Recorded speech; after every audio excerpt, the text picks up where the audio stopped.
Laboratories, makers of Alka-Seltzer, One-A-Day brand multiple vitamins, and many other fine pharmaceutical products, present Just Plain Bill.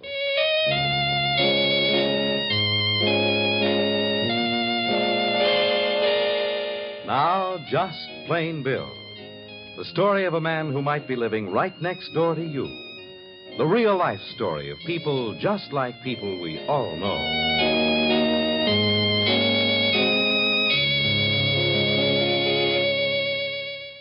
Probably you ladies are making your plans for the weekend shopping. You're making a shopping list for all the things you'll need for the coming weekend. So let me suggest something else to put on that shopping list. Alka-Seltzer. You may want Alka-Seltzer on hand during the weekend, or any time for that matter, and it's a good idea to keep some on hand always. You never know when an unpleasant headache will come along to spoil your work or your fun. And Alka-Seltzer is first aid for a headache. Its highly effective, fast-acting pain reliever comes to you in a sparkling, bubbling solution of controlled effervescence that looks inviting, tastes refreshing, and brings wonderfully fast relief for the pain of a headache. So before you forget it, add Alka-Seltzer to your shopping list right now. You can get Alka-Seltzer at any drug counter.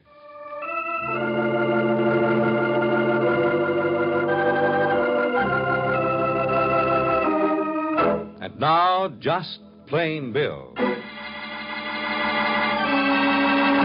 Bill Davidson is making the most desperate fight of his life to save his innocent daughter, Nancy Donovan, who is on trial for murder. The murder of Thelma Nelson, who was trying to trap Bill into marrying her and who was mysteriously shot to death during a quarrel with Nancy. But at the end of the first week of Nancy's trial, the evidence has mounted steadily against Nancy. And we heard her cry, Daddy Bill, they're lies. Lies. I never threatened Thelma Nelson. I never touched a gun. I didn't kill Thelma, Daddy. Where do these lies come from? From just one person, Nancy.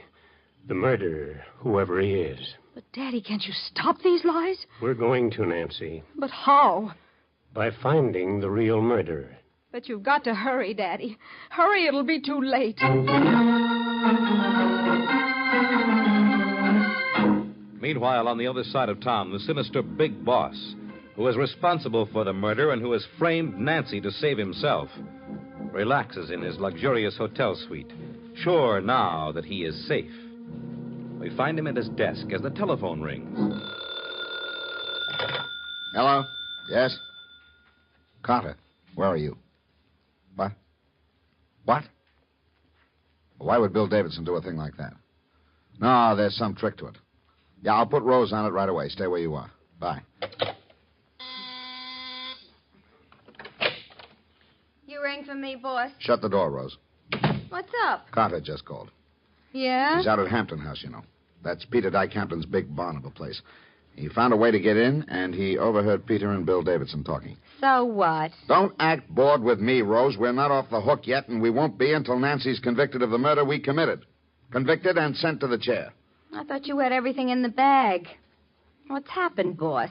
You know Peter Dyke Hampton's a smart operator and probably the best trial lawyer in the country. I know. But so far, he's been sitting on his hands in court, doing nothing. I don't like it. Now, he and Bill have cooked up something. What, boss? Carter says they've arranged to take the jury out to Bill's house, the scene of the murder. Well, you might have expected that. But that's for the prosecution to do, not the defense. Peter's got something on his mind, Rose. Will Nancy Donovan go with them? That's what I want you to find out. I want you to be at Bill's house this afternoon. Boss, that's not smart. Peter Dyke Hampton already suspects I have something to do with this job. Let him suspect it. I've got to know what goes on in that house of Bill Davidson's this afternoon. Then why don't you go yourself, boss? Nobody suspects you. You've been posing as a respectable businessman and Thelma Nelson's dear old family friend. Why don't you go? You're refusing to carry out an order, Rose? You bet I'm refusing, boss. I'm scared. In that case, I shall be forced to telephone my friend, Detective Ryan, and tell him, to my sorrow, I've learned that Carter committed the murder of Thelma Nelson, and you helped him. What? You wouldn't dare. We acted on your orders, boss. You'd have difficulty proving that, either of you. Why, I know Carter's nuts about you. That's how I got him to come back to Hartville. He knew you were here. Even that cold killer has a weak spot, and that's you, Rose. So if my plan to make Nancy take the blame for this murder doesn't work, plan B would be to turn you and Carter in. By the time the police got through talking to you, I'd be in South America. You don't mean that. Don't I? Rose, I advise you to be at Bill Davidson's house this afternoon, as I ordered, and keep an eye on Peter Dyke Hampton.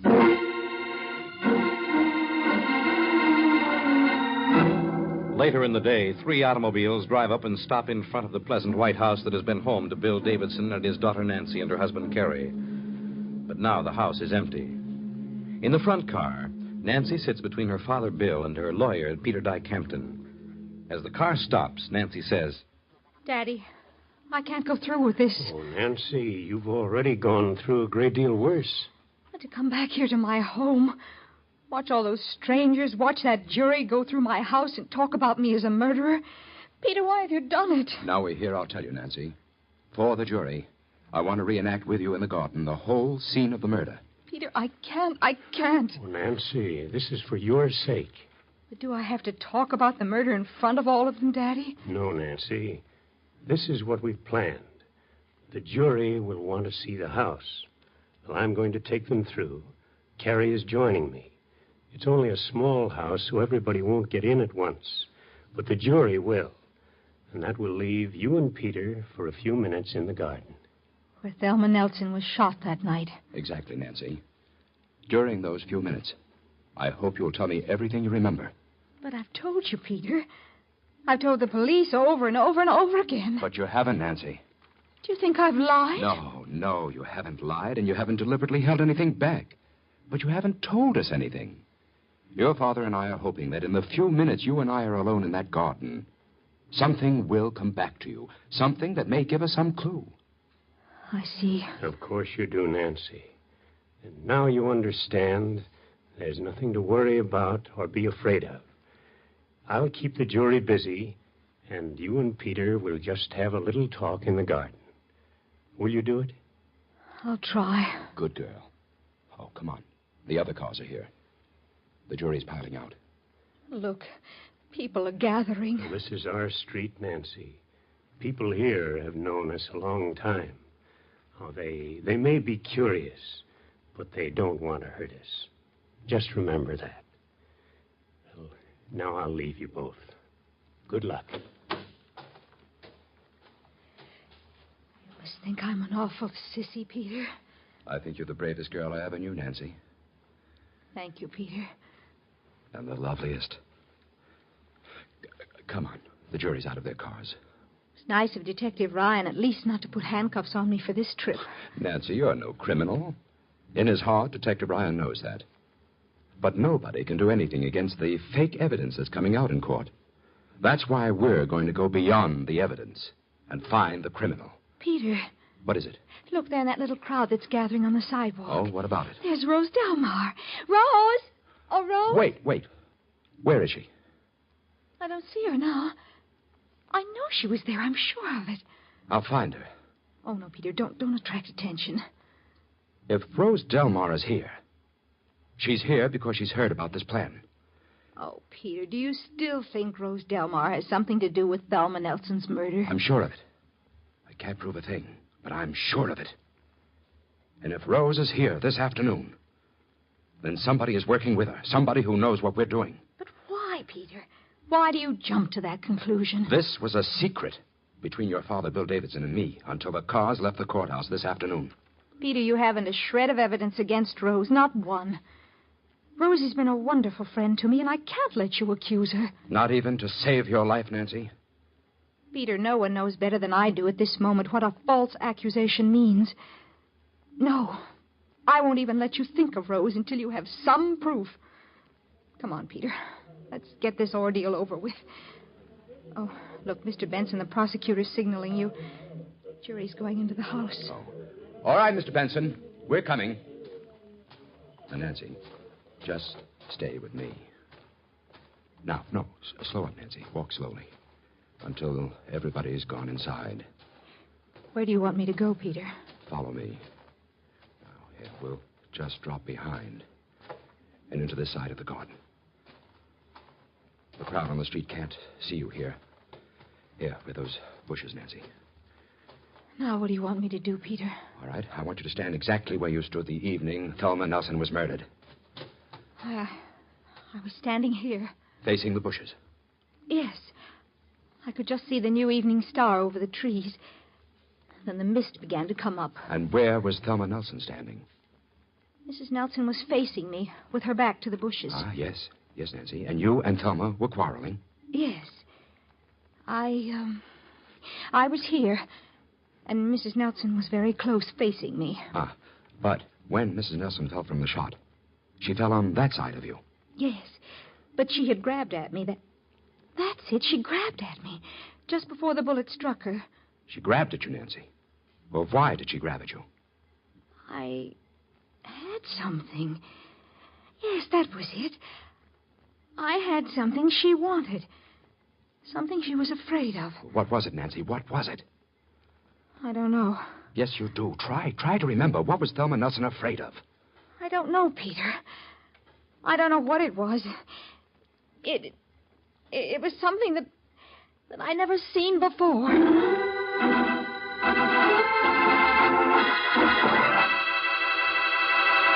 In a moment, we'll return to our story of Just Plain Bill.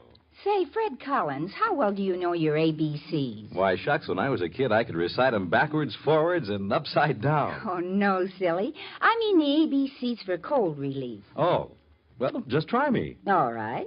A. Alka-Seltzer, to relieve the feverish, ache-all-over feeling of a cold. B. Be wise. Get plenty of rest. Avoid drafts and watch your diet. And C. Comfort your throat with Alka-Seltzer. Dissolve 2 Alka-Seltzer tablets in a quarter glass of warm water and see what a soothing gargle it makes for a raw and irritated throat. Yes, and don't forget, gentle, speedy Alka-Seltzer is pleasant to take, too. Doesn't taste at all like medicine. That's right, folks. Get Alka-Seltzer at your drug counter. And next time a cold comes your way, take Alka-Seltzer to help you feel better while you're getting better.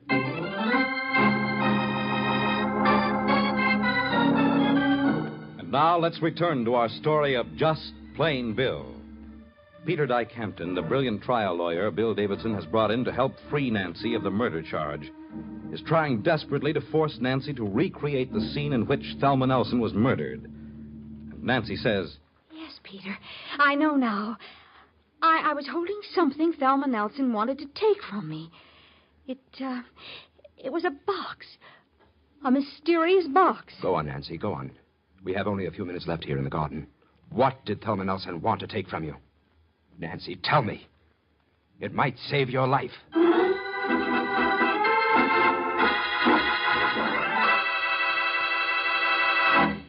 One of the common causes of a below-par pepless feeling is a vitamin shortage. Avoid a vitamin shortage by taking one-a-day brand multiple vitamin tablets regularly, every day. One-a-day multiples supply all the vitamins anyone normally needs to take. They're easy-to-swallow tablets that leave no unpleasant aftertaste. And they include vitamin B12. And here's something mighty important. When you buy one of the larger size packages, one-a-day vitamins cost you less than 3 cents a day to take. Get a package from your drugstore and try them. Be sure you ask for them by name. One-a-day brand multiple vitamin tablets in the blue box with the big red one.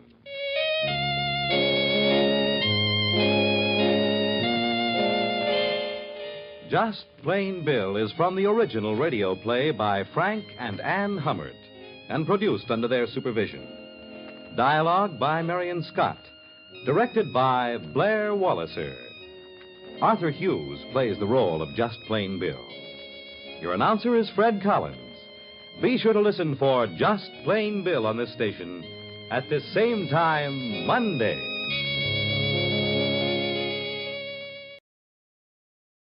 Good evening, ladies and gentlemen. Welcome to our play. But first, a brief message from the National Safety Council. The Council says that drinking was a factor in 1 out of every 5 fatal traffic accidents in 1943. Nearly 5,000 Americans might be living today and contributing to the war effort if irresponsible motorists and pedestrians had not yielded to their thirst while walking or driving. Moreover, says the Council, there is considerable reason for believing that officially reported figures, high as they are, understate the true importance of alcohol as a traffic accident cause. So, friends, isn't it just plain common sense never to drive or walk on public streets or highways after drinking, and especially observe the no-drinking rule at night? Figures show that 1 in 3 fatal night accidents involve drinking. Perhaps you yourself have a thought that will help prevent driving while drinking. If so, listen to the new Safety Limerick contest at the end of tonight's drama. It's murder! It's Murder, another exciting mystery drama presented by the National Safety Council in cooperation with the Blue Network.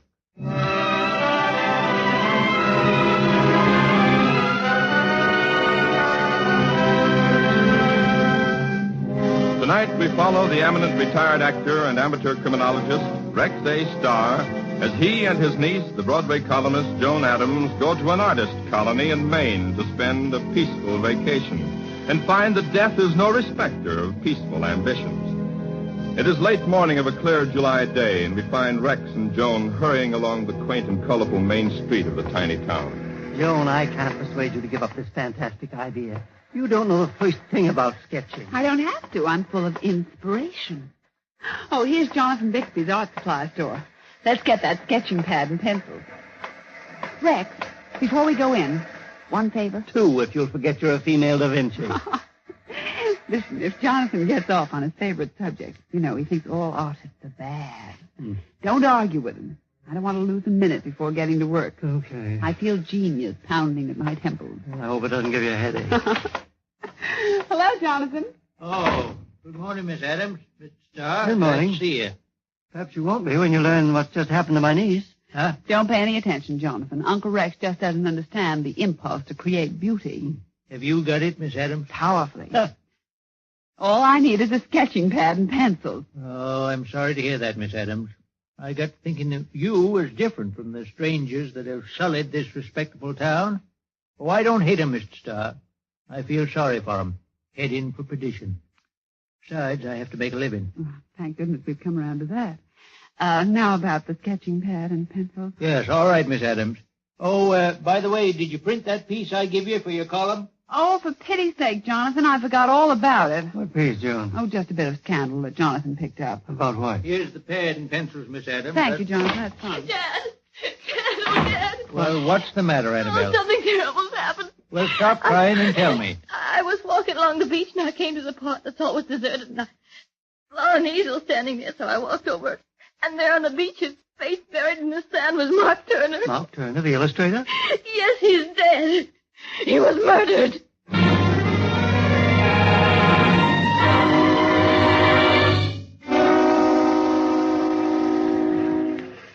Well, there's the easel, and there's Mark Turner's body. Still, I'm glad to be on flat ground again. I wonder how Annabelle knew that Mark had been murdered, Rex. There must have been some evidence. And there it is. What? This wire around his neck. Oh, how awful. Now, why should anybody want to kill Mark Turner? He minded his own business. I don't know. Oh, but I do. What do you mean you don't, but you do? You remember Jonathan asking me about a piece that he gave me for my column? Yes, what's that to do with the murder? Everything, perhaps. I'll tell you about it, and you can draw your own conclusions. First, you know that Mark married Felice Morgan about 5 years ago. Of course. Felice used to be his secretary, That's and right. she and Mark were incurably happy. They weren't. What? According to Jonathan, Felice and Mark had been on the Alps for more than a year. I don't believe it. They were 2 of the most loving lovebirds I've ever seen. An act, my dear uncle, to protect Mark's pride. Nonsense. Actually, Felice was madly in love with Paul Bradford, the playwright. Now, look here, Joan. I know Paul Bradford, too, and if anything like that had been going on, I'd have seen it. Maybe, maybe not. At any rate, Jonathan's story goes like this. Felice wanted a divorce from Mark, so she could marry Paul. I can't believe it. Well, Mark would have none of it, naturally. Then Felice and Paul were furious, not to mention frustrated. Where did Jonathan pick up that fabulous yarn? Paul told him the other night. Paul? He came into Jonathan's store, drunk, and said he had to talk to somebody he could trust. Somebody you could trust, eh? That's beside the point, Rex. Mark's been murdered. What do we do about finding the murderer? Well, I suppose I'll have to give that fable some credence. Come on, we'll climb back into town and have a talk with the writer.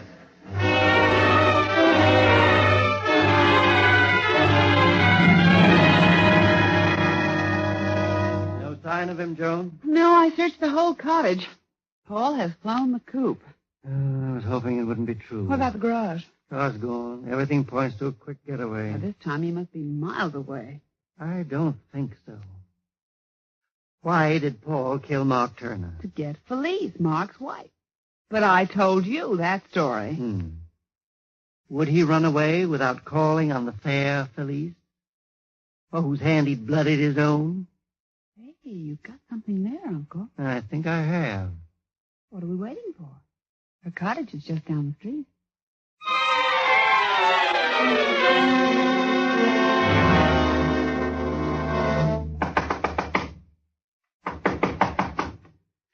No answer, Rex. Let's open the door and rush them. Yes, if they're still there. What? One of them's here. Look. Where? Over there, by the window. Good heavens, Philly. She's dead. Rex, is that picture wire around her neck? Yes. Why should Paul kill Felice, too? I don't know. Joan, here. Read this note in the typewriter. See. To whom it may concern. What? This is really a bad typing job. Worst I've ever seen. Obviously done by an amateur. Rex, this is a suicide note. So it seems. And it tells the whole story. Felice strangled her husband, Mark Turner, with picture wire while he was doing an oil on the beach. Mm-hmm. She had to get rid of him so she could marry Paul Bradford. But when she told Paul what she'd done for him, the ingrate refused to have anything to do with her. Mm-hmm. Felice couldn't go on living, and so she killed herself in the same way she killed Mark. Well, this solves our case, Rex. Not quite. There are some paintings on these walls that might fascinate you. What kind? A woman with her face cut off. With her face? Are you kidding? Look at those paintings. Somebody's cut off all their faces. That's what I said, remember? But why would anybody want to do I that? don't know. I'm going to have a look around the studio. I'd like to know who the woman in those paintings is. How do you know it's the same woman? Look, Joan. Is that a birthmark or a slip of a brush? It's a birthmark, Rex. It's on each picture in the same place. Ah. Did you find something? Only the answer, my dear. Here, this canvas is standing against the wall, evidently overlooked. Has it got a painting on it? Uh-huh. It's a picture of Annabelle. Annabelle? Annabelle Bixby, Jonathan's daughter? Correct, Joan. And that telltale birthmark hasn't moved an inch. But I don't understand. When we don't understand, Joan, we must look for an explanation.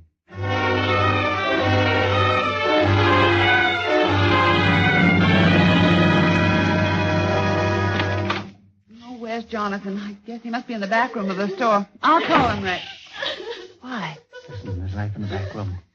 Let's get closer. There, Annabelle. Now, don't take it so hard. He wasn't your kind, anyway. But I loved him, Dad. He loved me. I just know he did. It would have come to no good, daughter. How can you say that? Mark promised to marry me. He was going to divorce his wife. He was going to marry me. He was Get that, lying to Rex? you, Annabelle. Mark and Annabelle of all things. We're going to write He a wasn't full lying to column me. for you. He wasn't lying to me. Only yesterday he made me promise to wait for him till he got his divorce. And then he said we'd get married. We'd go to live in New York. He was not aiming to get a divorce from his wife, and I can prove it. Paul Bradford told me all about it. Mrs. Turner wanted the divorce so she could marry Mr. Bradford, but Mr. Turner wouldn't give it to her out of spite. That's not true, Dad. So Mrs. Turner had to kill her husband to get rid of him. That's what happened, Annabelle. Oh, Dad, you're not helping me at all. Isn't she putting on a beautiful act, Rex? Stand up, Joan. We're going to the back room for the capture. It'll be a pleasure. Imagine that, Annabelle, giving us a merry runaround. Hello, Jonathan. Oh, Mr. Starr. I didn't hear you come in. Annabelle and I was just having a It little was touching enough to be a second act curtain. But the third act, I'm afraid, will have to be played in the sheriff's office. The sheriff's office? Yes, Jonathan, and before you take a bow, let me tell you your exit will be permanent.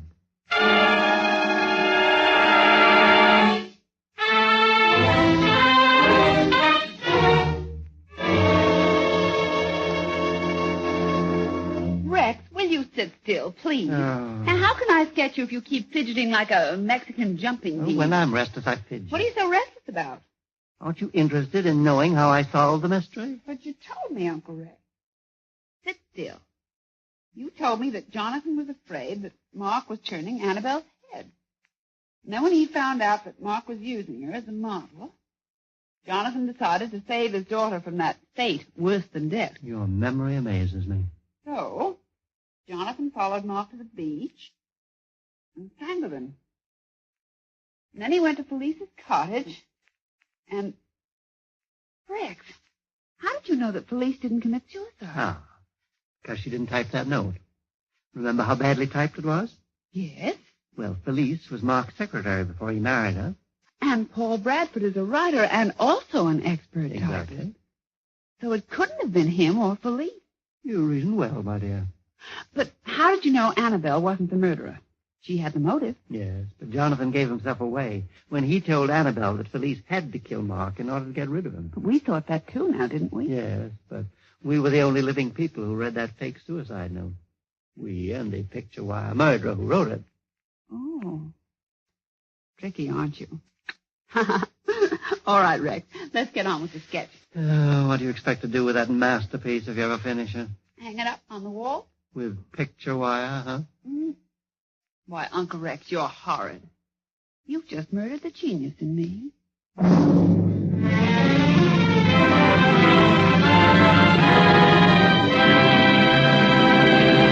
And now, ladies and gentlemen, here are the details of this week's Safety Limerick contest. Prizes consist of a $50 war bond and 10 $5 cash prizes. All you do is submit your idea of the most original last line to our limerick. And now, are you ready? Here we go, line by line. The first line is, Bill decided to take one more nip. Bill decided to take one more nip before driving his car on a trip. Before driving his car on a trip. But that one extra snort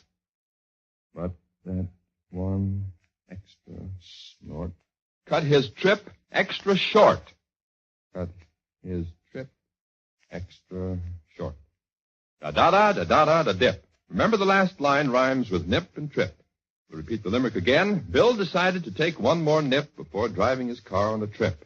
But that one extra snort cut his trip extra short. Da-da-da-da-da-da-dip. Now send your most original concluding line or lines to the National Safety Council, Chicago 6, Illinois, before midnight, Monday, August 14th. Submit as many last lines as you like. The decision of the judges is final. All entries become the property of the National Safety Council. Duplicate prizes will be awarded in case of a tie, and winners will be announced on August 24th.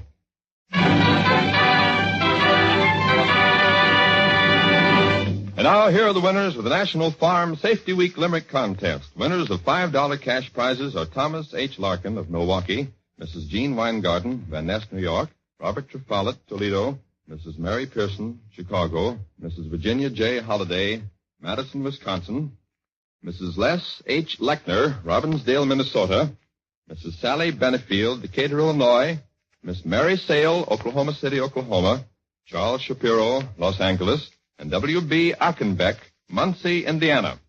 And the grand prize winner of a $50 war bond is Lawrence Wolf, Staunton, Wisconsin. Congratulations to you all.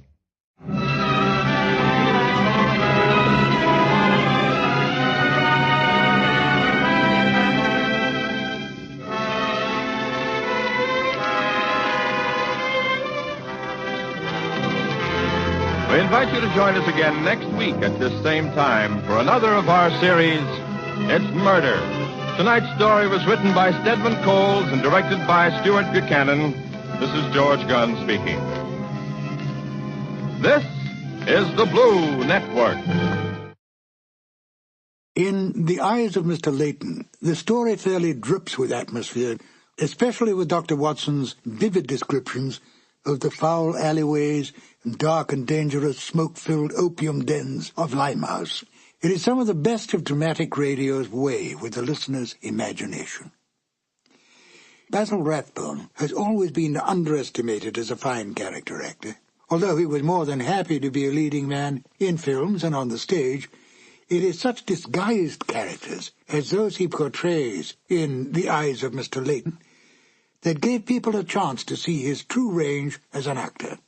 It was Rathbone's intense desire to stretch his acting ability in other areas that made him decide to leave the series, much to the dismay of Nigel Bruce. Nigel Bruce was extremely easygoing and a great fun-loving prankster, quite beloved by all who knew him. He adapted easily to any role he played, and especially loved the part of Dr. Watson, even though he himself knew that the good doctor was not at all like the person he portrayed in the Sherlock Holmes films or the radio series. It doesn't seem to matter, for Bruce's interpretation of Dr. Watson has been accepted and embraced by the public. It's interesting to note that Rathbone, by his very nature, was not unlike Sherlock Holmes. Rathbone's clipped tones and natural logic added to the picture of Holmes, and Bruce's casualness and his loyalty to Rathbone was much like Dr. Watson's attitude to Holmes. At the end of the 1945 radio season, Basil Rathbone was offered a very lucrative 7-year contract to continue as the great detective. He turned down the offer, and when Rathbone left the series, Bruce went on for only one more season as Dr. Watson, to a Sherlock Holmes portrayed by Tom Conway. But it wasn't the same, and Bruce graciously bowed out of the series after that. At least thanks to the discovery of these long-lost radio shows, we can once again listen to Basil Rathbone and Nigel Bruce at the top of their acting ability, portraying the world's most famous detective and his loyal companion. Now, if you will, join me as we listen to The Eyes of Mr. Leighton. This episode from the life of Sherlock Holmes will be transmitted to our men and women overseas by shortwave and through the worldwide facilities of the Armed Forces Radio Service. Petri Wine brings you Basil Rathbone and Nigel Bruce in the new adventures of Sherlock Holmes.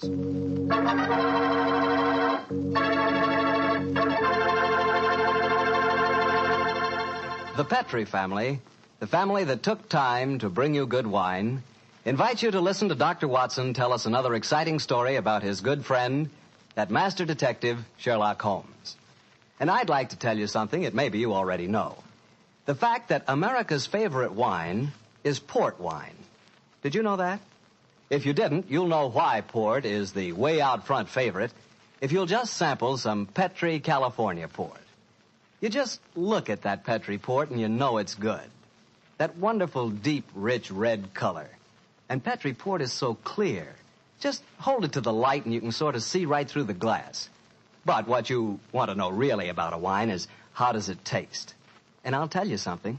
I've never yet been able to find the adjective that'll do Petri port justice. It's wonderful, honest. You've just got to taste it for yourself and find out for yourself. You'll love that Petri port in the evening after dinner when you're sitting around listening to the radio. And it's perfect to serve your friends when they come over.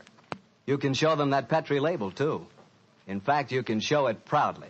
Because the name Petri is the proudest name in the history of American wines.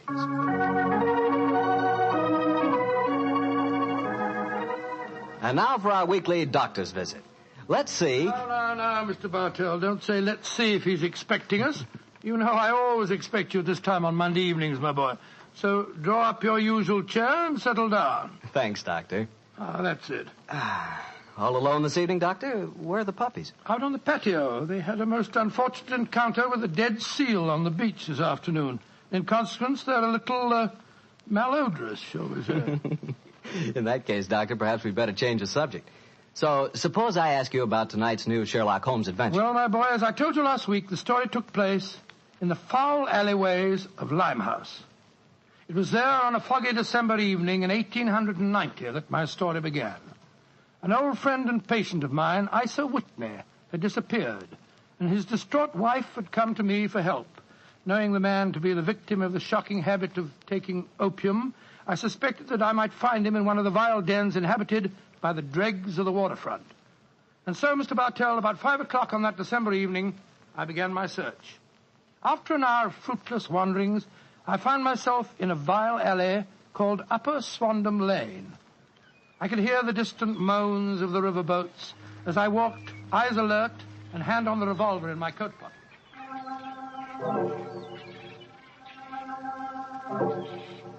Suddenly, I saw a steep flight of steps leading down to a black gap, like the mouth of a cave. I walked down them.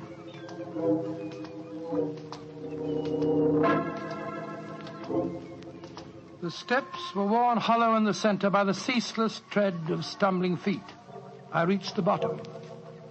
A door faced me, and above it, a flickering oil lamp winked warnings at me. I found the latch and lifted it. The door squeaked open protestingly.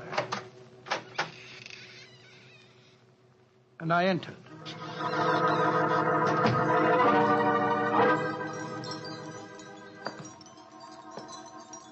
There was a tinkle of Chinese wind bells as I walked towards a long, low room.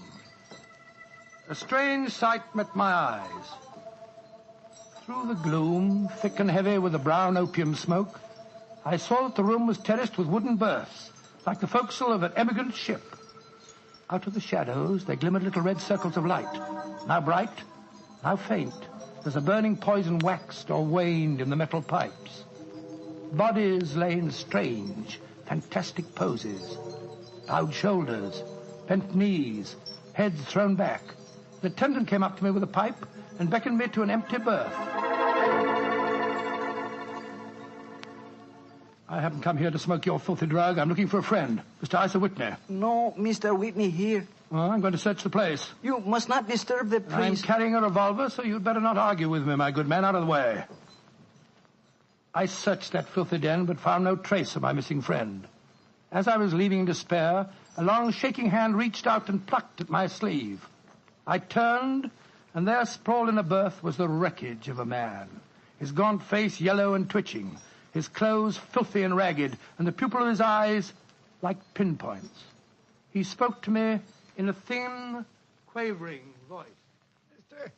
For heaven's sake, get me out of here. Now, look here, my man. Don't say you won't help me, Governor. Ain't you got an heart? Please help me, Governor. Take me out of here. Strike me pink, I'm going to bomb you, I tell you. Oh, what must you expect if you indulge in this filthy habit? Take me out of here, Governor. I'll go straight this time. Cross me out, I will. Oh, very well. Come along with me. I suppose it's my duty to help you. Ah, bless you, Governor. Here you are. Here, now, give me your arm. You cannot take him away. He owe me money. That's a bleeding lie. I paid him when I come in, I did. He cannot go with you, Mr. You remember what I said about my revolver, you blackguard? If I have any more trouble with you, I'll fetch the police. Come along. He owe me money. He owe me money. Infernal scoundrel, owe me money. Tell him all proper, Governor. That off you didn't.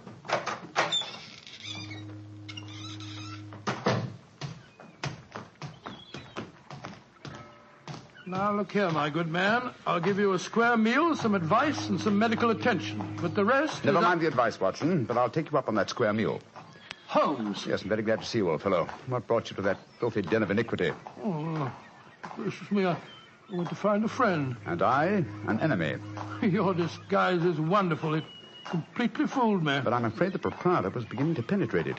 That's why I staged the little rescue scene. Had I been recognized, my life wouldn't have been worth an hour's purchase. Well, how long had you been there? Why were you there? Come on, Holmes. Tell me all about it. With pleasure, old chap. But first, let's find a chop house. I want that square meal you promised me.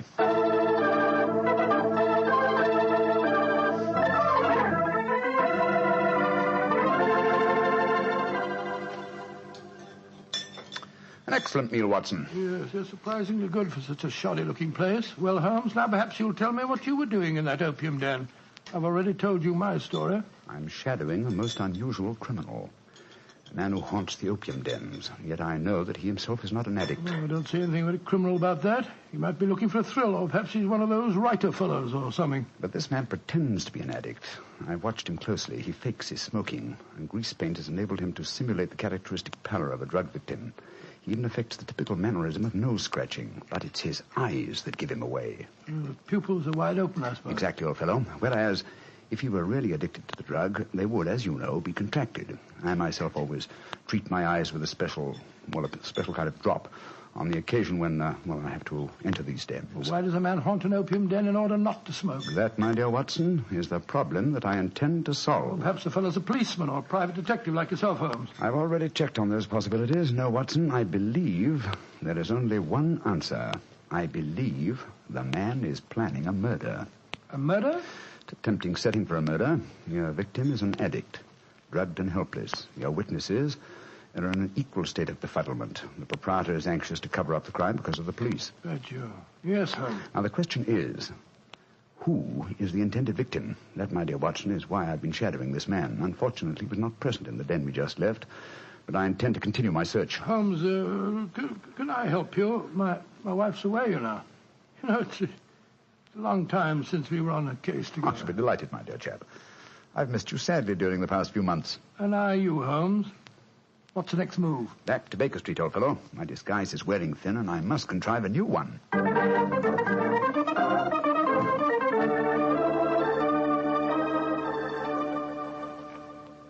New disguise, eh? Well, which one shall it be, Watson? Well, how about the old flour cellar? I love that one. Well, it's pretty fresh, Yes, Barnett. Oh, no, my dear fellow, no. Hardly appropriate for an opium den. In any case, the clothes are so wretchedly uncomfortable. Well, how about the music hall singer? Oh, that chap, yes. Oh, I don't want to be beside the seaside. Oh, I don't want to be beside the sea. I don't want to stroll along the prom, where the brass band plays tiddly-um. Oh, confound it. Who can that be? You weren't expecting anyone, were you? No. So this is just like the old days. The doorbell ringing, Mrs. Hudson toddling off and bringing up some poor devil in trouble and... You say that rather wistfully, old fellow.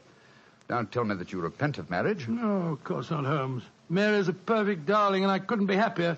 Just the same. It is rather fun to be back here again. Come in. Yes, Mrs. Hudson? It's a gentleman, sir.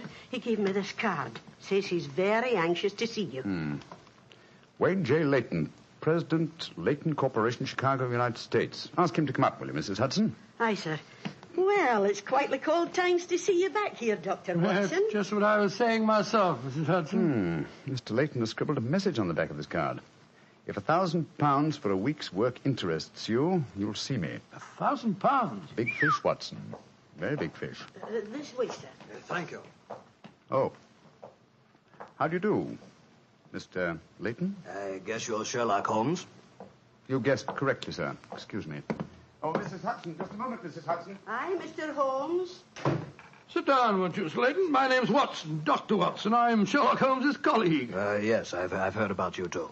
Like a cigar, Doctor? It's a good one. Set me back 3 shillings. Oh, 3 shillings? Oh, thank you. That's very nice. Just a good one. Oh, I see you introduced yourself.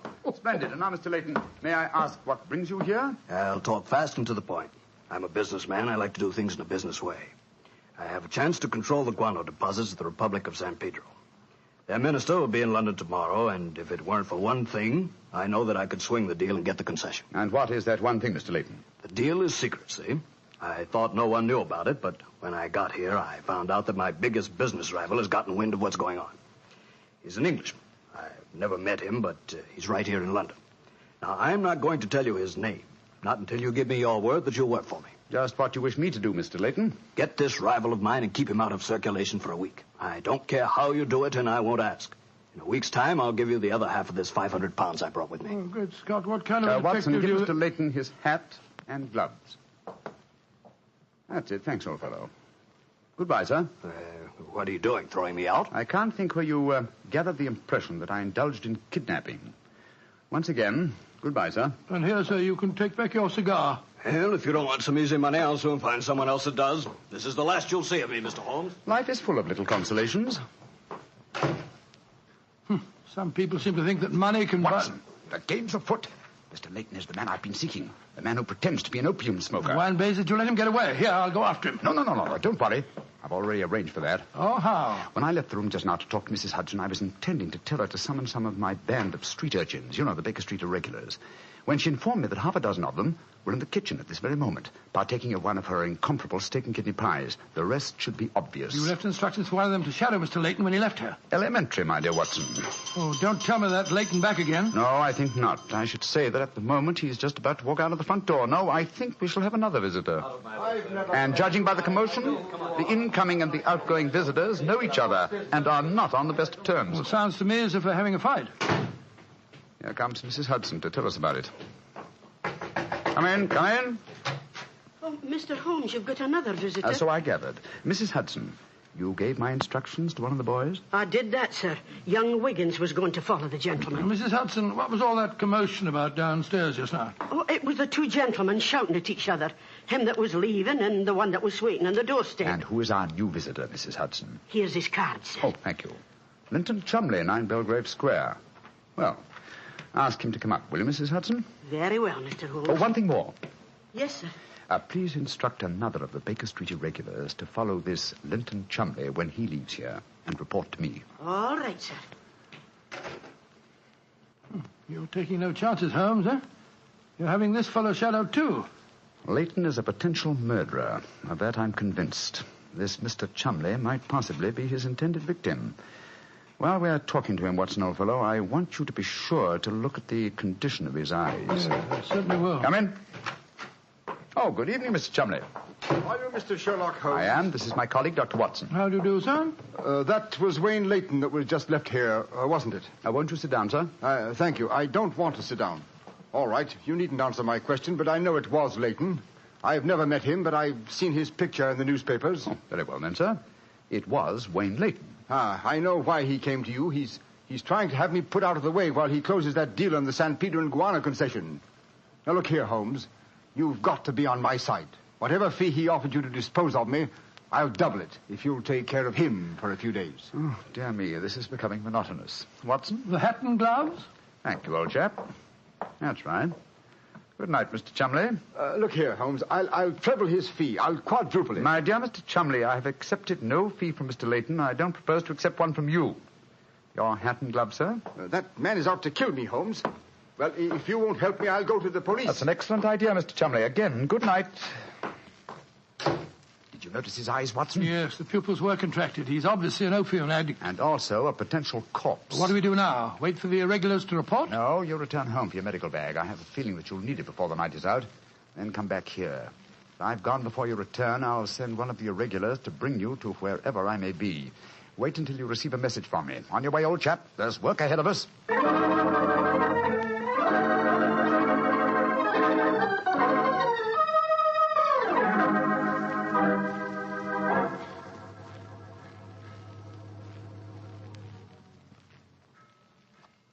Wiggins, you're certain that this is the place that Mr. Holmes told you to bring me to? Oh, yes, Dr. Watson. The corner of Swanham Line and Brixton Street, Mr. Holmes said. Yeah, well, this is the spot, all right. I don't see any sign of him. Hello? This old woman coming towards us. So that's the disguise he chose. Oh, spare me a few coppers, will you, mister? My feet hurt something awful, and I ain't had a bite of food all day. No, you don't, Holmes. You can't fool me this time. As a matter of fact, your makeup isn't very convincing. You hardly look like a woman, and nobody's nose could be quite as red as that. Don't look like a woman, don't I? My nose is too red, is it? I'll take that. No, steady, look here. Making fun of a poor old woman whose plight I made her. I'm sorry, madam. I didn't mean to insult you. Well, matey, she gave you a bit of work for all right, didn't she? Box your ears. No mistake about it. You mind your own business. And anyhow, why aren't you aboard your ship at this time of night? Because I'm not a sailor, Watson. It's Mr. Holmes. Great heavens, Holmes. I wish you wouldn't confuse me like this. I'd never recognized you. My dear Watson, when you're able to recognize me, it will indeed be the beginning of the end. When your eagle eye penetrates my disguise, I shall realize that my retirement is imminent. But enough of this. See that house opposite? You mean the ramshackle place with the broken tiled roof? Yes, I gave the irregulars instructions to let me know at once if our two quarries ever enter the same house at the one time. They're inside there now, and I'm going in after them. Be careful, Holmes. I better come along with you. Can't I come too, Mr. Holmes? No, certainly not. Both keep watch outside. If I need any help, I'll smash one of the windows, and then you can come in after me. Wait here for me. I don't expect I'll be very long. I'll be here, Holmes. Don't worry about me. Just take good care of yourself.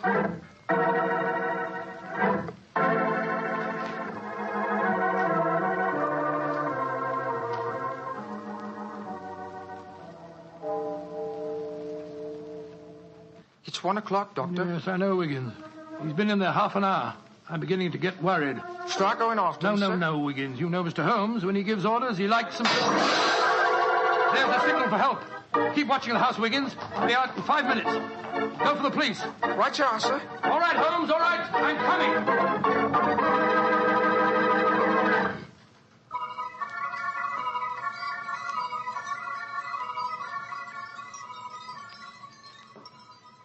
You have searched my house from basement to attic. Why do you not give up? I tell you again, there has been no one here tonight. But my friend came in here half an hour ago. I saw him, and before that, 2 other men are known to have come in here. If that is so, then where are they? 3 men cannot vanish. That's just the point, you scoundrel. Out of the way. I'm going to search this hovel again. I'm not leaving here until I find Mr. Sherlock Holmes.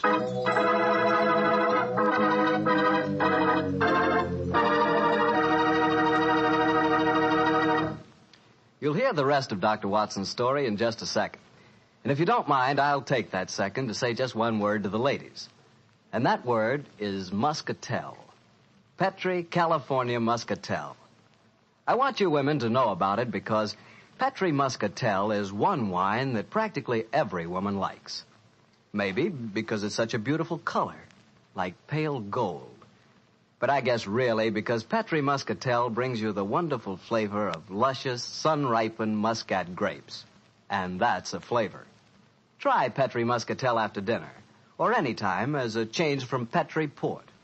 Remember, if it's a Petri wine, you know it's a good wine.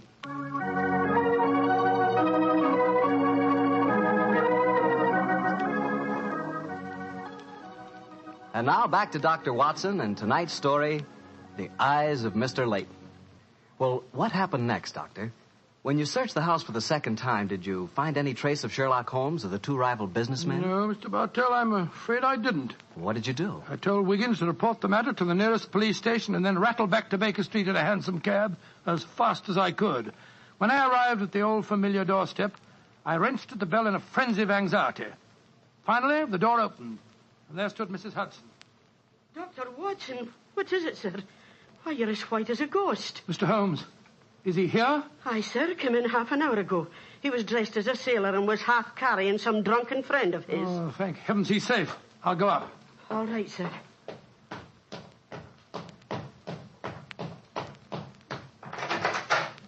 Now, Watson, old chap.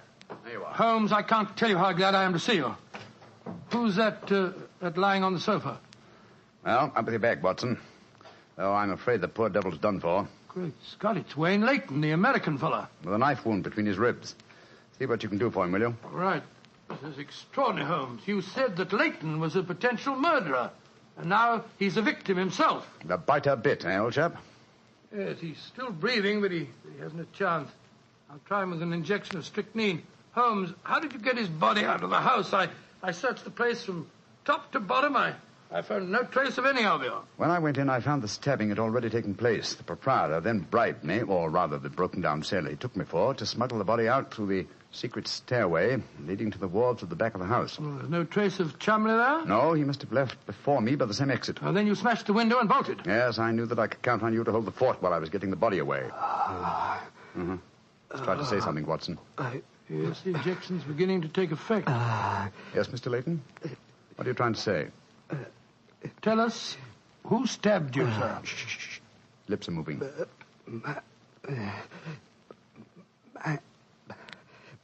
Mandalay.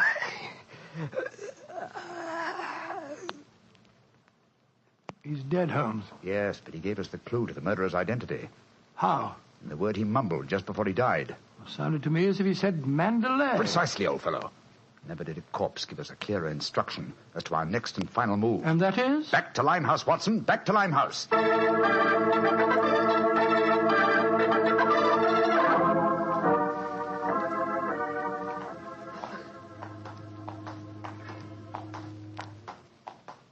Here we are. This must be the place. What's this? Another opium den? Yes, I knew that since Chumley refrained from smoking earlier on in the night, in order to keep his faculties alert for murder, that an enormous reaction would set in. You'd have to find a den at once, and beyond question a different one from that in which the murder was committed. But how do you know that he's inside here? Well, just before you returned to Baker Street tonight, I had a message from one of my irregulars. He tracked him here after he escaped from the scene of the stabbing. That was a couple of hours ago. He might have slipped away again. No, Watson, tonight he came to drown his senses with a wretched drug. He'll be here. Come on.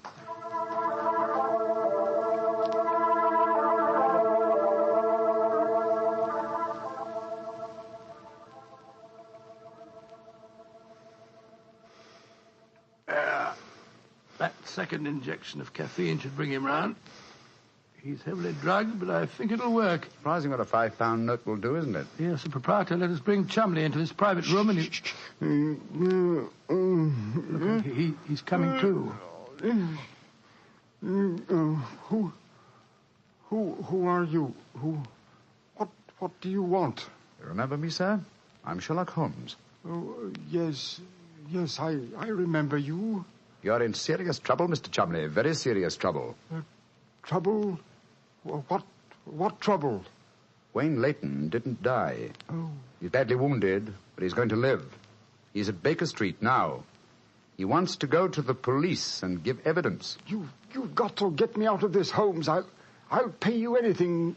10,000, 20,000. Why did you stab Leighton? He was in my way. I wanted the San Pedro concession. I meant to kill him. But we can fix it up now, can't we, Holmes? We can fix it up now. Yes, we can fix it beautifully, sir. As neat a murder confession as ever I listened to, Holmes. Exactly. Come along, Mr. Chumley. I think some night air will be good for you. We'll take you for a nice drive to Scotland Yard.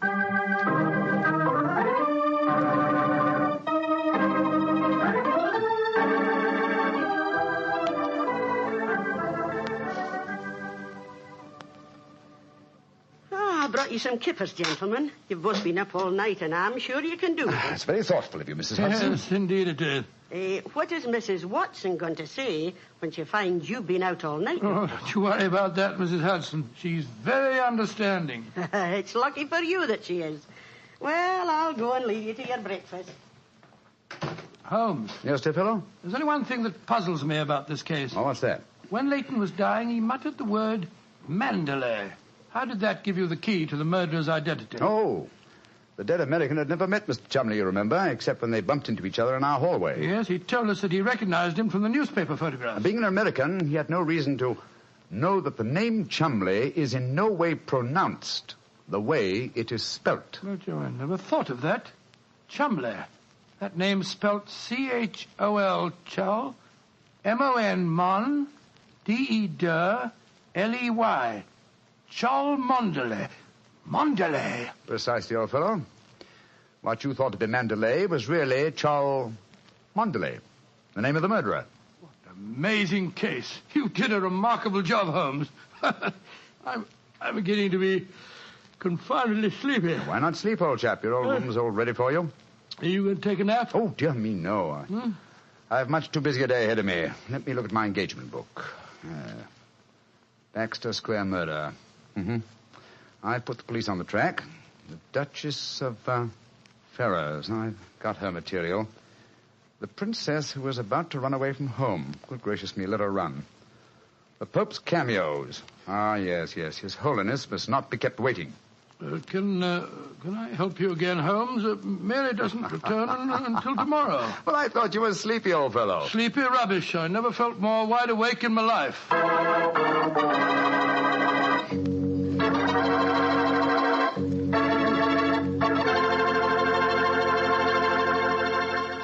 That was a swell story, Doctor. I'm glad you enjoyed it. And it was really funny when you mistook that old lady for Holmes and she slapped your face. It wasn't very funny at all. Sure it was. Come on, admit it, Doctor. Well, she did look like Holmes in disguise, you know, and you would have made the same mistake that I did. Okay. Her nose was ridiculously red, and she did look like a man. Look, Doctor, forget I ever said anything. I won't say another word. I'll keep my mouth closed forever. Oh, come on, I wouldn't do that. Mr. Bartell? Mr. Bartell?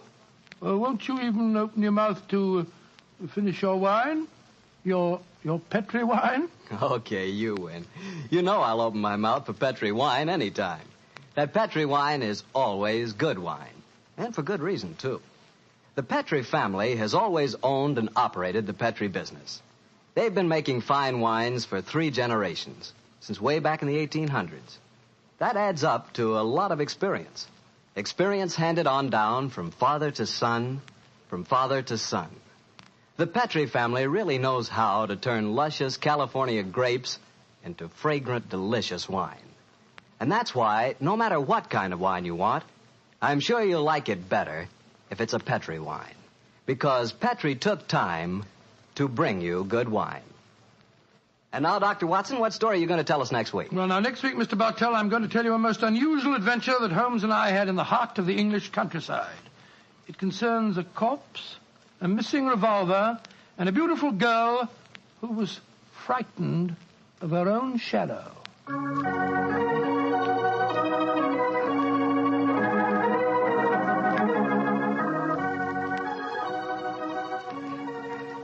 Tonight's Sherlock Holmes adventure is written by Dennis Green and Anthony Boucher and is based on an incident in the Sir Arthur Conan Doyle story, The Man with the Twisted Lip.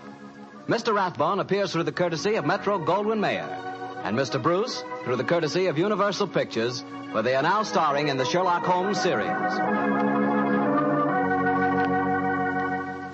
The Petri Wine Company of San Francisco, California, invites you to tune in again next week, same time, same station. The Petri family took the time to bring you such good wine. So when you eat and when you cook, remember Petri wine. To make good food taste better, remember... Petri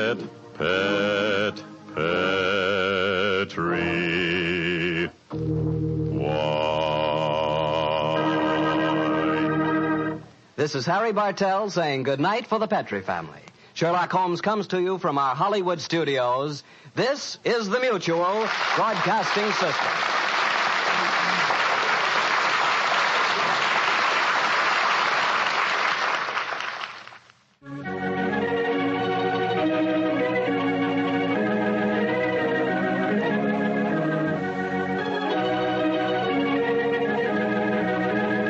The two episodes you have just heard, In Flanders Fields and The Eyes of Mr. Leighton, are part of the New Adventures of Sherlock Holmes, starring Basil Rathbone and Nigel Bruce, and are a 1988 copyrighted production of 221A Baker Street Associates.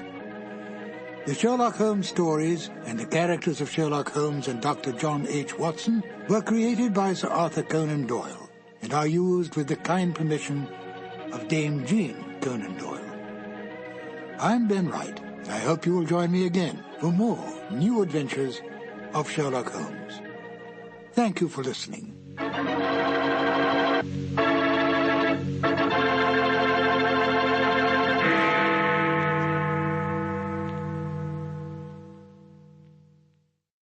Now, the Hermit.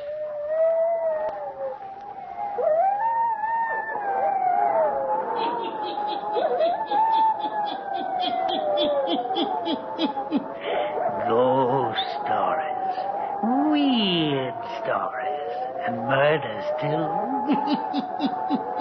The Hermit knows of them all. Turn out your lights. Turn them out. Have you heard the story, Notebook on Murder? Eh? Then listen while the Hermit tells you the story.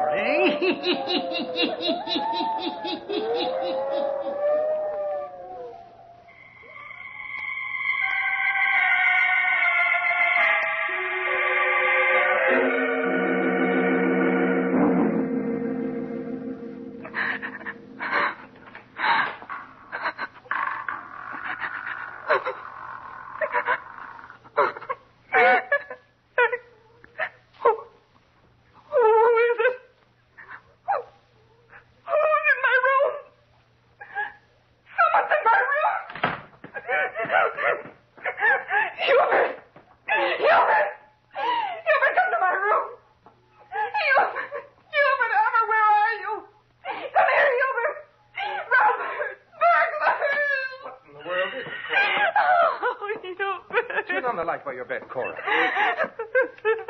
There, now, what's all the racket about? Well, stop crying and tell me what it is. There was someone in my room. Oh, you've been dreaming. No, I woke up and heard my door creaking open. I could feel it. There was someone standing in my room, and then I heard them run down the stairs after I called out. Hubert, you've got to go downstairs and look. Well, of course I'll look, but you don't think there's going to be anyone in the house after all your screaming, do you? Oh, Hubert, wait a minute. I'm going with you. You better stay right in bed, Cora. No, I'm afraid. You said you heard someone go downstairs. I know, but I won't stay here alone. All right, come on. I think you just had a nightmare. Oh, no. That's a nice way to wake a guy up out of a sound sleep. All the screaming. Oh, you'd have screamed, too. No, not much. I tried to nab whoever it was. Careful, Hubert. The burglar may have a gun. I can't find the light switch here in the living room. I'll get it. What? Look. The rug is kicked up. Someone was in here. And look. The things on the table have all been disturbed. Yeah. Hubert, where are you going? Well, to look through the house. Oh, wait for me.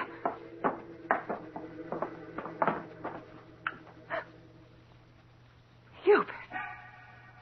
The dining room window. I see it. Well, by George. I came in through the dining room window. Well, it should have been locked. I thought it was. I haven't had these windows open for ages, not since I've been home. Well, I'll be... Where are you going? Why, to phone the police. There sure has been someone in this house.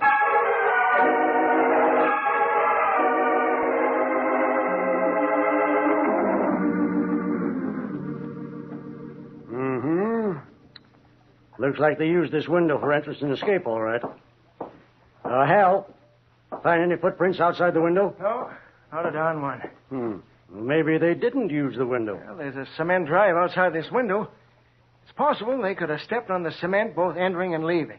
We'll take fingerprints of the window. Now, let's see, a few questions. You were the only one who heard the noise, Mrs. Armour? Yes. I heard the door to my bedroom open slowly, then close, and then someone running downstairs. And the first thing you heard? My wife screaming. How far is your room from hers? Just across the hall. Are you a sound sleeper, Mr. Armour? Well, I guess so. I rarely wake up during the night. And you, Mrs. Armour? I don't sleep so well. You see, I've been ill and in the hospital. I'm not well at all. There now, Cora, everything's all right. My wife had a nervous breakdown recently, officer. Oh, I see. Well, just a few more questions, and then we'll let you go back to bed. Any valuables in the house? No valuables exactly. I usually have quite a bit of money on me. Why is that? I don't bank anymore. Cash my salary checks, and what I don't put into bonds, I use to pay bills. How about tonight? Oh, the money's safe in my room. How do you know, Hubert? Oh, silly, I looked when you yelled burglar. Who knows that you carry a good sum of money around with you, Armour? Oh, I don't know. Some of the boys around the office, I guess. I may have mentioned it in the bar. You got those fingerprints, Hal? All set. No, we won't disturb you any more tonight. Obviously, there's no one here now. They didn't get anything this time, and they may not disturb you again. Oh, I hope not. It was awful. My nerves can't stand it. Go back and get a good night's rest. That is, what's left of it. You won't have any visitors again tonight.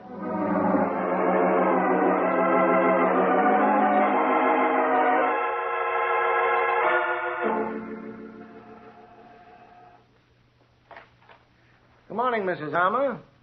Remember me? Oh, yes. You're one of the policemen who was here last night. Mind if I come in?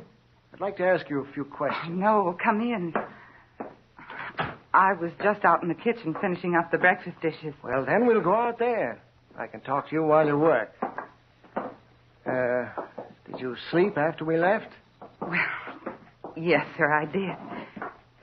And you know, this morning I can't remember much of what happened last night. That's so? But I don't remember things well at all. Not since I've been sick. Lots of times things are foggy with me. How long were you in the hospital, Mrs. Armour? Let's see. It was a long time, over a month, I guess. What brought on your illness, Mrs. Armour? Well, sir, I don't know exactly. Were you unhappy? Yes, sir, I was. What about? Well, Hubert got so he didn't pay any attention to me. That's so? Stayed out a lot nights? Yes, he did. He was never home. But since I've been in the hospital, he's been wonderful to me.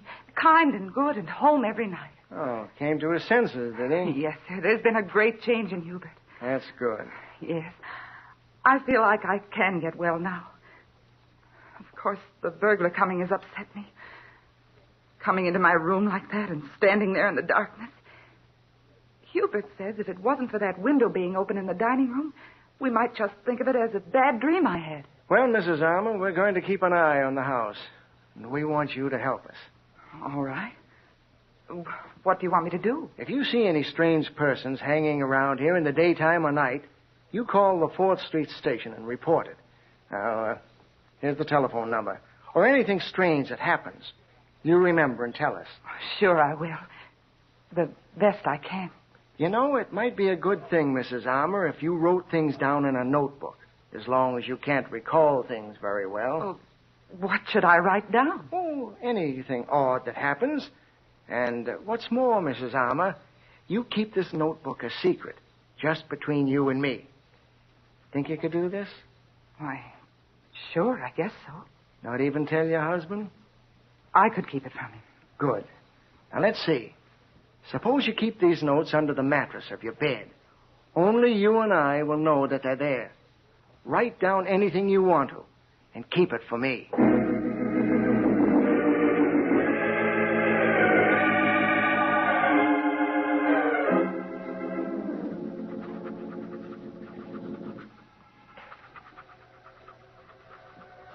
There was a peddler at the door this afternoon. He had funny eyes. I thought he might be the burglar come back again. Didn't let him in. He went to Mrs. Joyce's next door. She didn't let him in either.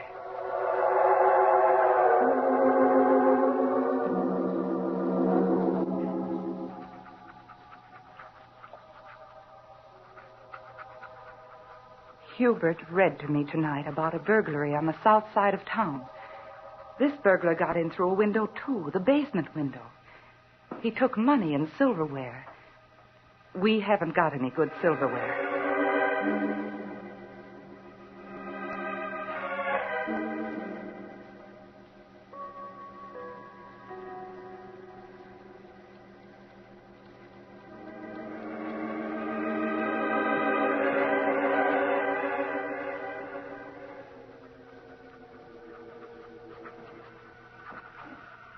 It's 15 minutes to 12, midnight. I just woke up, and I'm scared. Awful scared. I'm writing in this notebook because I've sort of got accustomed to doing it. And it steadies my nerves a little. I've been writing in it for a couple of weeks now. But the policeman called Hal hasn't been around to see it. Maybe it's because I haven't called or had anything to tell him. But I'm scared tonight. It was at supper that Hubert said... You aren't frightened of burglars anymore, are you, Cora? Sometimes I'm afraid of him coming back again. Oh, fiddlesticks. There won't be any more disturbance after all this time has passed. Oh, I hope you're right. Of course I am. Well, anyhow, I have to go out tonight. Oh, Hubert. Now, don't cloud up and cry, baby. No one's going to hurt you. What's more, we'll see that all the windows are locked and the doors. Why do you have to go out, Hubert? A buyer. Boss asked me to see him tonight. I'm afraid. Terribly afraid. Now, listen, there's nothing to be afraid of. Before I go, I'll see that you're safely tucked in your bed. Well, you were complaining before supper about being tired. So you can take a little sleeping pill and go to bed early. Then I'll lock all the doors, and you'll be as safe as a bug in a rug. What's more, I'm going to be home early. I told the boss I couldn't leave my wife for too long a time. So Hubert got me all fixed up. And after taking the pill, I did fall asleep. But a little while ago, something must have woke me up. It's exactly 12, and Hubert isn't home yet. I know because I just called out and he didn't answer me. It must have been about 10 or 15 minutes ago that I woke up and heard something outside my room.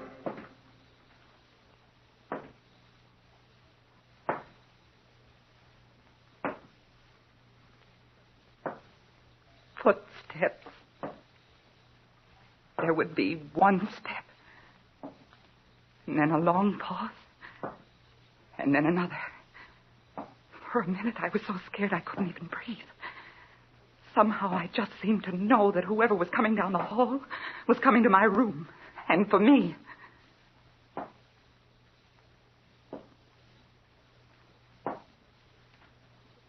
For a few seconds, I couldn't move, just sort of paralyzed with fear. And then I got brave enough to reach out and turn on my bed lamp.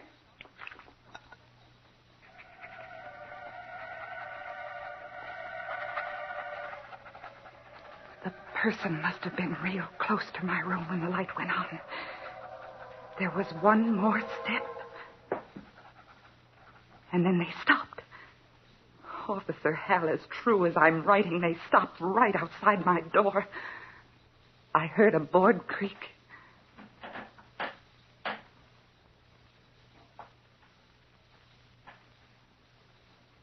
Then all was very, very still.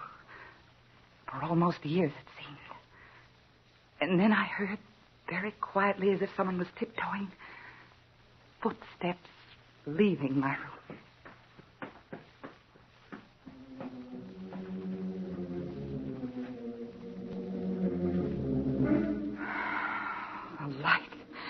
The light has frightened them away.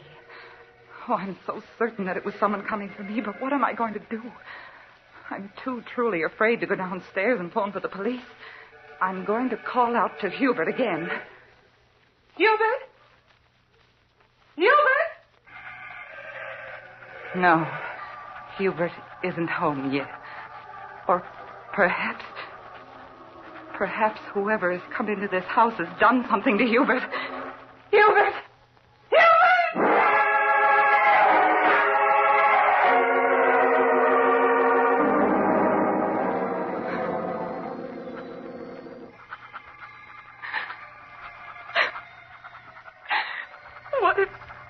What if they've killed my Hubert?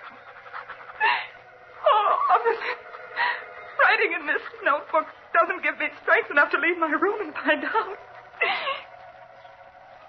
Wait, I hear something.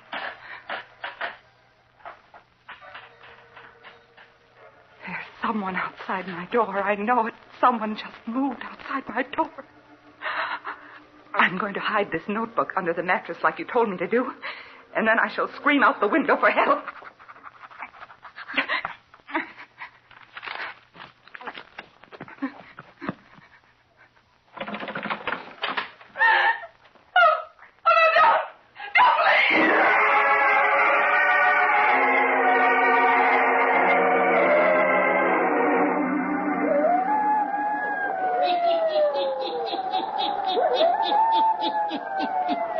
Just after Cora Armour puts the notebook under the mattress, she goes to the window, opens it, and is ready to scream for help.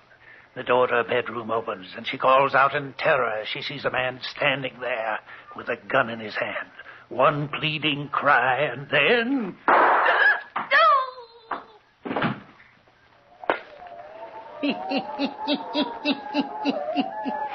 Cora Armour has been shot. Murdered.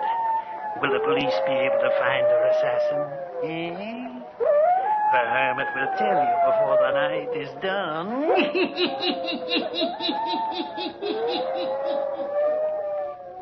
We hear a key turn in the door. The door unlocks. Swings open. And closes. Then the light switch is clicked on. Hubert Armour stands in the hallway of his home. He steps over to the mirror hanging on the wall. He looks himself over carefully, brushes his hair with his hands.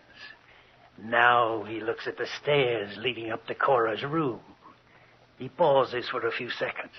Then he walks into the living room, turns on the lamp beside his chair, sits down. From his pocket, takes the early morning edition of the paper, scans it, dropping the paper all around his chair. Now he rises, turns off the lamp, walks into the hall. He calls Cora's name. Cora! Cora, you awake?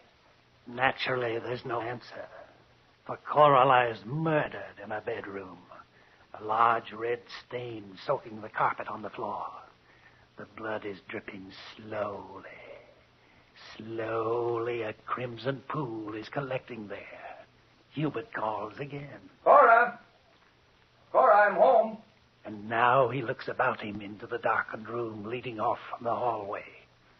Now there's a startled look of apprehension, fear on his face as he begins to mount the stairs. Cora, you awake? Hubert pauses outside a door, just as the murderer did only a little time before. He listens, and now his hand reaches out for the doorknob. Cora! Cora! She's dead. Blood. She's dead. Dead!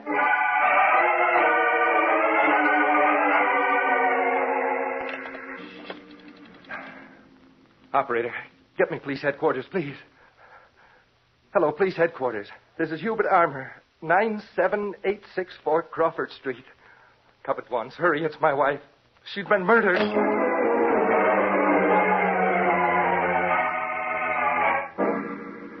All right, Armour. Suppose you tell your story over again, just as you told it before. And you left the house when? At 7:30, officer. And where did you go then? I went directly to the office where I was to meet Mrs. Davis. Was she there when you arrived? Oh, yes, sir. She was waiting in her car outside the office building. And this was approximately at what time? Well, I think it must have been about 8 o'clock. 8 o'clock. Mrs. Davis would be able to verify this? Oh, yes, of course, officer. Well, why are you grilling me so carefully? That isn't going to help us find out who killed my wife. Go on with your story. Well, I suggested to Mrs. Davis that we drop into the Greenbrier Club to discuss her insurance policy, and she agreed. Yes? Go on. So we left her car standing near the office, and she got into mine, and we drove to the Greenbrier Club. The doorman took care of your car? Oh, yes, sir, and he'll remember that. Well, you can check all of this that I'm telling you. We will. Go on. Well, there isn't any more to tell. We sat there and talked, had a bite to eat. What time did you leave the club? Well, a little after 10, I think.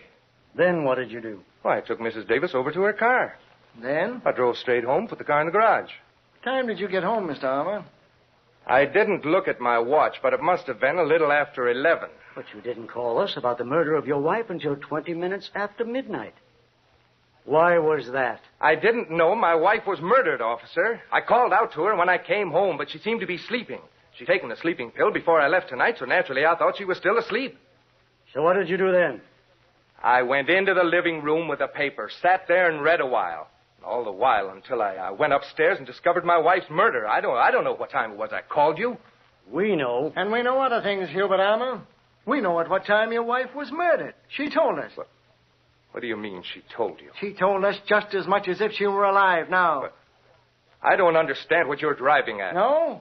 And when your wife told us at what time she was murdered, she also told us who murdered her. Who? Who did it? You were very clever, Hubert Armour, from the very start, when you planned this crime. When you called us here to hunt for a burglar who was no one but yourself. That's a lie. You built this thing up slowly. Tonight you carefully accounted for your time up till 11 o'clock. The remainder of your alibi was weak. It might have been strong enough if Cora Armour had not left us a notebook on crime. What? I asked her to keep a notebook, to tell me all the strange things that happened in this house. She did. She kept it faithfully. Midnight tonight, you, according to her own writing, were not home. She called out to you, but you didn't answer. But you were here. You came in. You crept to the door of her room. You lost your nerve. You came back at midnight, shot her, left the house to dispose of the gun, returned, sat down on your chair and looked at the paper, then went upstairs to look in her room and to report her murder. Yes, Armour, you had it all planned very carefully. But you didn't reckon with Cora Armour's notebook. There's someone outside my door. I know it. Someone just moved outside my door. I'm going to hide this notebook under the mattress like you told me to do. And then I shall scream out the window for help.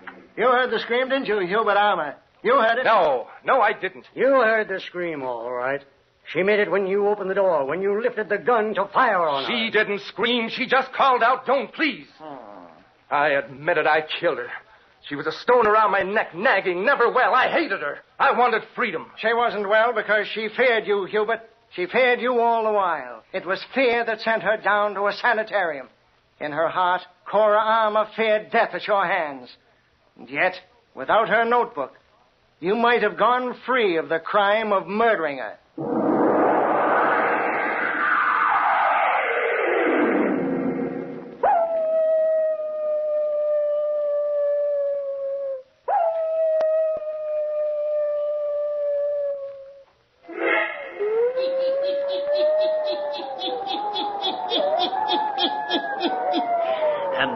did a notebook kept by a woman right up until the second of her death. Bring a murderer to justice. A notebook which spoke as strongly as if Cora had returned from the spirit world to point her finger at the guilty one. Yes. Turn on your lights. Turn them on. I'll be back. Pleasant dreams.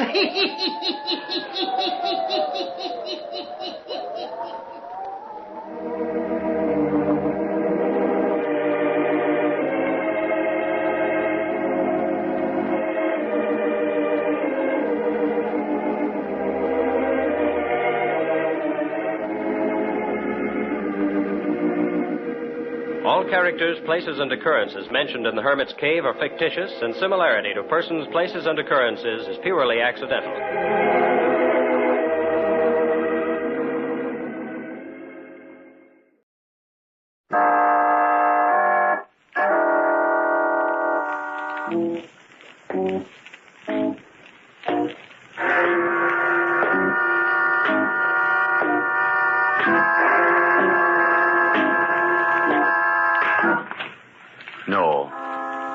No, stay where you are. Do not break the stillness of this moment.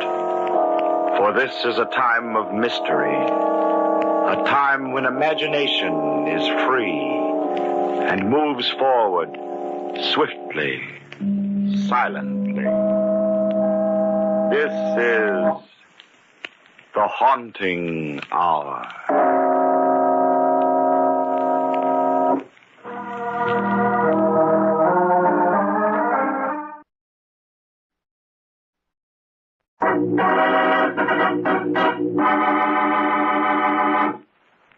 A corpse there was.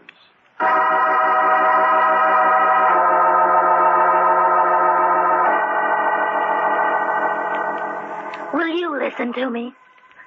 I've got to tell it to someone, and, well, I guess you've heard a lot of strange stories.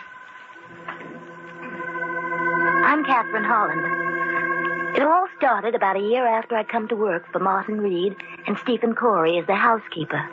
Oh, we'd have such fun, the three of us. And Martin was forever making me promise that I'd be with them always. Always. I didn't know how long that could be.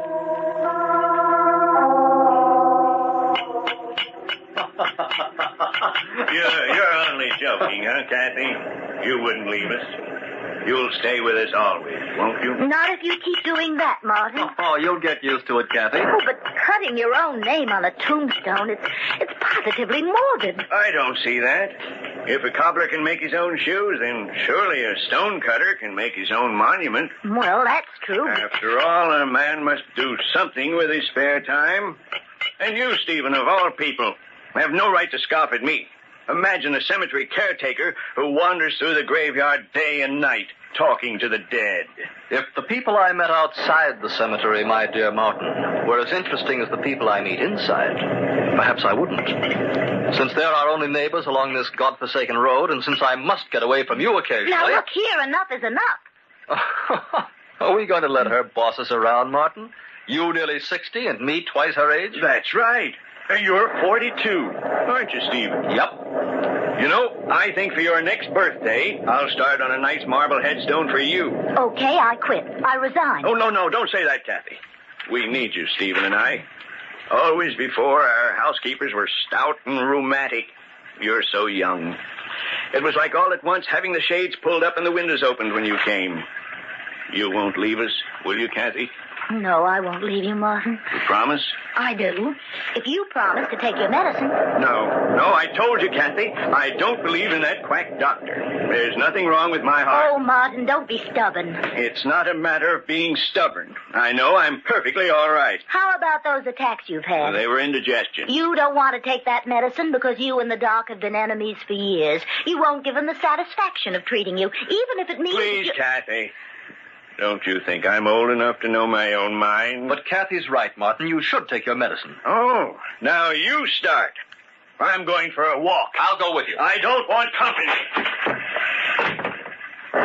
Now he's mad. Oh, don't take it to heart. He'll get over it. I wish he hadn't gone out in this weather. Yeah. I think it's getting worse. I'll go call him back. Stephen, what's that noise? I don't know. It was just outside of the house. It's our cedar tree. That last flash of lightning struck it. There seems to be... Kathy! Good. Move away from the door so I can see too. No, Kathy, please. Stay in here a minute. I'll go out. Oh, I'll go with you.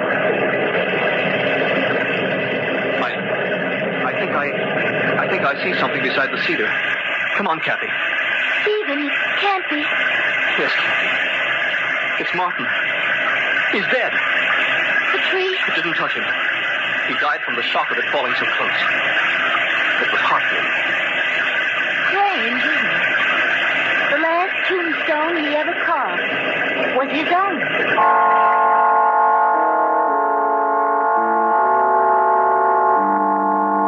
We buried Martin the next evening. There weren't many mourners. We lived too far from town to be well acquainted. At last, the few who'd come went away and left Stephen and me alone at the grave. They've all gone. Your eyes are all red, Kathy. Do you suppose he likes where we buried him? Right across the road from the house? I'm sure he does. He can sort of watch us from here if he gets lonely. It won't be us much longer, Stephen. What do you mean? Well, I can't stay here with just you. It isn't proper. Kathy, you know I wouldn't... Oh, I know, but what'll people think? I don't care about people. They're not important. Well, they are to me. I have a good reputation, Stephen, and I don't Kathy, don't leave me. Oh, but I must. Losing Martin was unbearable, but if I lost you, I'd have nothing left. I'm sorry, Stephen. There'd be no one to care if I live or die. If you go, I'll be all alone. You'll find another housekeeper. Housekeeper? Oh, Kathy, dearest, don't be such a little fool. I'm not a fool. You are if you can't see how much I love you. You love me? Oh, no. How could I help it? You're sweet and fresh and lovely. And I never knew before what joy it was to watch a woman. Anything you do, the way you walk and laugh, even the way you get angry. It's beautiful. Oh, keep away from me. I don't know what's come over you. I was content just having you about the house, being near you, but now... Oh, my darling, you mustn't go away. Oh, please don't look at me like that. Please, Stephen. Dearest, let's get married. I'll make you happy. No, I don't love you. Don't touch me. Oh, I like you a lot. I'm very fond of you, but... Well, it's not love. I could never love you. Why, Kathy? I'll make you a good husband. Oh, no, Stephen, no. You're twice my age. But I'd worship you, Kathy, dearest. Oh, will you quit bawling Kathy, dearest, at me like a lost lamb? I'm going to the house and pack my things. I won't let you go. You belong to me. I don't belong to anyone. If you don't get out of my way, I'll throw this rock at you. There's someone else. You love someone else. No, Stephen, I just don't love you. Don't come near me. I'll throw it, I swear. Kathy, no! I told you I would, didn't I? Why couldn't you believe me? Well, get up. Stephen! He was lying on his back, motionless. I bent over him and... his face, the rock had caught him between the eyes. I couldn't think. I was terrified. I only knew that Stephen was dead, that I had killed him. A murderess, that's what everybody would say. They'd put me on trial, all those faces gaping at me like I wasn't human, and then they'd... No. Had to get out of here. The road past the graveyard. If I followed it, I'd reach the main highway. I'd run. I'd run so fast no one would catch me. Oh, it was dark. The body wouldn't be found till morning. By then I'd be far away. Had to keep moving. Had to. Where could I go? Where could I hide? Flying down the road for hours and hours, till my legs were numb and my heart tearing at my chest, deafening me with its thunder. No, that wasn't my heart. It was a car. They were looking for me. Somehow they'd found Stephen already. Oh, it was getting nearer and nearer. I slipped behind a tree.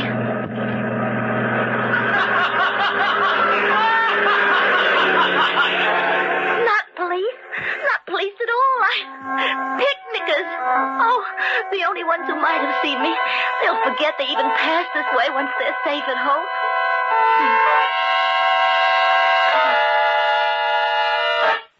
Safe at home. Suddenly, I realized what a fool I'd been. I couldn't escape a police dragnet by running away. They'd never stop looking for me. The best place to hide was at home. Why, of course. I'd gone back to the house from the funeral and straight to bed. Stephen had decided to stay at the grave a while longer. Everyone in town knew he liked to wander through the cemetery, and especially tonight, with Martin just buried. He must have caught a prowler, and the man had thrown a rock at him. That's how it happened.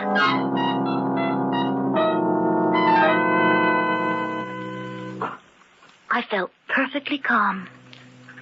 I turned around and started back.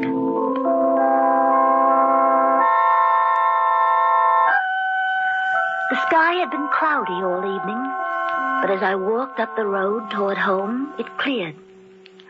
I remember how lovely the moonlight looked, spilling down the steps of the house. I started to climb them. Suddenly, I had an impelling desire to see Stephen's body. I tried to fight it, but the thought of him, cold and crumpled, lying like some cast-off doll in an attic, hypnotized me. I went down the stairs and started across the road.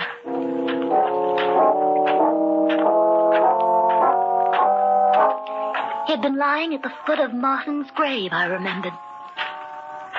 From where I was, I couldn't make out the body. Well, that wasn't right. The old man was buried directly across from the house. I should be able to see Stephen. I slipped through the gate, hurried to where the corpse had lain. It was gone. There wasn't a trace of it. I dropped to my hands and knees, searching about the new mound of earth for some proof that it hadn't all been a nightmare, that I'd really killed Stephen. There wasn't anything.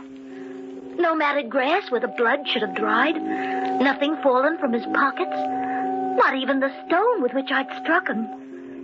And it was so quiet, so deathly quiet, with the moon whitewashing Martin's headstone, and the one next to it.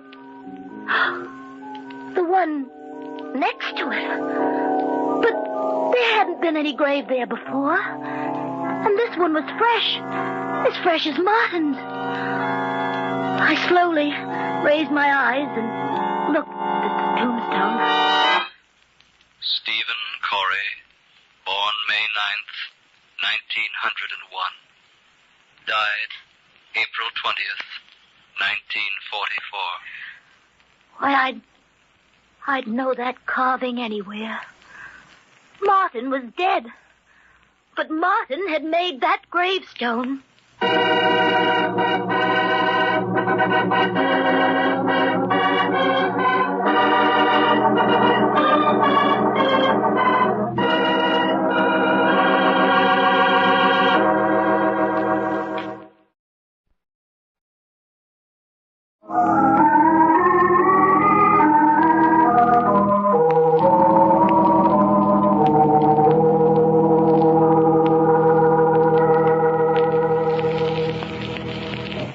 Kathy stands in the moonlight, staring at the grave plaque of Stephen Corey, a plaque identical with the one Martin had made for himself before he died. And yet, how could Martin have carved that headstone? He had not made one for Stephen before he died, I knew that. Still, Stephen had been buried, and the date on the monument was right. I felt the answer, but I pushed it back away from my mind. It couldn't be true that Martin had kept his promise even now and had carved the stone. That these dead who were Stephen's friends had buried him. Had he loved me so he wouldn't make me pay for what I'd done? Did he plead with them to cover him so I'd not be found out? I didn't know. I was paralyzed with fright. I had to get out of here back to the house before I lost my sanity. I don't know how long I lay there, cowering in my bed.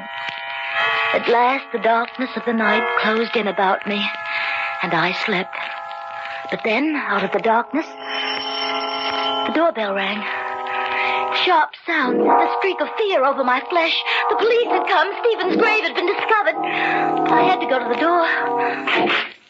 Are you Catherine Holland? I'm Estelle Bailey, Martin's sister. Oh, yes, I should have known. Come in, Mrs. Bailey. Stephen sent me a telegram this afternoon about Martin's death, and I took the first train out here. I'm sorry if I woke you. Oh, that's quite all right. Come in. I know it's been a long trip. Perhaps I can fix you a bite to eat. No, thank you. I'd like you to take me to see the grave right away. Martin's grave?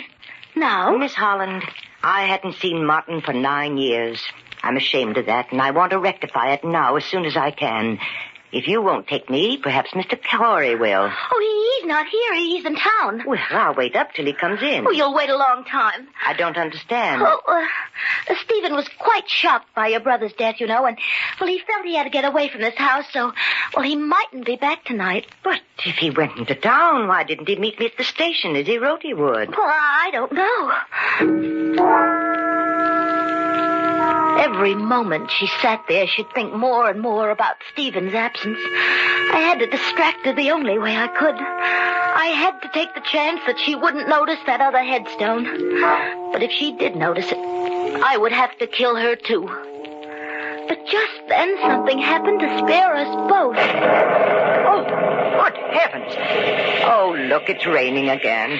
Yes, the moon's gone in. It's pitch black outside. Then there's no use going into the cemetery, I suppose. I'm afraid not, Mrs. Bailey.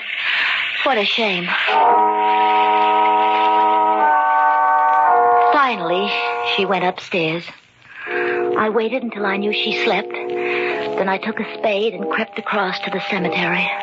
It was wet and cold, but I didn't notice the weather. For I had a scheme. A very clever scheme. I was going to dig up someone else's headstone as well as Stephen's and switch the two. I couldn't disguise his new-made grave, but at least I'd conceal who was buried there. It was just before dawn when I slipped back to the house. Mrs. Bailey woke me about 8, and together we went into the cemetery. I came up level with the graves and... Oh, no. No, it couldn't be. Why, I'd switched them last night. Stephen Corey, born May 9th, 1901. Died April 20th, 1944. His headstone. Exactly where it had been before. But I had dug it up. There were blisters on my hands to prove it. Mrs. Bailey, had she noticed? No. She'd gone right to her brother's grave and stood staring at it, wiping away the tears. I'm very glad of one thing, Miss Holland, that Martin is buried a little apart from everyone else. He liked to be alone most of the time, you know. Even in death, he would prefer solitude and being isolated from all the others. Solitude? Isolated from all the others? But Stephen was lying right by his side. She couldn't see Stephen's headstone. It was incredible, but it was true. Come, Miss Holland, it's raining. We might as well go now. I'll take the early train back to the city. After she'd gone, the house was empty, yet full of a screaming silence. And I sat looking out at the grayness of the lonesome day. Had there really been a grave at all? Growing inside me was a grim fascination to see.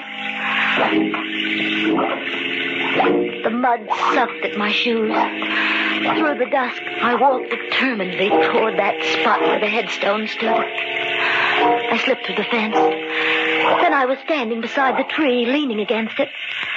For I couldn't believe what I saw. There, beside the others, stood a third headstone, and stretching almost at my feet, a freshly dug grave. Even before I crept forward to see, I knew what the plaque would say. Catherine Holland, born June 7th, 1923, dead April 21st, 1945. Tonight. April 21st. That was tonight. And I was still alive. Martin, listen to me wherever you are. I said I'd be with you always, but you can't force me to follow you. You can't force me to follow you. Tears filled my eyes. I took hold of the hateful stone and tried to flatten it into the ground, Then through the tears, I saw the dark bruises on my hands. Bruises on my hands, but, well, it wasn't possible that... I touched one of the dark splotches. It rubbed away. Then the truth went through my mind. I fell to my knees. The letters I thought were carved into the stone. They, too, were blurred. I drew my finger along my name. It was lettered in black crayon. Thick, archaic lettering, darker toward the middle and at the edges, giving the illusion of depth. Giving the illusion of being cut into the stone. Then that's how Stephen's headstone was made. That's how. I stood up. Fear fell over me like a cold, wet sheet. Behind this adventure was a human being. A being like myself. Then I saw the thing in the grass, sending a tiny sparkle toward the dust-filled sky, and greedily I picked it up. A copper-colored metal cap from an eyebrow pencil. So that was how the letters had been drawn. That was how this thing had happened. Then I knew who had done it. And even before I turned to look, I knew she was standing there, staring at me, unmoving, a thin smile on her lips, her eyebrows thin, too, penciled on with surety and deftness. Turn around, Miss Holland. I see you have guessed the truth. It was you. You killed him. But do you think my conscience will hurt me as yours does? Would it make your death any easier to know you didn't kill Stephen Corey? I don't understand you. I'm telling you the truth. I came into the cemetery just as the last visitor left, and I saw you throw the rock at Corey. I saw you run for the road. You hadn't killed him, Miss Holland. He was only unconscious. But I made sure he was dead before I buried him. Then you dug the grave here.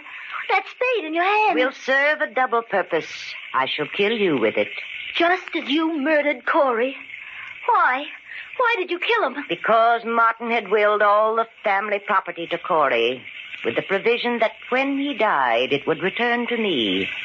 I knew if his body weren't discovered, they'd think you and he had run away together. Then I'd have to wait for him to be declared legally dead. And so you put up the plaque? I felt sure I could persuade the county coroner to file a death certificate quietly. Then I'd show my lawyer the grave, show him that Corey, too, was dead. But you came back, so I have to kill you, too. Now you know the truth. Your time has come. That spade, Mrs. Bailey. Is for you, Miss Holland. Stay back from me. Stay back. I'm going to kill you. I'm not afraid, Mrs. Bailey. You're real. I can fight you. This will be your grave, and I shall bury you in it. Give me that spade. Give it to me. Go here. I said that spade. Mrs. Bailey.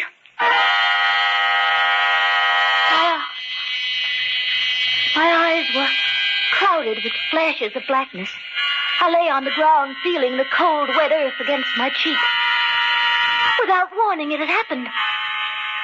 One wall of the grave gave way, and she lost her balance and fell forward into the gaping hole. Dirt from the mound began rolling down, clods of it covering the edges of her long skirt. And she lay still, silenced, at the bottom of the grave. A few wet clods of earth were still slowly tumbling down, as if they had an intelligence of their own, an intelligence that told them to bury the dead. Bury the dead. For she was dead, and she had died instantly. Her neck twisted beneath her loosened, flowing hair that hid the hideous sight of her eyebrows, thin and long. Her neck was broken, and she lay in the grave she had meant for me.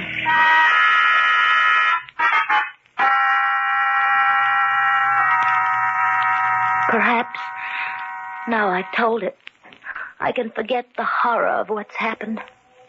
But not soon. Not soon. One way Martin was right. In my brain, he and Stephen will be with me Always.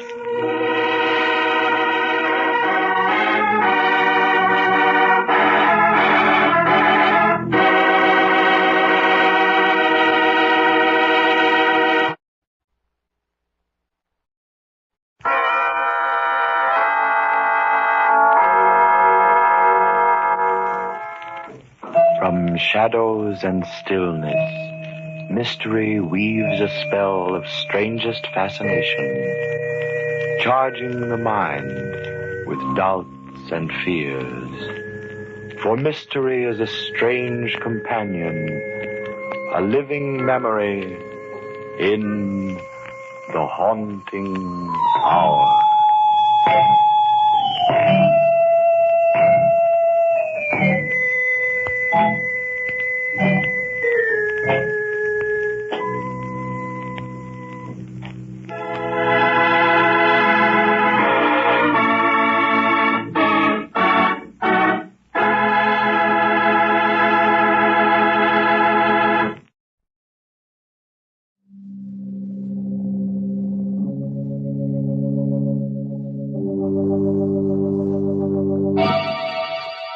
Lipton Tea and Lipton Soups present Inner Sanctum Mysteries.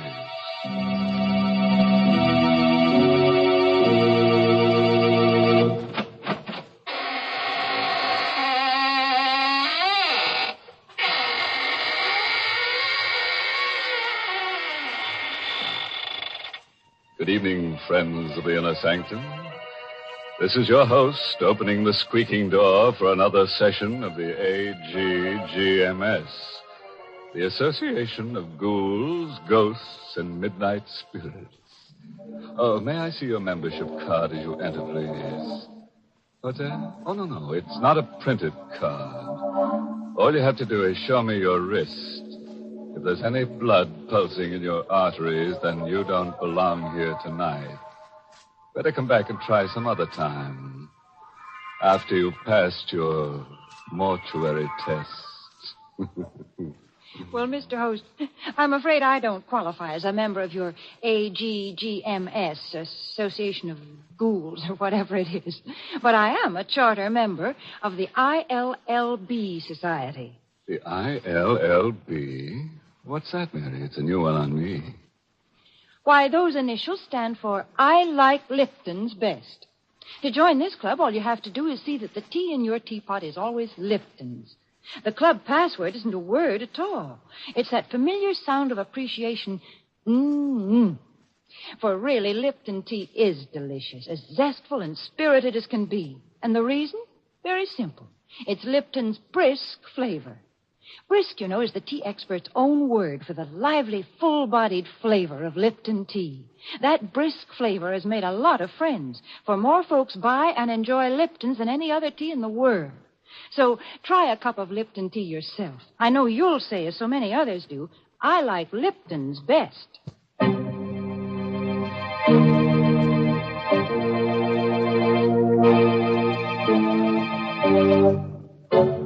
And now for tonight's Inner Sanctum Mystery. It's an original radio play by Emil Tepperman called Make Ready My Grave, and stars two radio favorites, John Banks and Richard Widmark. It's about a boy and a girl who've just been married. A piece of colored string, an open grave, and a hangman's noose.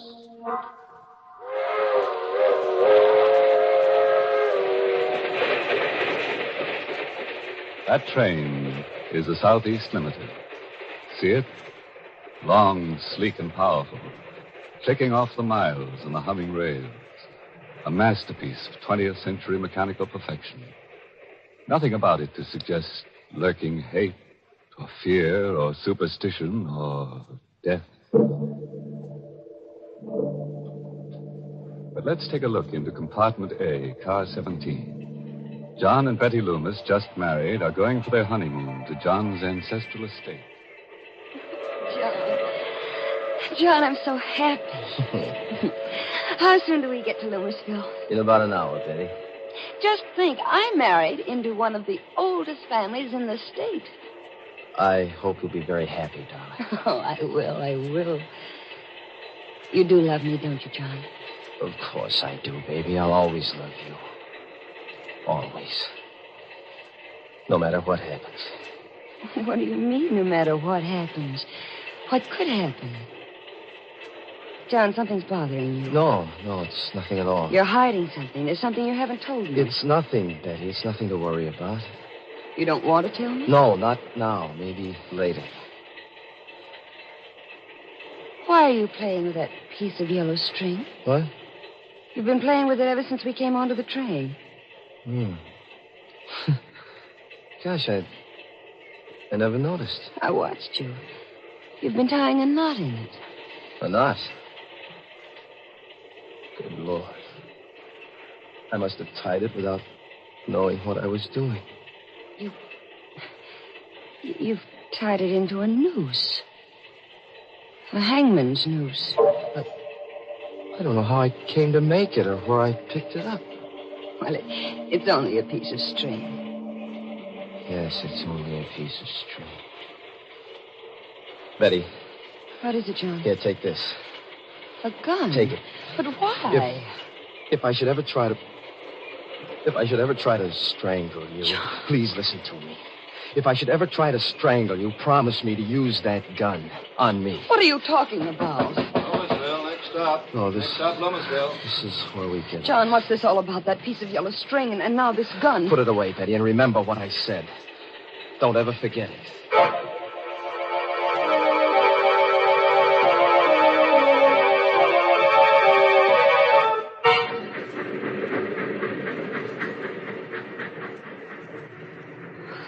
It's so dark here. This is just a way station. The train only stopped here to let us off. Otherwise, it goes right through.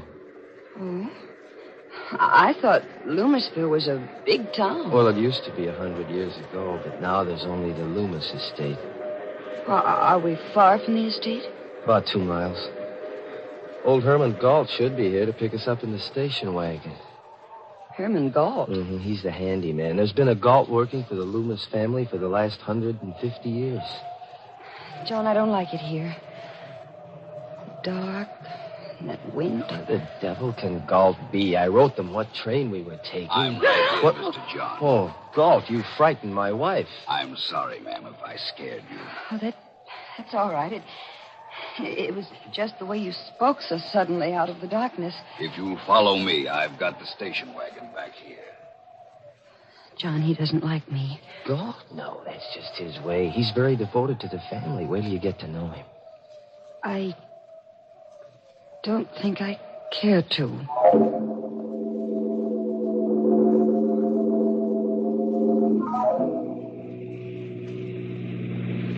Johnny, he's driving too fast. It's so dark. Don't worry, Betty. Galt knows this road like the back of his hand. We'll be there in a few minutes. I'm frightened. Darling, please, tell me why you gave me the gun. No, I can't tell you now, Betty. Maybe after you meet Uncle Everard. John. What? What's that in your hand? What? Oh. Another piece of string. A red one this time. What? I must have picked it up in here, off the seat. You've knotted it into another hangman's noose. Galt. Yes, Mr. John. This piece of red string, did you put it here? No, sir. Then how did it get here? You ought to know. Yes. Yes, I ought to know. Galt, why are you stopping here? We're home, ma'am. This is the entrance to the Loomis estate. I've got to get out and open the gate. I'll be right back. Betty, I've got to get out, too. I've got to see for myself. See what, John? You stay here, Betty. But, stay right where you are. Wait a minute, I'm coming, Go back, too. Betty. Get back in the car. Mr. John is right, ma'am. You shouldn't go with him. Take care of her, Galt. I won't be long. Galt, where's he going? That is the Loomis family cemetery. Cemetery? What does he want to see in there in the middle of the night? He'll tell you himself, ma'am. In due time. No, I'm going to find out right now. Better not, ma'am. Better come John! back. John, wait for me. Betty, I told you to stay I'm in the going car. with you. I want to know what there is in that cemetery. Get back in that car. I'm your wife now. I have a right to know what this is all about. I'm going with you. All right, if that's the way you feel about it. But hold on to that gun I gave you. Keep it in your hand all the time. John, why? You find out soon enough. This is the gate of the family cemetery. All the Loomises and their wives are buried here. It's so shadowy. White tombstones look like ghosts. Hold my hand, John. No. Just hold on to that gun. John, whose grave is this with the high tombstone? My great-grandfather's. Stuart Loomis. He founded the Loomis estate. This is my grandfather's grave. His wife. Here's my father. My mother. And that's all. That should be all. What do you mean? Come over here. This is what I came to see. This is what I've been afraid of. John, it's an open grave. Freshly dug. Yes, Betty. It was just dug tonight. But who is it for? Betty, darling. I'm afraid it's for you.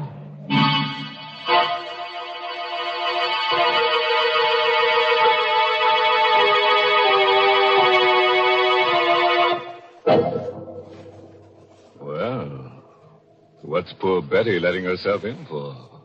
With a fresh grave waiting for her on a honeymoon. And a husband who ties little strings into hangman's nooses. But come to think of it, Betty's a lucky girl at that. How many girls who get married nowadays can count on finding a nice, snug place all ready for them to lie down in and rest? In peace. Gracious, Mr. Host, Betty doesn't seem like a lucky bride to me. Why, most brides have things much easier. Because there's so many things today to help them make their marriage a success. For example? For example, Lipton tea. With Lipton tea on the pantry shelf, a young bride today has a much better chance of making her home a happy one. Just the other day, I was talking to a friend who just got married. As we sat there in her kitchen sipping our Lipton tea, me occupying the only chair and she perched on the kitchen stool, she said, "You know, Mary, it was silly of me to worry about being able to cook the things Jack liked. It's not nearly as difficult as I imagined. Take this Lipton tea here. It answers the whole beverage problem as far as Jack is concerned. He's happy as long as he has Lipton's morning, noon, and night."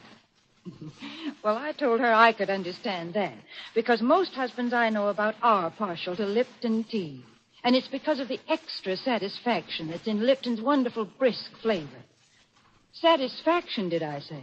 You just try Lipton tea and see if that isn't an understatement. Try Lipton's tomorrow.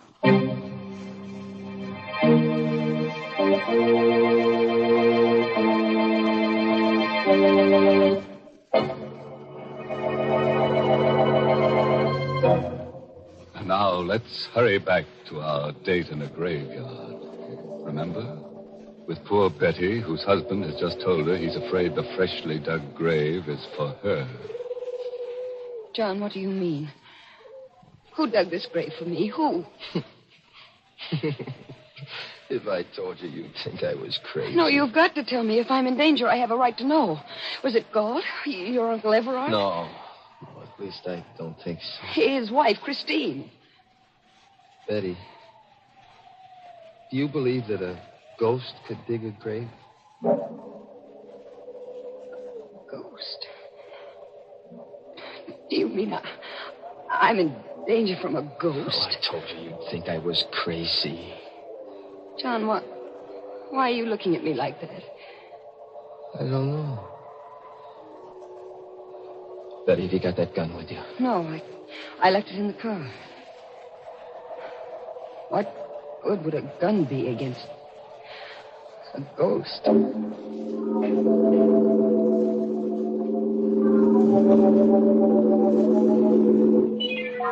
There's the station wagon still waiting at the gate, but I don't see Galt. Maybe he went up to the house. Galt, where are you? Hello there, John. What's up? Uncle Everard. What happened to Galt? He came up to the house. Said you'd gone into the cemetery. So I thought I'd better come down. Oh. Is it there? Yes, it's there. A freshly dug grave. Oh. Uncle Everard, this is my wife, Betty. How are you, Betty? Hello. You saw the grave, too, Betty? Yes, and John says he thinks it's for me.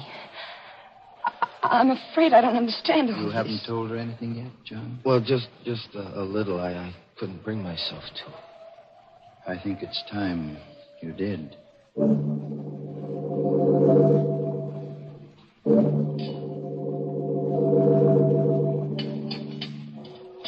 More tea, Betty? Thank you, Uncle Everard. I will have a little more. You, John? No, thanks. Too bad Christina's ill. She's upstairs in our room. But I hope she'll be better by tomorrow. You can see her then. Maybe. What do you mean? That grave out there. Maybe it'll be filled tomorrow. John, don't you think it's time you kept your promise to tell me what this is all about? You tell her, Uncle Everard. Well, Betty, there's a ghost in the Loomis family. That's it in a nutshell. Oh, I see. And it was a ghost who dug that grave.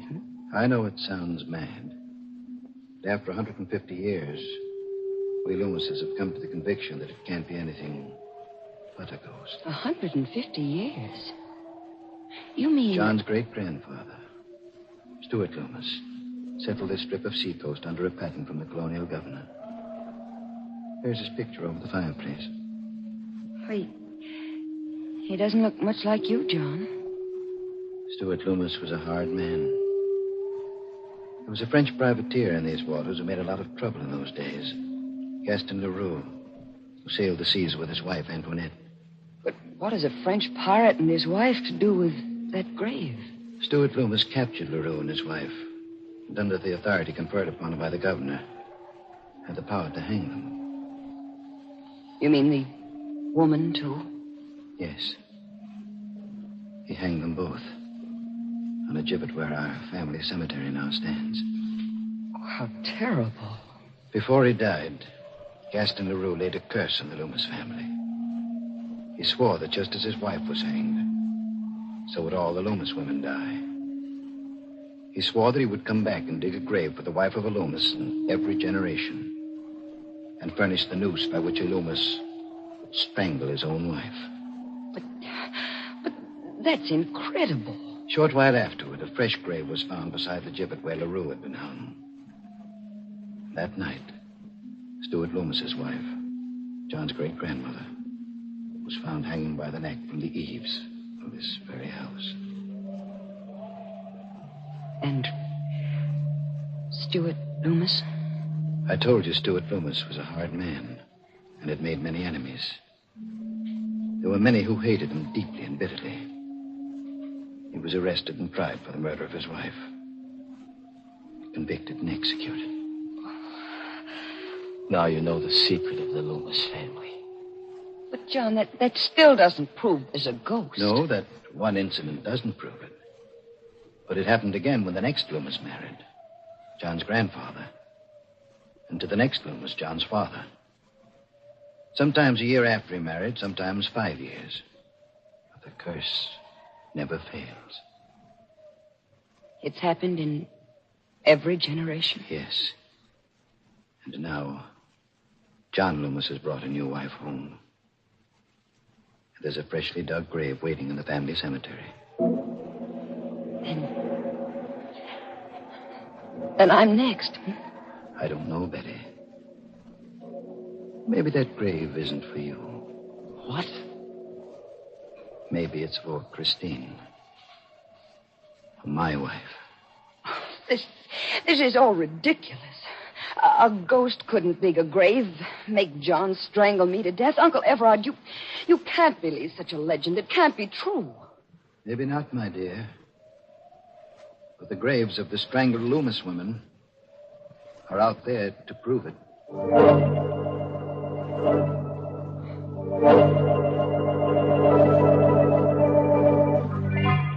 Well, this is your room, Betty. tomorrow morning.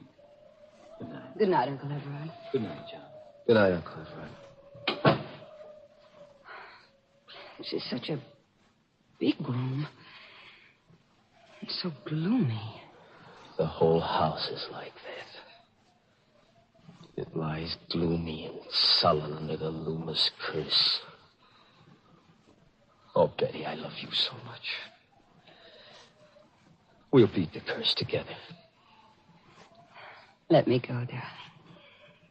I want to change my clothes and wash. All right. There's the bathroom over there. I'll only be a minute. All right, darling. Oh, it's a lovely bath. Betty, what is John, it? quick. What? Look. Hanging from the shower bar. What? A hangman's noose.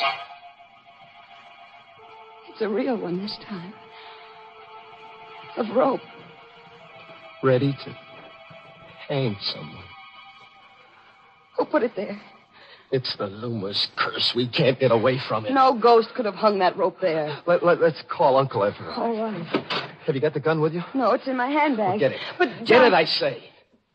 All right, John. Here.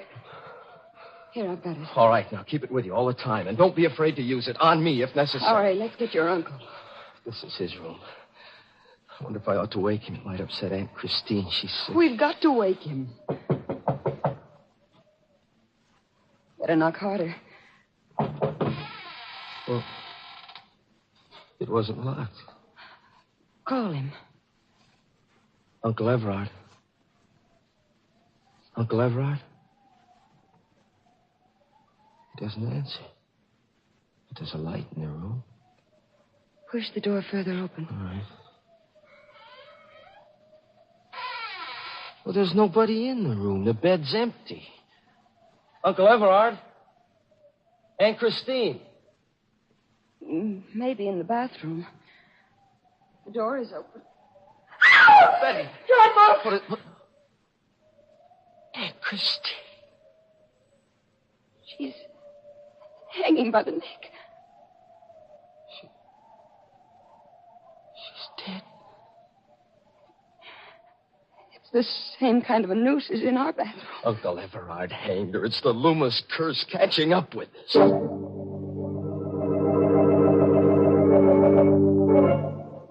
Well, Galt, any trace of Uncle Everard? I searched the whole house, basement to attic, not a sign of him. He must have gone out. Come along. But it's raining. We've got to find him, Betty. Come on.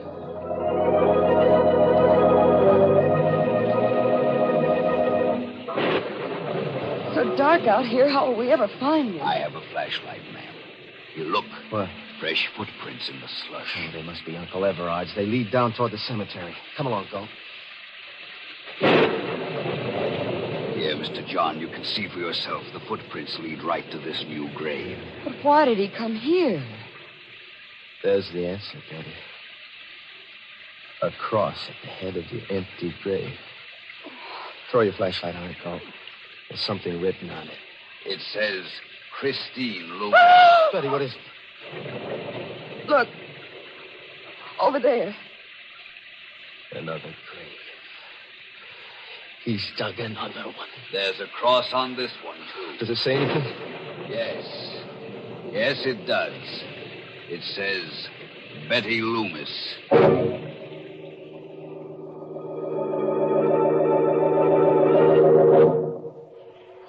John, sit close to me. That portrait of Stuart Loomis over the fireplace looks so real. It frightens me. Now, remember, Betty, whatever happens, hold on to that gun, and don't be afraid to use it tonight. Where is Galt? He ought to be here soon. He went to look for some weapons. Here I am, Mr. John. Galt, you always frighten me coming in so quietly. I'm sorry, ma'am. Here, Mr. John. These ought to be pretty good weapons. Size? Yes, I had them sharpened only the other day.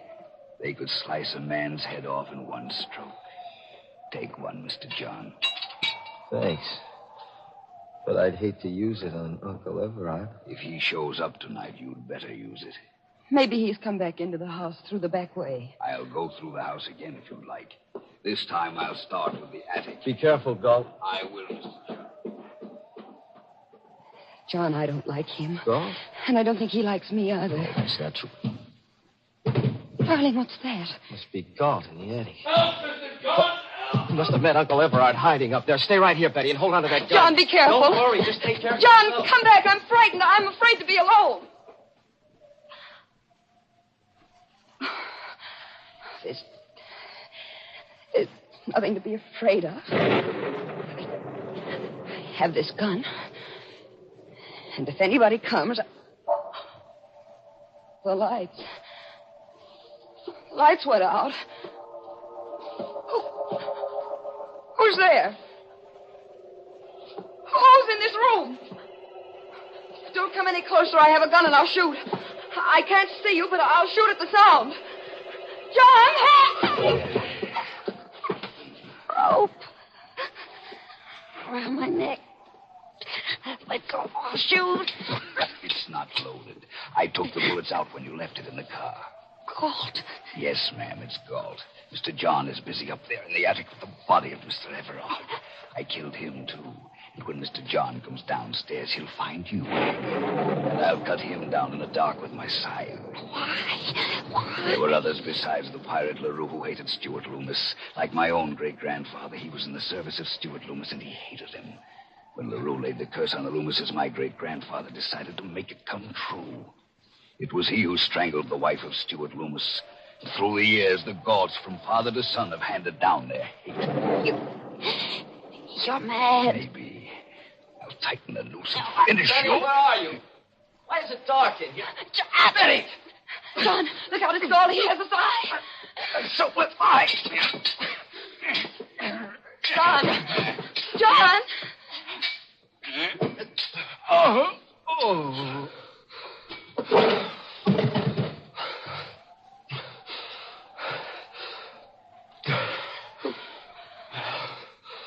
Who is it? Oh,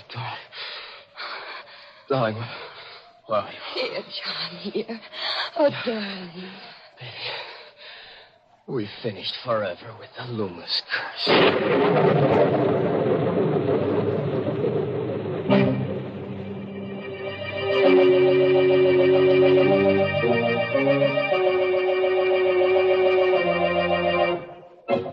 Well, that was a pretty rough honeymoon for Betty.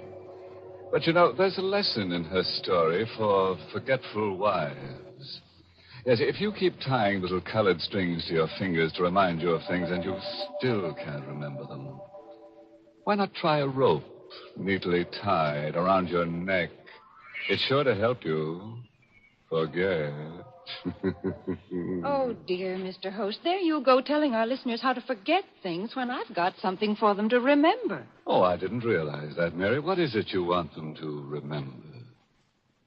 It's Lipton tea, folks. And you don't need any string tied on your finger or any such reminder. To make sure you get it when you visit your grocer's tomorrow, just remember that Lipton's is the tea with the wonderful brisk flavor.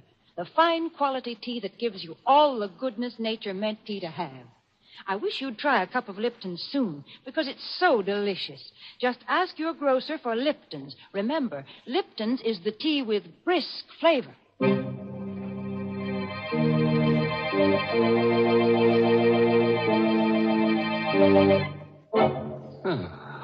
And so our evening's over, with the usual quota of corpses to qualify for the ghoul school.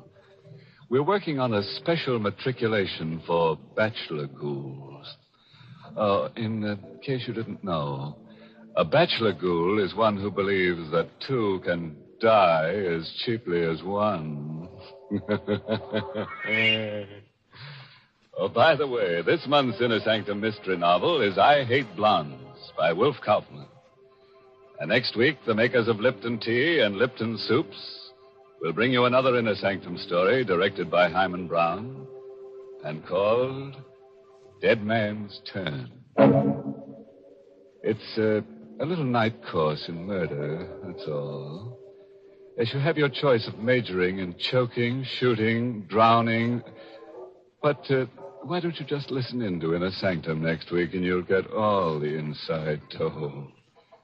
Oh, yes, next week part of the country goes on daylight saving time. If your area remains on standard time, tune in to Inner Sanctum 1 hour earlier. Until then, Good night. Pleasant dreams.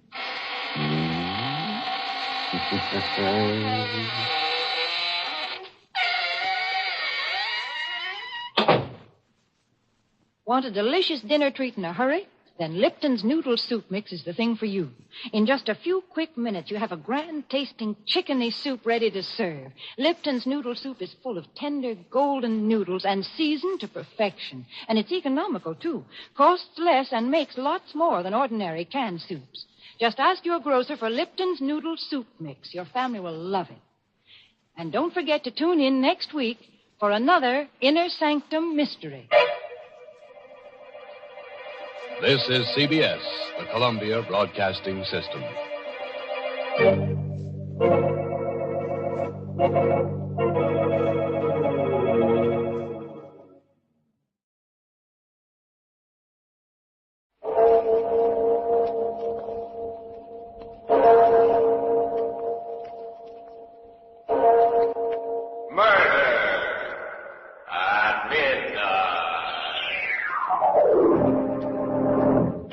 Too sure about that, Wentworth. What do you mean?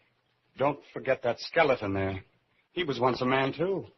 Until he was trapped in here or murdered. What of it? Oh, nothing. Nothing except...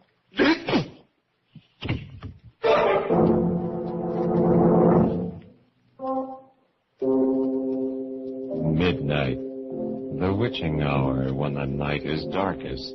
Our fears the strongest. And our strength at its lowest ebb. Midnight, when the graves gape open and death strikes. How? You'll learn the answer in just a minute in The Line is Dead.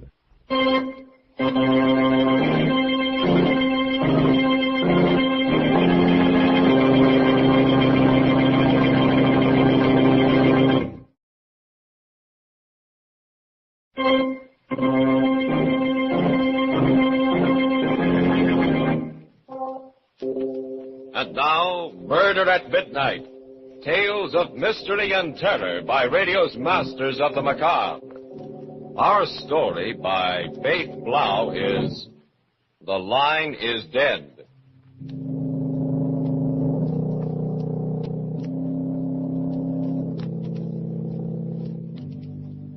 The gash in the green lawn of Brookside Memorial Park awaits the body of Albert Lockridge, scientist and explorer. There are few who have followed him to his last resting place, for Albert Lockridge was not one who was prodigal with his affection. And so beside the yawning grave stands his wife, Lenore. Albert. Finishing the short service, the minister says, And so, unto dust, you are now committed. You may lower the casket. Strong hands grasp the straps attached to the coffin. The pulleys sing their discordant dirge, a strange melody heard over the soft weeping of Lenore Lockridge. Suddenly... Listen, knocking in the coffin. Albert, we hear you. We know you're alive. Raise the casket. Raise the casket. Yes, sir.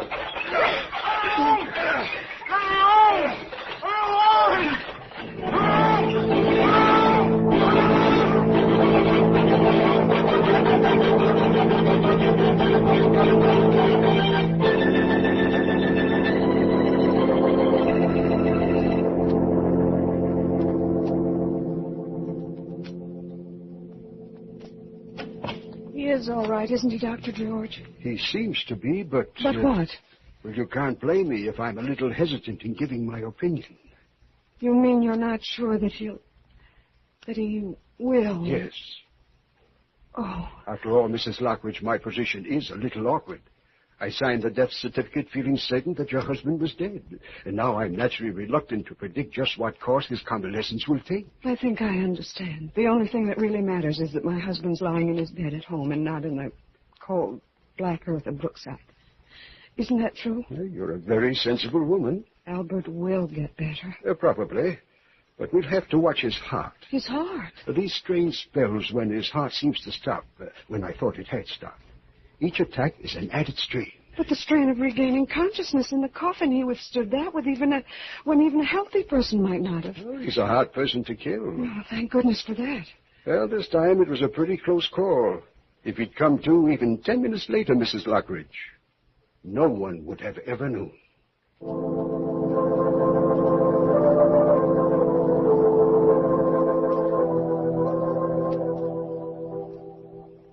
Albert. Lenore? Lenore? Is that you? Albert, the doctor says you'll be fine if you'll only rest. I can't rest. I've got to ask you a question. Dear, you've been through so much, too much for any one person, so save any questions you may. No, this question can't wait. That sealed envelope, Lenore. The one on my desk.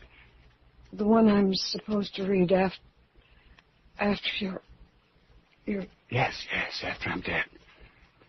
Lenore, you haven't read it, have you? No, Albert. I planned to read it after the funeral, just as you told me to. Sure? You haven't read it? Of course. Get it for me. I want to see for myself. Albert, no, you've so little strength. But I must know. You will. I must know now. Because if you read it, I don't want to live. Albert, I swear I haven't. Please believe me. You saw it? No. Look at me. You can see I'm telling the truth. Look at me. Yes. Yes, I think you are telling the truth.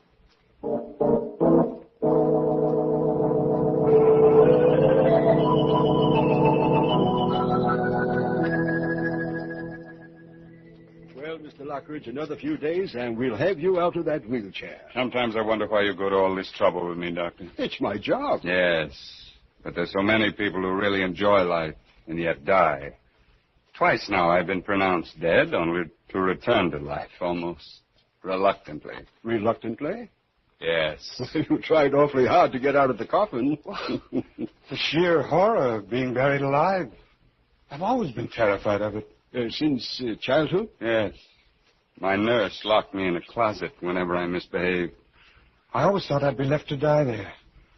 Oh, it's not the fact of being dead that bothers me. It's the fear of being buried alive.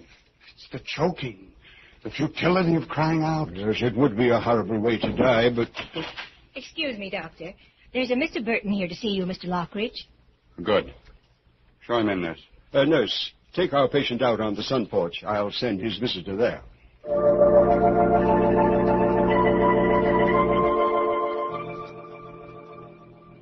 Mr. Lockridge? Sit down, Mr. Burton. Thank you. Nurse, if you don't mind. Not at all. If you need me, just call. Now, Mr. Burton, as I understand your business... I'm a telephone engineer, specializing in special types of telephone systems. Yes. But perhaps you've read about me in the paper. Yeah, sure I have. You're the guy who came back from the grave. Yes, I'm the guy who came back from the grave. And it strikes me, Mr. Burton, that an occasion might again arise when I might want to do the same thing. That's why I called you. Come again? Sometime a doctor again may pronounce me dead. Perhaps I will be, perhaps I won't. And if I'm not, I'd like to feel that I could call for help. I don't get it. Mr. Burton, in case it should happen again, I'd like you to install a private telephone from this house to my grave.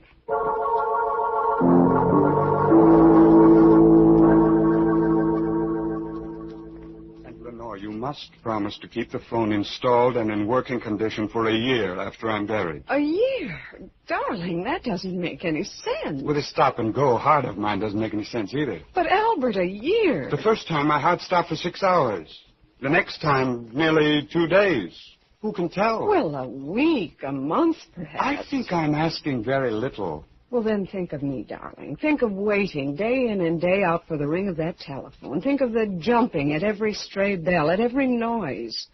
starting, you're condemning me to a slow death, like being in a grave above ground. I still think my request is a modest one, and the least that a wife who loved her husband would do for him. Albert, don't start that again. After all, I shall be in my grave. Perhaps I shall be waiting, too, waiting for help that will never come. Will you please stop this morbid talk? Nothing else seems to be on your mind lately. Besides, it's terribly late, almost midnight. When death comes to a man slowly, he gets time to think about it. Too much time. Stop it, please. It seems to me that you are only too anxious to get rid of me. Albert, how can you even think such a thing after... I've been a good wife, haven't I? Yes, but you might have made Oliver Wentworth an even better one. Albert, please don't bring that up again. What would have happened if Oliver had come back from that expedition with me? I don't know. You would have married him, wouldn't you? Perhaps, I don't know. No. How can you say that? You were engaged to him, weren't you? An engagement doesn't always mean marriage. You did intend to marry him, didn't you? Of course I did. What of it? You know I intended to. And you only changed your mind because he was killed. That's why you turned towards me. Well... I was nothing in your life. You were very sweet to me, Albert, then. I could see that you loved me in your peculiar way. I appreciated everything you did for me. Appreciate? Oh, Albert, why dig looking for a sore spot? It's not fair to me or to you. I was nothing in your life, was I? As long as Oliver was alive. What are you trying to prove? All the time we've spent together, I've played second fiddle to Oliver Wentworth. Look, Albert Lockridge, when we married, I said I'd put all thoughts of Oliver out of my mind. Well, I've done it. At least? At least what? You mean you've tried, but you couldn't. Oh. I knew it. You've never loved me. He's always been in your heart. What are you talking about? You just said it. If I had died, you would never have given me another thought. But all the time, here, in my own house, he's been living his own memory, haunting you, haunting us. I can't go on like this. It just can't go on. I've struggled with him long enough. He's got to go. No matter what I have to do to crush his memory, I've got to kill it. Albert. Lenore? What is it? Lenore, help me. To the chair, my heart. I've got you. Now, slowly. Slowly? I don't think I can make it.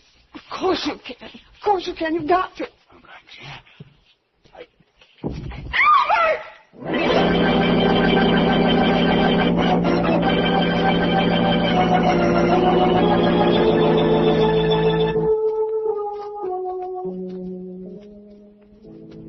Doctor, are you sure? Absolutely, Mrs. Lockridge.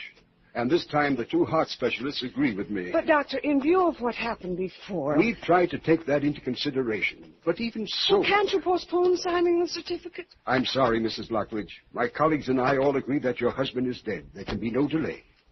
Very well, Doctor. Thank you for everything. Goodbye, Mrs. Lockridge. Goodbye, Doctor.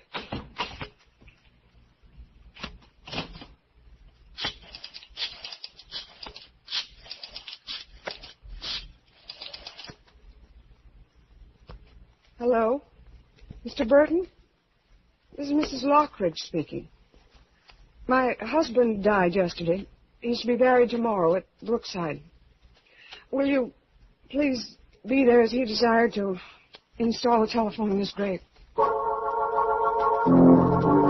man who was afraid, not of death, but of being buried alive. A telephone to a sealed grave, and the great beyond. Will we hear from Albert Lockridge again before the clock strikes 12 for... Murder at midnight.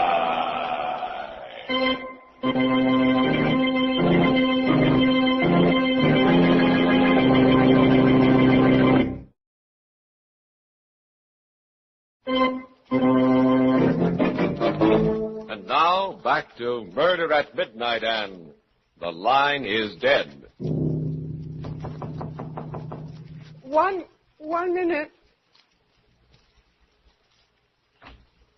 Oh, Dr. George. Good evening, Mrs. Lockridge. It's awfully nice of you to call. I was worried about you. Oh, I'm all right. I'm fine. I couldn't come to the funeral. I tried to phone you, but... The phone's disconnected. So they said. And so I came over. I rang the bell several times. No answer either.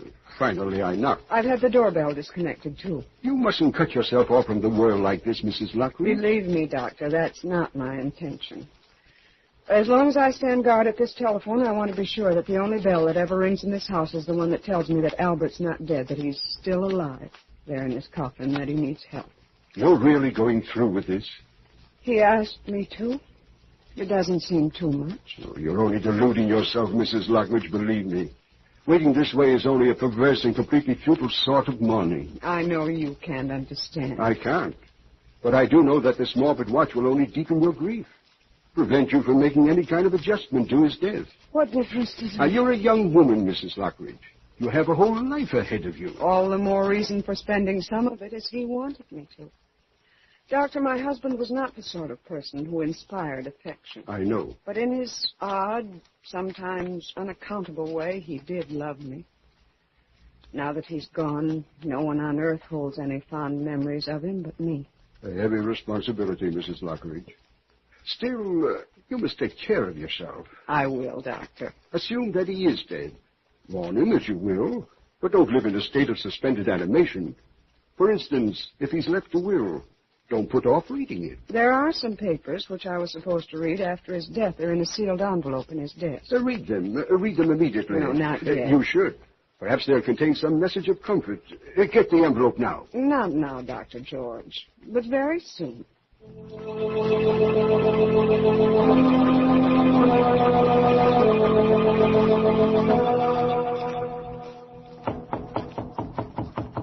Just a moment. Yes? Oh. Lenore, Oh, no. No, I can't. it is.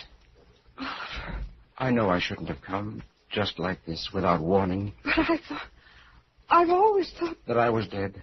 Yes, I know. that's what Albert told me, and you never came back. No. Why? It's a long story, Lenore. A story you ought to hear. You know that Albert died yesterday? I know. That's why I came. Why didn't you come sooner when he was alive? Were you afraid to meet him? I was afraid to meet you. Me? Why, Albert? By the time I returned, you and Albert were already married. But even so, we both would have I welcomed. wonder. You see, I knew you thought I was dead. No good would have come of such a meeting. But now everything is different. Different? Yes, of course. I loved you then. I love you now. Oliver, I've come back for you. Oliver, you don't understand. How can I even think of such things today? Lenore, I had to come. I've waited so long. I couldn't wait a day longer. Can't you see? It's useless even to think about that now. He may still be alive. I know. No, it's not right to speak as you do, not today. I was afraid you'd think so. Lenore, I wanted to avoid this, but now I see I must tell you. Lenore, neither of us knew Albert Lockridge. After all, Oliver, I've lived with I him. still don't think you ever really knew him. I never did, even though I worked with him for many years. That is, until the day we stood in the great hall of the old Aztec temple. The temple we found on that last expedition. The one from which I was not supposed to come back from. We were trying to find a door to an inner chamber.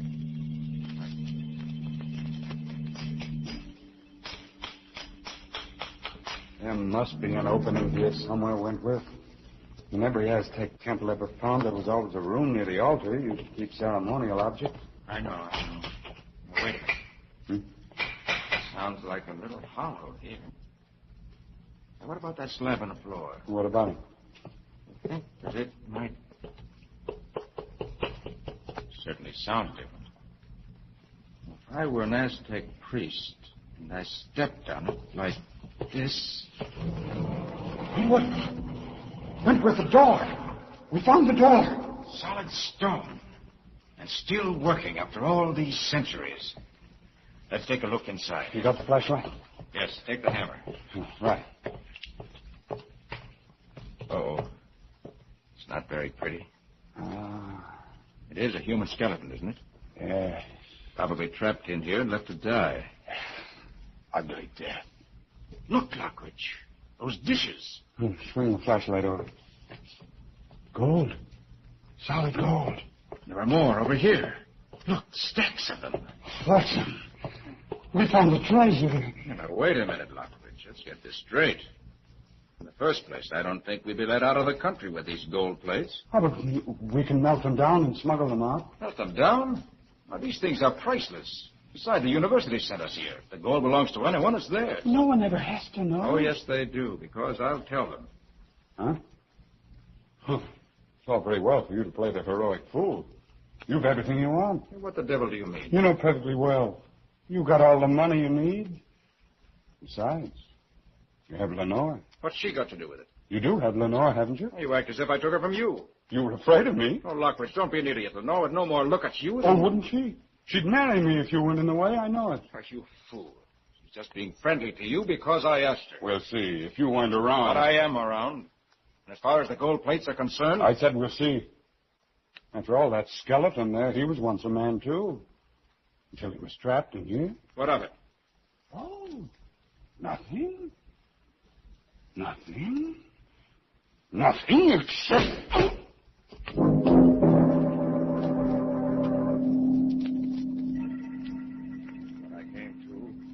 I was there in the dark. Flashlight, the gold plate's gone. Left there to die. Trapped behind a stone door. Oh, no, Oliver, no. When Albert Lockridge closed that door, in his heart, in his twisted brain, there was only one intention. Murder. How did you get out? By luck more than anything else. I had the hammer and I knew where the stone latch was. I started chipping away at it. To this day, I don't know how long it took me, but when I finally got out, I was a sick man, exhausted.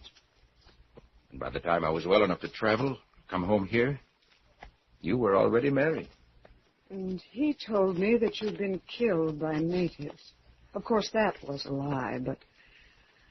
Oliver, I still can't believe that your story is completely true either. But why? A man who's been the victim of an attempted murder would see that the murderer was punished. You didn't even try to. Well, Lenore, how could I? He was your husband. Well, why should then? Could I brand you as the wife of a murderer? Loving you as I did, as I do? I had to wait. But now let's forget this horrible past. I can't, no matter how I feel I can't. After all, there's no proof. Lenore, don't you believe me? It's not just that. Don't you see? At any moment, the telephone may ring, telling me that he's alive. If I knew your story were true, perhaps I'd feel differently, but... Now, my place is here. I must stay here. Lenore, please. If you feel any love for me at all... Will you go, Oliver? Please. If that's what you wish... Yes, Lenore. I'll go. But remember, I love you.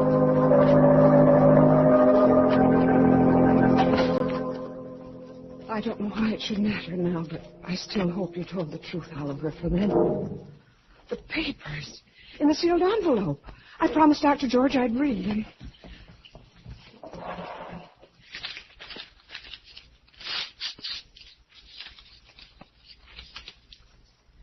Lenore, there are many things on my mind as I sit writing this last word to you. Many things which no human mind should have to bear without telling another. As I look over my life, I know now it has been an empty mountain. I've never had a straightforward human emotion and acted on it. My work has been a sort of shadow play which gave my hollow existence an outward tinge of reality. No friend has really touched me, for I cannot be reached. I married you more out of perverse vanity than love. And yet, perhaps because of your loyalty, some spark of love has been kindled in me. Bear this in mind when you go out to the garden. For there, underneath the sundial, you will find a treasure of gold, which should take care of you when I cannot. I had intended to use this gold myself, but I could not because it might incriminate me in the murder of Oliver Wentworth. People might ask questions, but you... The murder of Oliver Wentworth. Then his story was true. Oliver! Oh, Oliver! Oliver! Gone. Well, he can't have gone far, and if I hurry... Oliver! Oliver! Oliver, I'm coming! I'm coming! Oliver!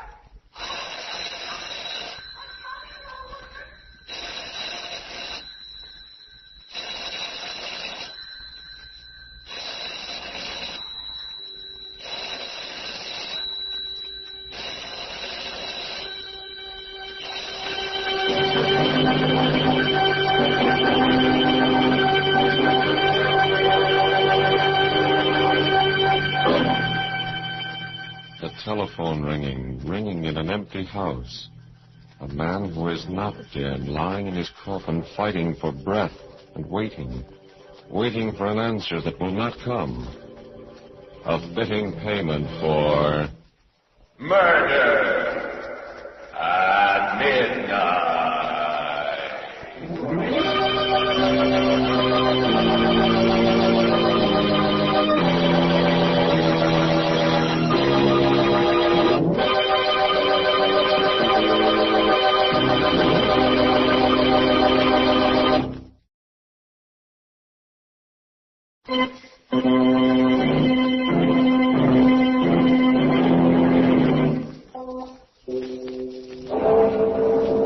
Remember to be with us again when death stands waiting at a newly dug grave, when the clocks strike 12 for murder at midnight.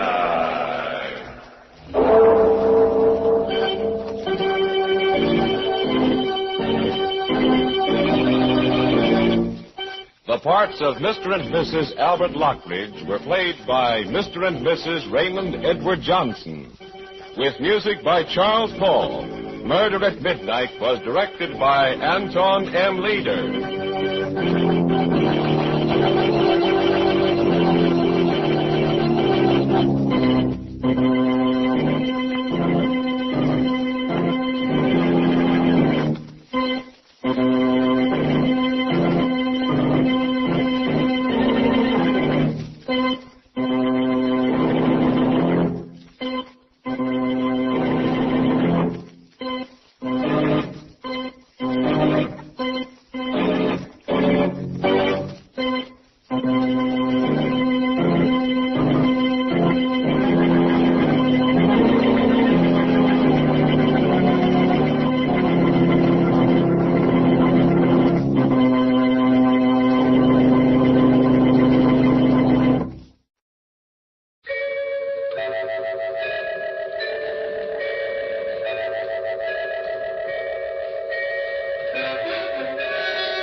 Murder by Experts.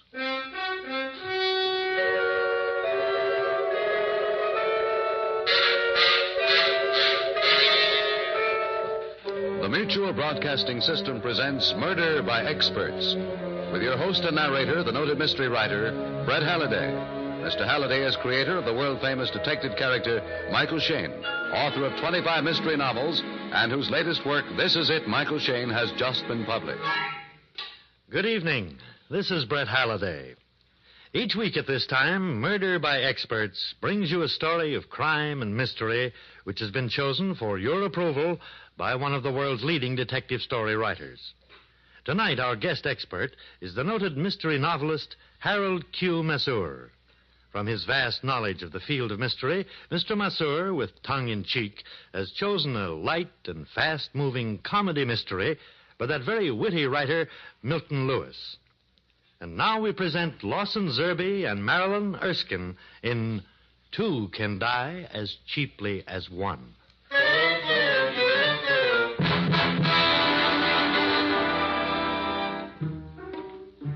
The name's Duke, Johnny Duke.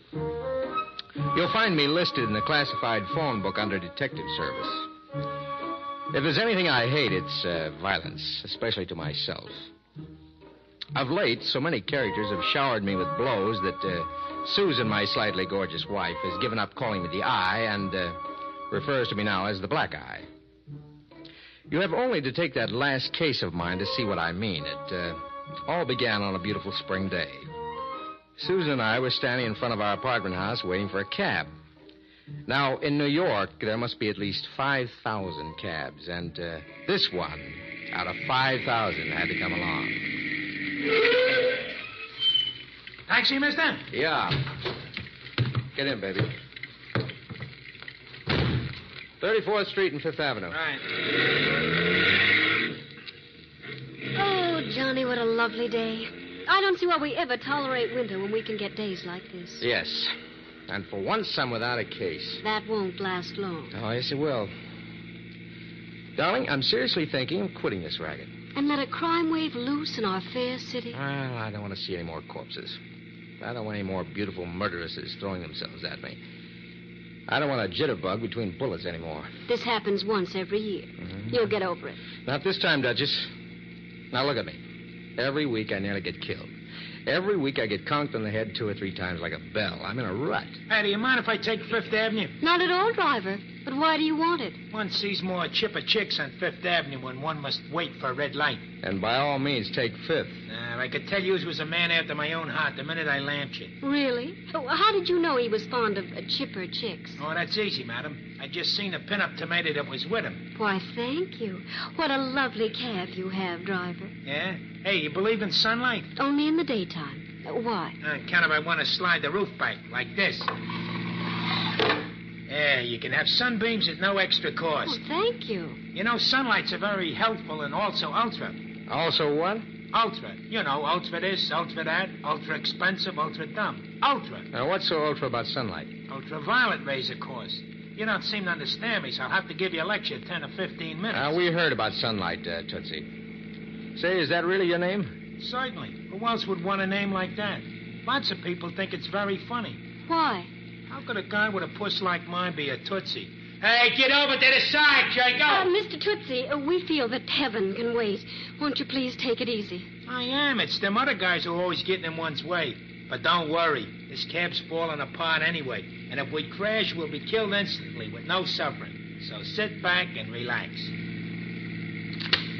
Johnny, what's the matter? Hey, what's he yelling for? I didn't hit no trucks yet. Something socked me on the head. Oh, you got that kind of a wife, too, huh? Oh, it's something that came through the open roof of the cab. Even when I'm not on a case, I'm not safe. Was this it, dear? That must be. It's an envelope. Johnny, darling, look what's inside. Oh, what is it? It's an antique bracelet. Look at those stones. It must be worth scads and scads of money. Why don't things like that ever fall on my head? Hey, I'll let you split it with me happy. You can give me my half in cash. Oh, can I? Certainly. What can I do with half a bracelet? Give him a check, Johnny. Oh, nuts. You both know this bracelet must be returned. Don't be silly, dear. It'll go perfectly with my new dress. Besides, how will you ever find the owner? There's a name on this envelope. James Maxwell, importer. Oh, the address is one of the office buildings we just passed. Well, all I can say is that anyone who throws a bracelet like this at a perfectly innocent head doesn't deserve to get it back. And besides, I want it. Sure. Finders keepers, losers weepers. That's right, Johnny. And didn't you just say you were in a rut? Well, what's that got to do with it? If you return it, you'll probably find out it was stolen by some beautiful siren who murdered a half-dozen people to get it. Yeah, and she'll probably try to murder me to get it back. I'll bet she worked with a cutthroat accomplice I'll have to arrest before I'm killed. See why you shouldn't give it back? Why, you're dead already. And they'll probably murder me just because I'm your wife and I know who the killers are. See, you're both dead already. And if I return it, I'll spend this beautiful day bleeding in strange apartments, being mauled around, getting kicked in the head, having my teeth knocked out, getting back into the same monotonous routine of mayhem and murder. That's right, dear. Don't you see why we should keep it?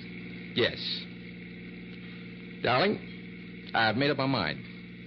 Tootsie, turn around. What are we going to do? Why, return it, of course.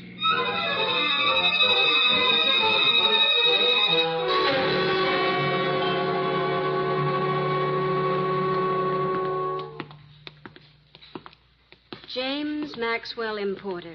That's the office, dear. Yeah, come in. Try to make it snappy, darling. Remember, Tootsie's waiting downstairs in his cab. Seems to be no one here. Well, try that inner office, darling. Excuse me, miss. We'd like to see... Johnny, what's the matter with her? I don't know. She seems asleep. At her desk. Don't touch her. Oh, but Susan, I said... Steady, baby. Look, she's been murdered. 2 slugs in places where they count. I knew we should have kept that bracelet. Oh, if you'd only listened to Now, me. that open window in back of her faces a street. She or the killer must have thrown it out there and it landed in our cab. Don't move. Either of you. Hello? You both do exactly as I tell you, or you'll get a bullet in your brain. Do as the man says, dear. You know your brain isn't large enough to hold bullets, darling. What's the idea? I'll take that bracelet. Bracelet? What bracelet? He must have wandered into the wrong place. Give me that bracelet. Humor him, dear. He's obviously a homicidal maniac of the crazy type. Yeah. What's the racket, pal? How'd you know I had it? I know why she was killed. I know who killed her. And I know exactly what I'm going to do about it. He's a smart murderer, Johnny. He knows a lot. Oh, take that gun away from Johnny's head. You'll muss his hair. I'm going to do more than that, madam. I'm going to kill him. Now. Oh, Johnny, it's Tootsie. What Tootsie? This Tootsie, pal! Oh. That was a nice ride for an underdeveloped guy. Thanks. Susan, are you all right? Yes, dear. His shots went wild. I've got his gun and the bracelet. It's lucky you came in, Tootsie. Well, I was getting impatient down there. You shouldn't keep me waiting like that. You'll run up a frightful bill. Oh, who's the dead doll? We don't know yet. Searching him, huh? Do I get half the take? Susan, baby, this guy is Mr. James Maxwell. He's coming out of it. My head. Get up, Maxwell. Now, explain it simply so my childish mind can grasp it. Why did you murder her? Come in. I'll open it, dear. Yes, what do you... No, don't. Oh.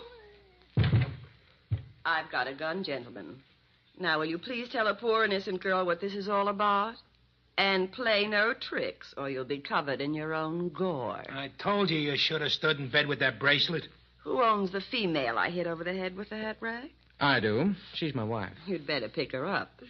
Someone might step on her. Oh, Johnny, buy me a new head. I'll help you up, baby. You'll be all right. Thank you, Blanche. You came just in time. You know her? Oh, yes. Blanche and I are old friends. Just who are you? I'm Johnny Duke. This is my wife, Susan, and this is Tootsie, our taxi driver. Well, what's the payoff? Are you going to kill us again? I certainly am, if you're going to hurt Jimmy. Did, you kill that girl? No, we just wandered in here. What are you doing there, Susan? Oh, just looking at this hat rack. Is this what you hit me with, Blanche? Yes. I heard you in here, and I thought you were harming Jimmy. If I hurt you, I'm terribly sorry, dear. Oh, that's all right. I was just trying to figure out how you use the hat rack. Well, you must have swung it like this. No, don't! Oh! I've got the gun back, Johnny. Oh, my brains are aching. If I hurt you, I'm terribly sorry, dear. That was lovely. You'd make a good female blanksmith. Thank you, Tootsie. Drag her to that chair, Mr. Maxwell. That's right. Now we'll go on where we left off. Why'd you kill her, Maxwell? I didn't kill her. I was with Blanche all day. Wasn't I, dear? That's right. He was at my place. What were you doing? We were playing Ring Around a Rosie in my living room, dear. What's your full name? Blanche Werby. Why? Did you ever see this bracelet before? I can tell you about that bracelet. It belonged to my partner, William Baldwin. It's worth a fortune. At least $80,000. I told you we should have kept it. Where is Mr. Baldwin now, Mr. Maxwell? I don't know. He disappeared 6 months ago and was never seen again. He had that bracelet with him. Who's that dead girl? Well, she's Miss Ruth Perkins, my secretary. Oh. She evidently threw the bracelet out the window. How'd it get here? I haven't the faintest idea, Mr. Duke. I'm sorry I lost my head before. I thought you killed her when I came in before. I heard you talking about the bracelet. I thought you murdered her to get it. Whoever gave that bracelet to Ruth Perkins knows who my partner is. This looks like quite a case. Yes, Duchess. And for once, we're going to let the police solve it. Call them up, darling. We'll probably be tied up with them until evening. There goes our lovely day. And that should teach you a good lesson. Next time you get hit on the head with an $80,000 bracelet, you keep it. Police headquarters, please.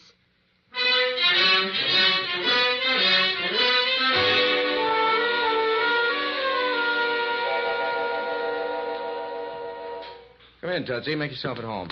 Oh, thanks. Sure nice of you to invite me in for cocktails. Well, that's the least we can do after taking up your time all day. You sit there with Johnny. I'll go in and mix them. Now, about the murder of that Perkins dame, I got a theory.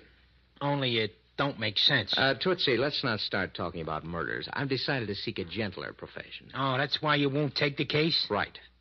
Now, we won't mention it again, will we? By all means, we certainly shall not even whisper about it. You think James Maxwell killed her? No, the gun we took away from Maxwell was a different caliber from the one that killed her. I think Let's talk about baseball, huh? Certainly. The Brooklyn Dodgers will win the World Series this year. What makes you so sure? I live in Brooklyn.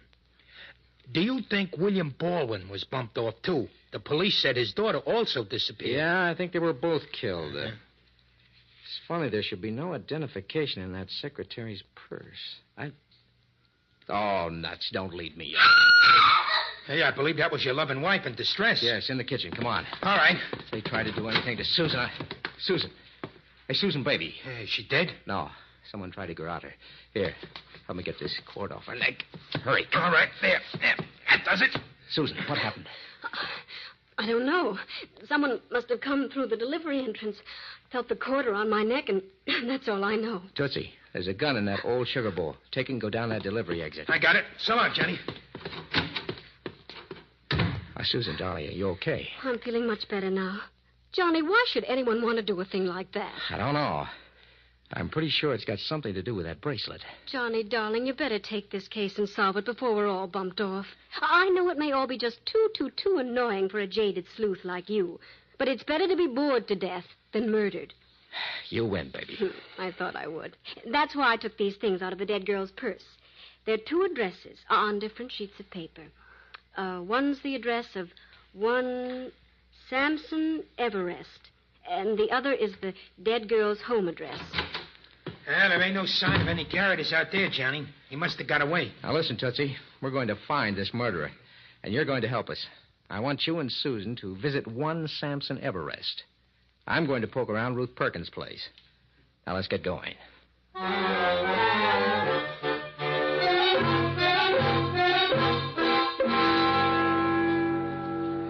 Welcome to the Solid Comfort Funeral Parlors, madam. Samson Everest at your service. How do you do, Mr. Everest? I'm Mrs. Johnny Duke. How do you do? You've seen our advertisement for a bargain in funerals, no doubt. We're running a sale, you know. Is it for someone close to you, your husband, perhaps? No. In fact, we didn't know you were an undertaker at all.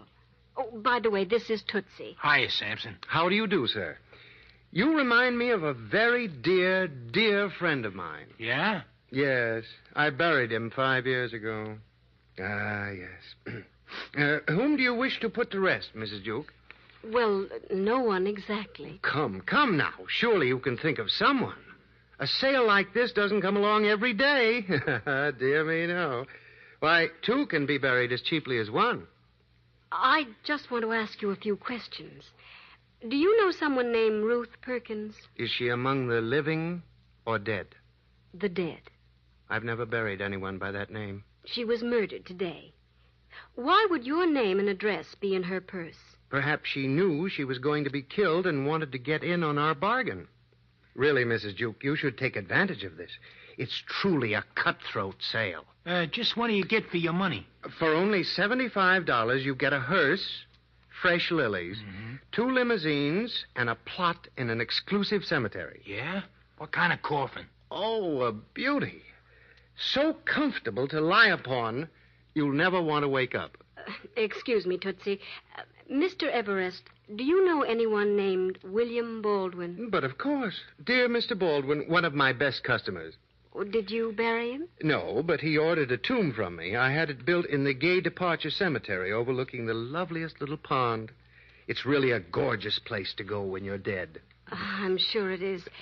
But why did Mr. Baldwin have it built? To rest in when he passed on. Mr. Baldwin was a man of great foresight. In fact, his daughter was here only yesterday. His daughter? As a customer or a victim? Oh, she was quite alive, I think. Of course she was. She talked to me. She wanted to know where her father's tomb was. Why? She was going out there to inspect it. A very devoted child, I must say. She wanted everything to be just right for the day when her father would move in.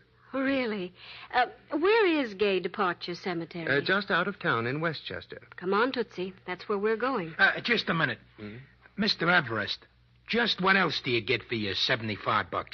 2 pallbearers, an organ music, a granite tombstone, a smooth ride with professional chauffeurs. Is the hearse got white tires? My dear man, all our hearses have white tires. That goes without saying.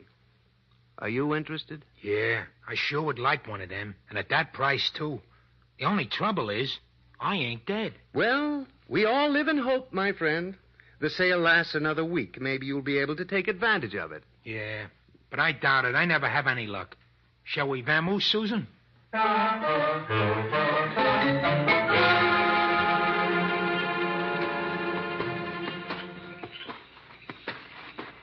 must be the tomb, Tootsie. It's right near the pond. How picturesque. Susan, don't you think we should have told the caretaker to let us in? I didn't want to wake him up. Besides, I don't think he'd permit us to come here at this hour. Get out your flashlight. There. Yep, this is the tomb. Here rests William Baldwin. Shall I ring the bell? You don't have to. Someone forced open the door. Huh? You think some of these ghosts is burglars? If they are, they'll be arrested. Come in.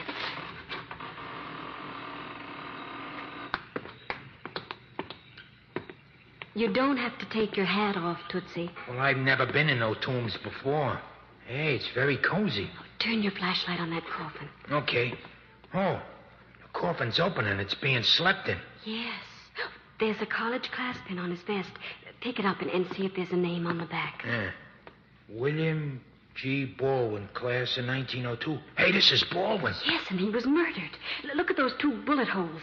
The killer is very sweet. He not only murders his victim, but puts him in his tomb. Oh, rip the guy's jacket. I don't know. Yes, I do, of course. I'll bet the bracelet was hidden in that jacket. Oh, come on, Tootsie. We have to get out of here. I want to phone Johnny. Okay, but shh, not so loud. You're liable to wake him up.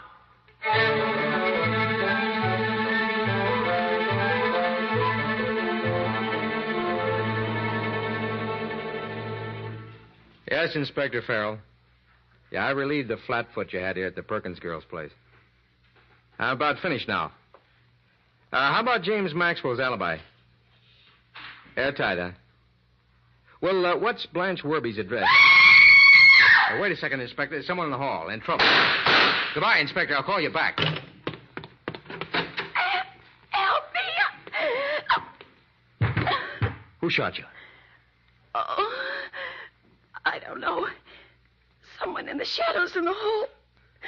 Don't leave me. I'm frightened. I'm just going to put you on the bed and call a doctor. No, doctor. It won't do any good. Who are you? Ruth Perkins. Ruth Perkins? Yeah, but that's impossible. She was killed this afternoon. I don't lie. I'm not lying. I was out of town.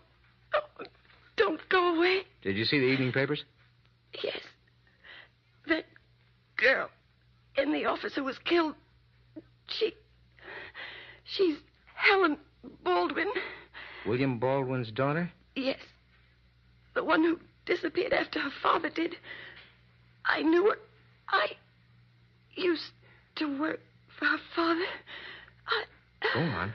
You know who killed her? I think... Miss Perkins, dead. Hello? Oh, Susan. Yes. Go on. Baldwin, huh? Okay, baby. I'm going over to Blanche Werby's joint at 889 East Drive. Bring Tootsie along and meet me there. Yes, goodbye.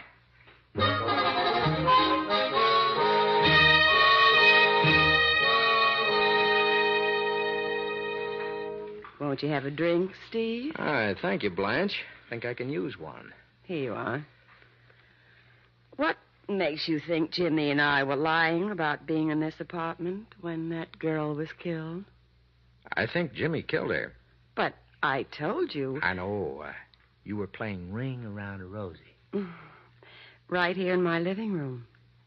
Shall I show you how it's done? Oh, I've played it in my time. Not the way I play it. You be the Rosie. I'll make the ring around you with my arms. Like this. This is a new way of playing it. Uh-huh. And it's some fun. You look startled. Naturally. I've never been a Rosie before. You didn't touch your drink, Steve. Blanche, Would you like a new and thrilling experience? Uh-huh. That's my hobby. What is it? Being murdered. Oh? By you? By James Maxwell. You're next on his list. He's trying to kill everyone who can prove him guilty. My wife, the Perkins girl, Helen Baldwin. Next, you. Oh, you've got a morbid imagination. What you need is more ring around a rosy. Oh, dear. Have your drink while I answer it. Hello, Blanche. Oh, Jimmy. Come in. Look who's here. Johnny Duke. Well, I'm glad to see you. Hello, Maxwell. You're lucky Inspector Farrell let you go free. Well, he knew he couldn't keep me. No evidence, you know. Yes, that drink was plenty strong. I feel awfully funny. What's the matter with him? Gave him a knockout drop. He's getting very wise, Jimmy. You know what he told me? He said you tried to kill me. The little fool. I told him he was out of his mind. What are you laughing about? Well, it's so funny. Not for you. As it turns out, he's 100% right. Jimmy, put that gun down. No, Blanche. It was very nice of you to lie and alibi me. But now I can't trust you. So you're going to die. No. Now. Oh, I'm being killed. Take it easy, Blanche. I shot him in the shoulder. He'll be okay. He didn't even have a chance to fire his gun. Oh, you weren't out. No. Mm-mm. I dropped my drink under the pillow of your sofa. I hope it doesn't stain. Johnny, darling, we came as fast as we could. Come in, baby. Hiya, Tootsie. Okay. You came just in time to hear Blanche give us a complete confession. How about it, Blanche? Okay. He phoned me this afternoon and begged me to alibi him. I did. I loved him. Then I went to the office. The rest, you know. Johnny, darling, how'd you do it? How'd you make her confess? It was easy, baby. All I had to do was play a little game called Ring Around the Rosie, dear.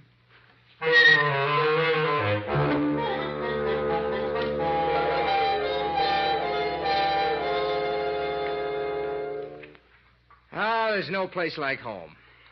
And so peaceful. Johnny, you still haven't explained. Well, it adds up to this, baby. Maxwell killed Baldwin to get that bracelet. Mm-hmm. He didn't know that Baldwin had it sewed into his suit.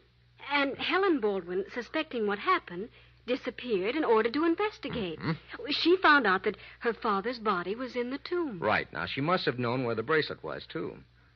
She came back with it, accused Maxwell. Mm-hmm. He pulled a gun. She threw the bracelet out the window. Where it conked you. But why did Maxwell lie and tell us that the dead girl in his office was his secretary, Ruth Perkins? To protect himself and stall for time. If we knew who she was, our suspicion of Maxwell would be strengthened. He wanted to carry out the bluff by killing Ruth Perkins. They made a mess of that job, though. Yeah, but what good would that bluff have done him? Well, at the time Baldwin disappeared, his daughter told the police that there was some bad feeling between her father and Maxwell. Maxwell wouldn't have had a chance if the police knew the dead girl was Helen Baldwin. And that's why he removed her identification papers and things before we stumbled on the body. Johnny, darling, do you still feel you're fed up being a detective? Murder, mayhem, and monkey shines. The same old thing. I'm bored. Come here.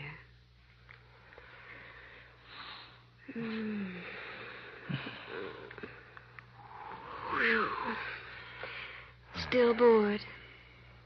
Still feel you're in a rut? Mm-hmm. But, who says I want to get out of it? Come here, baby.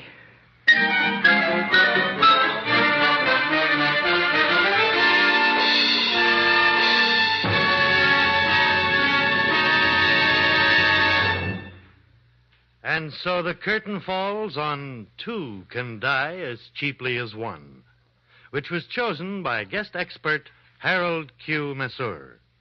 Mr. Masseur is author of the recently published mystery novel, Suddenly a Corpse.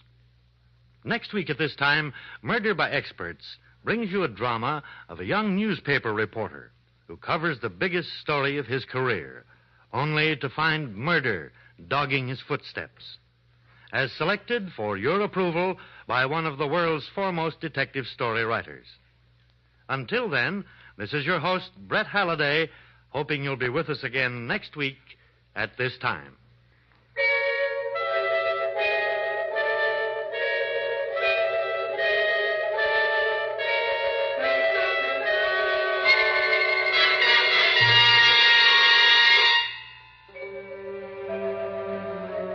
Two Can Die as Cheaply as One was written by Milton Lewis. In our cast were Lawson Zerbe, Marilyn Erskine, George Matthews, Gene Ellen, Ralph Bell, John Gibson, and Bob Donnelly. Music is under the direction of Emerson Buckley, composed by Richard DuPage. Murder by Experts is produced and directed by Robert A. Arthur and David Cogan. All characters in our story were fictitious, and any resemblance to the names of actual persons was purely coincidental. We welcome all comments on this program, Murder by Experts. All letters should be addressed to Murder by Experts, care of the Mutual Broadcasting System, New York 18, New York.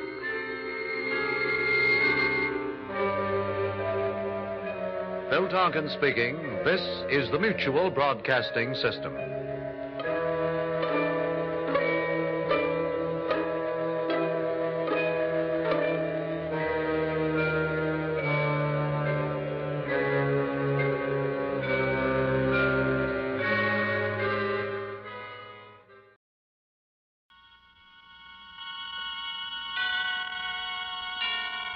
And now, tonight's presentation of radio's outstanding theater of thrills, Suspense.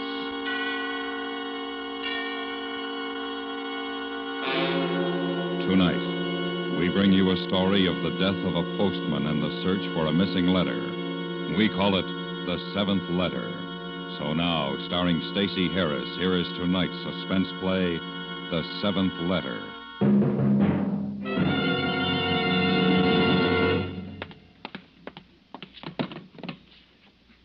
7L32, request detectives at corner Hatteras and Roblar Streets. Notify the coroner.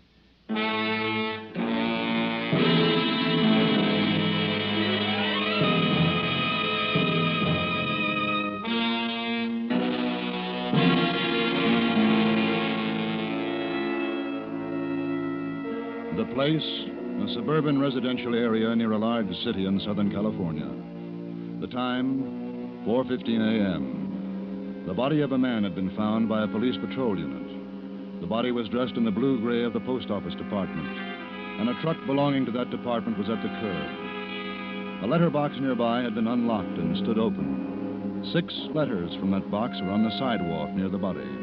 The postman had been on a collection run. Someone had stopped him from completing that run by placing a knife in his back.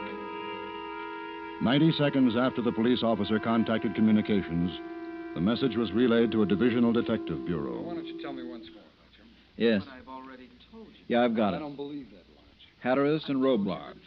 Right. Now, come on, Lodge. Tell me, what were you doing in that alley? I told you I couldn't sleep, so I took a walk. In an alley at 3:30 in the morning? I was on my way home when those officers Now, stopped. don't lie to me, mister. You know what you were doing behind those houses, so do I. I wasn't doing anything. Were the lights on in any of them? I didn't know. Now, come on, level with me, mister. I am. Lieutenant? In a minute. Lodge, how long you been married? 2 years. Practically a newlywed, huh? How's your wife going to feel about you now? Huh? Please, I've never been in any trouble. Say before. What?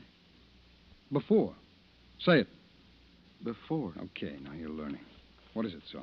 Hot one just came in. We better roll. All right, have Johnson book this peeping Tom. Oh, no, please, I've got a family. I've got Get him out of here, responsibilities. Let's go, mister. Please. I'll meet you out in the hall. I was only taking a walk. You can explain it to the court in the morning. You don't believe me either, do you? Doesn't matter what I believe. The lieutenant said book you. Hey, Johnson? Yeah? I'll pray for him. What? The lieutenant. I'll pray for him. What's the charge, Saul? Bag, prowler.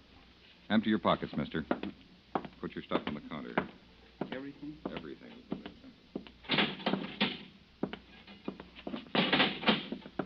Saul, what do we got? 32 found a body. Mm-hmm.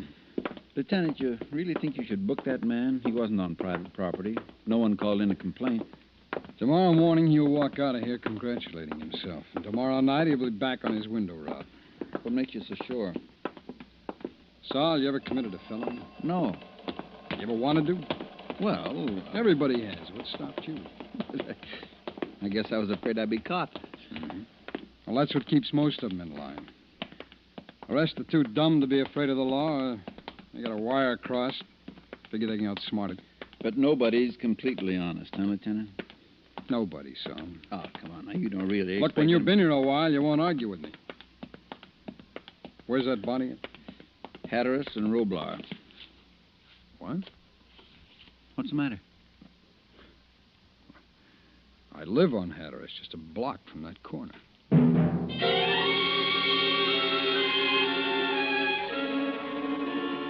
The time, 4:43 a.m. Lieutenant Joseph Carter and Sergeant Saul Morris arrived at the suburban intersection. A few minutes later, a unit from the department's crime lab arrived, followed by a postal inspector. By checking the collection times indicated on the mailbox, the time of death was set at 2:55 a.m. The uniformed officers searched the area, but the murder weapon was not found. The time, 5:07 a.m. You find out anything, Mac? Yeah, Lieutenant. Lots of sound sleepers in this neighborhood. Well, is that all? Well, that's it. Nobody heard nothing. Okay. Thanks. Saul? Coming, Lieutenant. Well, how about it? Where's his ID?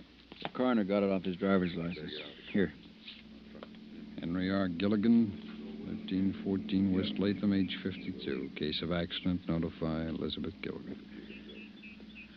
Well, see if somebody does that, huh, so. Yes, sir. Oh, do you have anything else in his pockets? Just the usual. Keys, cigarettes, matches, some money. How much? $17 and some change. Oh, Lieutenant. Yes, Inspector? The crime lab boys want to take those letters downtown. Well, that's your department. Oh, it's all right. But you can't hold up the mail, you know. I'll have to have them back this afternoon. You'll have them. Oh, how many letters did you find? 6.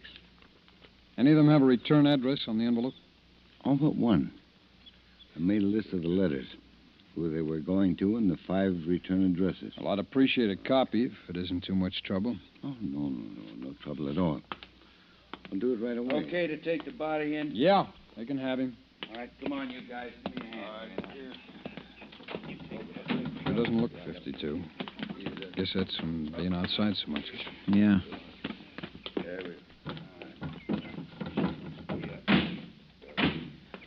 Neither snow, nor rain, nor heat, nor gloom of night stays these couriers. What's that? Something a Greek historian wrote. Oh.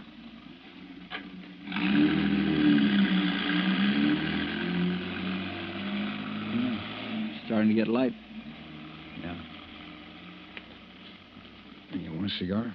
No, thanks.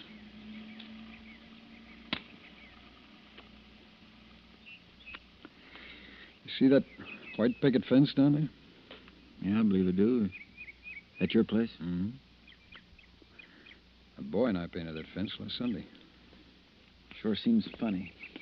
A murder in a section like this. Oh, how do you mean? Well, it's such a nice, quiet neighborhood. Well, that's what we're looking for. Nice, quiet killer.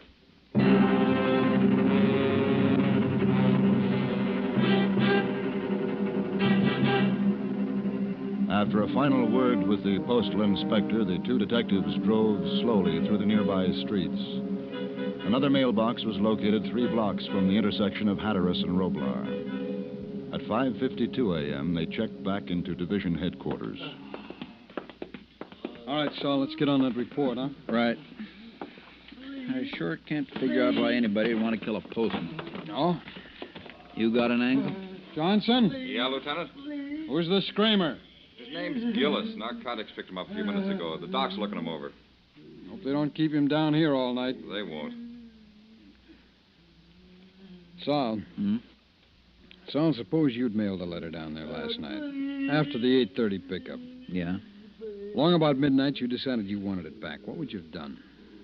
Well, I'd have been there at 2:55 and asked Gilligan to return it to me. Yeah, except he wouldn't have given it back to you. Once a letter's mailed, it's against postal regulations to return it. Hmm? Well, then I'd have forgotten about it. Would you? Or would you have killed to get it back? Ah, now, Lieutenant. What could anybody write in a letter that'd be that important? I don't know, Saul. I don't know, but somebody does. You think that's what happened? Well, what else could it be? 7 letters were mailed, Saul. The person that mailed the 7th was waiting there when Gilligan arrived. Saw Gilligan take the mail out of the box, and he approached him, asked him for his letter. Gilligan refused to give it to him. They argued, and one thing led to another, and the knife ended the argument. The mail was rifled, the letter found. Whoever did it went home to bed. It sounds good. It is good. Look, we know 6 people mailed letters in that box. We got the letters, right? Yeah? Okay. We find the person that mailed that 7th letter. We got our killer.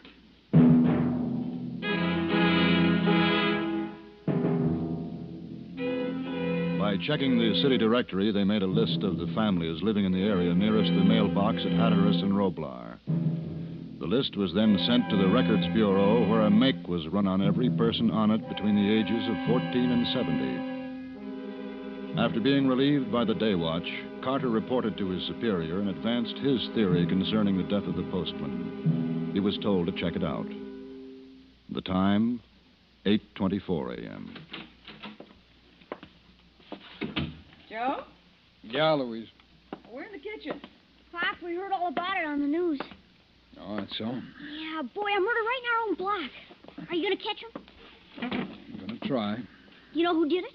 Bobby, sit down and finish your breakfast. Oh, golly. You want to eat before you go to bed, Joe? Not going to bed this morning. You're not? Oh, when you going to sleep? Tonight. I've been put on days a while. So you can catch the murderer, huh? Boy, I hope you get it before money so I can kill all the kids at school. Bobby, if you finish, go outside and play. Huh? Oh, Pop. Bobby, Jimmy's out in his backyard. Okay, Mom. If you promise you'll look around for my scout knife. All right, dear, I'll look. See you later, Pop. Maybe Jimmy and me will go down to the corner and see the blood. Here's your coffee, Joe. Thanks. You want anything besides the cereal, you'll have to fix it. Oh, what's the matter? Same old thing. Another one of your headaches? Mm-hmm. Did you call the doctor? Yeah, I have an appointment at 9. Margaret's taking me. Margaret Richards? Yeah. Joe, if you're going to take off your coat, take that gun off, too, will you? Put it somewhere. All right. Now, what'd you do last night? Bobby and I went over to Mrs. Gaither's for a while. She was having one of those cooking-ware parties. What time did you get to sleep? About 3. I was reading. You better start getting more rest, or you'll wind up back in that sanitarium. What do you want me to do, Joe? Just sit here every night with my hands folded? I'm tired of looking at these walls. Okay. You're never home except to sleep. Even when you are, you don't take me out. All right, forget it, huh? Hand me the milk, will you?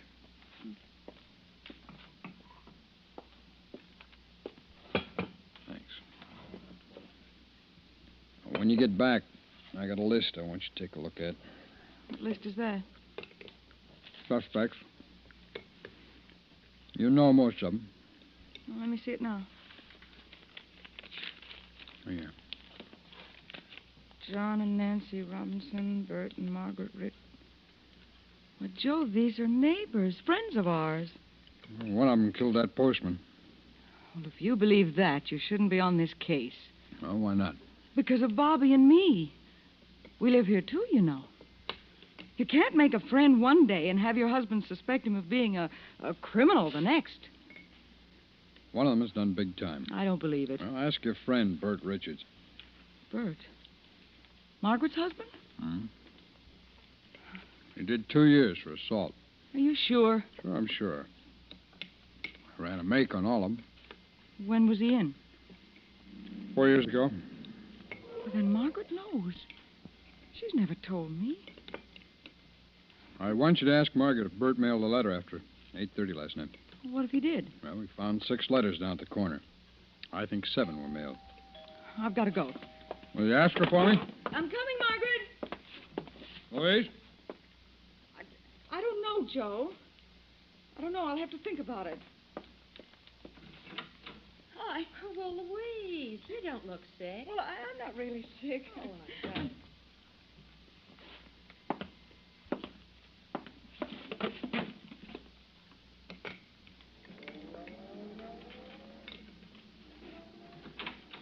Pop, Come in here, Bobby. Jimmy Claymore and me went down the corner. There wasn't no blood or nothing. I know. How you think you're going to catch that murderer, Pop? You got a plan? Yeah. Boy, I sure wish I could help you. Well, maybe you can, Bobby. If you really want to. If I want to. Pop! Okay. Now, you got to promise not to talk about any of this to anybody. Well, I promise God's honor. Okay, that's fine, Bobby. What do you want me to do first? Well, I got to find out a few things about our neighbors, Bob. Like what? Well, like... Jimmy's father worked nights or days? Days. He switched over a couple months ago. Mm-hmm. Well, why don't you ask Jimmy if his father mailed a letter late last night, huh? A letter? Why?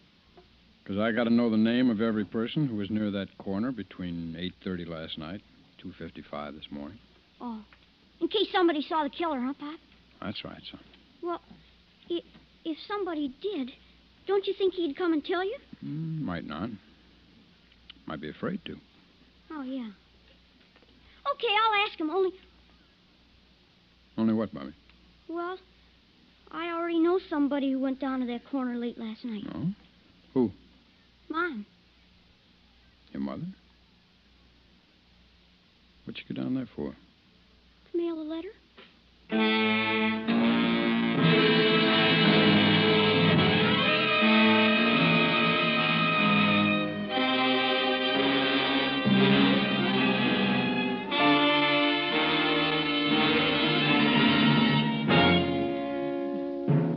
You are listening to The Seventh Letter, tonight's presentation in radio's outstanding theater of thrills, Suspense.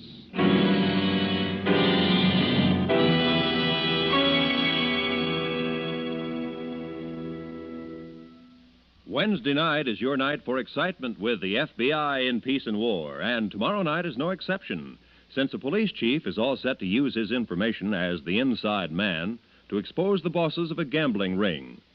If you like your entertainment on the active side, don't miss the thrills when the FBI in Peace and War declares war on a group of corrupt officials tomorrow night at this time. Remember, the FBI in Peace and War is yours to hear every Wednesday night over most of these same stations.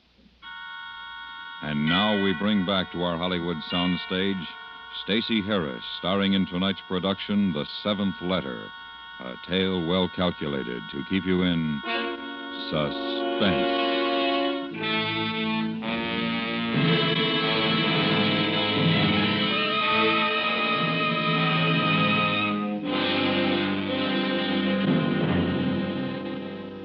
The time, 8:47 a.m. After learning that his wife had left the house late the night before to mail a letter, Carter checked the list of the 6 letters found near the postman's body. 5 of the letters held the return address.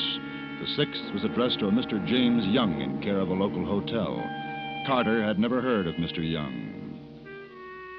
Time, 9:57 a.m. Louise Carter and her friend Margaret Richards had left the doctor's office and entered a nearby drugstore. Want some cream in your coffee, Margaret? With this figure? No, thanks. I wish I could gain a few pounds. Doctor does, too. What'd he say? Are you all right? Yes. He says I worry too much. Yeah, don't we all? Yeah.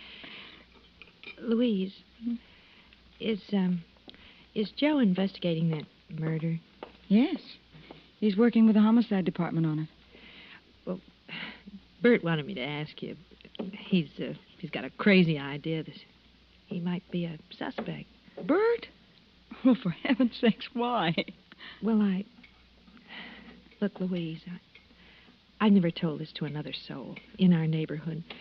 And if you weren't my dearest friend, I'd Honey, you never... can trust me. You know you can.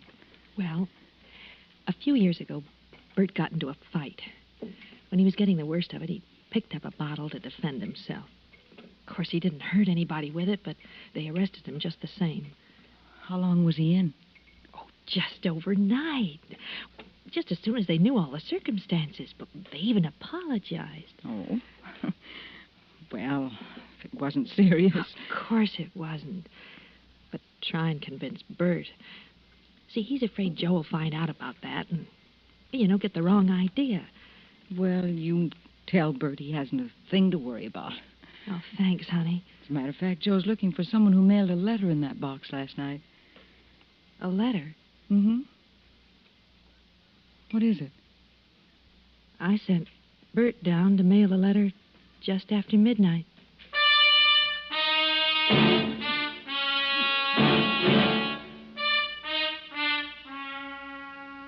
"10:15 a.m. Carter checked with the homicide men assigned to the case. Mrs. Gilligan had been unable to furnish them with any possible motive for her husband's murder. And according to her, Gilligan had had no known enemies. The autopsy report showed that the wound had been made by a pocket or switchblade knife. 10:47 a.m. Carter arrived at the crime lab. He was joined there by the postal inspector. They were informed that none of the envelopes had held a clear set of fingerprints. 11:05.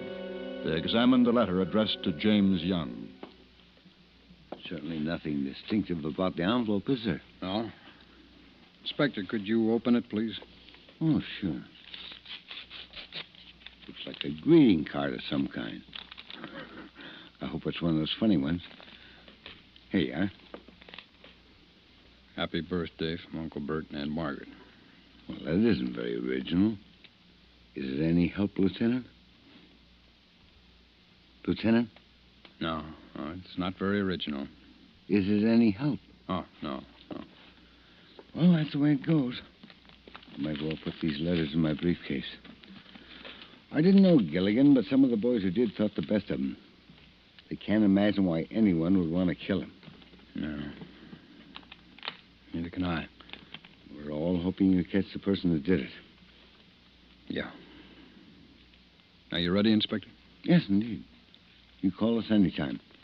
We'll always do our best to help.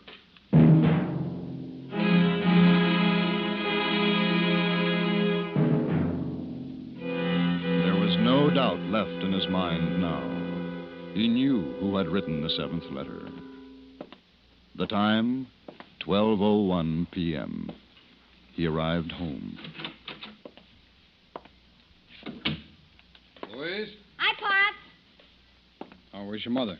She back yet? No, she'll be home soon. She called a few minutes ago. What are you taking everything out of your dresser for? I'll put it all back. Well, just don't forget. Hey, Pop. Yeah? Have you seen my scout knife? I seen your what? My scout knife. Mom promised to help me find it, but she never did. No, when'd you lose it? Oh, I don't know. We have a troop meeting this afternoon. I want... Hey, is that Mom? Bobby, if it is your mother. Yeah, I'll ask her. Bobby, wait, come here. Yeah? Now, look, I've got something important to say to your mother. But this is important, too. Our meeting's at 1:30. Bobby? You want to help me catch that murderer, don't you? Well, sure. Then you stay here, son. Oh, Joe, I didn't know you were home. Where's Bobby? He's in his room. The doctor gave me another prescription. Some pills for my nerves. And you should have heard Margaret lying about Bert. According to her, he was only in jail overnight. You asked her about him, huh? Yes. She say anything about him mailing a letter last night? Yes. Well, did he? She said that he did, yes. Looks like he killed that man, doesn't it? Does it? I want to change my dress. Did you fix Bobby any lunch? No, You want anything? not now. Louise, what could be written in a letter that would be worth a man's life? Oh, really, Joe, I haven't time to play games. This is no game. Well, I don't know. You lie. Joe. You mailed a letter last night. No. Don't lie to me, Louise. Bobby told me you Bobby told you. You questioned Bobby about me? I was one of your suspects, but instead of coming to me, you questioned Bobby? Louise, tell me about the letter. All my life I've heard that a man had to have something wrong with him to want to be a cop, but I never believed it till now. Now, this morning you knew what I was looking for, but you didn't open your mouth. Just now, you were going to let me believe Bert Richards killed that man, and we both know who did. No. You know something about it. Come on, Louise, what was in that letter? I didn't mail any letter. I'll get Bobby in here. I'll find out which one of you is lying. Joe, wait. I went out to mail it. I told Bobby I was going to, but I changed my mind before I got to the corner. Is that the truth? Well, if it isn't, you'd beat it out of me, wouldn't you? Where's the letter now? It's in my purse.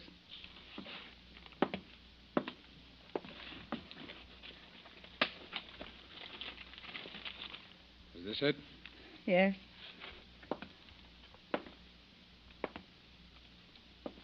It's to your sister. And I wish I'd mailed it.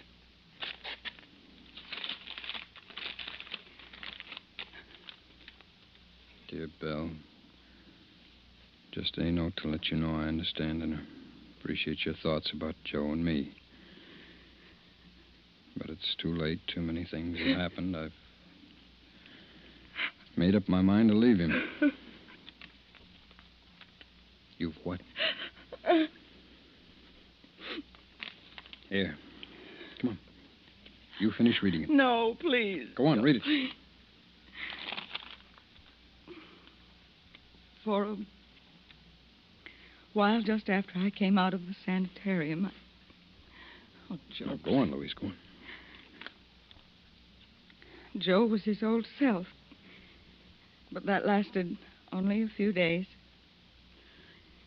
It's hard for me to tell you about Joe and the way he treats me. But his only love is his job and the power that goes with it. He hasn't time for me or for Bobby. He's forgotten how to be a husband. Oh, Joe, I can't.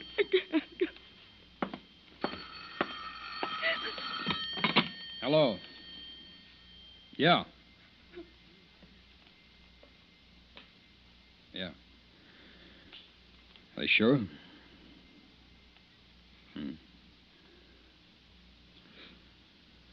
Okay. Thanks for calling.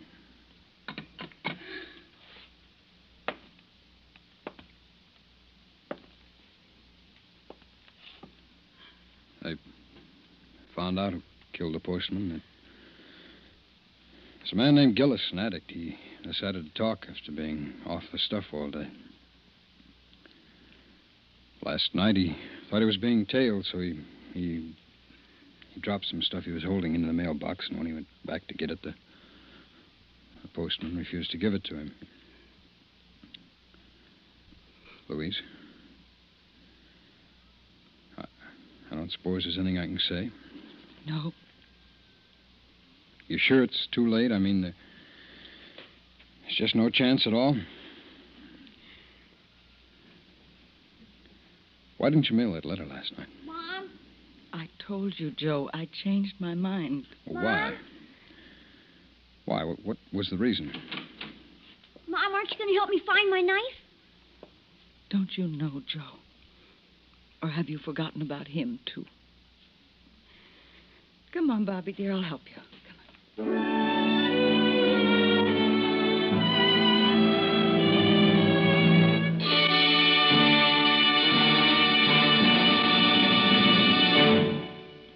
Suspense, in which Stacey Harris starred in tonight's presentation of The Seventh Letter. Be sure to listen again next week when we bring you another presentation of radio's outstanding theater of thrills, Suspense.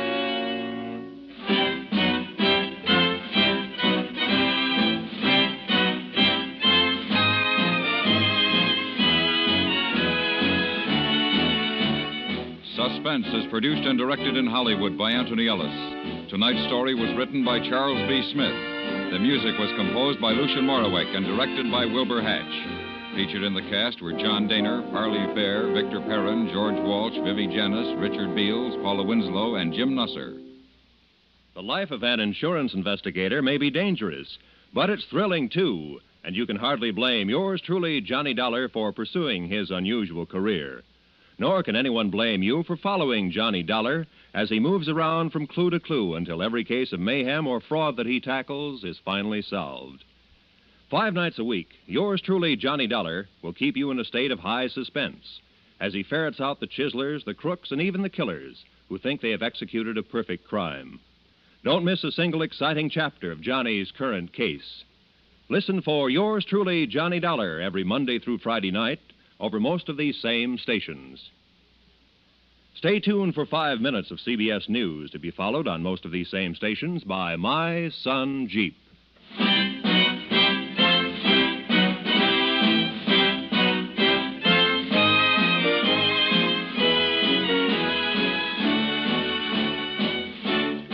America listens most to the CBS Radio Network.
The F.W. Fitch Company, makers of those fine Fitch products, presents Dick Powell as Private Investigator Richard Rogue in Rogue's Gallery.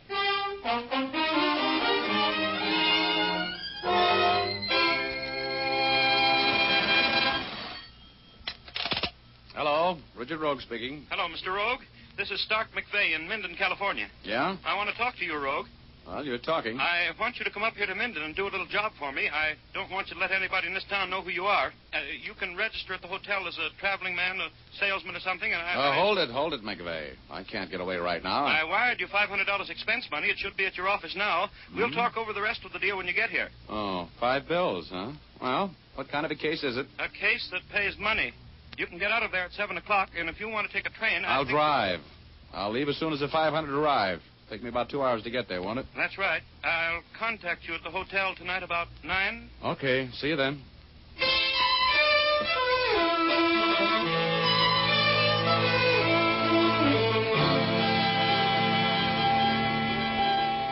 Hey, boy, get me a paper, will you, please? Carry your bag, sir? Oh, yeah. I want to check in. Here. Thanks. Hey, clerk. Yes? You got a room? Well, I don't know. No, I didn't ask the price, did I? I'll take anything from a broom closet to the bridal suite. Here, buy yourself a box of cigars to smoke while you're thinking it over. Oh, thank you, sir. If you'll just register, I think we can take care of you. Thanks. Have my bag sent up, will you? I'll pick up my key in a minute. Hey, Sonny, got an evening paper? Yes, sir, but all the news isn't in that paper, mister. Believe me. What do you mean? There was a murder in town tonight. Just a little while ago, as a matter of fact. A man was shot. Killed. Dead. All that? Well, Minden is an enterprising community. Who got the business? A fellow by the name of Stark McVeigh.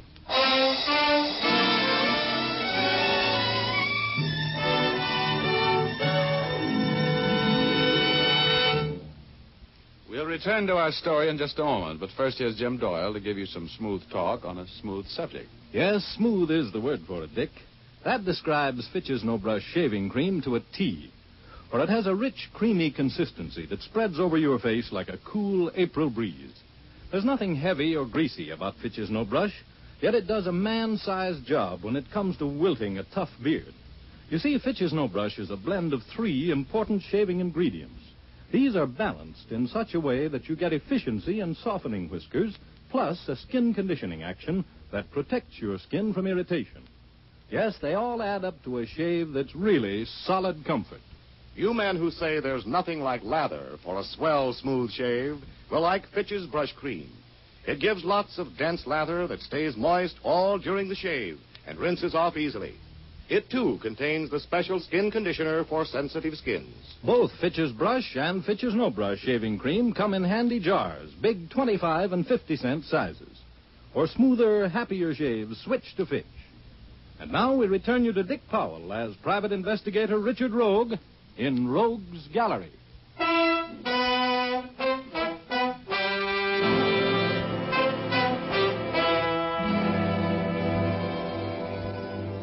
Well, this case looked like it was officially over before it started. The man I was working for had just been killed. I found that out while I was registering in Menden's only hotel with running water.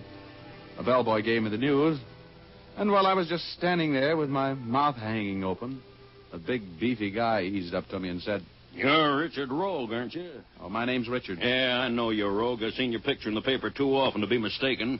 I want to talk to you." "Why?" "Because I'm chief of police in this town." Oh, well, you just want to have a social talk, huh?" "Yeah, about a murder. Come on, Rogue, let's retire to the bar and play questions and answers." "What about?" "About what you're doing in town, among other things. Come on, get moving, big shot."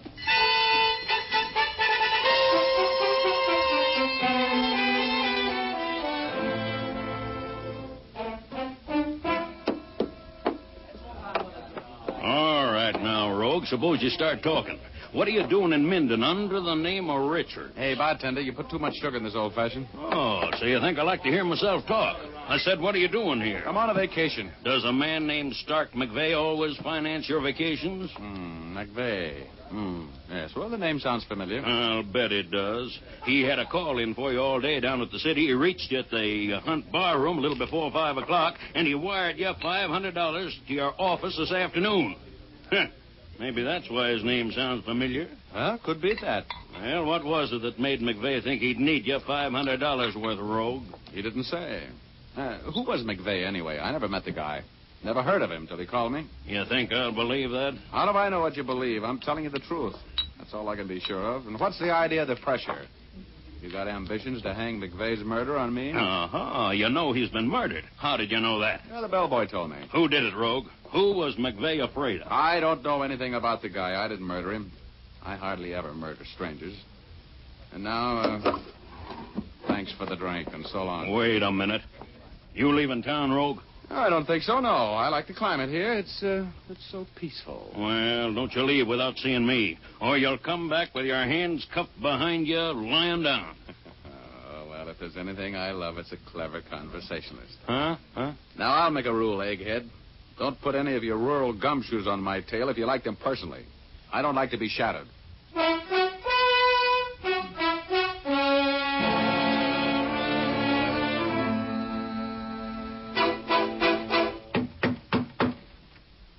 Come in. Here's your ice water, Mr. Rogue. The name is Richard. Skip it. I heard you talking to Chief Reese. I know who you were anyway.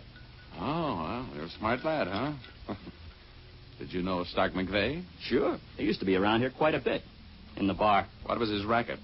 What did he do for a living? How long had he been living here in Minden? Nobody knows where he made his money. He didn't work since he moved here about 2 years ago. Retired, I guess. That's what everybody thought.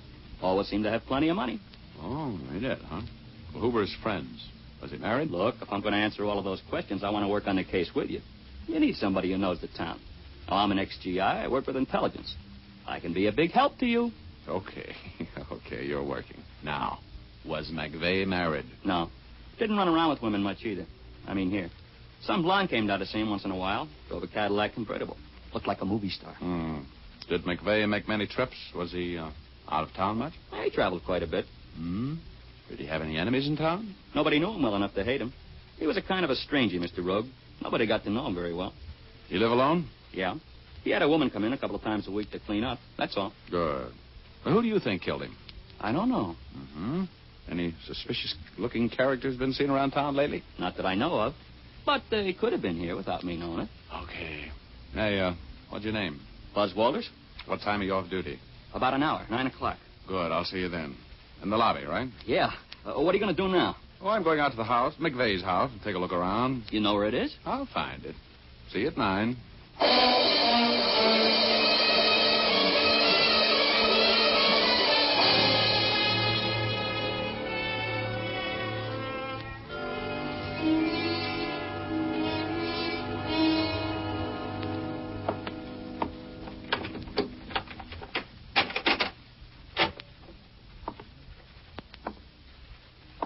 Who is it? Turn on the lights. Who is it? Is that you, Hank? Yeah. Turn on the lights. Hey, you're not Hank.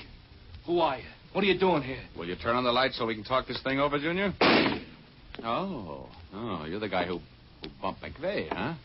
Okay, Junior. Staying right where you are. And let you shoot at me? That doesn't sound practical. I've got my gun out now. How about taking another shot so I can spot you? Who are you? Galore? Oh! Okay, Junior. Throw that gun away. Don't shoot anymore. You hit me. Let me hear that gun hit the wall. Throw it. Okay. Now, maybe we can talk. Keep your hands down to your sides. Look, I'm shot. I'm bleeding. You gotta do something for me. Later. First, Junior, you're going to answer some questions. Hey. Did I startle you? Huh? Just hold that pose. Who is this guy, Shorty? I don't know. He came in here and I thought it was you. I took a shot at him but he got me. Yeah, I see. Well? You better get somebody to take care of your friend here. He's got a bad chest Don't wound. let that worry you. You're going to have worse before long. And we'll start you out like this.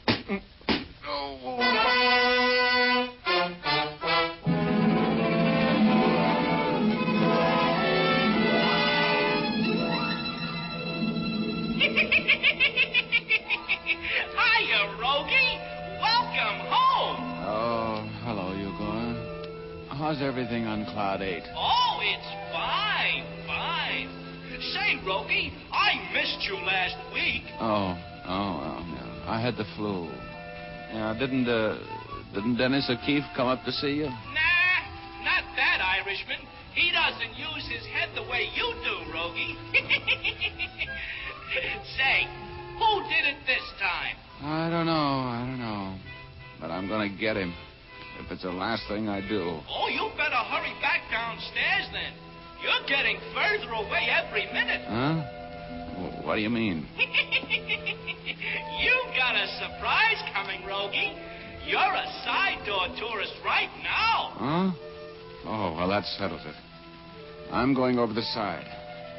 So long, Igor. So long, Rogie.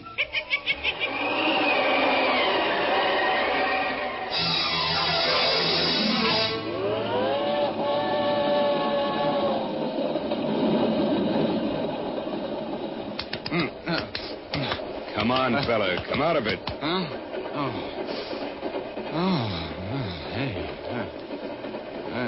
Hey, this thing's moving. Sure, friend. It's okay. You're in a freight car. A freight car? Well, it seems somebody rapped you over the skull and threw you in here. Who? I don't know. You were here when I got here. Don't worry, you'll be okay. Yeah. Well, thanks for the first aid. Where are we? Well, about 10 miles out of Minden. This red ball got a hot box and was held up. We're on the big grade going into the mountains. Thanks. Hey, what do you got around my head? Yeah, you were bleeding. I tore up your shirt and made a bandage of it. Oh, thanks. Hey, wait a minute. Where are you going? I'm going to jump out of this thing. Are you crazy? Could be. Hey, look. I've still got my wallet. You have? How come you didn't lift it? I didn't think of it. Oh, you're an honest man. Here, here's a 20. Thanks. Okay. Well, here goes nothing. So long.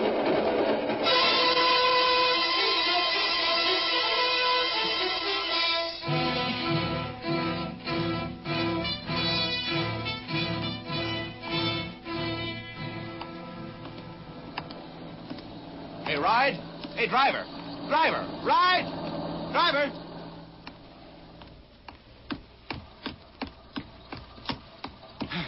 You going into Minden? Yeah. What happened to you? Well, I was knocked out and robbed and left on the road. I got to get back to Minden to report it to the cops.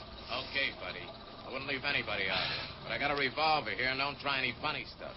Oh, me? Oh, I don't want to try anything. I just want to get back to Minden. I'll take you into Minden. Get in. Thanks.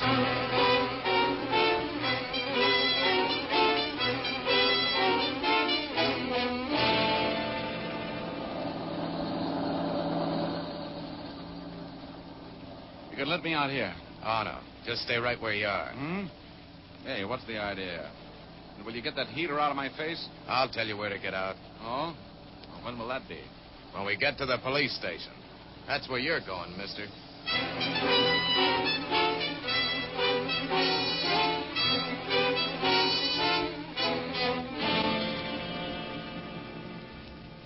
So I brought him in here to the police station, Chief. He looks suspicious to me. Yeah, nice work, Mr. Pollard. We'll take care of him, thanks. I hope I did the right thing. Yeah, you sure did. Thanks for the ride, Mr. Pollard. Goodbye. You just go right ahead, Pollard. I'll see you later. Oh, Chief. Huh? There's no reward, is there? No. So long. Oh. So long. Well, I see you're back, Rogue. I told you you'd get in trouble nosing around this town. Now, you gonna talk? Well, I haven't much to say, Reese. I went out to McVeigh's house. The door was open. I walked in. Some guy took a shot at me. I shot back. Got him, and while I was trying to find out what it was all about, another guy sneaked up behind me and bent a rod over my head.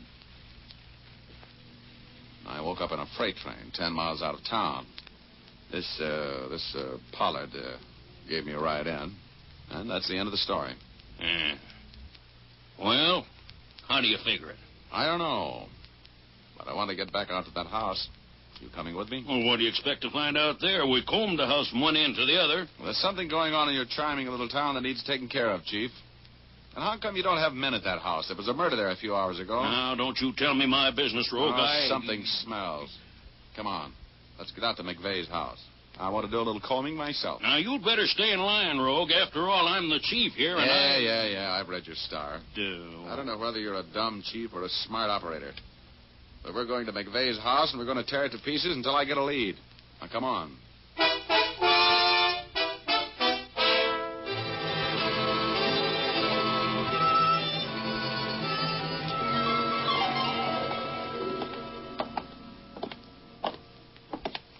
I'll try the door. Don't knock. It may be open. Okay. Well, close the door. All right. No, the lights don't work. The main switch must be pulled. We'll get by with this flashlight. Come on, let's take a look around. Hey. You see where that lamp is on the floor over there?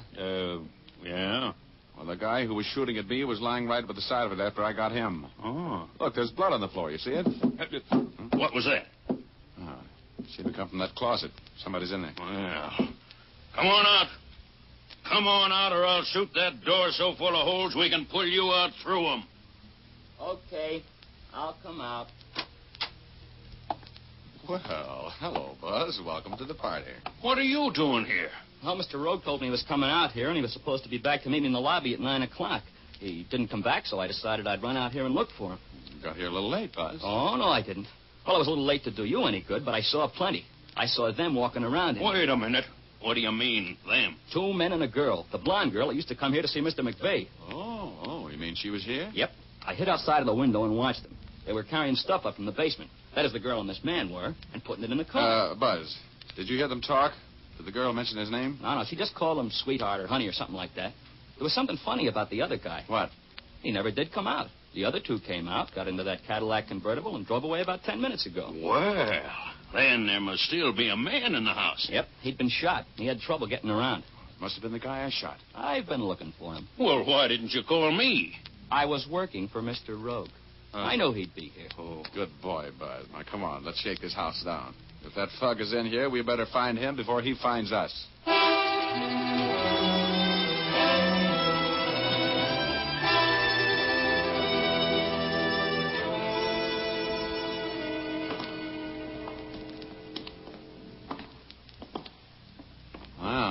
This is the best-kept basement I ever saw in a bachelor's house, Buzz. How about it?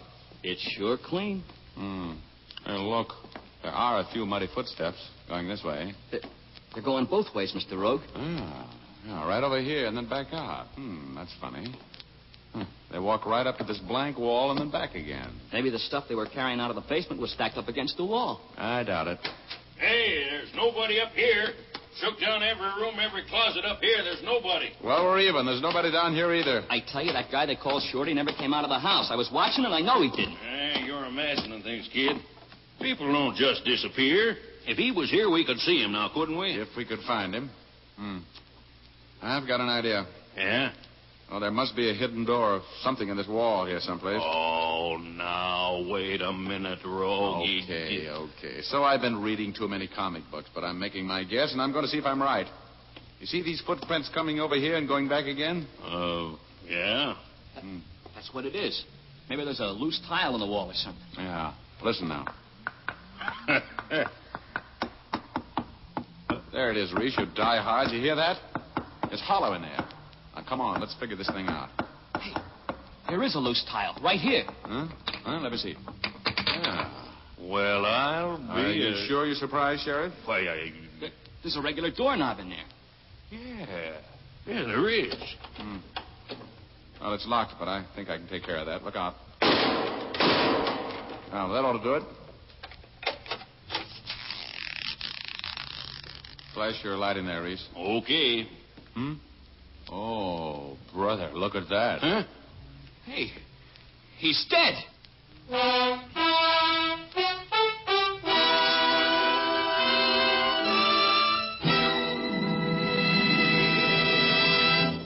We'll return to our story in just a moment. But now I'd like to ask the ladies a question. Have you ever had the shampoo blues? The shampoo blues, of course, is that dejected feeling you get when your hair becomes dry and unmanageable after a shampoo. If that's been your experience, then here's a way to beat those blues.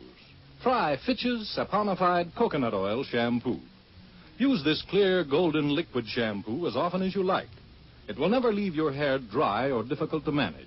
That's because Fitch's saponified shampoo is made from pure natural oils. Just a little makes oceans of cleansing lather. Rinses out easily, too, for Fitch's saponified shampoo contains its own patented rinsing agent.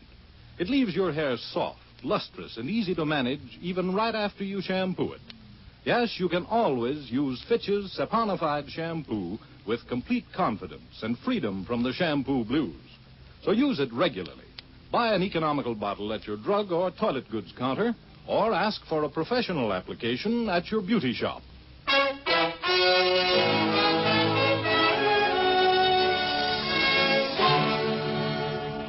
And now we return to Dick Powell as Private Investigator Richard Rogue in Rogue's Gallery.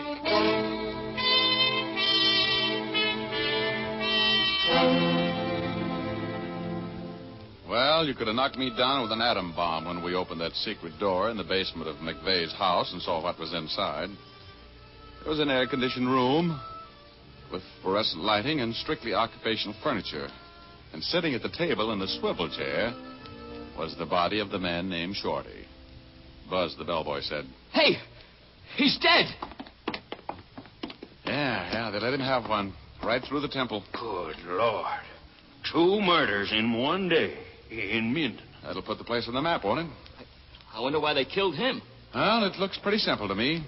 I got him through the chest when he shot at me, and a wounded man is a kind of a handicap to a mob that's trying to make a getaway with a set of counterfeit plates. Counterfeit? Is that what they were doing? Yeah. This place is one of the best equipped engraving shops I've ever been in. You knew that right away, didn't you, Reese? Oh, sure. Right there. That's what McVeigh's racket was, huh? Yeah. Come on, let's take a look around. Here. Looky here. What did you find? Exhibit A. A whole stack of $10 bills. Let me see. Yeah. All with the same serial numbers. Oh, there's phonies, of course, girl's accent. Well, Reese, let's get back to town and get some post-mortem fingerprints off your late pal, McVeigh. And some information on the license number Buzz got off that Cadillac.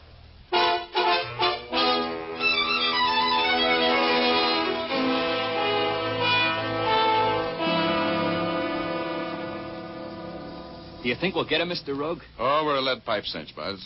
You know, if you hadn't been sharp enough to jot down that license number, we'd have been out of luck. Even Reese can trace that. Yeah, think it could use a guy like me. Regular, Mr. Rogue? Oh, well, I'm sorry, kid. I'm a lone wolf. But you'll make some dough out of this case. You can bet your shirt there's a reward out for this mob, and we'll split it. Oh. You know, Junior, if you hadn't been around that house and seen those two drive away without Shorty, this crime may have never been solved. That's right, I guess. Nobody would ever have looked for the secret room. You know, I've always wanted to be a detective. Well, Rogie, the Department of Motor Vehicles says this is the address that car's registered to. Miss Sylvia Adams, 1924 Euclid Avenue in Los Angeles. Well, that makes it my meat, Reese. Oh, yeah. Come on, Buzz. You want to drive to L.A. with me? Sure, Mr. Rogue. I want to be in at the kill on this case.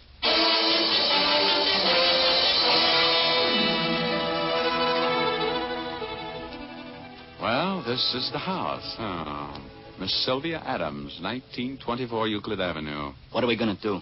Well, first you go see if the car's in the garage while I take a look around. Okay. Hey, Buzz. Come here. Wait a minute. Yeah? Hey, look in that window out there. Mm-hmm. That man. He's the one who knocked me out. Oh, is that the man and the blonde woman you saw leaving McVeigh's house? Yep. That's them. Looks like they're having a beef. That's good. Buzz, we're going to do a little listening. Oh, how you going to get in? Back door. Come on. But it's probably locked. Yeah, could be. But if I haven't a skeleton key on my chain that'll open that door, I'm going to get a new locksmith. Now, quiet. Come on.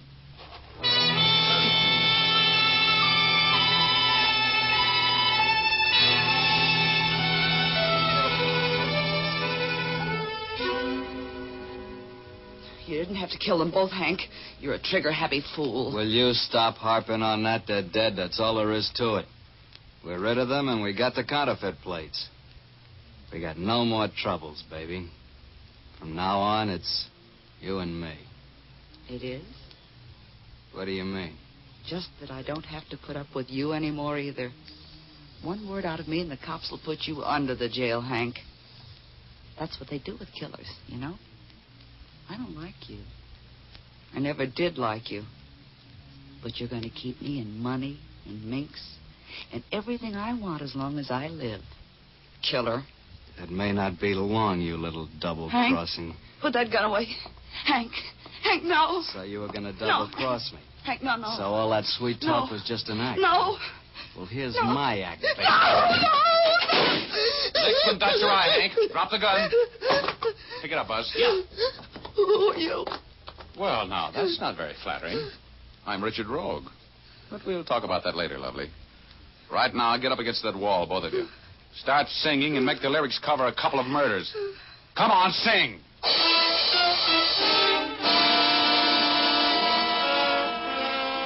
Well, that was the end of that story.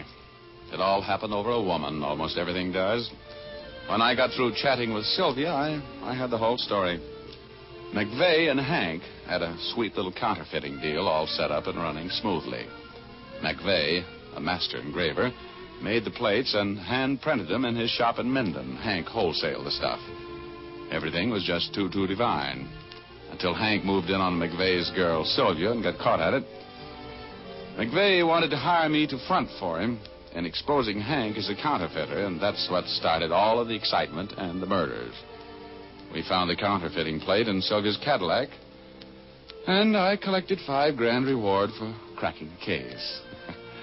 I split it with Buzz. He was a happy kid. Yes, well, as I've always said, cherchez la femme, to coin a phrase. It means find the woman. And by the way, if you have any luck, cherchez one for me, too, will you? I'm feeling much better and not doing a thing tonight. You know what I mean.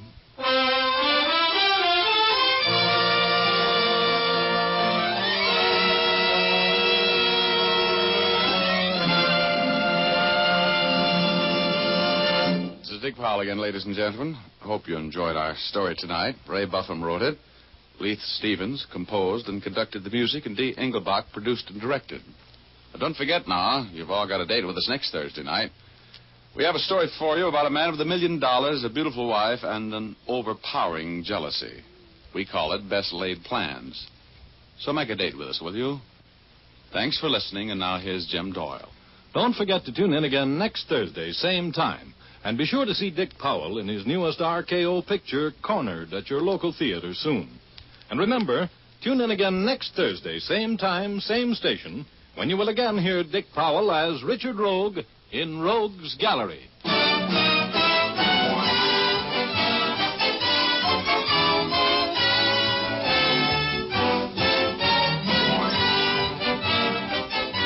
Remember, if dandruff is your problem, ask for Fitch's Dandruff Remover Shampoo.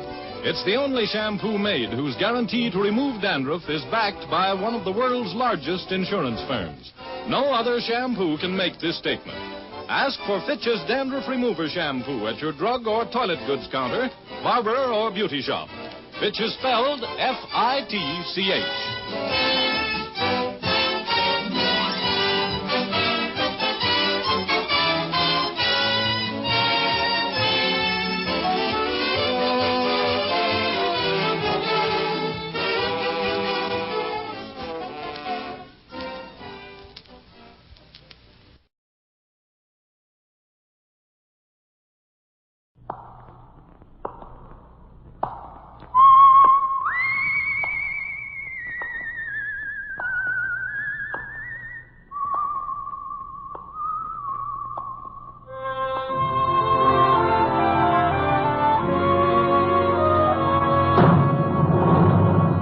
The Adventures of the Saint, starring Vincent Price.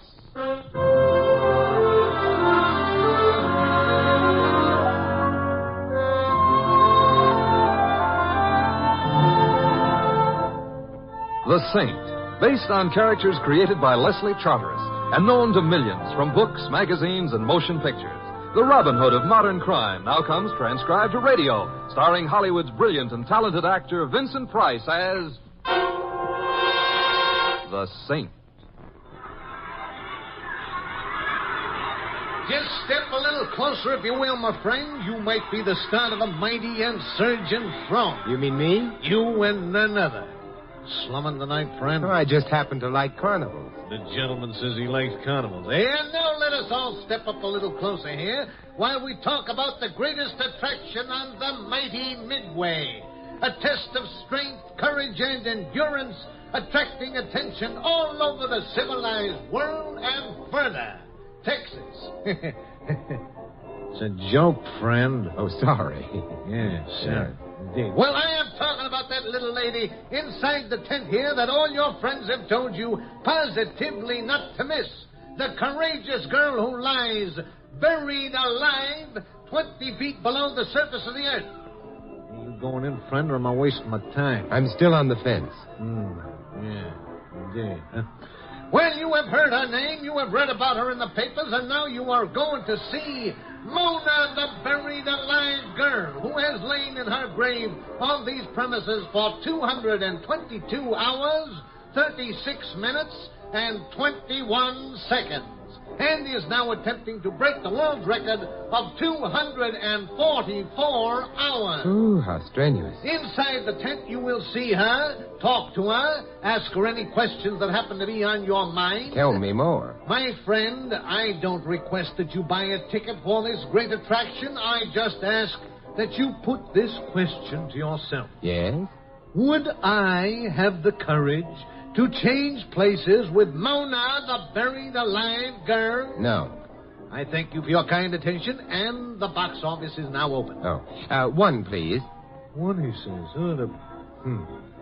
Some days it don't pay to get buried alive. There you are, son. The entrance is right in front of you. My change? Oh, yeah. Yeah, the change. That's right. It's mere oversight, sir, I assure you. Here you are, right straight ahead. Yeah, thank you. Thank you.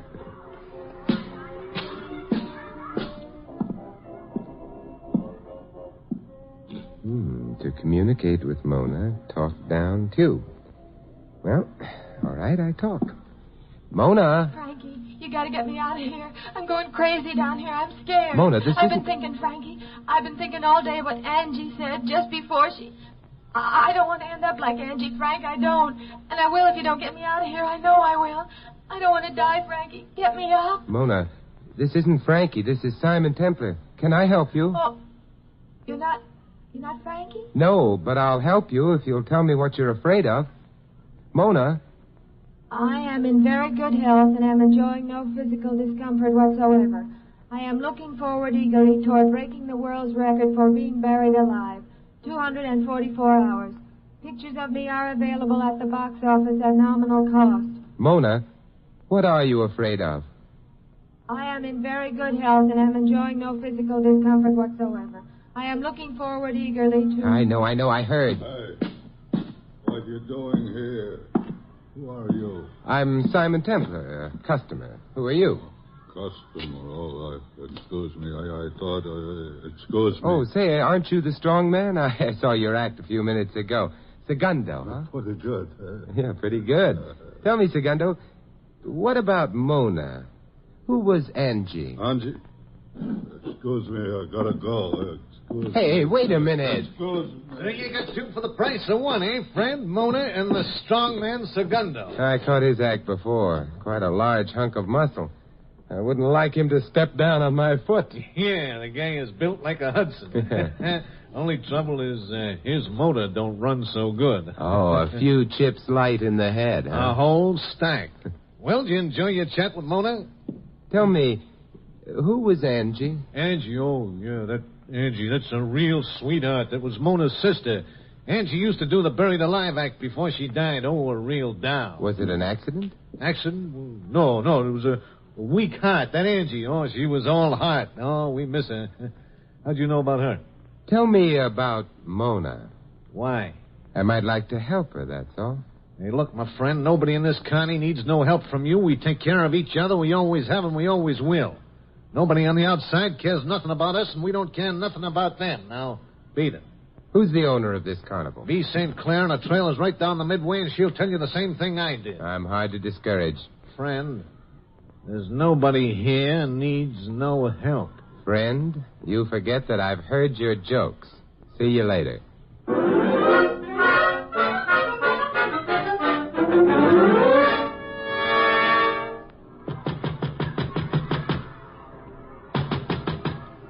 Come in. Miss St. Clair? Right. Who are you? I'm a customer of your carnival. Well, come in, customer. Sit down. Oh. Thank you. I wanted to ask a few questions, if you don't mind. Where's your question license? My name is Simon Templar, also known as the Saint. These? I'll form my own opinion. What do you want to know? I'm interested in Angie. Oh, Angie? Mm-hmm. They never come any better. Every 100 years or so, you meet somebody nice in this louse-trap circuit. And Angie was one of them. Now she's gone, and the crumbs remain. Anything peculiar about the way she died? Sudden, that's all. Heart. Why? And her sister Mona took her place. Yep. Mona's a good kid, but a kid. Any chance of her being brought up from the living grave soon? Why? I got the impression she didn't like it down there. No, you did. You know something? I don't like running this flea circus of a carnival either. Some mornings I don't even like living. But I don't come running to you about it, Mr. Templar. You won't bring her up then, huh? No. I got nothing to say about it anyway. It's up to her husband, Frankie Fowler. You catch his act? Frankie, the tattooed boy? I'm afraid I'm not an art lover. Well, he's no Mona Lisa, Jack. Any more questions? Would I get any more answers? No. But when a woman says no, that's not always what she means. Jack, that's an entirely different type of question.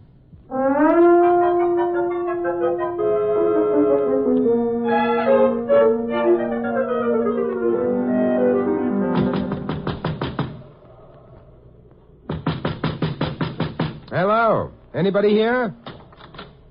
Yeah? Frankie, I'd like to talk to you. Who are you? My name is Simon Templar, Frankie. What do you want? Well, I've always been interested in tattoos. I think they're fascinating. Oh? Almost as fascinating as the people who do them. Oh, a fan. Come in. Thank you. You know, the Connie's closed for the night, but I'm always glad to oblige a customer. Well, I'm not exactly a customer. I'm a friend of Mona's. Mona's got no friend, Simon Templar. Well, let's say a speaking acquaintance. Did you know Angie, Frankie? Know her. Angie was my wife. Wonderful girl.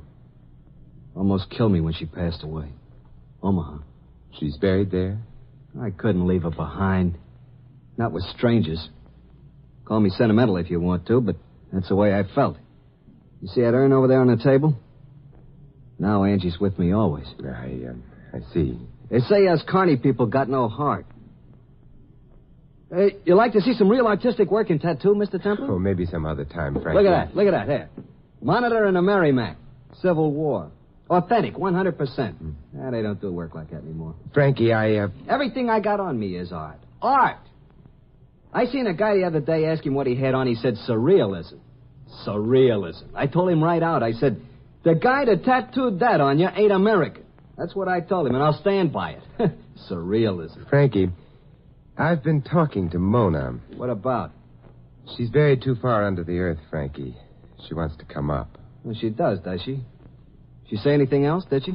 I just got the impression she was frightened down there. Well, let her be. Let her stay there. She's getting just like Angie. Oh? Angie was frightened? Well, no, that's not what I meant. Angie was the greatest. It's just that they're sisters, see? What's this to you? Nothing, except I think it might be better if you brought Mona up. Oh, you do? Segundo! Frankie. Come in here.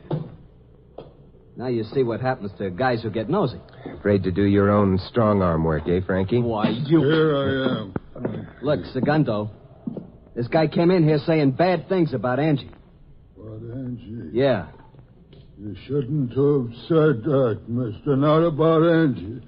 I don't like nobody to say bad things about Angie. I'm trying to help her, Segundo. And Mona. Don't listen to him, Segundo. Get him. I don't trust strangers. Hit him again, Segundo. Throw him out. Yeah. You shouldn't have said bad things about...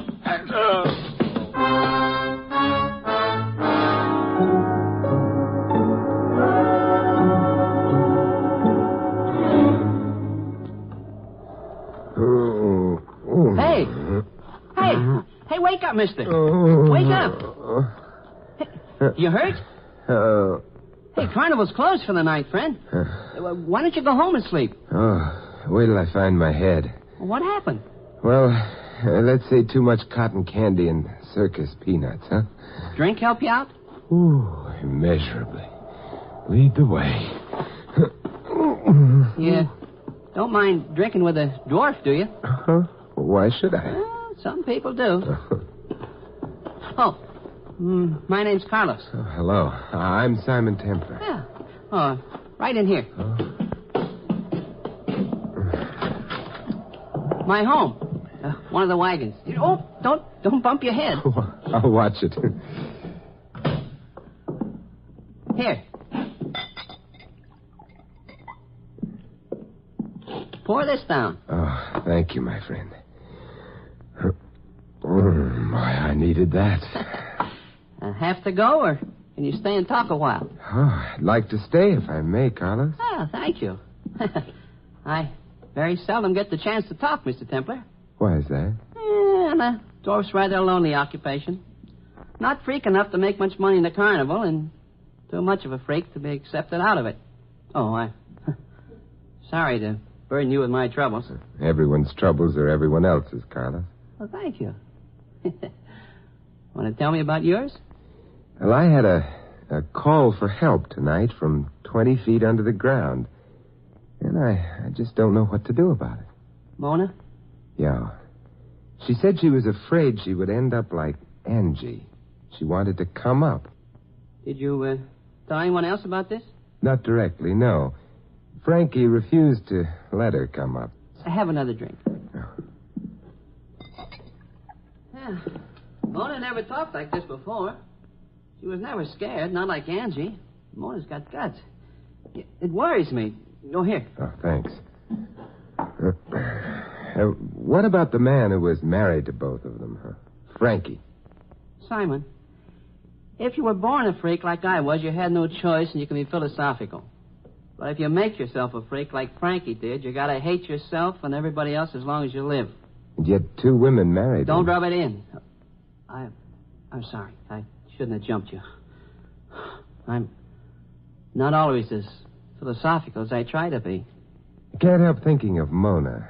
Buried alive, afraid. Afraid of what? And she mentioned that Angie said something to her just before she died. What? She didn't say. Tell me, how far are we from where Mona is? Just across the Midway. You want to go over there? I'd feel better. And so would I. Let's go.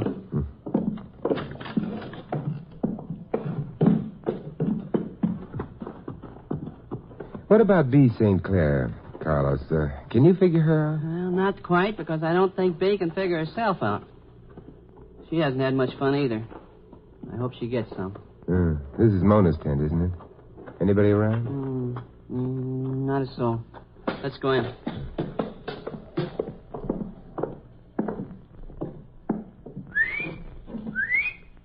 Mona! Mona! Oh, she must be asleep. Now, let me try. Mona? Can you hear me? Mona? She's not asleep. There's something wrong. Mona? Mona, it's Carlos. Mona! What was it she said? She might wind up like Angie. Mona! Carlos, go get every man you can and every shovel, and then get a doctor and an ambulance. Yeah. They wanted to break the record. Well, maybe she will. Maybe she will. Like Angie.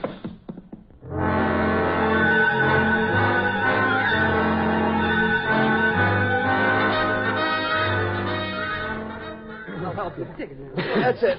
Keep going. Stop. Get out of the way. Move. Go. It's faster than I told myself.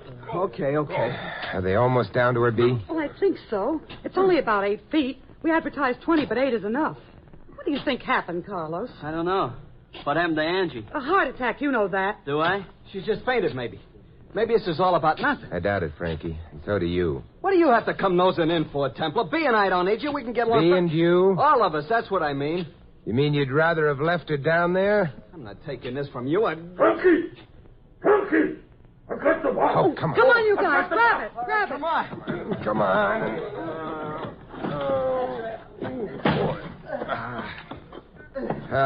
There now. Give me a hand with the lid. You better come over here, Doctor. Right, Mr. Templar. There. What is it, Doc? Is she... Well, she's still breathing, but that's about all. Any symptoms? If I had to make a guess, symptoms of poisoning. Get her over to the ambulance. All right, come on. Mr. Templar, I'm sorry I didn't get her up sooner. I should have made it plainer, but I didn't know who to trust. Well, do you now? Just who not to trust. And who's that? Everyone.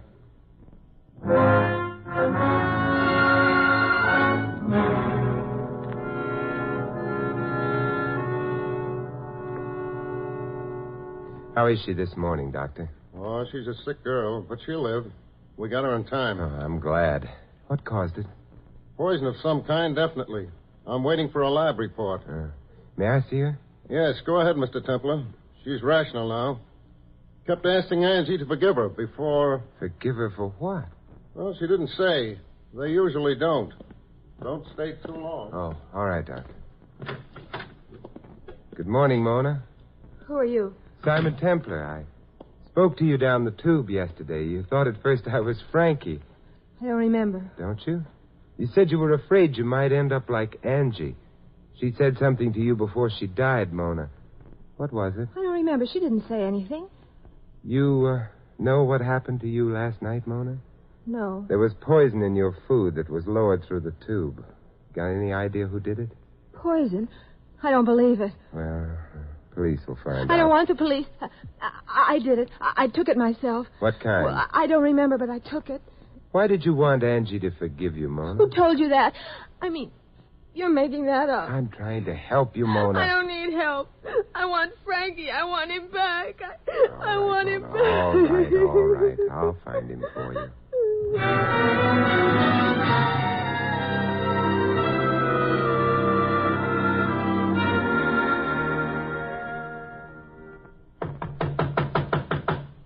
Come in. Simon, come in. How are you, B? How's Mona, Simon? Better, Carlos. I was at the hospital all day. Had to wait for the lab reports on the poison. Who did it? Oh, it could have been put there by anyone. To the police now? Not yet. Mona claims she took it herself. She's obviously protecting someone, or is afraid of someone. But who? B, You don't have to answer unless you want to. What, Simon? Has there been anything between you and Frankie? Well, everybody gets lonely. Are you still lonely? Jack, I got no ambition to travel around the country in an urn. That answer it? That's good enough. If I can wind this thing up tonight, will the two of you help me? You especially, Carlos. Anything I can, Simon. All right. You're not closing the carnival down tonight, Bee. We'll stay open if you say so. Well, it might make it easier. Carlos, you go to Frankie's trailer while he's doing his show and take the urn. Would you mind doing that? I'll do it. Good. Put it in a safe place, doesn't matter where, and come back to the trailer. All three of us will wait for Frankie to come back after his show. What happens then? I don't know for sure, but I have a theory. Hope it's right. It's a question. What happens if it's not right? B, that's an entirely different type of question.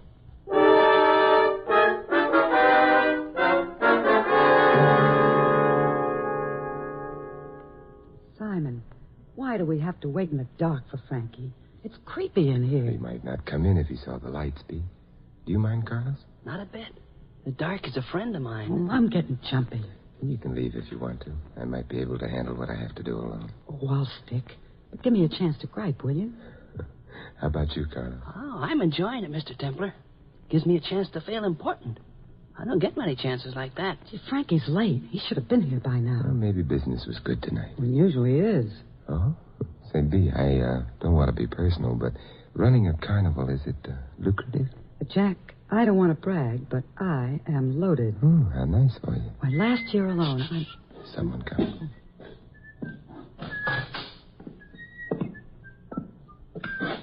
Good evening, Frankie. Templar. What is this, B? I couldn't keep away, Frankie, but I brought my chaperone. Well, get him out of here.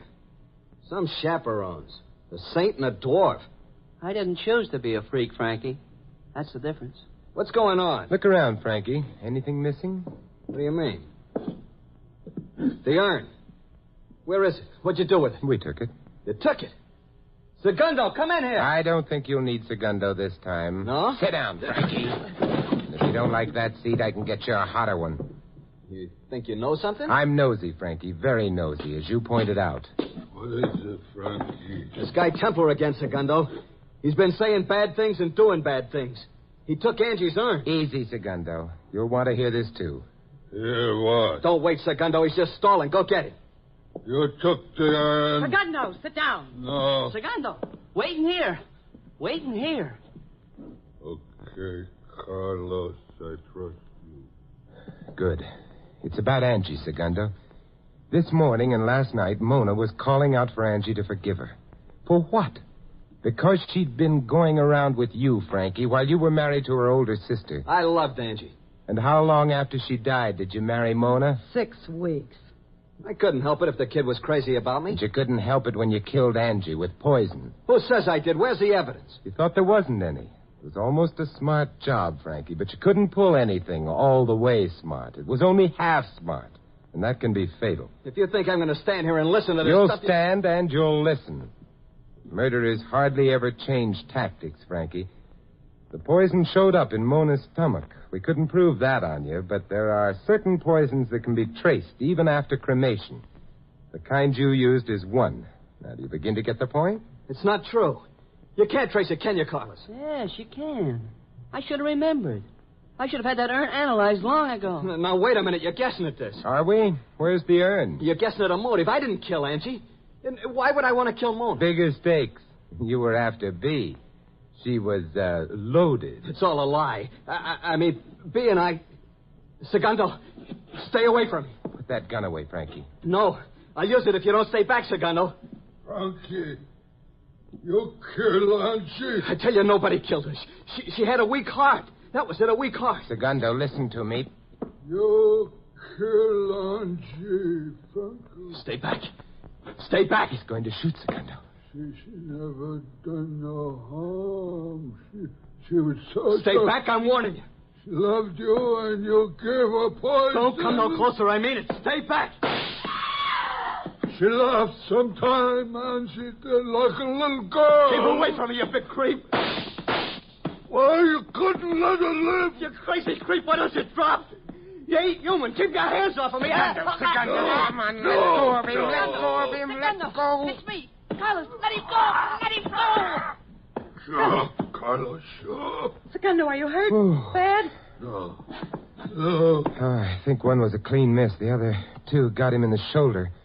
Maybe he'll live. Here, let me help you up, Segundo. Come on now. Sit down, sit down. V, get a doctor. All right. Quite a man, this Segundo. Not so strong upstairs, but in the heart, plenty. Yeah, he almost killed Frankie. I'm almost sorry he didn't. Frankie doesn't deserve to live. Someone else will decide that, Carlos. What Segundo did? I wish I could have done it, Saint. In my hands. I wish I could have done it. Carlos. I never told anybody, Saint. I never told her. She never guessed. But I loved Angie, too. Heaven help me. I loved her, too.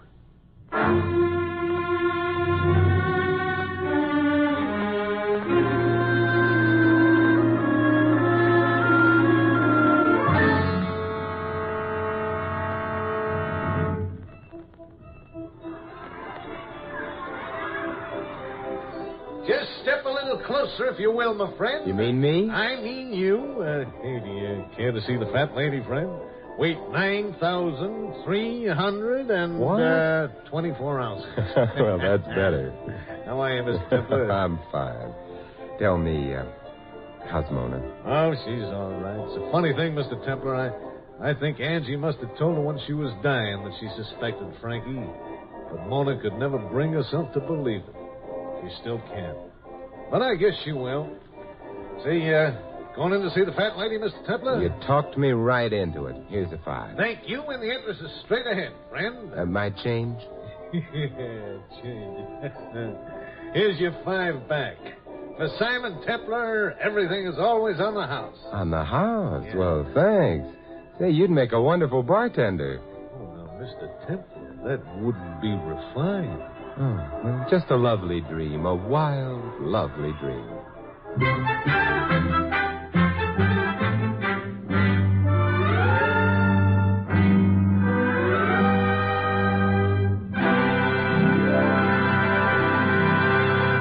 You have been listening to another transcribed adventure of the Saint, the Robin Hood of modern crime.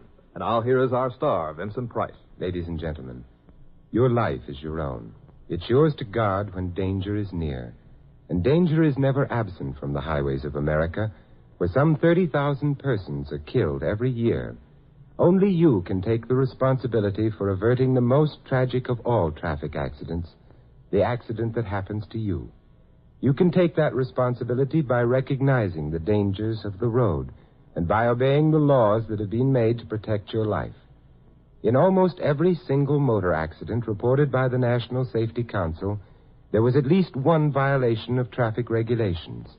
The most common violation was speed. Speed too great for safety. Speed to save a few seconds. Speed that spelled out death and tragedy on the road.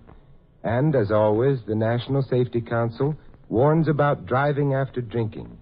It's not an empty warning because fully 1/4 of all fatal accidents involve drivers or pedestrians who have been drinking.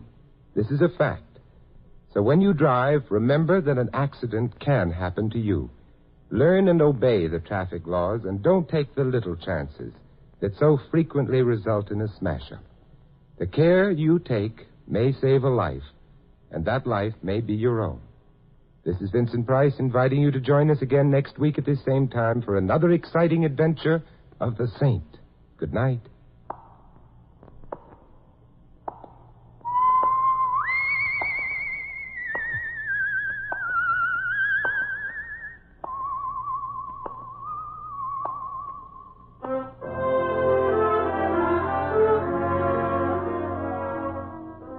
This adventure of the Saint was written by Dick Powell. In our cast, you heard Mary Shipp as Mona and Sheldon Leonard as the Barker. Bob Jellison was Carlos, Ed Max, Segundo. Henny Bacchus played Bee, Harry Bartell was Frankie, Harry Brown was the Doctor. The Saint, based on characters created by Leslie Charteris, is a James L. Safier production and is directed by Helen Mack. Vincent Price is soon to be seen co-starring in RKO's production of His Kind of Woman. All you Saint fans will be glad to know that the Saint comic books are on sale at all newsstands. 3 chimes mean good times on NBC. Today, Theater Guild on the Air presents the dramatic story Come Back, Little Sheba, starring Gary Cooper and Shirley Booth. Sunday also means another 90 wonderful minutes with The Big Show. And among this Sunday's stars are Jimmy Durante, Fred Allen, Judy Holliday, and many, many more. And, of course, Tallulah will be the MC. And for a sparkling article about the glamorous Tallulah, see the latest issue of Look magazine, now on sale. This is NBC, the national broadcasting company.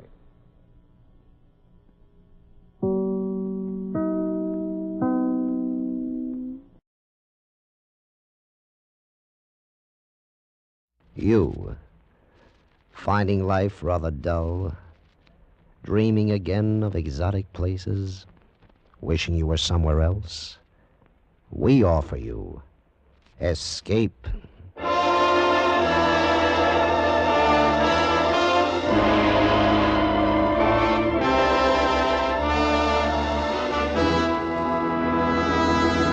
Escape with us now to Mexico City and the story of a man caught up in a terrifying web of murderous intrigue, as Patrick Quentin tells it in his exciting story, The Follower.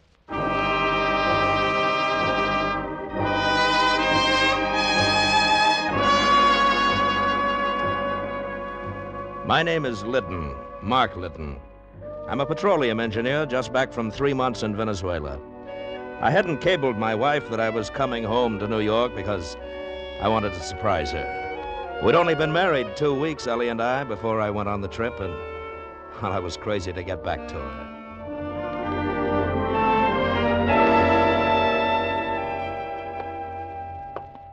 3 long, empty months. And now, in a matter of seconds, we'll be together again. Ellie! Ellie, it's me, Mark. Ellie?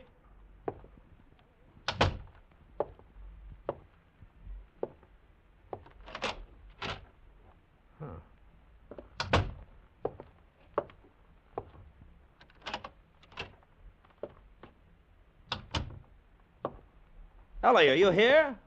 Oh, let's cut out the comedy. Hey, who are you? What's the matter? What's wrong with you, anyway? Corey. Good Lord. It was the guy Ellie had thrown over to marry me, Corey Lathrop. And he was dead. I saw the 2 bullet holes in his chest. Turned sick. He'd been dead quite a while, maybe a day or 2, and he didn't look much like the socialite man about the clubs, member of the State Parole Board Society lawyer. He just looked dead. I recognized that torn piece of negligee in Corey's hand. I ought to. I'd seen it often enough. Oh, Nellie. First thing to do was locate her fast. No. No, not the police. Not yet. Not without knowing what it's all about. Who else, then? Certainly not her society friends. They wouldn't tell me if they knew. I was an outsider, big prospects, but no money, the dark horse who'd rushed Ellie off her feet. No chance there. Maybe some of her other friends, though, she'd messed around with just for thrills because she was rich and bored. Maybe the gambler, Victor DeTorio. Yeah, that was it. If anybody knew what had happened to Ellie, Victor would be the guy.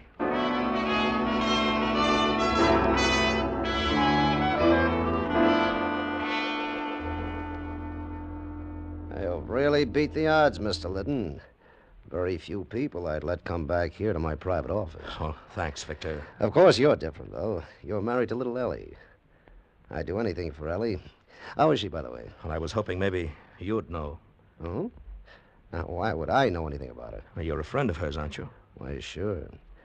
I knew Ellie long before she met you. She's a great little kid. Too much money for her own good, but still... You know where she is, Victor? No, I don't. But she wasn't here a couple of nights ago. Saw her at one of the roulette tables. Ellie sure has a weakness for roulette. Yeah. Well, look, can't you tell me? I remember now. That was the night she got into me on credit for $20,000. $20,000? I guess the guy she was with was bad luck for her. That nose in the air, what was his name? Lathrop? Corey Lathrop.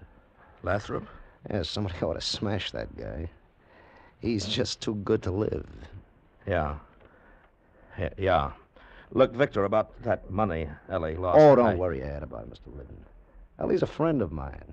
She'll pay when she gets the dough. These little cafe cookies understand gambling, how it works and all. They always pay off. Every one of them pays in the end.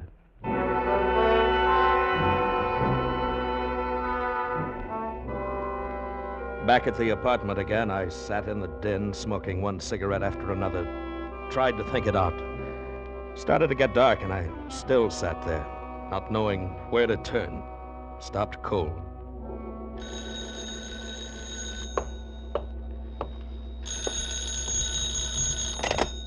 Hello? May I speak to Mrs. Leighton, please? Well, she isn't here right now. May I take a message? I'm Mr. Leighton. Oh, well, this is Franchot's Originals, Mr. Leighton. We have those 2 new suits ready to send out, and I find a note here with them. It is a request to forward the suits by air mail to Hotel Granada, Mexico City. Mexico City? Oui. Mrs. Leighton evidently telephoned the message, but I did want to confirm the address. Is that correct, Mr. Leighton? Hotel Granada, Mexico City? Yes, that's right. She flew down there for a few days. Ah, nice. I do hope she enjoys her trip. Well, I'm sure she will. Goodbye. Mexico City. So that's where she'd gone. Well, whatever the game, I was sure of one thing. I was on her side, win, lose, or draw. And that meant following her on the next plane south to Mexico City. From the airport, I phoned the police, told them where they'd find Corey's body, and hung up.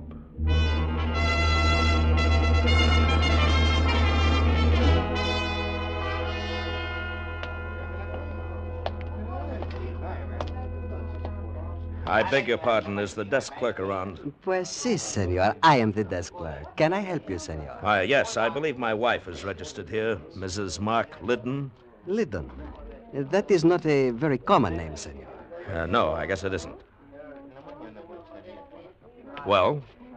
That is a very nice jacket you are wearing, senor. Soft and warm like the breath of a senorita. Thank you. It must take many pesos to buy a jacket like that. I really don't remember now, if you'll be kind enough to... It must be very nice to have many pesos. Look, what are you after, a tip? Senor! How much?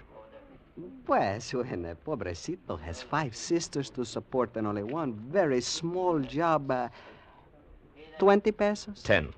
15. It is only pesos, senor, not like dollars. All right, here. Gracias. Now we are friends. The senorita is registered in room 522. 522. Okay, thanks. But wait, senor. What? She is not there now. Oh? Well, where is she? The senorita is go to the bullfights, I think. But no matter, senor. You are her husband. You are my very good friend. So I let you wait in her room for only 10 pesos more. Look, if you like golden eggs, don't kill the goose. But, senor, you do not look at things the right way. For only 25 pesos, you now have Oscar for your very good friend. Oscar sent a bellboy up to let me into 522.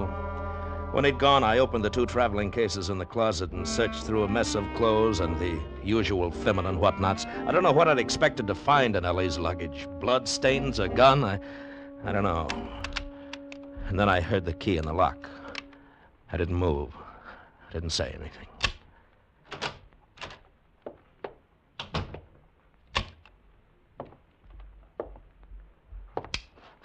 Ellie, baby, who the devil are you? I could ask the same question, and with a lot more reason, too. Will you get out now, or shall I call the manager? Now, look, there must be some mistake here. There certainly is. This is room 522, and my wife's clothes are in those bags You've there. been going through my things? Your things. Not unless you happen to be Mrs. Mark Liddon. That's exactly who I happen to be. Oh, now, wait a minute, honey. I'm Mark Liddon. Oh, please, that's a real old one, and I'm just not in the mood. I'm Mark Liddon no matter what, and you're impersonating my wife. I'm Mrs. Mark Liddon, and you're trying to impersonate my husband. Now get out, or so help me, I'll phone the manager. Wait, let me make a call first. It just so happens I know the Spanish words for police and American embassy. You wouldn't. I wouldn't, huh? Hello? Wait, no, don't. Okay. Now, what's the game? Where's Ellie? I don't know, Mr. Liddon. I've never met your wife. I was desperate, that's all, and when the chance came along, I took it. What chance? What were you desperate about? Well, I'd come down here for a week and got stuck. I didn't know you needed papers to get back across the border. Proof of citizenship, I mean. You see, I've lived in New York all my life, but I was born in Czechoslovakia. Go on. Well, I was broke, too. I didn't know what to do. That's when I ran into this bartender, George, and he fixed everything up. Fixed it up how? Well, he said this Mrs. Liddon, your wife, had just got in from the States and wanted to disappear for a few days. She was looking for somebody to take her place here at the hotel, so George arranged the whole thing. He brought me here, gave me her tourist card. That's all I know about it. What were you supposed to get out of the deal? Just the tourist card. I could use it to cross the border. Mrs. Liddon was going to say later she'd lost it and get a new one. Anyway, that's what George said. George, huh? Where does this George work? Well, it's one of the American bars. He's off duty now, though. Where can I find him? Well, sometimes he hangs around the Salon de Lisboa. It's a cantina over near the plaza. Look, if this is all the truth, how come nobody here at the hotel noticed the switch when you took my wife's place? Well, she checked in during the night and stayed out of sight. No one's seen her but the night clerk. Oscar, I think his name is. Oscar, huh? That boy really gets around. He's the day man now. Mr. Liddon, what are you going to do with me? I don't know yet. What's your name?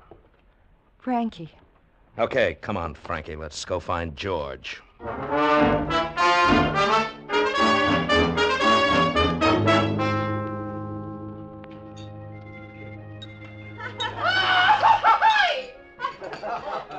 There he is, Mr. Liddon. He just came in. The short blonde guy. Looks like a Benham rooster. Yes. George! Over here, George! Cocky and tough. I know the type. George, we've been waiting here for you. Huh? I was beginning to think maybe you'd been called back to work at the bar. No, I'm off duty. This is Mr. Liddon, George. Mr. Mark Liddon from New York. Oh. Okay if I sit down? Sure, George. That's the idea. Thanks. I suppose you're looking for your wife. That's right. Where is she? You've been away somewhere, haven't you? Out of the States? Yeah. And your wife wasn't expecting you back so soon? No, she wasn't. Well, I'm afraid you're out of luck, Mr. Liddon. She took a plane to Guatemala this afternoon. Dispénsame, jefe, pero el cantinero quiere saber si ustedes desean algo que tomar. No. You wouldn't be lying, would you, George? Don't push me, Mr. Liddon. Your wife's missing, and you're all upset about it, but don't try to push me. Where is she, George? I just told you. That's all I know about it. I'm just a guy who helped her out of a jam. What kind of a jam? All I know is what she told me. Said she'd run out on a big gambling debt in New York. And they were sending a gunman after her. She had to get away. You see, that's where I came in, Mr. Liddon. She wanted someone to take her place here, cover up her trail. How did she get out of Mexico when you got her tourist card? She had a passport with her. She didn't need the card. I see. Well, I still think you're both lying. Mr. Liddon, I warned you about Shut up, trying George. You can do your talking to the police and the American embassy. That's who I'm going to talk to. Oh, don't be a fool, Mr. Liddon. I'd be a fool to believe this story of yours. You don't know what it's all about. You're not going to do anything with this blundering around except get your wife killed. Go back to New York and stay out of it. Skip it, Frankie. When I want your advice, What's the idea of the gun, George? The idea, Mr. Liddon? That all three of us get up from this table quietly and walk out of the cantina. I see. You're not going to the police, Mr. Liddon, nor to the American embassy. You're coming with us. Suppose I don't? You will. Shall we go? Sure. Why not? Quietly, Mr. Liddon. Just like three friends, huh? Sure, George. I'll go quietly. Now, George! All right, now give me that gun. Give it to me. All right, now get up on your feet. Nice going, Frankie. Come on, George. Let's get out of here. Wait. Give me that bottle. He's still conscious. There. George, you didn't have to hit him again. Shut up, Frankie. We're in it too far to turn soft-hearted now. Come on, let's go.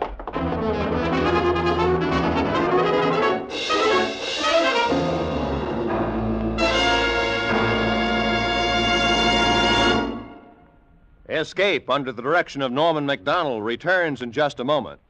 The Book of Etiquette loses a lot more pages tonight when Jack Benny tries to ingratiate himself with the suave, oh-so-social Ronald Coleman's. Yes, Ronnie and Benita will be Jack's guests on CBS tonight. And on the Charlie McCarthy Edgar Bergen Comedy Hour, Charlie will try to enlist in the Air Force and end up as a skyrider advertising pumpernickel bread. Red Skelton, Amos and Andy, Corliss Archer, and Eve Arden as our Miss Brooks will also be on hand on most of these same CBS stations with their famous brands of CBS Sunday night comedy. And now, back to Escape. When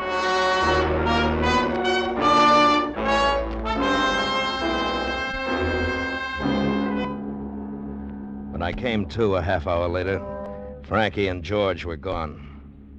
The only lead to Ellie I had, gone. And I left the canteen and flagged a taxi. In the whole picture, there was only one man who might be able to help me now. I headed for the Hotel Granada and Oscar.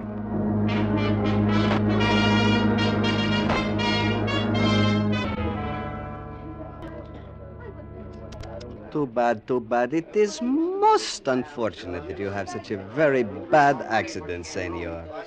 You should come to me. I would have tell you. The Salon de Lisboa is not a good place for tourists. Oscar, you're a chiseler, a liar, and a crook. Senor, that is a very bad way for friends to talk to each other. You'd sell out your own mother for 10 pesos. You are what they call a very cynic man, senor. I would never do such a thing.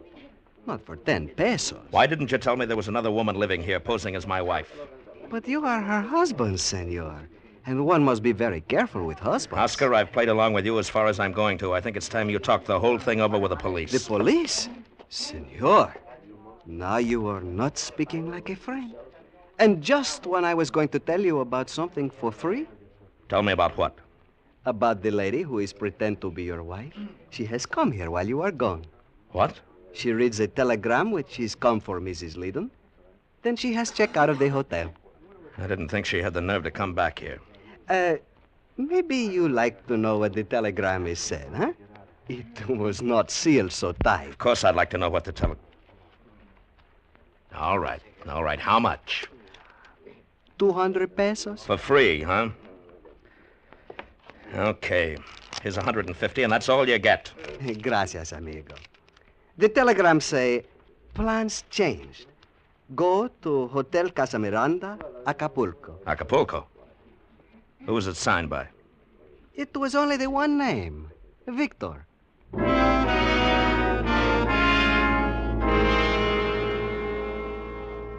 I hit my first lucky break in Acapulco. I came in from the airport and went to the Casa Miranda Hotel. And halfway across the lobby, I ran into Frankie. Mr. Leighton, what are you doing here? Looking for you. How did you find out? Easy. I'm one of Oscar's very good friends. All right, now tell me, where's George? In Mexico City. Oh, please, Mr. Leighton, don't try to interfere. Leave, right now. You're going to ruin everything. I hope so. Where's Ellie? She's not here. She's in Mexico City. Oh, please, I know you're trying to help her, but you don't understand. You're only making things worse. You mean worse for you? Worse for everybody. Ellie, too. You don't even know what it's all about, and you're going to get yourself killed. Where's Ellie? I promise you, in a week, everything will be fine. Where's Ellie? You've got to believe me. You have to... There you are, Mrs. Leighton. Are we ready to go? Yes. Yes, I'm ready anytime, Senor Gallus. Very well. Aren't you going to introduce me, darling? Introduce you? Yes. Why, yes. Senor Gonzalez, this is my husband, Mark. Oh, a pleasure. How do you do, Senor Gonzalez? He just arrived unexpectedly. Oh, I see. And are you planning to go out to the villa with us, Mr. Leighton? Oh, I don't think he Oh, wants... sure, definitely. I'm in on this, too, you know. You know what is involved, then? Well, naturally. The little woman always tells me everything. And you have no objections? Well, if it's all right with her, it's all right with me. Oh, you are a very broad-minded man, Mr. Leighton. Shall we go?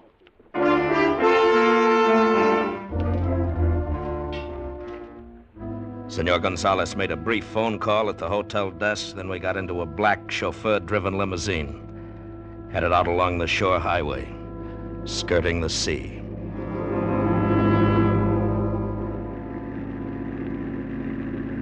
About 3 miles out of town, we turned into a private roadway, stopped in front of a large Spanish villa. I regret the necessity of asking you to wait here on the veranda for a few minutes, Mr. Leighton.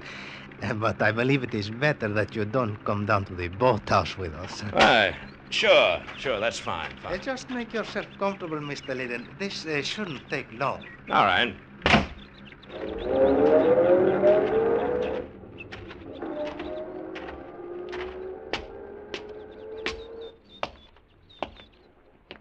Mark. What? Mark, over here. Ellie. Oh, Ellie, baby. What are you doing here? Mark, it's wonderful you're here. Oh, darling. But you shouldn't have come. What have they done to you, baby? Nothing, Mark. I'm all right. But you're not, darling. They'll kill you. You've got to get out of here. We'll both get out. We've got time. Frankie and Gonzalez have gone on down to the boathouse. Yes, I know. You know? Yes, Gonzalez phoned from town. They won't do anything to you if you leave right now. Victor promised me. Ellie, what are you talking about? I didn't want you to get mixed up in it, Mark. I wanted it to be all over before you came back from Venezuela. I think you'd better tell me what this game's all about, Ellie. I had to do it. Victor made me do it. I lost a lot of money at his club, and he said if I didn't, he'd kill me. If you didn't what? Bring a load of dope across the border for him. Dope? That's another one of his rackets, along with gambling. He gets it down here from Gonzalez. So, Victor hasn't been after you. You've been on his side all the time. But then, what if Frankie and George come in? They're both working for the police. They kidnapped me from the hotel, gave me drugs so Frankie could take my place and meet Gonzalez. They planned to get the dope from Gonzalez, deliver it to Victor, and then have the police move in on everybody. I got away, though, and phoned Victor. He came down here. So that's why Frankie was impersonating you. George used to be one of Victor's boys. Then he got sent to prison. He just got out on parole. It was through Corey he began working with the police. Ellie, tell me the truth. You killed Corey, didn't you? I had to, Mark. He was going to turn me in. He was on the parole board, and George reported to him, so he found out about me. He was going to turn me in. All the time you've been in it up to your neck. It'll be all right, Mark. Victor will fix it. About Corey, I mean. We'll pretend it never happened. Just another thrill, huh, Ellie? Mark. I've been crazy about you, but I guess I haven't known you very well. You know, I thought this fooling around the clubs with Victor and the others was just bored little rich girl stuff. Mark. But it goes a lot deeper than that, doesn't it? But, darling, I had to do this. Don't you understand? What was I, Ellie? Just another thrill? Something different for a while, huh? No, that's why I did it. For us, I mean. Victor was threatening me. He'd have told you all kinds of bad things about me. That's why I had to. Is Victor down at the boathouse? Yes. What are they going to do to Frankie? I don't know. They're going to kill her, aren't they? Why, I suppose. I don't know. What's the difference anyway? Who cares? She doesn't matter. Don't you see that? It's us that counts. That's why I did what I... Mark, where are you going? To get her out of it if I can.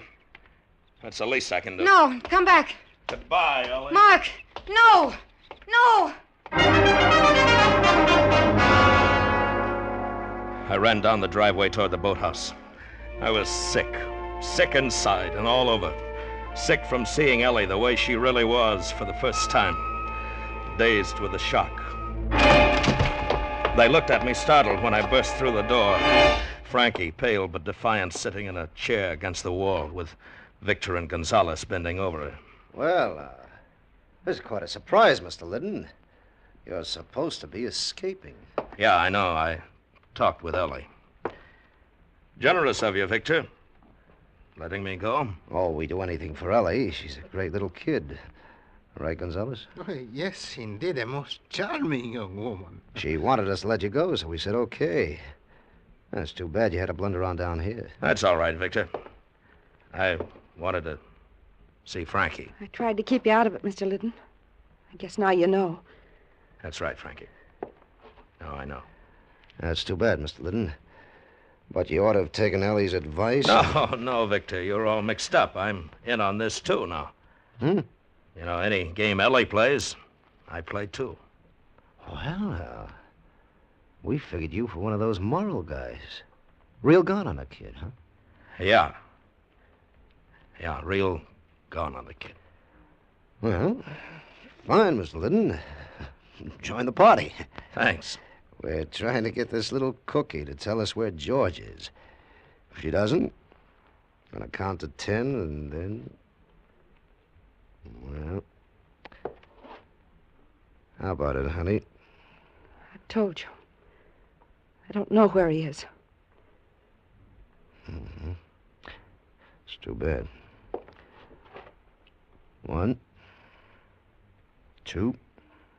Better talk, Frankie. 3. I stood there watching them trying to 4. figure a play. Victor held a gun pointed at 5. Frankie's head, and Gonzalez was probably carrying one, 6. too. Whatever the play, it had to be fast. 7. 8. 9. Victor! Don't hurt him, Victor. Ellie. He doesn't know what he's saying about trying to help Frankie. I mean, he's out of his head. Mrs. Liddon, you fool. So that's a game. Victor! No! No! As Victor swung the gun toward me, Ellie jumped and grabbed his arm and hang on. Gonzalez was just drawing his gun when I hit him, and we both went down. As he scrambled to get up, I drew back my foot and kicked him in the head. I fumbled on the floor for his gun, and from the corner of my eye saw Victor turn his own gun point blank on Ellie. As he turned toward me, I was up on my knees, Gonzalez's gun in my hand, and I let him have it.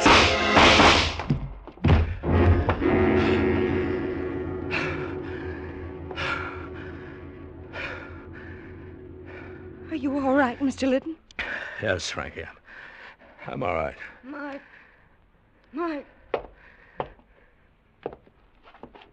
Yeah, baby. Mark, it would have worked out all right. No, it would. Sure, Ellie. Of course it would, Ellie. Oh, we'd better get her to a doctor, Mr. Liddon. I wanted it to. Please believe me.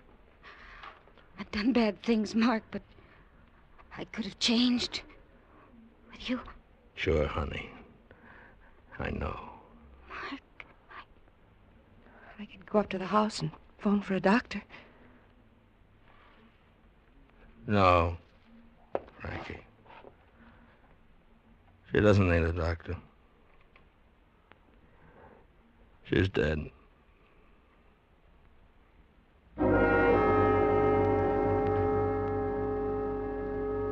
Well, that was it. Whatever Ellie was, whatever she'd done, I'd loved her more than anything else in the world. A love like that becomes a part of you. And even when it gets diseased, has to be cut out. It leaves a deep wound. Takes a long time to heal. If I'd known more about it, I may have acted differently. She might still be alive. I don't know. But as it was, I'd done the only thing I could. I'd followed her. I'd followed her clear to the end.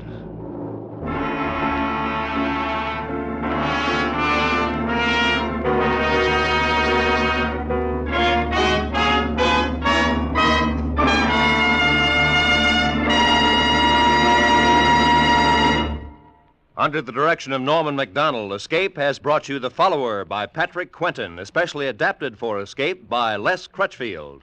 Bill Conrad was starred as Mark Liddon. Featured in the cast were Georgia Ellis, Harry Bartell, Virginia Gregg, Lou Krugman, Sidney Miller, and Don Diamond. The special music for Escape was composed and conducted by Del Castillo.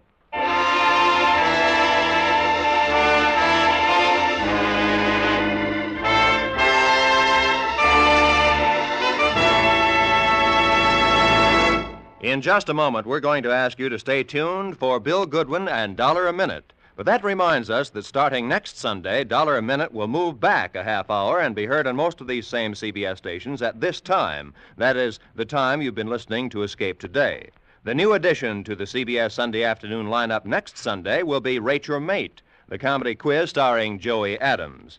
So now, stay tuned for Bill Goodwin and $1 a Minute, which follows immediately on most of these same CBS stations today and will be heard a half hour earlier next Sunday. This is Roy Rowan speaking.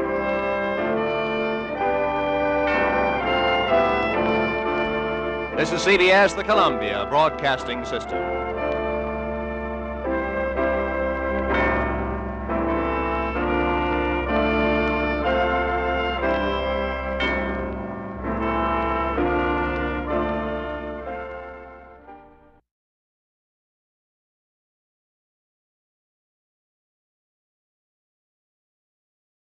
This episode from the life of Sherlock Holmes will be transmitted to our men and women overseas by short wave and through the worldwide facilities of the Armed Forces Radio Service.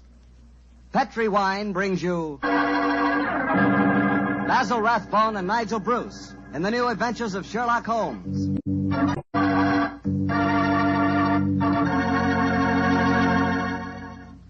The Petri family, the family that took time to bring you good wine, invite you to listen to Dr. Watson tell the he shared with his old friend, that master detective, Sherlock Holmes. So let's settle back comfortably and listen. And while you're getting settled, I'd like to know if you like seafood. And by seafood, I mean everything from broiled lobster to fried halibut. Because if you like seafood, any seafood, you'll love it together with Petri California Sauterne. Fish and Petri Sauterne were made for each other. No kidding. Boy, I'll never in my life forget a broiled brook trout on the plate in front of me and a glass of well-chilled Petri Sauterne right next to it. That fish and that Sauterne. Petri Sauterne has a pale golden color that's really good to look at. And as for taste, well, that Petri flavor is really something. Take my word for it and try it, won't you? Oh, and I'll tell you something else. Try that Petri Sauterne with chicken sometime. Look, I better stop before I get hungry all over again, but just remember this. The best friend a good meal ever had is a glass of Petri wine.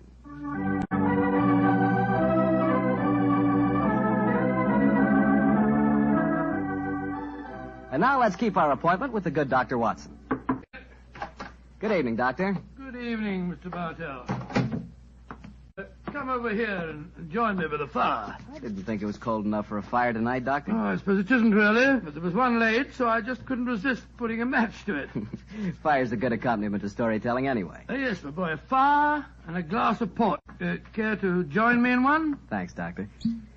So, you're going to tell us a sea story tonight? Yes, Mr. Bartell. The whole adventure took place aboard a small steamer as it plowed through the stormy seas of the Indian Ocean.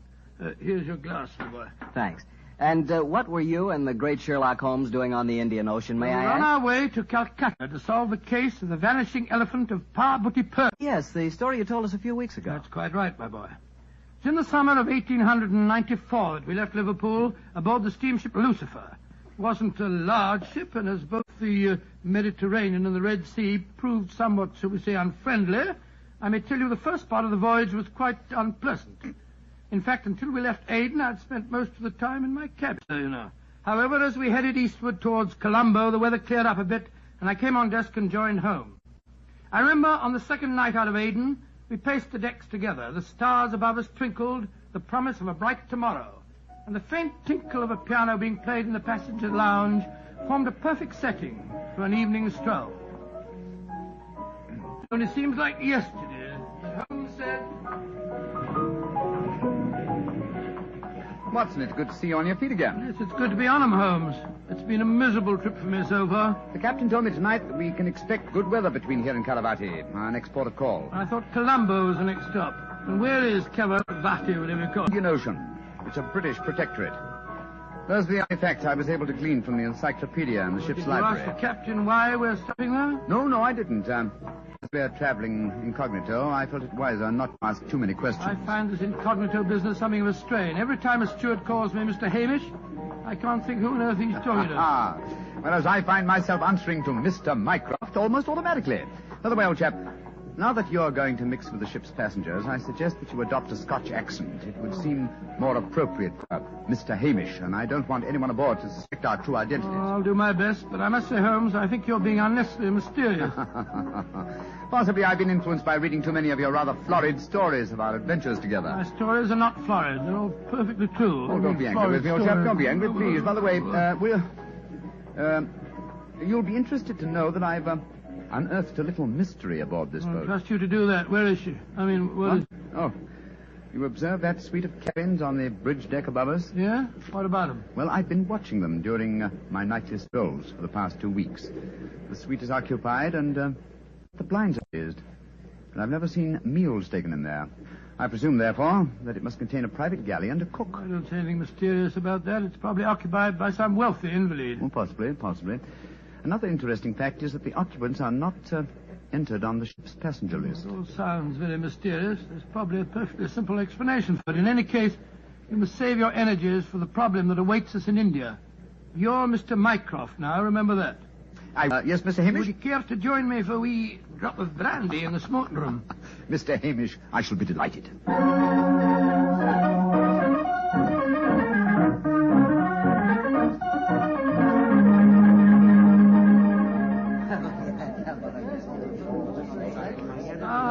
This is excellent brandy. Excellent. Watson.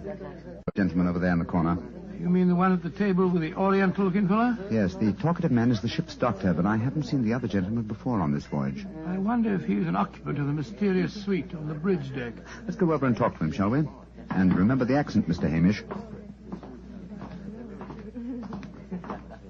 And so, Verda, when we landed at Colombo, I decided to take Mrs. Abbott for a moonlight rickshaw drive through the cinnamon gardens. Did you gentlemen want to see me? If you'll excuse us, Dr. Harris, my friend Mr. Hamish and I were having a little argument, and we thought that perhaps you might be able to settle it for us. An argument? Oh, I love a good argument. Sit down, gentlemen. This is Mr. Verda. How do you do, gentlemen? Good evening, sir. My name is Hamish, and this is my friend, Mr. Mycroft. I'm so happy to meet you, gentlemen. Now, gentlemen, tell me what you're arguing about. Well, I Doctor, love a good argument. You see, it's an argument. My friend Mr. Hamish insists that the Suez Canal was built by a Dutchman in 1870. I'm convinced that it was built by Lesseps, a Frenchman, in 1869. We thought you'd know. You flatter me. I'm only a ship's doctor, not an historian. Ask Verdi. He probably knows. Can you settle the question for us, sir? I can, Mr. Mycroft. You're almost correct. The canal was opened in 1869, though its construction began 10 years previously. De Lesseps, a French engineer, was in charge of the operation. There is a statue of him in Port Said Harbor, built to commemorate his skill and enterprise. Much obliged to you, Mr. Vera. Hamish, I think that I win my bet. Mycroft, I'm afraid you do, if you're sure of your facts, Mr. Werner. I'm sufficiently sure of them, Mr. Hamish, to venture a small wager myself. No. I think I'll not make any more bets on the subject, thank you. Well, gentlemen, if you will excuse me, I shall return to my cabin now. Oh, don't go. No, don't go, sir. You'll make us feel as if we'd driven you away. Oh, not at all, Mr. Hamish. I enjoyed meeting you both, but I have some letters to write. Good evening, gentlemen. He's a charming person. Charming and extremely knowledgeable. Bit of a bore, if you ask me. You two fellas enjoyed your trip? I'm just beginning to. It takes a little time to get my sea legs, you know. Dr. Harris, beast on the Lucifer. Why? Well, there's something that puzzles me on board this ship. I'm sure that you would explain it to me. And what is it? Well, the suite of cabins on the bridge deck. Who occupies them? Wouldn't you like to know? Aye, Doctor, we would, and that's why my friend asked you. Well, I'll tell you. Though it's supposed to be a secret. But there'll be no harm in telling you now, for we're dropping anchor off the island of Kavaratti in the morning. In that suite of rooms is the Rani of Kavaratti herself. She has her own staff of servants and everything. What do you think of that? Oh, how very interesting. And is the Oriental gentleman who left the table when we arrived part of our entourage? He is, sir. He's the sort of Prime Minister of Kavaratti. This whole trip of theirs is very hush-hush. Rani returning to her country, afraid someone might make an attempt, all hush-hush. Kavaratti is an island that's had a lot of trouble. You seem to be remarkably well informed about the place, sir. Yeah, I should be. I used to practice there in my younger days. Well, really, how very interesting. Yes, I could tell you strange tales about the island. I remember what... Oh, hello. See that fella coming into the lounge? You mean the big man with the grey hair? Yes. That's Sir Christopher Wyatt. Owns all the tea plantations on Kavaratti. He's a dull fellow, but I'll call him over. Wyatt, come over and join us. Be careful. He'll talk your head off if you give him half a chance. Draw up a chair, Wyatt. We were just talking about Kavaratti. It seems to me that would be a good subject to keep away from. At least till after tomorrow, Harris. What do you mean? You know perfectly well what I mean. I should have thought that after your own experience on Kavaratti, you'd have learned a little discretion. You're talking like a schoolmaster, Wyatt. Why don't you sit down, have a drink, and be friendly? Thank you. I prefer my own company. Pompous ass. You and Sir Christopher Dyer. I know too much about him. He's afraid of me. That's what he is. Look at this girl coming into the room. Great Scott, she's good looking. Judging by our oriental costume, she must be a member of the Rani's retinue. She's coming to our table. Yes, my dear. What is it? Which of you gentlemen is Mr. Mycroft, please? I am. My mistress sends her compliments and asks that you will call on her in her... May I ask? Her Highness, the Rani of Kavaratti. Oh, I shall be delighted. Please tell the Rex without delay. We will join her in a few minutes. Very well, Mr. Mycroft.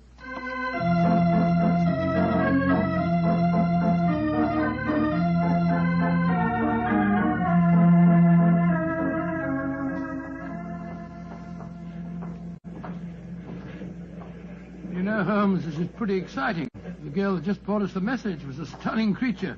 Imagine what the... I suppose you picture the Rani clad in oriental splendor, reclining like an odalisque on silken cushions. No, there's no need to make fun of me, old fellow. Here we are at the cabin.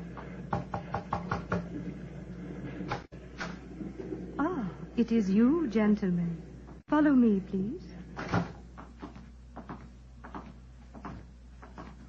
Come in. Her Highness, the Rani of Kavaratti. All right, Regina, you can off it. Yes, Your Highness. Well, me lads, don't look so startled. Come in and sit down. Your Highness, What's the matter? What's the matter? Don't I fit into your picture of a Rani? What did you expect? A slant-eyed beauty with a veil and big hips? Well, I've got the big hips, all right. Your Highness... never mind, Your Highness. Sit yourselves down and talk free and easy like. I may as well begin by telling you that I know who you both are. Mr. Sherlock Holmes and Dr. Watson. Dear me. I've seen you in the good old days in London, you know. May I ask if our visit is purely a social one, or are you in need of professional advice? Oh, a little of both, Mr. Holmes, a little of both. And we'll start off with being social. Ruma. Mem Sahib. Champagne. Botachi, Mem Sahib. If you'll pardon my asking you, madam, but I've never seen you before, somewhere.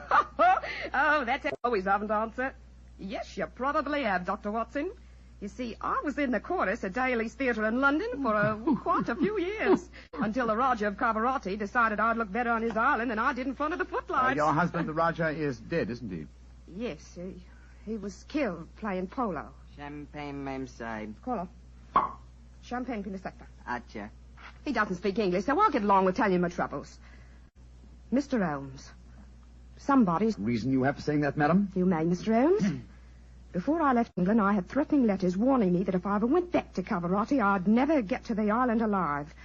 I got another letter in Port Said that said the same thing. You kept these letters, I trust? No, I didn't. I tore them up. I never did pay attention to letters that weren't signed. Oh, that's a great pity, madam. Those letters might have been invaluable. Well, it's too late to think about that now, Dr. Watson.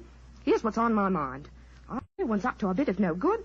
Tonight's their last chance. You destroyed the threatening letters, madam, thereby indicating you did not believe in the threats, and yet you now appear to feel that you are in danger. I wonder what made you change your mind. The Ace of Spades. Yes? I don't understand you, madam. In the luncheon, I gets the Ace of Spades. Now, you know what that means. Death. Oh, come now, madam. If you'll pardon my saying so, that's a very childish superstition. Well, the cards have never lied to me yet. Oh, you can laugh at it if you like, but I know.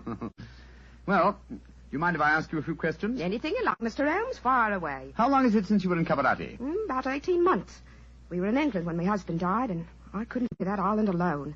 3 months ago, Verda... Oh, he's the chief minister of Kavaratti. Yes, you are. Verda came over to England to persuade me it was my duty as the Rani to go back. I see. As far as you know, have you any enemies among the passengers on board the ship? Oh, that's an odd one to answer, Mr. Holmes. But I can tell you right here in my suite there's someone who doesn't like me. That girl, Raduna, the one that brought you my message. She was in love with the Raja herself. I know she hates me, even though she did stay in England after my husband died. How about Furder, your minister?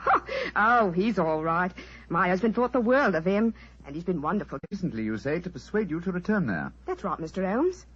Well, Rumour seems to be all right after drinking that champagne, so it'll be safe for us to have some now. Champagne homme l'Occident? Botace, même side. Oh, I've been burning with curiosity to know why you gave him a glass of champagne a few minutes ago, and yet we didn't have any. Well, surely that's obvious, Watson. Fulmer is the official poison. Holmes? He tastes everything I eat or drink before I do. And if it doesn't affect him, then I know it's safe. Berta brought him over to England when he came to fetch me. On the island of Kavaratti, poisoning's quite an hobby, you know. There were 2 people in the smoking room tonight who seem to know quite a lot about your island. The ship's doctor, a rather garrulous gentleman by the name of Harris, and Sir Christopher Wyatt, who owns tea plantations on the island. Do you know either of them, madam? I should say I do, both of them. Dr. Harris isn't any got into some kind of trouble, and my husband had him thrown out. And how about Sir Christopher Wyatt? Oh, Chris is all right. I saw quite a bit of him in London after my husband's death. As a matter of fact, well, if I weren't going back to Kavaratti, I don't think he will. He hasn't been there for over 5 years, ever since he had a row with my husband over the wages he paid the native labor. It seemed to me that several people aboard this boat have a personal interest in the island of Kavaratti. Interests that might be influenced by your death. Yes, just what I was going to say, madam. I think we should keep an eye on you. Oh, that's just what I was hoping you'd say, Doctor. You see, I'm giving a bit of a supper party tonight. All the people we've been talking about have been invited. And I thought if you two were to be here, perhaps you'd be on the lookout for any funny business. How about it? Well, of course we'll come, won't we, Holmes? I think it might be a good idea, though I would suggest that we retain our incognito. You say, Mr. Holmes?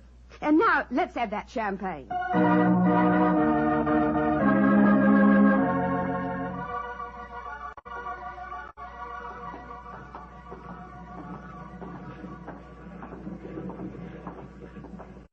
You know, Holmes, I remember the Raleigh when she was in the chorus at Daly's. She looked stunning in tights. There was one night I... Yes, no time, old chap, if you don't mind. At the moment, there's a question I want to ask you. Oh, sir? Is your medical bag fully equipped with all the antidotes to poison? Poison? It's ridiculous. How could the Rani be poisoned when she has a poison taster? My dear Watson, you mustn't... What the blazes... Come on, Watson. That cry came from the companionway. There are 2 figures struggling by the rail there. Good heavens! One of them has pushed the other down the companionway.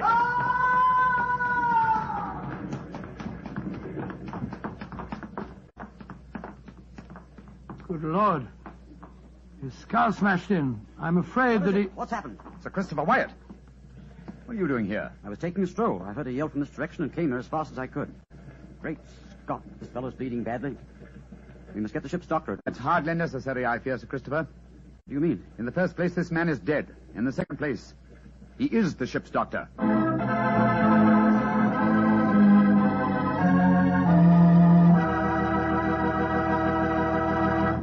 We'll hear the rest of Dr. Watson's story in just a second, so I'm just going to ask you to do one thing for me. Well, I should say for yourself. Tomorrow night, if you're having meat or any meat dish for dinner, why not open up a bottle of Petri Keller Rich Red Petri Burgundy will turn your dinner into a real feast. You see if it doesn't. Because there's nothing like a good wine with good food. It's good food, and I know that Petri Burgundy is a good wine. In fact, it's a perfect mealtime wine. Try it and see. And now, Dr. Watson, tell us what happened next. You said you found the ship's doctor dead at the foot of the companionway? Yes, Mr. Bartell. His neck had been broken instantly. Imagine there was a good deal of excitement aboard. No, my boy, as a matter of fact, there wasn't. We managed to get the body back to its cabin without attracting attention. Holmes, after revealing his true identity, was able to persuade the captain to hush up the killing until after the Rani's party had taken place. Oh, he didn't want to scare the murderer, I guess. What happened next, Doctor? Holmes and I returned to our cabin to dress for the party. Holmes, I remember, was in a state of suppressed excitement. He spoke quietly and deliberately. Watson, surely it's obvious why the doctor was murdered. Oh, it isn't obvious to me. It's elementary, my dear fellow.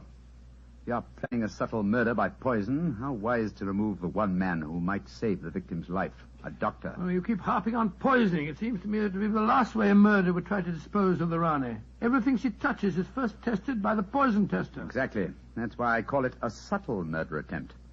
Didn't you notice the physical attributes of Frumer, the poison tester? Which in particular, Well, Holmes? his unusually glossy hair, his remarkably clear complexion, his plump figure. Look here. Just tell me one thing, will you? What's that? I presume that in your medical bag you have a supply of magnesia. Naturally. Do you also have hydrated ferric oxide? Yes, I do. Splendid. Then be off to the party. Oh, funny things to take to a party, I must say. That's true, my dear fellow, but I'm afraid that this party may not prove as convivial as the Rani thinks.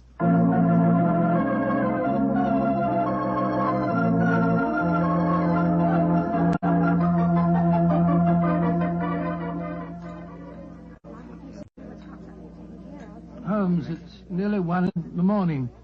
Everything seems to be going splendidly. It seems to be, Watson, but keep your eyes on the Rani. Yes, I have been. The poison testers tested everything that passed her lips. We Doris to you, Sir Christopher. You having a good time? Yes, indeed, thank you, Mr. Hamish. How about you, Mr. Mycroft? Oh, the Rani's a perfect hostess. Who could help having a good time? I don't think that girl Regina should be here, though. I don't want to be pompous, but after all, she's only a glorified servant. Possibly the laws of etiquette are not so strict in Kavaratti as they are in London, Sir Christopher. Oh, perhaps you're right. But I don't trust the girl. Something shifty about her. I've told the Rani more than once. Oh, well, I suppose it's none of my business. I think I'll try and persuade the Rani to sing us one of her old songs. Yeah, he doesn't trust Raduna, and I don't trust him. I don't think it was an accident that we found him near the body of Dr. Harris. Shh. Here comes Vera. I trust you gentlemen are enjoying yourselves. Very much, Mr. Vera, thank you. I imagine you must be excited at the prospect of returning to Kavaratti. I am, Mr. Mycroft. Though I only left it 3 months ago, it had years. Do you ken what time we'll arrive there? I am told that we shall be there in 5 hours, Mr. Hamish. Oh, look. The Rani's at the piano. She must be going to give us a tune. Yes. Let's move a little closer, shall we? Chris here has asked me to sing something. Well, my voice isn't what it used to be, and don't I know it. But me spirit's the same, and that's enough to put a number over. So, hold tight, boys. Here we go. My sweetheart's the man in the moon. I'm going to marry him soon. 'Twould fill me with bliss just to give him one kiss, but I know that a dozen I never would miss. I'll go up in a great big... Great Scott, she... Quick, Watson, your medical bag. I'll lock the door. Right, go, Holmes. Bring some water, please. Help me. Oh, please, help me. What is the matter? Don't be frightened, madam. I'll take care of you. Thirsty. Give me water. Oh, such pain. All the symptoms of arsenic poisoning. Now I know why Holmes asked me if I had any magnesia. Ferric oxide. Do something for me, Doctor. I'm dying. Don't worry, Your Highness. You're not going to die.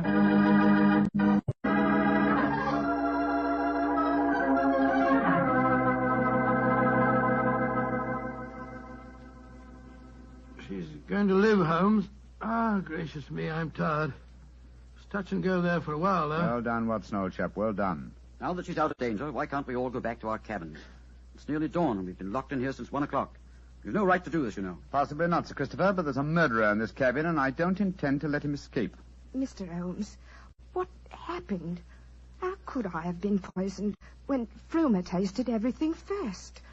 Why wasn't he poisoned? For a very simple reason, Your Highness. The murderer has been conditioning Frumer for over a year. What do you mean? He's been feeding him gradually increasing doses of arsenic until he has finally become immune to the poison. Great Scott, I never thought of that. Frumer's glossy hair, his complexion, and stout figure are all typical of a person who consumes arsenic regularly. But who could have done it? Only one person had the opportunity. Well, tell us who that person is. No, not you, Sir Christopher, not you. For you haven't been on the island for years, whereas Frumer returned from Kavaratti but 3 months ago. Raduna has also been in London with her mistress for the past 18 months, remember? The answer is obvious. You did it, Verda. You brought the taster over when you came to fetch me. You'd prepared him for the year beforehand. Of course I did. No white Rana will ever rule over Kavaratti. And you murdered Dr. Harris. Equally true. Mr. Holmes, give me the key to the door, please. Oh, no. What? Do not come near me. Please throw it on the floor. Do not hesitate. You see this revolver? I should have no compunction in using it, I assure you. How do you expect to escape, Vera? The key, please. Thank you. You'll never get away with this, Bertie, you devil. But I shall. We are now in the harbor of Kavaratti. I shall swim ashore and arrange your welcome, my dear Rane. Turn your backs, please. Turn them. Thank you. Goodbye. He's gone. Come on, Watson. After him. You have your revolver, Watson? Yes, but I didn't get a chance to draw it. He had me covered. Well, draw it now. He is up on the lifeboat. He's climbing up on the rail. Where is he? Where did he go? Out there on the rail above us, madam. He's going to dive. Give me that revolver, Dr. Watson. Quick. That's it. Come down off there, Berta. Wolves, Maitland, keep out of my bears. There he goes. He's dived. Madam, you shot to kill. Of course I did, Mr. Holmes. Remember that we're now in Kavaratti waters, and that though I may not look like it at the moment, I am still the Ronnie of Kavaratti.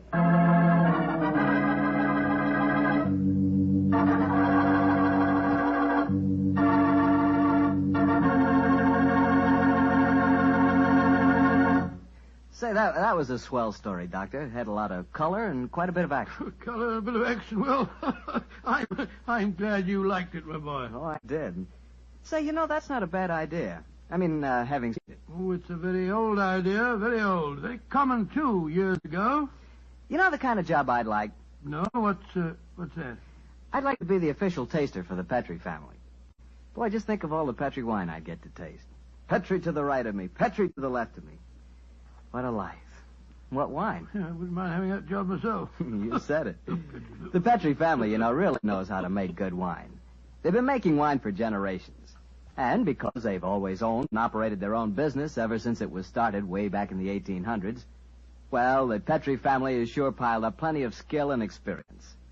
Yes, they've been handing down in the to son, from father to son, the fine art of turning luscious grapes into delicious wine. That's why you can't go wrong with any Petrie wine. It must be good, because Petrie took time to bring you good wine.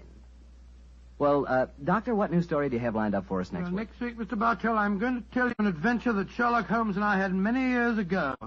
It concerns a series of bonfires, an underground cellar full of gunpowder, and a strange death on the rooftops of London.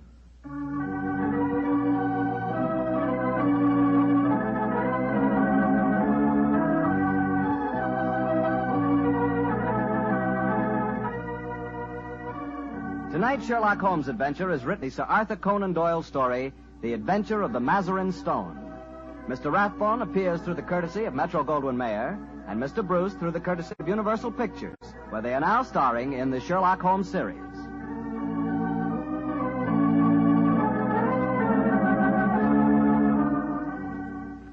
The Petrie Wine Company of San Francisco, California, invites you to tune in again next week, same time, same station. This is Harry Bartell saying goodnight for the Petrie family. Sherlock Holmes comes to you from our Hollywood studio. This is the Mutual Broadcasting System.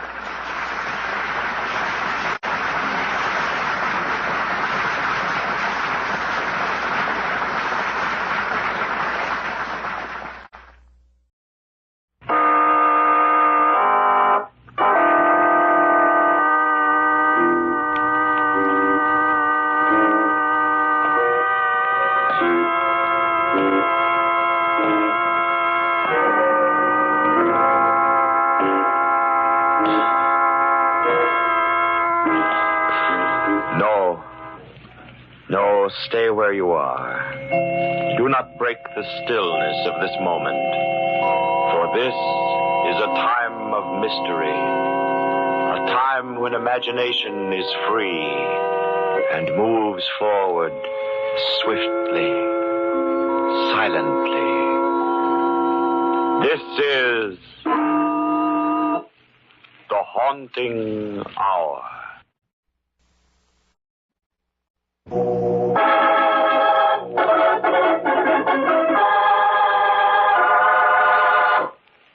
Ptolemy's grave.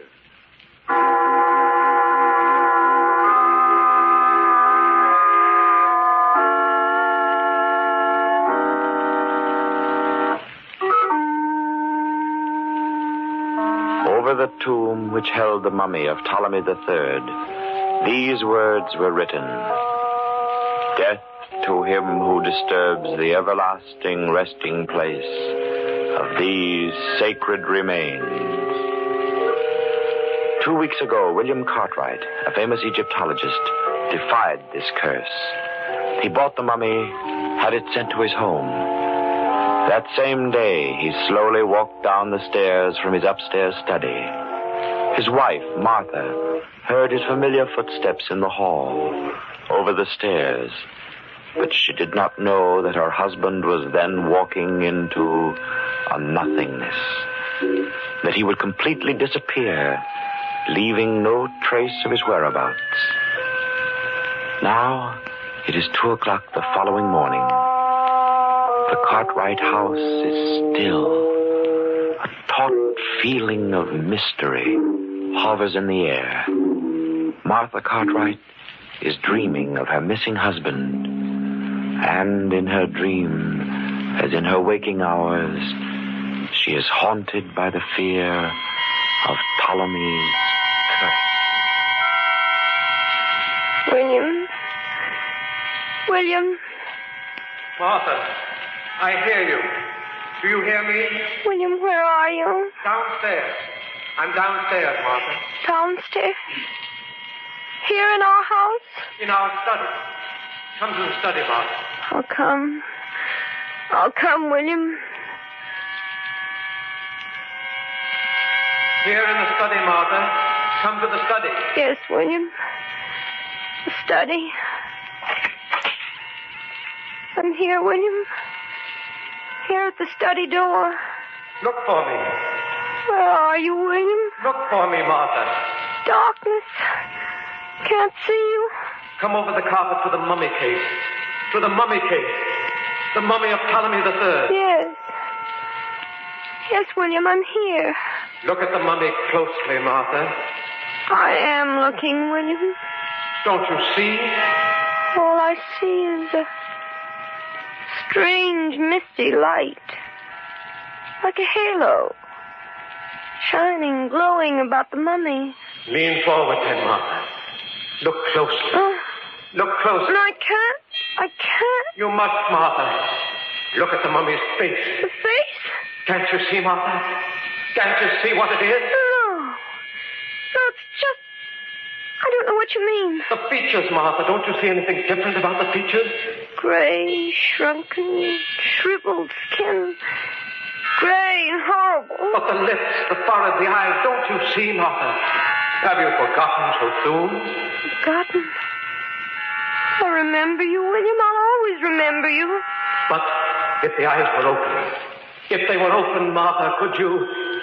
Look, now they are open, Martha. Yeah. I see. Now I see.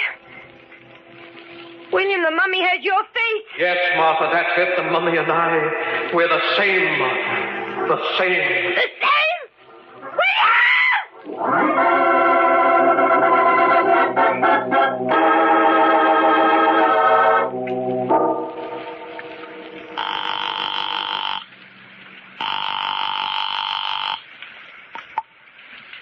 Hello? Dr. John Crandall. This is he. Who's this, Martha? Yes, John. Look, I had to call you. I'm so afraid. I thought the operator could never get my call through. Yes, I know. The long-distance lines are pretty well tied up. What's the matter, Martha? What time is it? It's very late, but I couldn't wait till morning. John, something's happened. Have they found William? Yes. No. I don't know. Look, John, I need you badly. I think I'm going out of my mind. Oh, nonsense. What happened? I've got to see you, John, please, tonight. I'm asking you this not only as a patient, but as a friend. But I can't come into town tonight, Martha. Oh, you're all right. It's just your imagination. No, I thought it was a dream. Well, I've got a job here that's got to be finished, but I can leave the hospital early in the morning. Come as soon as you can, please. I promise, Martha. Now, take hold of yourself. Control's the word. Remember. I'll try, John. I'll try.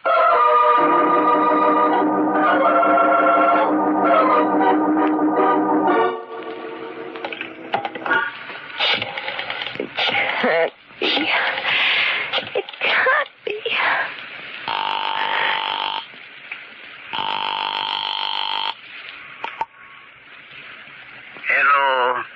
Mr. Kroll. Yes? This is Martha Cartwright, Mr. Kroll. I'm sorry to wake you up if I did. Oh, no. That is all right. I've got to see you first thing in the morning. It's important. It's urgent. Why, of course, Mrs. Cartwright. Will you come here to my house at 9 o'clock? At 9.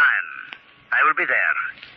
But what is the trouble? It's about that mummy you sold my husband. Oh, I see. Don't fail me, Mr. Kroll. Oh, no. I will be there without fail.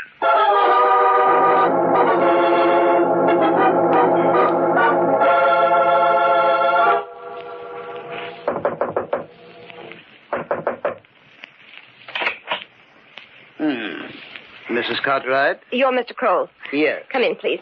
Thank you. You're the gentleman who sold my husband the mummy, aren't you? Yes? Well, I want you to take it away. Take it away? Yes, immediately. You're here right away. But, Mrs. Cartwright... I'm sorry. I'm terribly upset. No, I understand. How soon can you take it away? Perhaps tomorrow morning. Oh. But what do you want me to do with it? I don't know. I don't care. Sell it or give it away. Do anything you want with it. Well, that will be very difficult. You see, one reason your husband was able to buy it was... Well, perhaps we'd better not discuss it right now. You mean it's cursed? Yes. Misfortune has always been attached to it. Do you believe in this curse? I have specialized in the art and civilization of the pharaohs for 20 years. My experience has taught me to respect their ideas. Yes, Mrs. Cartwright, I believe in the curse. Can you tell me what the curse says? Death to him who disturbs these sacred remains. A death of torture, of maddening pain. Death in its strangest form. And now that my husband is dead, I may be the next victim? You must take it back. Please, Mr. Kroll, I can't have it here another night. I haven't slept for days. I can't keep my eyes open, but I'm afraid to sleep. Why don't you leave this house until tomorrow? I can't. I'm expecting my doctor. Then perhaps you will be able to take a nap before he arrives. Perhaps. Well, thank you, Mr. Kroll. You'll take it tomorrow, then. Yes.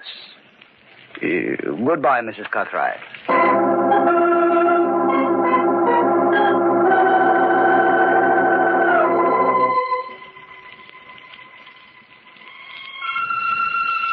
Oh, William. Death in its strangest form. Not you, William. A death of torture, of maddening pain. They couldn't, William. They couldn't. Martha? Do you hear me? William. Yes, Martha? Where are you? I'm in the study, Martha. You remember where you saw me last night? No. Oh, it was a dream last night. You were in the mummy case then. It couldn't be. Yes, I'm still there, Martha. Come and you'll see. No, William, I couldn't go there again. No. I haven't disappeared. I'm here in the house. You want to be with me? I'm here in the study, Martha. I can't come to you. I'm afraid. Afraid of me, your husband? Yes, William, I know. I'll come to you. Down here, Martha, in the study. I'm coming to you, William. I'll do anything you say. But don't make me look at the face. You must, Martha. No, William, I'll do anything. Not that, please. No, not that. No. Martha. Please don't make me. Will, please, I can't do it. Martha, wake up. It's John. No. John Crandall. I'm going to die. I know I'm going to die. I don't want to look at that face again. Please don't make me, William. Please. Martha. John Crandall. You were walking in your sleep, Martha. I'm sorry I slapped you, but I had to wake you. Oh, you're here, John. Thank heavens you're here.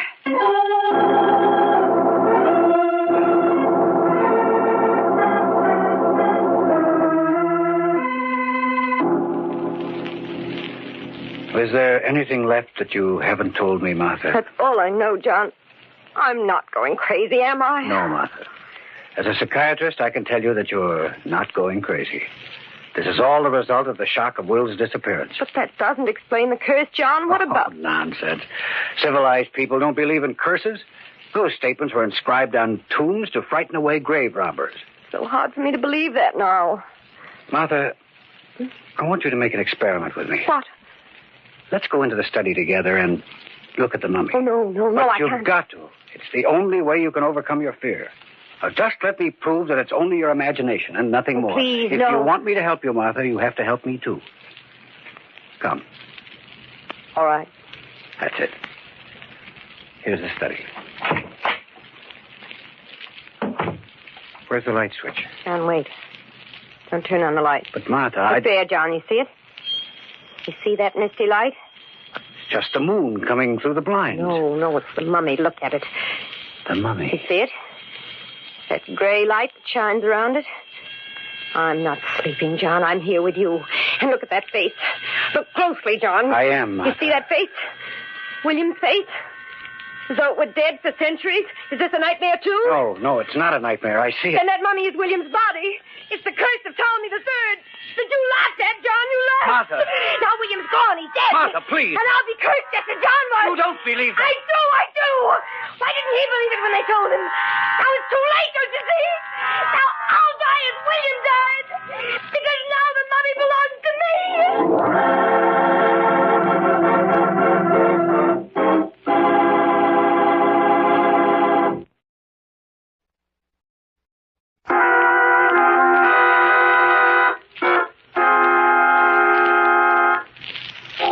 Dr. Cartwright, a famous Egyptologist, purchased a mummy called Ptolemy III, despite the fact that it was known to be cursed. The same day, he vanished. Now his wife has been suffering from the delusion that the mummy has acquired Cartwright's features. In fact, is Cartwright. Dr. Crandall, a psychoanalyst and a friend of the Cartwrights, has tried to disprove this, only to find that he, too, notices a strange resemblance. Now, we find Dr. Crandall attending Mrs. Cartwright in a hospital. It's daylight, isn't it? Yes. How do you feel? Better. What happened to me? Well, you were suffering from lack of sleep, Martha, and your nerves were so unstrung that I thought it best to bring you here for a while. Do you believe in the curse now, John? After what you saw? No? But you saw the same thing I did. Yes. How do you explain it? I'm not sure that I can explain it yet, Martha. But after I brought you here, I went back to the house again to look at the mummy. And? It was gone. Go? Oh, I suppose Mr. Kroll called for it. Who is Mr. Kroll? He's the man through whom William bought the mummy. I asked him to take it away. I see. Well, I'm going to leave you now, Martha. There are several things I want to take care of. But I'll be back this evening, and I want you to come with me to Mr. Kroll's place. Why? I want to see that mummy again. Oh, but John, why must I do that? Are you still afraid of the curse? Yes. Well, I still intend to prove to you that there is no such thing. I'm going to buy that mummy.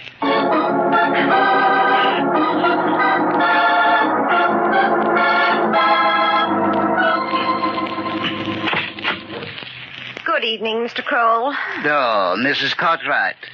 And... This is Dr. John Crandall. Oh, good evening. How do you do, sir? Mrs. Cartwright brought me here so that I could see the mummy of Ptolemy III. Of course. May I ask why you wish to see it?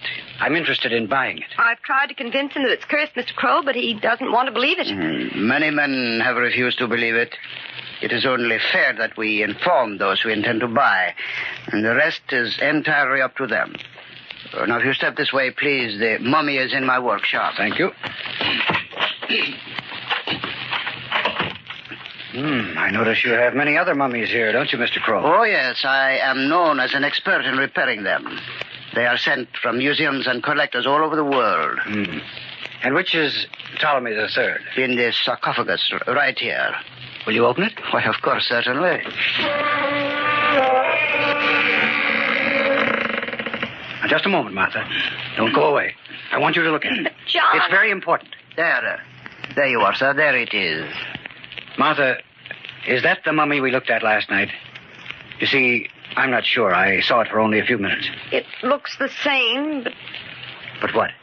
The faces... the features are not so familiar. How do you mean? This one doesn't look like William. Perhaps the light is too sharp here. Do you think you could turn the lights off for a second, Mr. Kroll? No, Mr. Kroll. No, I'm afraid. Martha, you know I'm not trying to hurt you any more than you've already been hurt by this whole affair. But I must get you to believe that there is no such thing as a curse of this kind. If you don't do as I say, your condition may grow even worse, beyond my control. Is that clear? Yes. Now, Mr. Kroll, will you turn off the light? Of course. Are you looking at the mummy in that sarcophagus, Martha? Yes. Do you see anything now? No.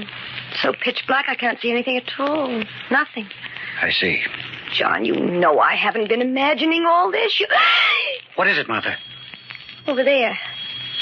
Look near that other wall. Face. That's Williams, just as we saw it last night, John, with that glow all around it. And it's moving.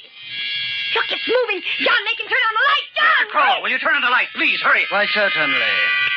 Oh, John. Oh, John. All right, Martha, all right. We'll get you out of here. Will you open the door, Mr. Crow? Why, of course, Doctor. And could I ask you to get Mrs. Cartwright a glass of water? A pleasure, I'm sure.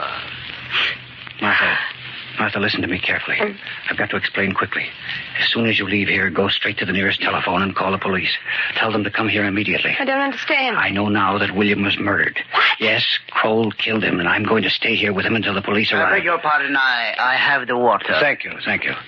Now, drink this, Martha, and take the pill I just gave you. Yes. That's it. Now I think you'd better go home, and don't forget what I told you. Yes, John, I'll go home. Goodbye, Mr. Kroll. Goodbye, madame. Oh, it's terrible, sir. She's completely obsessed with the fear of that mummy, and it's destroying her. She loved her husband very much, I'm sure. Of course. But more than anything else, it's her insane fear of that curse. And is that the reason you want to purchase the mummy, Dr. Crandall? Precisely. In that case, maybe I can help you. You can? Yes, let us talk about it. But first, would you like to have a drink? I noticed you are rather fatigued after what just has happened. Yes, I guess I could stand something. Will you join me? Why should I leave myself out? Why, of course. I have some very fine old spirits here. And now, there we are. I hope... What's that? What? Is there somebody else in your workroom? I thought I heard a noise from there. Well, there is nobody there that I know of. No. It must be your imagination, Doctor. Oh. Perhaps you yourself can take one of those pills you just administered to Mrs. Cartwright. Yes, she has been a very trying patient, I'll admit. Well, to her early recovery. Thank you, sir. Hey, dear, there is nothing quite like it, is there, eh, Doctor? Yes, it's very fine, I must say. Now, I don't like to hurry you, Mr. Kroll, but I'm very much interested in your idea to help Mrs. Cartwright. Well, let us start at the beginning.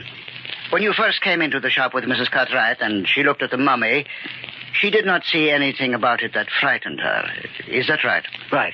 But when you suggested that we turn off the lights, it was then, for the first time, that she was aware of her, well, shall we say, her hallucination? And what do you suggest? I suggest that she have the mummy return to her house and then have her practice looking at it while the lights are on. And in this way, she might forget the hallucinations of seeing her husband's face. But suppose she is not suffering from hallucinations, Mr. Crow. Well, you yourself saw what a change came over her when the lights were turned off. But she was not frightened by the mummy you originally showed her. No? No, Mr. Crow. Mrs. Cartwright saw the mummy you didn't want her to see. The mummy that you took from her house. The mummy that happens to be no mummy at all, but is, in fact, the body of her husband. You know that? That was why you hung a curtain in front of that mummy before we arrived. And how did you know it was behind the curtain in my workroom? Because of the glow of light around it.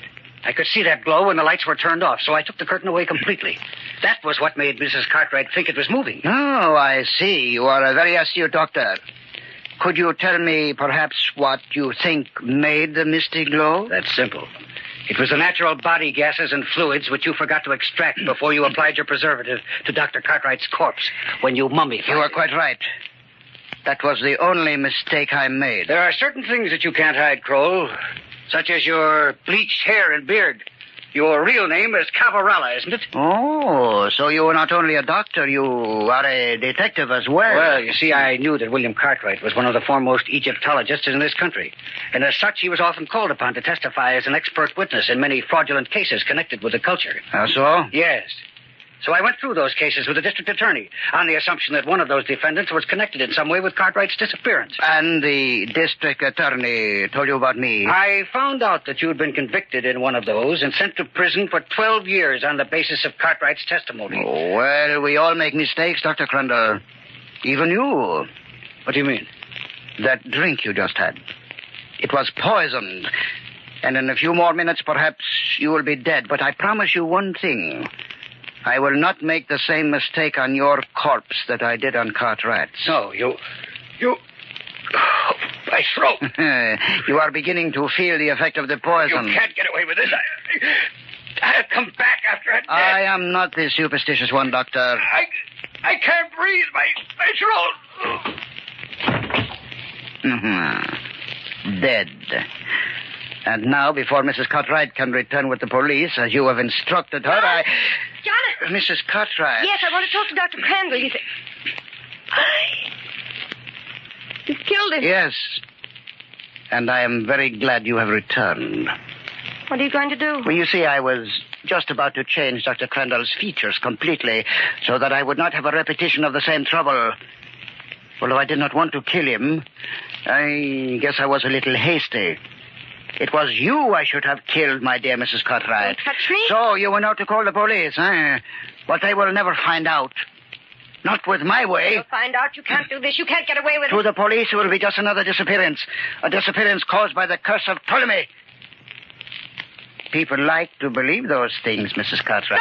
No, you can't do it, Kroll. For you, Dr. You didn't believe me, Kroll. I told you I'd come back. John! It's not true. It can't be. You feel the pain, Kroll. The pain in your throat. I feel it. But yes, I do. What is it? In your chest, and now it's around your heart. No. God. Yes, it is. Come into my heart. I can't breathe. Oh, you... It's choking.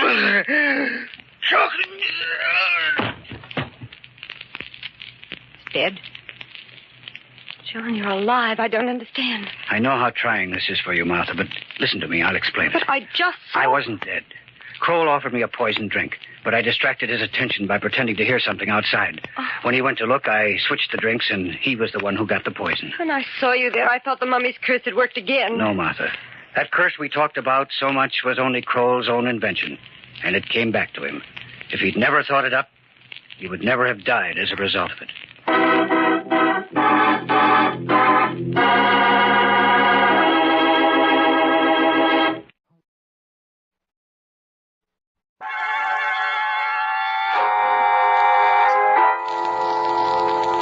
From shadows and stillness, mystery weaves a spell of strangest fascination, charging the mind with doubts and fears.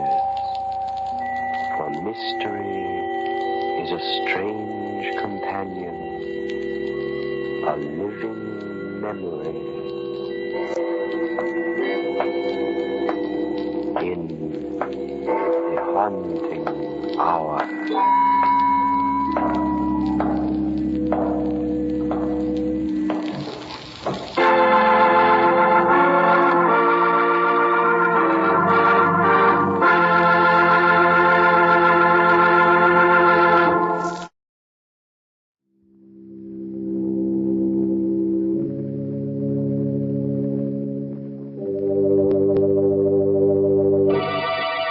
Lipton Tea and Lipton Soup present Inner Sanctum Mystery.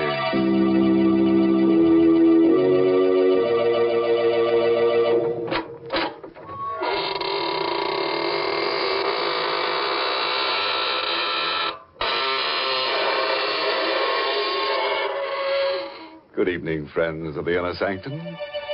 Here's your host at the creaking door. Through these portals pass the world's most horrified people. Oh, what's the matter? Did my happy medium startle you? Sorry, I keep him around to get in the right spirit, you know. Oh, by the way, if you feel a cold, thin sliver of steel across your neck in the next half hour, sit perfectly still. Someone's got an edge on you. Gracious, Mr. Host, I'm afraid I'd have to move fast. No, Mary, you must sit still. You wouldn't want to lose your head. Well, I'll remember your advice, Mr. Host. But right now, I have some advice for our Lipton listeners. You know, a teapot can't talk. But if it could, I think it would tell you the same thing that I do about making tea. I think it would probably say, the most delicious tea is the tea with the most flavor. And I'll bet it would cast its vote, as so many folks do, for Lipton tea. Because Lipton's has that grand, brisk flavor, the flavor that's so different from other teas, the flavor that fills your cup with pleasure. You'll taste a world of tangy, full-bodied goodness in Lipton's. It's tea at its tastiest. So make that next pot of tea you brew at your house Lipton tea. And now here's a little tale of horror that speaks for itself. The Edge of Death. Written by Frederick Matho and starring Larry Haines in the role of Ralph. We're going to tell you of a night Satan played a game of murder along a deserted strip of Manhattan's waterfront. For his sport, he chose two friends. For his victim, a woman. And the weapon he suggested he had long ago placed in the hands of another murderer. The weapon was a long, slender, graceful rapier, which first drew blood at the hand of Rasputin, the mad monk of Russia. Denton! Denton O'Brien! Open up! Denton! Ralph Fitkin.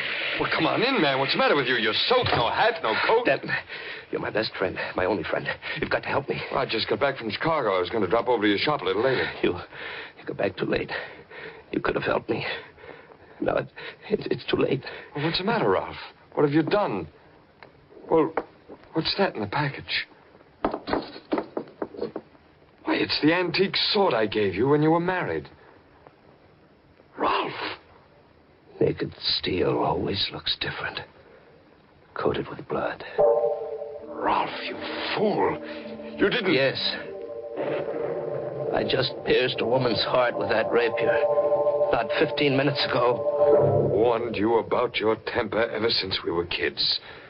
You almost killed me once, do you remember? You warned me about my hobby, too. You said I had a psychosis. That's what we psychiatrists call it.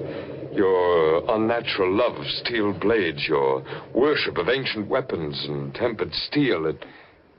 It's off balance. There's nothing in the world more beautiful than a piece of true hand-forged steel. It's an art as old as man. Yes, I know. We've been over all that before, but now you're a murderer. And I want to know everything that happened. It's too late, Denton. I only came... Maybe I can dig something out of you that might help your defense. Now, Ralph, close your eyes. Close your eyes and let your mind wander. Tell me the first image you get. Tell me every detail, no matter what. I see the wedding. Here at your house. The guests have left. Ingrid is blonde and beautiful in white satin. She's standing beside me. And you come toward me with a package. Denton, it was so good of you to make such a beautiful wedding for us. You are the best man ever. Oh, no. Maybe the second best man ever. Ralph was best today. Well, you gave me some stiff competition, Denton. I've got another wedding present for you, Ralph. I waited till now to bring it out because I didn't think the others would understand. Here, open it. Well, do you like it, Ralph? Is it a good one? This is a good one. Why, it's the most beautiful rapier I've ever seen. What, the balance and the lines. Magnificent steel. Look, Ingrid. Isn't it wonderful? It will be the very nicest sword in your collection, darling. As well as your last. His last? Oh, yes, Denton. I promised Ingrid no more auction. And he'll keep his promise this time. I'm going to change, darling. Won't take me long. All right, darling, hurry. You really like that blade, don't you, Ralph? Like it. It's beautiful. Where did you find it? Well, I saw it yesterday in a small, junky antique shop in the village. Little Russian fellow runs it. Oh, did he tell you anything about the blade? I mean, where he got it? No, but he said it was Russian. He said the hilt was black lacquer on rosewood and The steel was superior. He said something there. He mumbled on about wanting to get rid of it before the full moon, something about it being an evil thing. He claimed it once belonged to Rasputin, the mad monk of Russia. Say, I wonder if it did. I doubt it. Anyhow, he finished by saying that whoever owned it would have evil luck, and failing to get rid of it before the full moon, would die by violence. I'll take it back to him if you like, Ralph. No, not on your life, then. But don't mention that nonsense to Ingrid, will you?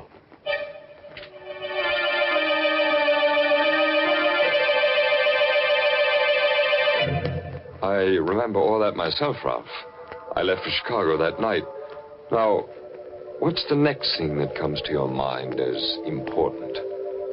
Well, about 3 weeks ago, I was working on some knives in the shop. Ingrid had left. I was alone. The shop door opened, and she was there. She? Who, Ralph? Stasha. She was beautiful. Tall. White as marble. Dressed in black. And beautiful. I beg your pardon. What did you say? Oh, I'm sorry. You said beautiful. There's no cause to be embarrassed. I have heard this said before. What can I do for you, Miss... Kasov. Stasia Kasov. You own something that I would like to buy. What is it? A rapier. A Russian rapier. I saw it in your window as I passed. It's not for sale. Oh, really? Are you sure? I will pay you well. Say, $100. Sorry. Very well. Perhaps you might change your mind. Here. Here is my card. Come and see me if you do. Well, thanks, but I... Shall we say before the next full moon, Ralph?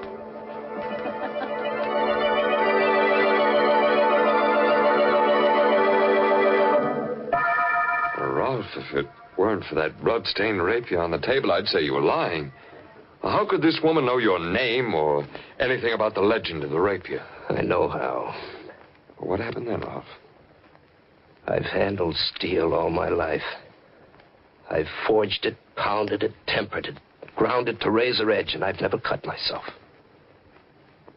After Stasha left, I put the rapier to the stone. And as I worked, I kept seeing her eyes in the forge fire, glinting with evil beauty. Kept hearing her voice. Ralph, shall we say before the full moon?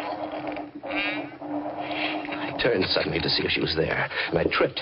The rapier fell, and I fell against the upturned point. Ah! Oh! Rolf! Rolf, what's happened? Rolf! I'm all right. Pull it out. Straight out. Oh, no. No, I can't do that. All right, I'll do it then. I'll do it. Oh. Rolf, your arm is all blood. Oh, it's not bad. It just passed through the flesh. Call Dr. Burns. Oh, those stupid knives. Why don't you get rid of them? While Ingrid phoned, it crept over me the deadening certainty that my fate was tied to Stasha Kasov's. That death was lunging at us with Rasputin's rapier, and I was unarmed. I told Ingrid about the woman. I told her about Stasha's offer of $100 for the blade. I shouldn't have. And to turn down $100 for it, Ralph, that's the limit. Ingrid, I can't expect everyone to understand some things about my character, but I do expect you to try. I think I do understand, Ralph. I think you didn't want to sell that thing because you want that woman to come back. That was your first quarrel, Ralph? Yes. There were lots more. Things got worse. We quarreled a lot. It wasn't Ingrid's fault. I was changing. I kept thinking of Stasia. Her eyes mocked me. I tore up a card in anger, but I'd memorized the address. It was an old Dutch mansion on Litner Street. I had to see her again. There was a light in the house. And oddly enough, the front door was open a bit. I rang a long time, but no one answered.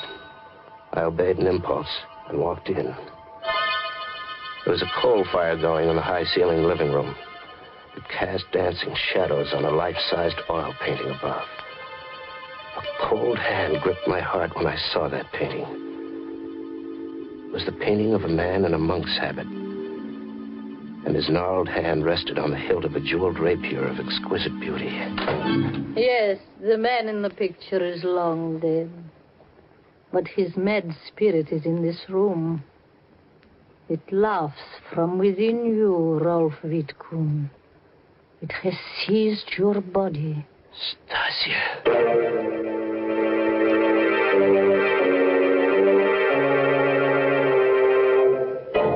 You know, if I were Ralph, I wouldn't be seen dead with somebody else's spirit. You can't tell what will happen to a man when the spirit moves him. Goodness, Mr. Host. That sword has certainly brought Rolf bad luck. Yes, Mary. It got him in trouble right up to the hilt. And we're only halfway through the story. Oh, yes, there's still a lot more excitement to look forward to. And I think looking forward to things is so much fun. For instance, imagine you're brewing up a pot of Lipton tea. Well, you know there's enjoyment ahead just as soon as that water starts bubbling in the tea kettle. The very sound of it is warm and cheerful and friendly, like Lipton's itself. And then, when you lift that cup to your lips, oh, there's such a deep-down satisfaction in Lipton's brisk flavor, because it's so mellow and satisfying, brimming with lively, full-bodied goodness.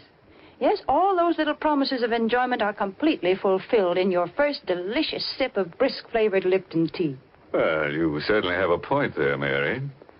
But now, back to Ralph Wittgen as he tells his friend the events leading to the murder he has committed tonight. He's telling of his first visit to the strange house of Stasia Kasov.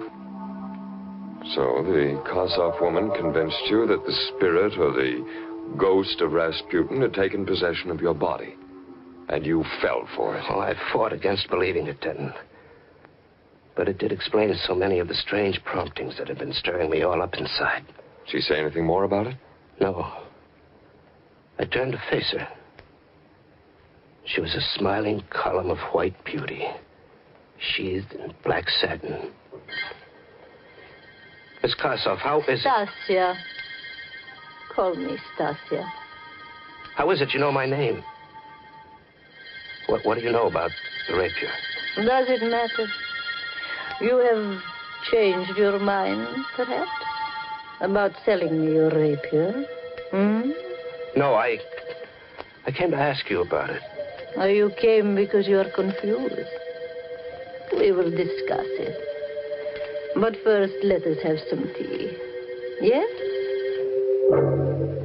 I examined the room while she was out of it. On the wall across from the fireplace were 5 oil paintings. All of them portraits of men. At first, I thought the light was playing tricks. It wasn't. Each face was painted with closed eyes. Each was a study in sleep or death. You like my painting? Come and sit down. We'll have tea and talk. Who are those men you painted, Stasia? The 5 men you see in those paintings, each own the rapier you now possess. Good Lord. Then they're... Dead. And the dates on the paintings? Those are the dates on which they died, Rolf. Each on a day of the full moon. Each kept the rapier beyond the time he should have. More tea? Stasia's eyes were eager and wide.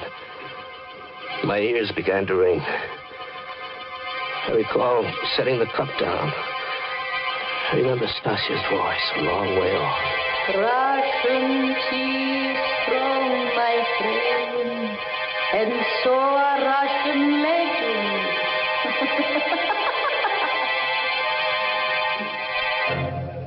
This is was all so fantastic, Ralph.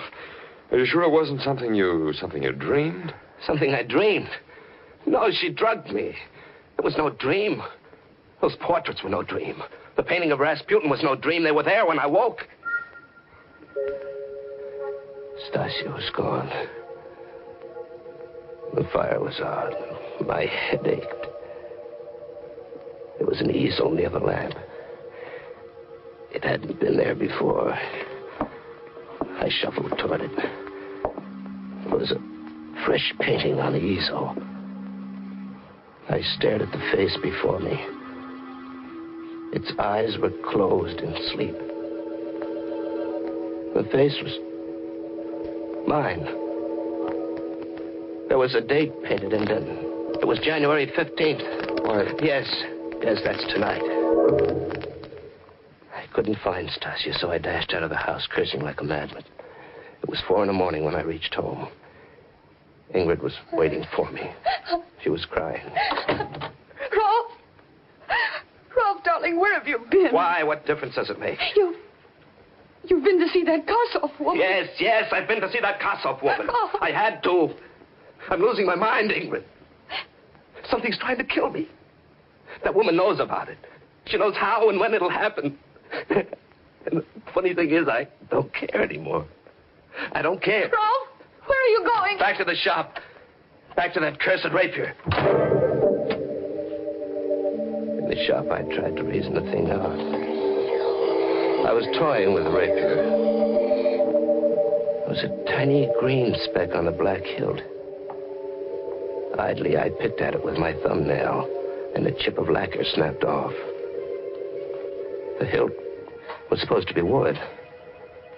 But here was what looked like a large emerald. My heart pounding, I chipped and picked at the lacquer until bit by bit I uncovered the most dazzling and richly wrought collection of jewels I'd ever seen. Set in solid gold were pearls, rubies, emeralds, and a magnificent star sapphire.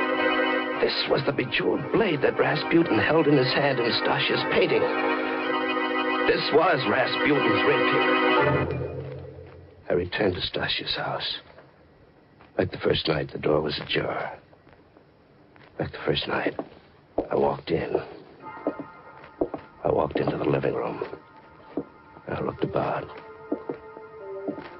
Nothing had changed. Nothing, that is, except that mine was the 6th painting, now hung beside the others. And the easel already had a fresh canvas. Stasia was already painting a new portrait. The face was indistinct, but the date was clear. 1 lunar month from tonight. I gave up and walked home with the rapier under my arm. It was drizzling and foggy along the waterfront, and I was sick inside. I kept hearing Stasia's voice locked in my brain. Tonight is the last night you may own the rapier, Rolf. But there is a way out. A way out? How? There's no way out as long as either of us lives. There is a way out, Rolf. Kill her and come to me. Tonight is the night of the full moon, Rolf. If I own the rapier, you will be safe. Kill her, Rolf. Kill her and come to me. Somebody's following me. A woman. I could hear her high heels on the cobblestones. I'd just passed that little blind alley. You know, the one about a block away from my shop. I decided to trick her. I stopped short. I spun around and caught sight of a woman in black as she darted into the alley. It was Stasia. And there was no exit from that alley. I tiptoed to the entrance and leaped into its shadows. All I could see was a large empty carton against the far wall. She had to be behind that. I gripped the jeweled handle of the rapier until it burned my hand. Only one searing thought in my tired mind. Stasia must die. I took a deep breath and drew the needle-pointed steel back, aimed at where I judged her heart to be, and thrust. Rolf. the blade out, and her body slumped forward. I lit a match to see her face. But it wasn't Stasia Karsov I had killed. It was Ingrid. My wife. Ingrid.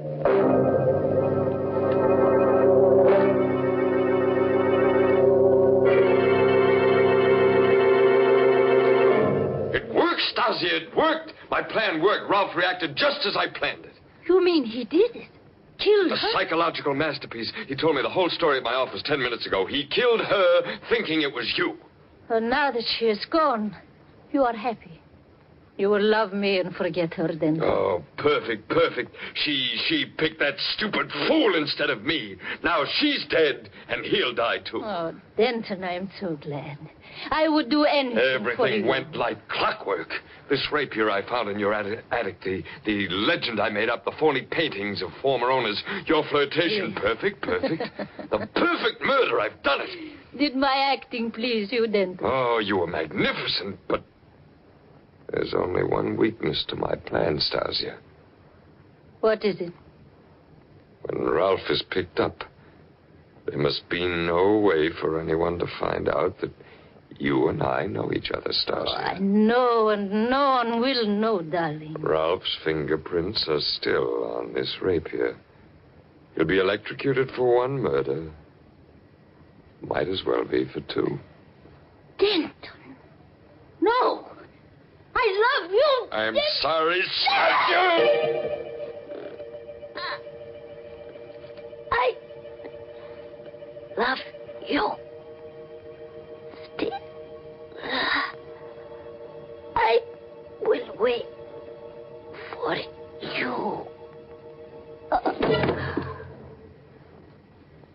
Very neat stroke, then. Ralph! I heard everything you said, Denton. But I didn't have to, I knew. No, don't move. The gun is faster than a rapier. How did you know, Ralph? Something I said tonight? No. No, something I saw. Stasia loved you. The painting I saw on her easel tonight, the one I told you she'd begun, was your portrait. The only way I knew was because, as an artist, she was conscious of the scar on your forehead. She painted that in first. The scar you gave me as a kid. Oh, you've a lot more brains than I gave you credit for, but at least we'll burn together. Sorry, Denton. I'll have to decline that honor. Ralph! Ralph, am I too late? Ingrid, no, you're dead. Ralph, everything you told me at my house tonight was a lie. No, Denton. Your plan almost worked. I told you the truth.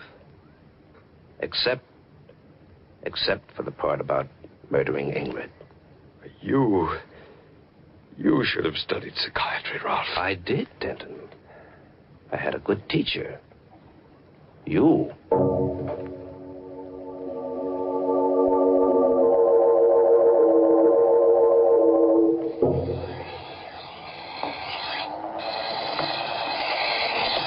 Are we going home soon, darling?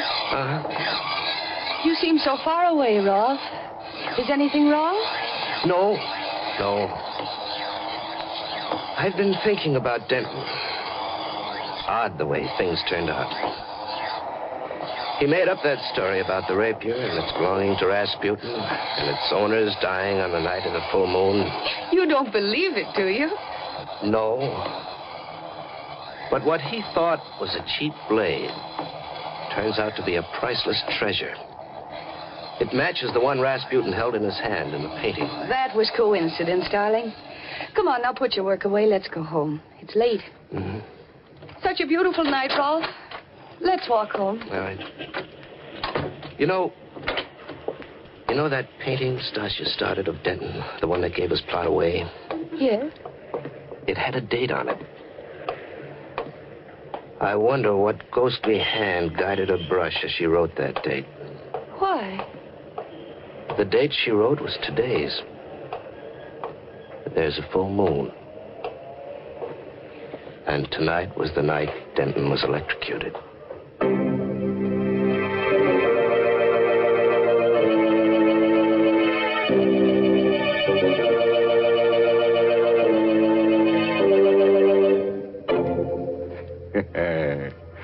Well, wouldn't you say that's a story which gets down to fine points? Happy ending, too. Yes, you get a ghost-to-ghost hookup between Stasia and Denton. Ralph and Ingrid get an Exhibit A worth a few bucks and go back to the old grind. Well, I'm glad Denton's plot didn't work. Yes, Mary, but if it had, Ralph would have had a plot of his own, in the cemetery. After all, that's one of the best-selling plots I know of. Oh, nonsense, Mr. Host. If you think that's the kind of thought we want to leave our Lipton listeners with, you're quite wrong. Here's a much better thought for folks to carry away with them. Tomorrow, when you visit the grocer's, get a package of Lipton tea.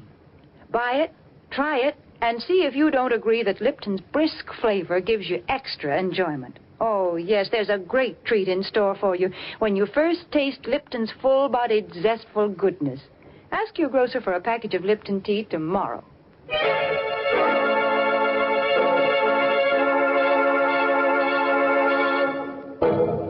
And now, friends, in case you're wondering, we do have a moral for tonight's story.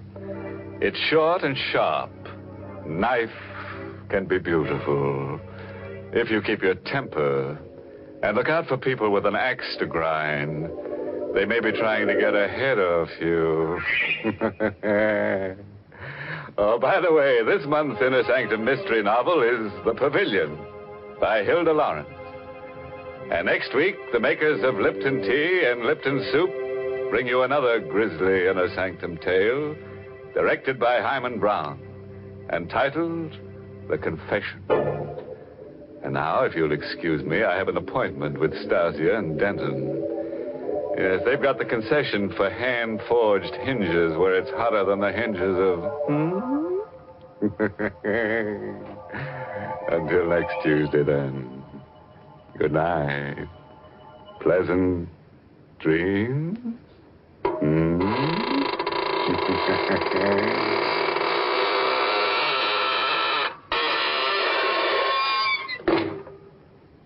Got tomorrow's meal on your mind? Well, how about letting me make a suggestion? Now, here's a real menu masterpiece that the whole family will love. It's Lipton's Noodle Soup, a grand soup chock full of wonderful, fresh-cooked, chickeny goodness. Lipton's Noodle Soup is prepared with ease, ready to please in just a few quick minutes. It's economical, too. It costs less and makes lots more than canned soups. So ask your grocer for Lipton's Noodle Soup Mix. And don't forget to tune in next Tuesday night for another Inner Sanctum mystery. This is CBS, the Columbia Broadcasting System.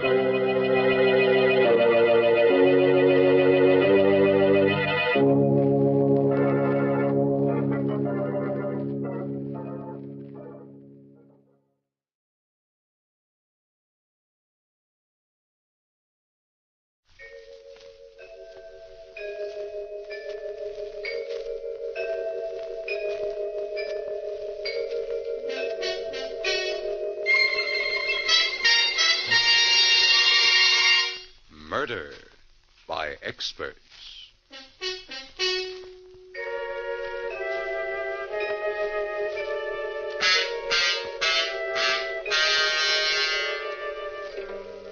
The Mutual Broadcasting System presents Murder by Experts, with your host and narrator, Mr. John Dixon Carr, world-famous mystery novelist, whose books have been translated into 17 languages and have sold over 10 million copies, and author of the recently published detective novel, Below Suspicion. Good evening. This is John Dixon Carr.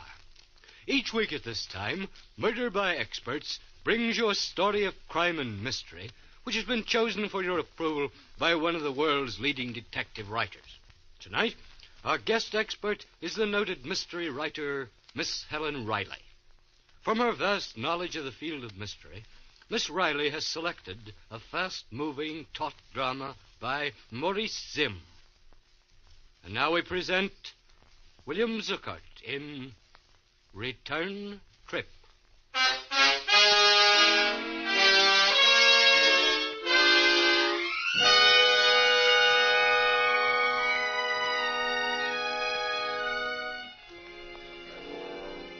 Our scene, a small, plainly furnished hospital room, late at night. The patient, a man in his late 30s, is flat on his back, staring up with pain-filled eyes at the ceiling. He raises his head slowly as the door to his room is opened. Nurse? Yes, there's someone to see you. Yeah? This is Superintendent Andrews of the State Institution. Oh. What have you got there? I've set up a recording machine out in the hall. Careful with the wire, nurse, when you close the door. The doctor said not to keep him. Yes, I'll make it as brief as possible. You may go now, nurse. Very well. Do you, mind if I hook this microphone at the head of the bed? Suit yourself, fella. Well, it was a choice between a recording machine and a stenographer, and I figured that in your condition... Well, who said I was beefing? Go on, ask. Ask your questions. I have only one question. What happened? You mean I can tell this in my own way? It's great. Had an uncle once, that was a writer. He wouldn't have gone near this kind of a story, though, with a 10-foot pen. No, he went in for happy endings.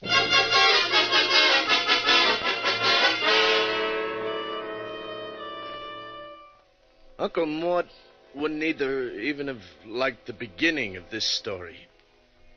It was kind of dreary-like up there at the asylum that afternoon.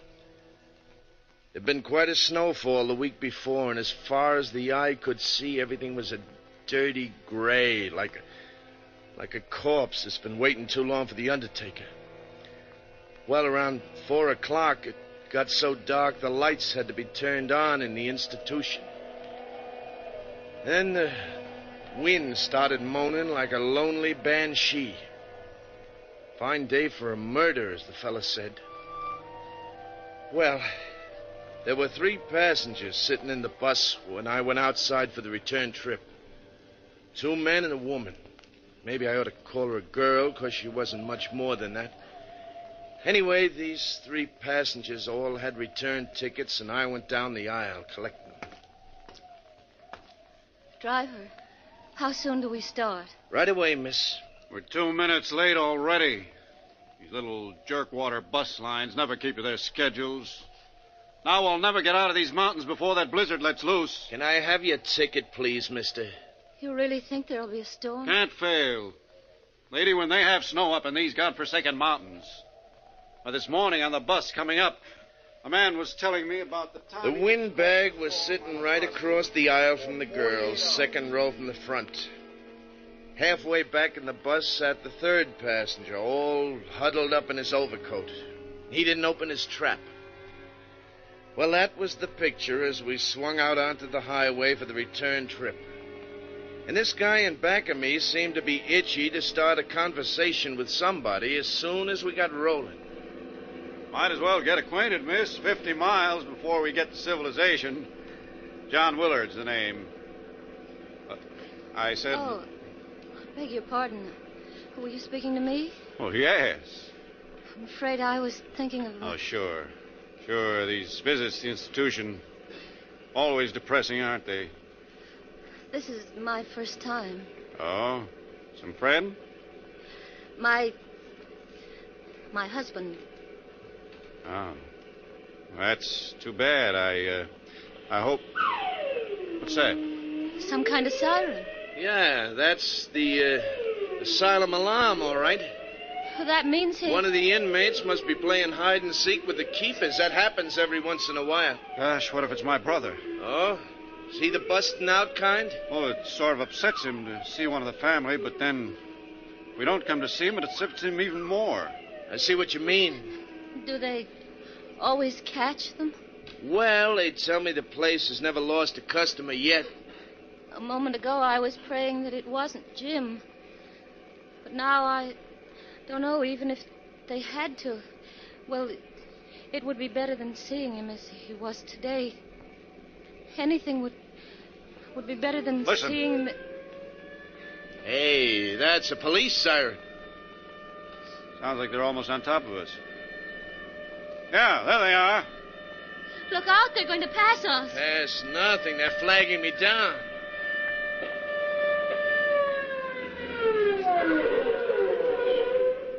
All right, now just keep your seats, everybody. Guards. With rifles. We're looking for somebody. Yeah, we heard the asylum alarm and... Seen anyone along the road? No, not even a jackrabbit. Officer, who is it you... Gregg, Steve Gregg. Oh. That's a relief. Holly, take yourself a walk down the aisle. Keep your rifle ready when you look behind those back seats. Are you kidding? Hey, when was this coming out party? I don't know. Maybe as much as a couple of hours ago. Oh. Does this Gregg have a gun? I can't guarantee he hasn't. But it was a file that sprung him. A tiny steel file. Must have been working away at the bar since the day he was committed. A month ago. His stay was short. Nobody back here. Now check the gents for identification. I know how it is, driver. Can't take chances. Well, of course not. Here's mine. Okay. I didn't really mean that. Your name, Frank Keniston? You can read, can't you? Friendly cuss, ain't you? You know, that's the first peep that passenger has let out. I was beginning to think he was a deaf mute. Yeah. Well, here, driver, you can have this stuff back. Oh, thanks. What about you, mister? It's okay, Hawley. His name's John Willard. I checked his identification. Okie doke. Come on, Denton, let's cram. We gotta find Gregg before he finds anybody. Yeah. Driver, you can turn around and go back. Go back? Go back why? Look, this Gregg is a killer. A ruthless, senseless killer. What I mean is, when the mood strikes him, he strikes. Well, what's that got to do with us turning back? Didn't I tell you this guy kills even without reason? Now he's got plenty of reason. He's got to get out of these mountains, but quick. If he's down the road, there are a lot of ways he could stop a bus. I say turn back. But that blizzard's liable to break any minute. We could be snowbound up here for days. If I had to spend even one night in that institution, so help me, they'd have to keep me there. Listen, driver. Now, just a second, Mr. Willard. You're just one passenger. There are three. What about you, miss? Well, whatever you say.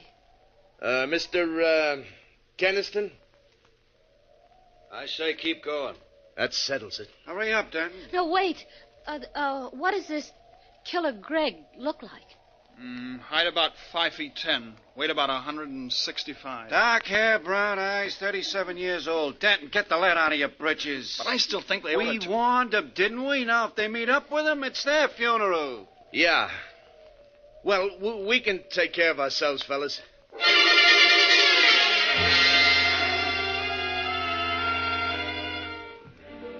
Well, after the guards left, I really set that bus to rolling. Out of the mirror up above the driver's seat, I could see that the girl was plenty scared, but she had nerve, I'll say that for her. Willard, the windbag across the aisle from her, gave up trying to draw her into a conversation. And as for the third passenger, Keniston, sitting halfway toward the back, he kept acting like a clam afraid of losing its oyster. Might as well have had lockjaw, if you get what I mean. Well, we hadn't gone more than another mile or two before the wind started to rise. Kept it up until you'd have thought all the devils in hell were trying to break loose. Got black as the inside of a tomb until the snow started to fall. But with that wind whipping it around, it didn't exactly fall. It was a real howling blizzard. This is getting on my nerves. What have we got here anyway? A collection of zombies? Somebody say something. Well, I was just going to say... You were going to say the weather is rotten. Yeah, and she can say that again. No, that isn't what I was going to say. No? Hurrah! That'll give us two topics of conversation. We'll save the weather for later. Well, go ahead, lady. I can't think of a better antidote for the screaming memes right now than your voice. It occurred to me why the guards asked for identification. Yeah? The description of Killer Gregg. 5'10", 165 pounds. Dark hair, brown eyes, 37 years old. So what? It's a remarkable thing. That description would fit you, Mr. Willard. Oh? And Mr. Keniston. What's that? Me? And, for that matter, the driver. Say, now look. Hey, come to think of it, all three of us could fit that description. So could a million other men. Forget it. Forget it. Hey, Keniston, what's eating you anyway? First you sit back there like a mummy, then when you finally do one... I don't happen to feel like talking. Yeah? Well, personally, the more I think of what she said, the more remarkable it becomes. Yeah. She's got something there. Only remarkable isn't the word. Mr. Willard, what are you thinking? This man, Greg, may be insane, but he's not dumb. Oh, no. Put yourself in his place. He knows he hasn't got a ghost of a chance making his getaway in that hospital clothing, see? So he borrows the wardrobe and identification of some stranger. You follow me? We're way ahead of you, Willard. It wouldn't be difficult for a killer. Say not. But that still isn't the end of his problem, see? He's fighting against time.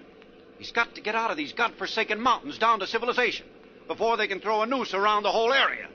And he knows that if he's brought back alive, he'll be wearing a straitjacket until he's as old as Methuselah. Well, you've got quite an imagination, Willard. Thanks. Now, the odds that Greg will be able to get himself transportation are mighty slim, except for this bus line. So let's suppose... Yeah, you got a great imagination, all right. You got it all figured out. It's a bit too pad, if you ask me. Remember, please, you're the one who was so dead set against turning back. Really, Keniston? Well, I'll leave it to the lady here and the driver. Do I look insane? Well? Search me. There were times, long periods of time when Jim didn't either. It's my husband, I mean. That was the terrible part of it. He would be just like the old days, and we'd be so happy together, and then all of a sudden, without warning, It's Keniston's been acting crazy, not me. I'll bet it wouldn't take a half a dozen psychiatrists to prove that he... Hey, an avalanche! It's coming down on us! Hold on!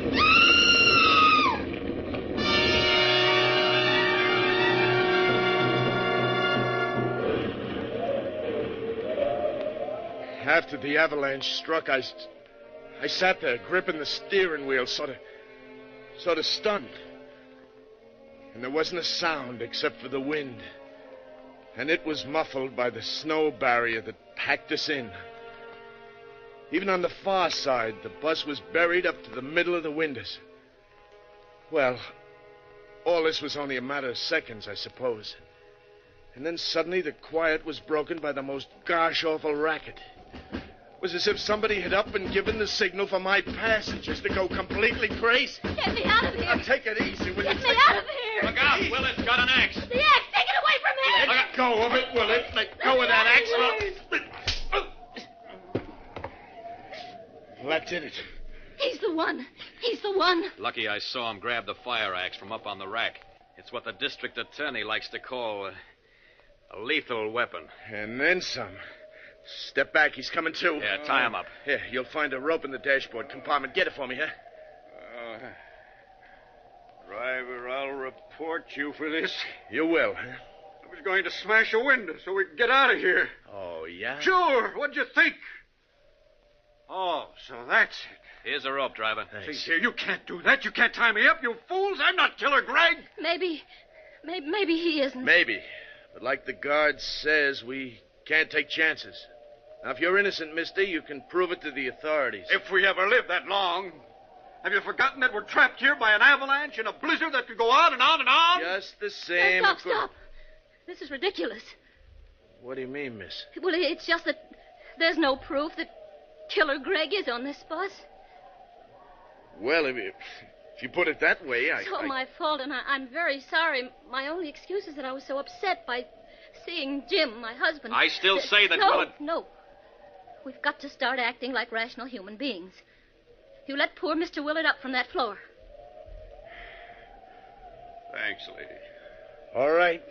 But I'm warning you, Willard, no funny stuff. Snap out of it, driver. We've got to get out of this mess. Hand me that axe. Do I look that dumb? All right, then use it yourself. Smash a window so we can crawl out. Willard, what makes you think the windows won't open? Huh? Then open one. What for? To let in the blizzard? But we've got to get out of here. Not me. Take a bear to make even a city block in that blizzard. But we can't stay here. Why not? We're not freezing yet. Driver's right. Our best chance is to sit pat until the storm lets up. But what if it doesn't? If and when the weather clears, we can send out a party for help, huh? Yeah, or maybe a road clearing crew will come to our rescue. Yes. I suppose that's the sane thing to do. Wait here. Well, how about you, Willard? You also decided to do the sane thing? I don't like that crack, Keniston. One more like Now, it. look, we're not starting that again. It's going to be a long night. We might just as well make ourselves comfortable and try to get some sleep. Sleep? Cut it out. Miss, you take the back seat. That's the only one that runs the full width of the bus. You can use your lap robe for a quilt, huh? All right, driver. I want to apologize again to everyone for the way I behaved, casting suspicion. Forget it. Need any help? No, thanks. I don't know what came over me, starting that idiotic talk. Please What? What's the matter? Why are you staring at the floor? Well, say something. Look. A file. Tiny steel file. One that... After the avalanche hit, there was a mad scramble. One of you lost it then. One of you is Greg. Killer Greg. Let me out of there! Let me out of there! Well, we just let her wear herself out, kicking and banging on the door. Nobody said a word. Willard and Keniston just stared at me and at each other. By and by, the girl stopped her fussing to stand and stare at the three of us in rotation. Would have made your flesh crawl. And outside, the blizzard was getting worse, if possible. Finally, I reached into the watch pocket of my pants and brought out the old timepiece. What time is it? Broke the crystal. Still says 4:15. It's 5:30. It's only an hour and a half since we started out. Only an hour and a half. 5:30 in the afternoon. And at the very best, we're stuck until morning. 16 hours. Might as well be forever. Now, look, miss, we just got to make the best of it. I still think you ought to go back to the rear seat. And sleep? If you can, yeah.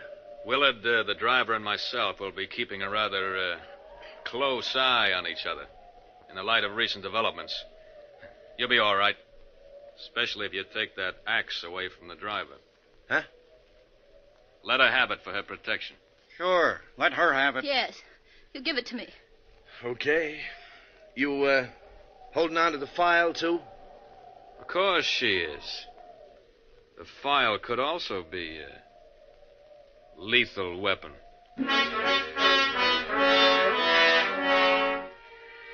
Well, she took the axe and the file back to the rear seat with her, and we all sat down to wait. Have you ever fought against sleep? With the cold numbing you and the wind lulling you? You know, sometimes even the fear of sudden death can't win against those odds. Time and time again, the girl's eyes would close just for a second. And then they stayed closed longer, and her head nodded and her body slumped over against the corner of the seat. I got up and started down the aisle. Where you going? Shh, Keniston, can't you see she's asleep? Where you going? Her lap robe slipped to the floor. I was going to pick it up and cover her so she wouldn't freeze. Any objections? I'll do it. Oh, no, you won't, Keniston. Go ahead, driver. There you see, Keniston. Willard thinks I should do it. That makes it 2-1.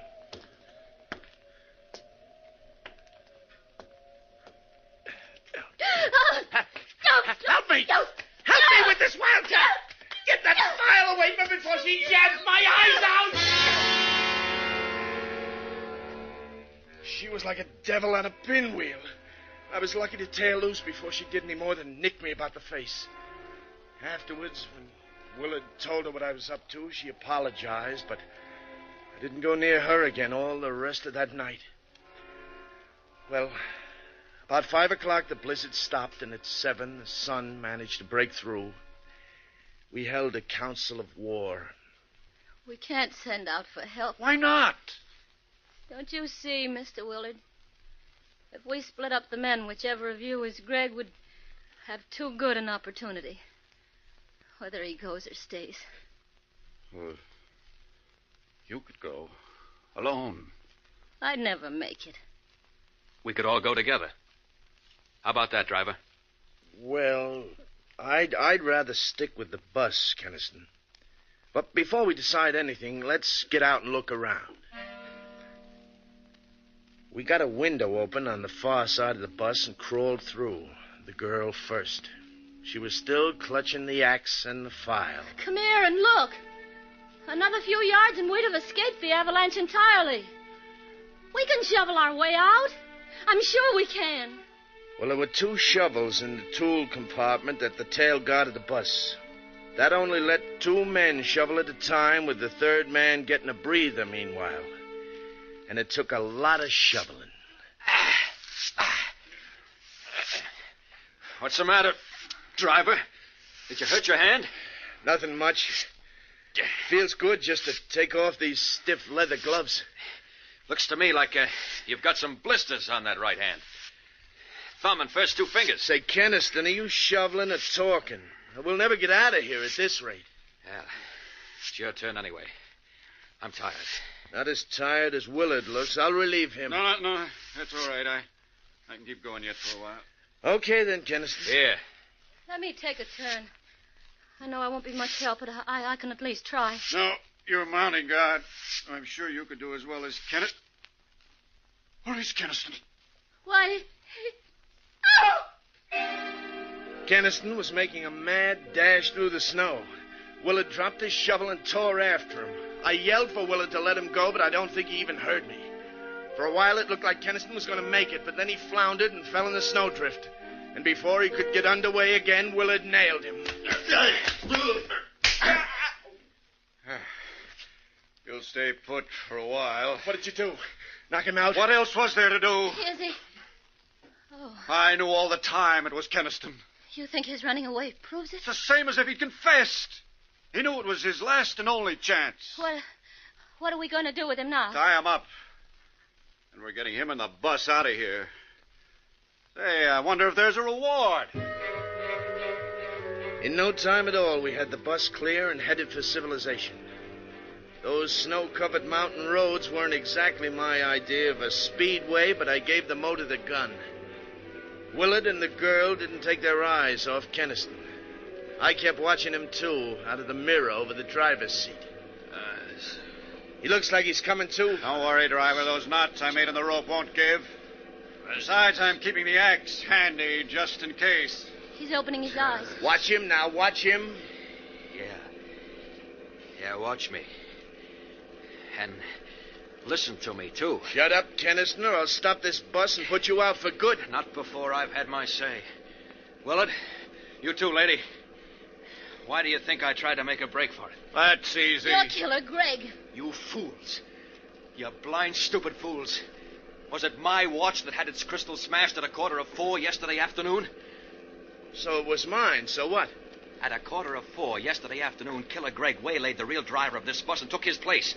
What? Oh, no. That's how the crystal came to be broken. Shut up, Keniston. You can't talk your way out of this. It could be a coincidence. Sure. Yeah, that's what I thought, too. A coincidence. Until I noticed the blisters on the thumb and first 2 fingers of the right hand. A file would make blisters like that. A file held in the right hand of Killer Greg. Look at him. It's true. Greg. Don't come a step closer, any of you.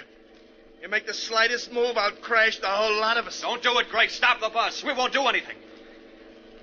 It was a perfect plan. It had to work.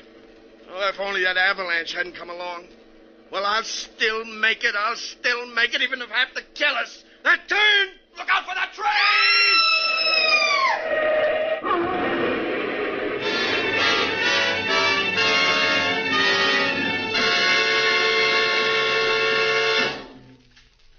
You got all I said on your recording machine, huh, Super? You got it all, huh? Yeah, I'm right back where I started from. The asylum. Anyway, I outlived those three. I outlived those three, didn't I, Super? Killer Greg, that's me. Killer Greg.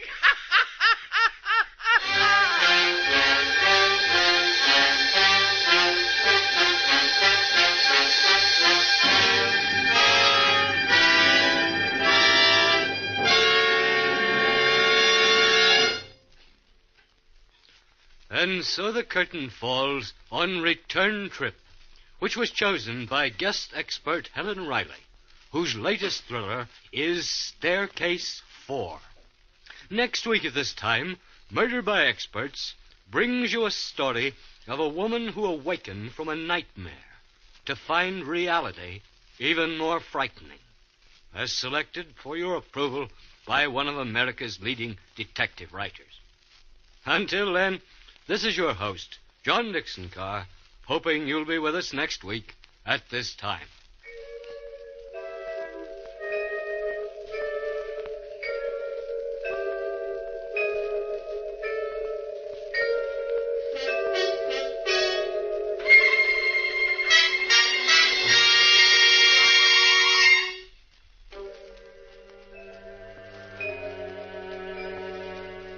Return Trip was written by Maurice Zinn. In our cast were William Zuckert, Ann Shepard, Roger DeKoven, Frank Behrens, and Alan Manson. Music in our program is under the direction of Emerson Buckley, composed by Richard DuPage. Murder by Experts is produced and directed by Robert A. Arthur and David Kogan.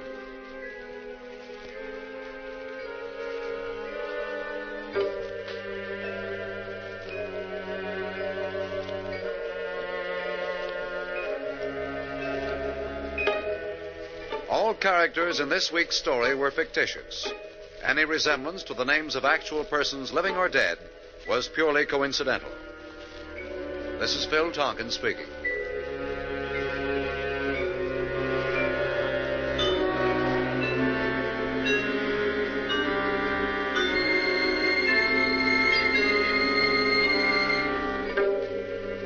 This is the world's largest network serving more than 500 stations, the Mutual Broadcasting System.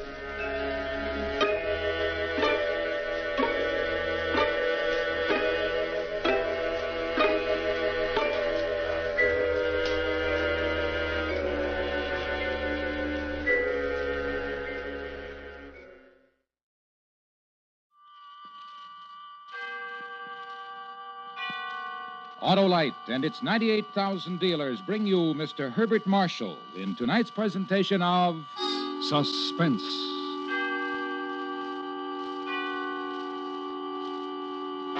Tonight, Autolite presents a story of justice as we examine a man who was suspected of having committed a perfect crime. It's called Murder by Jury. Our star, Mr. Herbert Marshall.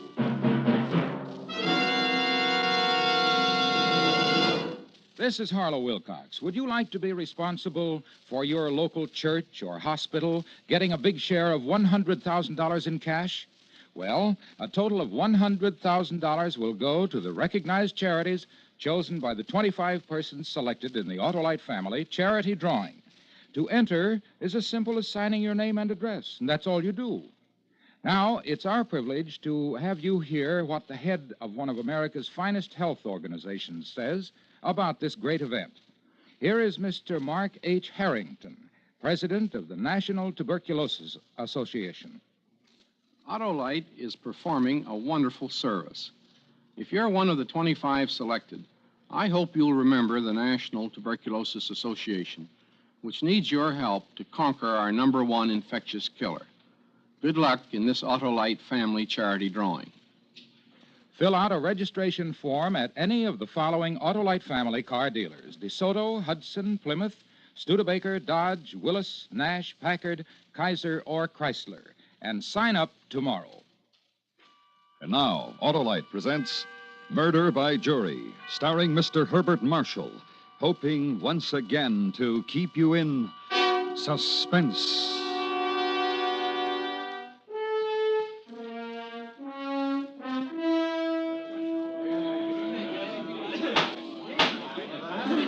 Pardon me, sir.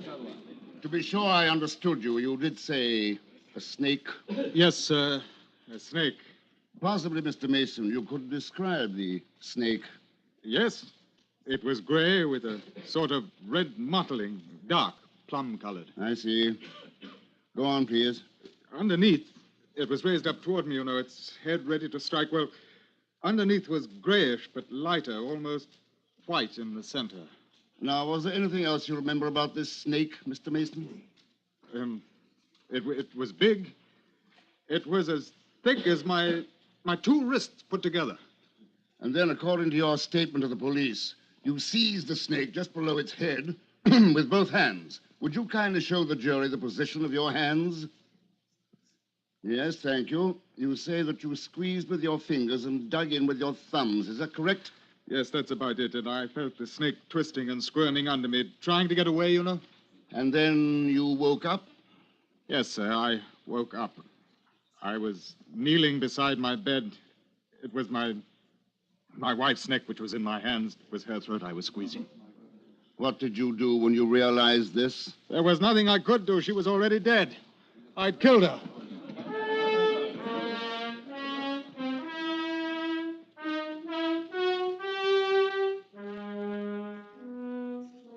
His name was Edward Mason, and he was on trial for the murder of his wife, Frida. I was counsel for the Crown in those days. It was just about the nastiest case I'd ever had. One should, I suppose, begin at the beginning. That was on the first day of the trial. McCrae was defending the accused, and he began his defense by questioning the police inspector who was in charge of the case. The inspector was nominally a witness for the Crown. Would you give us a brief account of your investigations, Inspector? I will, sir. The accused was residing with his wife at the Clendonian Hotel at Chatham-on-Sea in Norfolk. On the night in question, the manager, 2 servants, and some guests were aroused by horrible screams emanating from the Mason room. On reaching said room, they found it to be opened by Mr. Edward Mason, who appeared in a state of great excitement. I'll continue, Inspector. Yes, sir. He was in a state of great excitement, and while looking, he kept looking at his hands and saying over and over again, "I killed her," or "I strangled her." One or the other, Inspector? No, sir. He said both, over and over. Then he never attempted to deny that he had killed his wife? No, sir, he did not. Thank you, Inspector. That's all. Cross-examination? You have before you the statement made by the accused, Inspector. Yes, sir. I call your attention to the following remarks made by the accused during your questioning. Yes, sir. I had had a dream about a snake. I tried to strangle it, and when I woke up, I found I had strangled my wife. This was a dream that I'd had before, but I'd never done anything like this. I'd never killed anyone. Those are the words of Mr. Edward Mason, are they not? Yes, sir, they are. What was your reaction when you heard them? I thought it was a lot of rubbish. Objection, my lord. Objection sustained. Kindly contain your remarks to a dignity fitting this court, Inspector. I'm sorry, my lord. I'm of the opinion, my lord, that before the Crown's case is concluded, the accused's carefully prepared statement will be termed just such. A tissue of lies and a complete fabrication. Thank you, Inspector. That'll be all.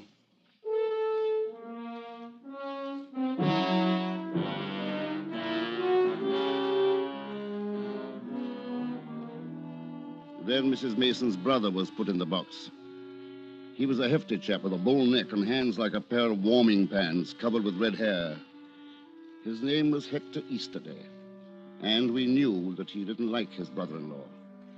Didn't like him at all. I thought he was going to be a strong witness for the prosecution, and for a time it looked as though he would be. Very well, Mr. Easterday. Now tell us, were the police made aware of the fact that Mason had insured his wife's life for £10,000? They knew. And if you'd known Edward Mason, you'd have realized it was just like him. He knew what he was going to do to her a long time ago. Do you think that she had any idea of it, Mr. Easterday? Objection, my lord. Counsel is leading the witness. Counsel will kindly refrain from leading the witness. Sorry, my lord. Mr. Easterday, had she ever confided any fears to you? Well, I wouldn't say that, but she knew. She knew all right. And last year there was another woman. And between that and the money, that's why he killed her. Thank you, Mr. Easterday. That will be all.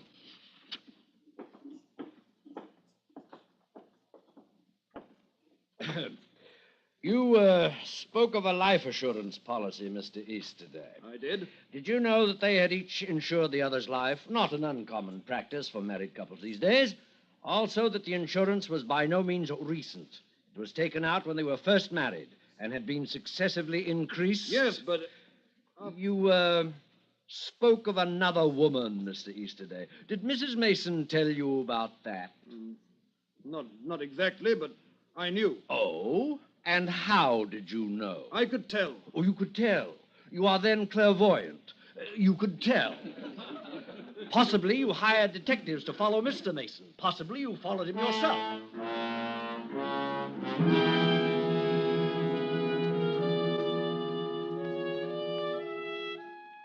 The defense counsel tore him to bits, made him sound like a nasty-minded, prurient busybody who had never liked the accused and never lost an opportunity to blacken his character. Nevertheless, making a fool out of a witness is a two-edged weapon, and I could see that the jury, although not in sympathy with Easterday, still felt that there might be more than a word of truth in what he'd implied. You couldn't argue away insurance. Mason did stand to collect £10,000 by his wife's death. But did he murder her? That's what they were thinking. You could see it. And they waited for him to take the witness box. When my turn came for cross-examination, I made him go through the whole thing again. When I woke up, I was kneeling beside my bed. It was my wife's neck was in my hands, and it was her throat I was squeezing. What did you do when you saw this? There was nothing I could do. She was already dead, and I had killed her. I see. Now, you have admitted small quarrels between yourself and your wife. I have. Married life is like that. You live together, you have differences, and then you make them up. Most people do. But there were quarrels which were more serious. Perhaps less likely to be made up. No. We were happy. I loved my wife. You loved your wife, but you killed her. Quite so. Now, as far as the insurance is concerned, you gradually increased it until it reached the amount of £10,000 on your wife's life. Yes, I did. As a matter of fact, it was about, 3 or 4 years ago that I'd done rather well in business, and that's when I increased the premiums. Yes. But more recently, you'd been in some difficulty. Financially, I mean. Things had become rather slow, yes.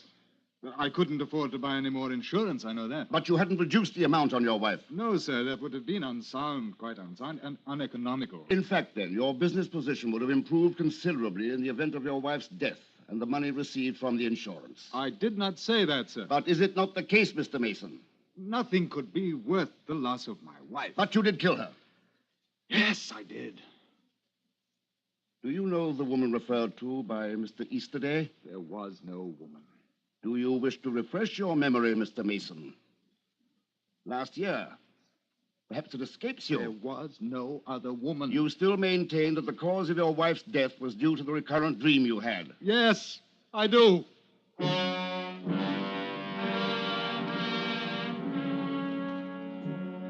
It went on like that, and I couldn't shake him. He never contradicted himself and never sounded too glib. If he was lying, I knew that the court was of the opinion that it was some of the most perfect and painstaking lying they'd ever heard. Then, Mason's sister was called as a witness. She was a gray-haired, middle-class intellectual, about 2 years older than the defendant. Didn't take long for her to come to her brother's defense. Will you state in your own words the event that took place between you and your brother, please? Indeed, I most certainly will. I think that it's criminal. Objection, my lord. Objection sustained. Miss Mason, strict adherence to facts is the object of the court. Kindly abstain from all subjective feeling, if you will. Well, I was going to say that when we were children, he was 8 then, I was only 10, we slept in the same room. And one night, it was after we'd gone to see Peter Pan, and Edward was frightened by the crocodile. You probably remember how frightening that was. It was that night that he awakened, and he was dreaming that a crocodile was chasing him, and he tried to strangle it. And when he woke up, he was strangling me. It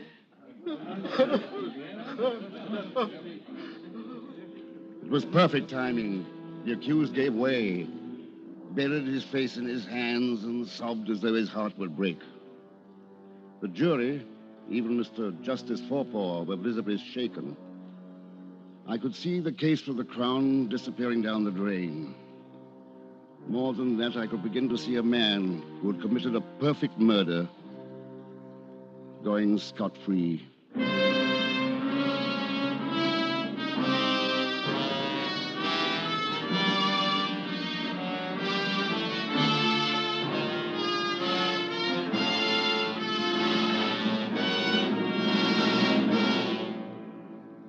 Autolite is bringing you Mr. Herbert Marshall in Murder by Jury.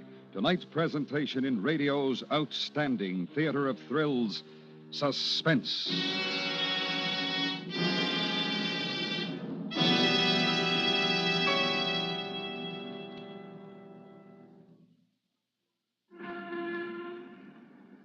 Say, here's a new 54 Willis. Stunning, isn't it, Mr. Wilcox? Oh, hi, Miss Drake. Is this yours? It sure is. When I saw this car, I fell in love with it. And when I saw the price tag, I just couldn't resist. Well, we're privileged to salute Willis as a member of our Autolite family. So let's hear more about your new Willis, Miss Drake. Well, it's not only beautiful and economical, but that wonderful Hurricane engine is a bundle of power. Much more power than ever before. Mm-hmm. What model is this? It's the brand new Aero Lark. And Willis also has the luxury hardtop Aero Eagle and the lovely Aero Ace with that unmatched Willis visibility. And don't forget the famous Jeep and the first all-steel-bodied station wagon. And, of course, you know that all Willis cars come equipped with Autolite products. I sure do. And Autolite is proud of its long association with Willis and Willis dealers everywhere. And now, Autolite brings back to our Hollywood soundstage Mr. Herbert Marshall in Elliot Lewis's production of Murder by Jury, a tale well calculated to keep you in suspense.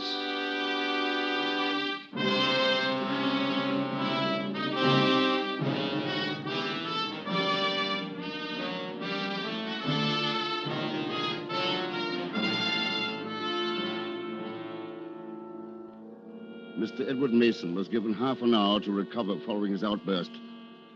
Then the trial continued. His sister remembered every detail of the matter. And even when I made her go through her story again, she remembered. He was an awfully strong boy, you know, even at 8. Very strong. And I'm sure if Nurse hadn't come in when she did, well, I don't really care to think about what might have happened. Would you mind telling the court your age, Miss Mason? Oh. Is that necessary, my lord? Is it necessary, counsel? There is a point involved, my lord. Very well. Recognizing the delicacy of the question, the witness is still directed to answer. I'm not ashamed of it, of course. I just... And your age, Miss Mason? 54. Thank you. Now, you have every detail of your brother's attack firmly in your mind. That is so, isn't it? If I live to be 80, I shall never forget it. Yet this was 44 years ago, and you ask us to believe that the incident is still indelibly etched in your mind. Indelibly, sir. Absolutely. It was a long time ago, but such an experience is not likely to be forgotten. Of course, I forgave Edward. It wasn't his fault, and furthermore... How fortunate that you are still alive to forgive him, Miss Mason. His wife, more's the pity, is not. No further questions, my lord. The witness may step down.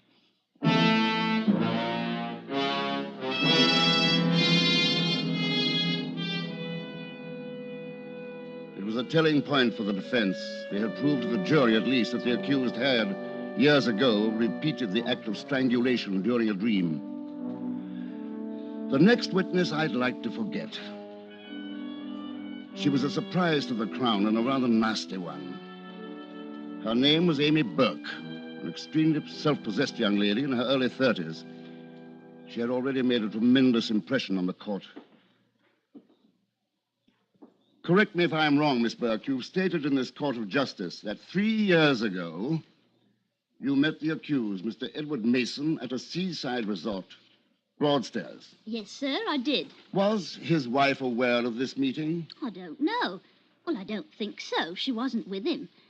Like I told the other gentleman, he was there alone for a few days. Quite so.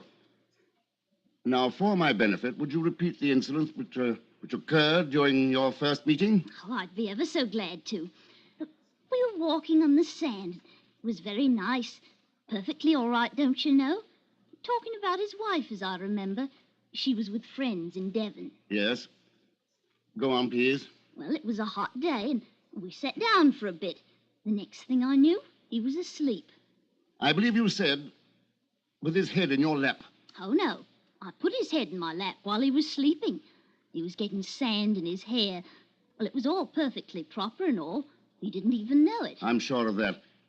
Please continue. Well, I got a bit drowsy myself, and next thing I knew, I was asleep too. With Mr. Mason's head still in your lap. That's right, but all very proper. Mr. Mason is a gentleman.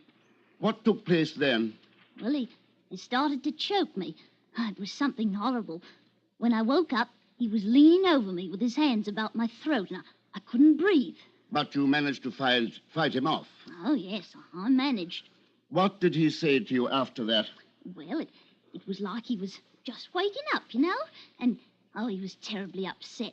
Told me about a dream, a snake in it. Of course, I was dreadfully angry and frightened. You can imagine. Oh, yes. But after he paid you £10 to soothe your feelings, the anger subsided, did it not? He was a gentleman about it, if that's what you mean. So much so that you didn't pursue the matter further. A stranger tries to murder you and pays you £10 not to report the matter to the police. No, it wasn't the £10. He was sorry. He wasn't well, and I could see that, and I felt sorry for him. This took place 3 years ago, Miss Burke. That's right.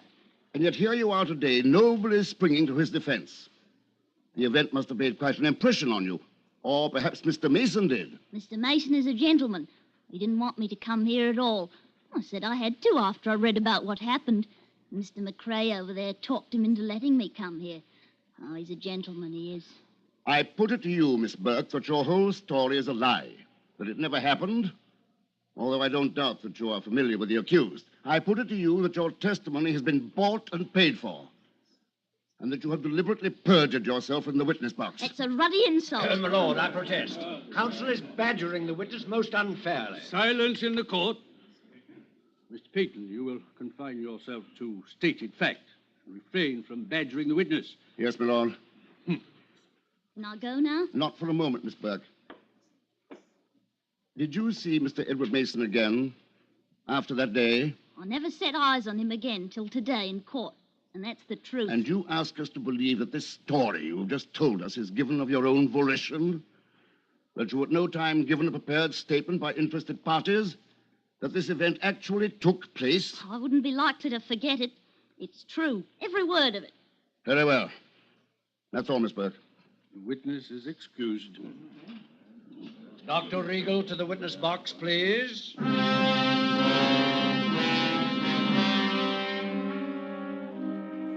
McCrae had us. I knew what was coming. It was perfect. And there wasn't a thing that I could do to prevent it. Dr. Regal was a small, intense little man with heavy glasses. The jury looked at him and they were impressed. When he said he'd tell the truth and nothing but the truth, they believed him. And they would have believed him even if he'd been the biggest liar on earth, which unhappily he wasn't. Dr. Regal, will you tell us if you recognize anyone in this courtroom? Yes, sir. That young lady over there. Miss Burke? I believe that is her name. Anyone else? The gentleman there. The accused, Mr. Mason? Yes, sir. Will you tell the court upon what occasion you had the opportunity of meeting these two people? Well, It was about 3 years ago. I have the date in my attendance diary. Just a moment. The 16th of July. That was it. Mr. Mason brought the young lady to my office during the afternoon. Miss Burke? Yes, sir. It was 3:30. He asked me to look at her throat. I see. And what did you find when you looked at her throat? Bruises. They were not dangerous, but I treated them. And after that? I never saw them again. The bill was paid? Yes, Mr. Mason paid. In cash before he left. Thank you, Doctor. That will be all. Cross-examine. No questions.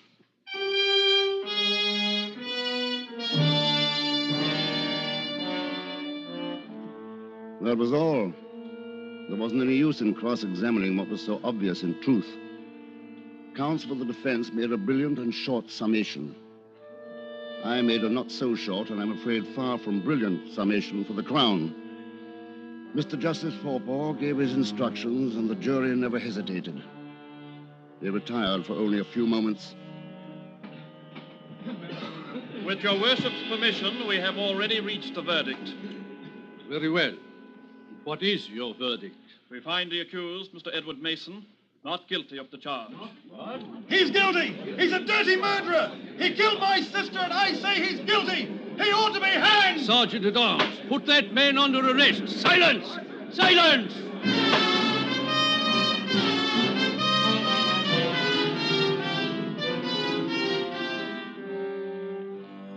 The dead woman's brother thought that Mason was guilty, and I knew he was one of the most cold-blooded, successful murderers we ever failed to hang. It was about 6 months later that we found the proof, and then it was too late. I talked it over with the Director of Public Prosecutions in his office. There's nothing we can do. I suppose had I been on the jury, I should have brought in the same verdict. We have to assume the man was innocent. He was guilty, sir. My dear fellow, surely Mason didn't start to plot the murder of his wife at the age of 8. My dear fellow. No. But he did decide to about 3 years ago, and he took a precaution before he did so. I don't follow you. He knew his sister remembered the strangling incident during their childhood. And all he had to do was to repeat the dream strangling with someone else. The Burke woman. But how did she... From her point, it was all quite innocent. She didn't know what was in his mind. He didn't go too far with her, just enough to produce some convincing bruises. Then he took her to the doctor and paid the bill. That was all true. Well? You remember, he admitted at that time doubling his wife's insurance. Then he sat back to wait until he felt the moment had come to kill her. Assuming you're right, there's the Burke woman. If he never saw her again, how did he know where to find her to appear for him? He didn't look for her, sir. She was telling the truth. But he knew where to find her, all right. Those 3 witnesses did the job for him. His sister he could always find. The doctor, easily traceable, a medical directory. But Miss Burke, a girl like that she might move about a great deal. She did. So the method he adopted to keep in touch with her was to send her £10 a month, anonymously. So long as she kept him notified as to her whereabouts, he would continue to send her the money. But if she had to notify him when she moved, surely she must have known who he was. Not at all, sir. A post office box under an assumed name. He kept it up for 3 years, and she didn't ask any questions. Why should she? Blas, you're certain of all this? I'm afraid I am, sir. And it seems a pity you didn't have the information during the trial. We didn't know anything about her until McCrae brought her in. And we can't try Mason again for the same offense. He's done it, Peyton. The perfect murder.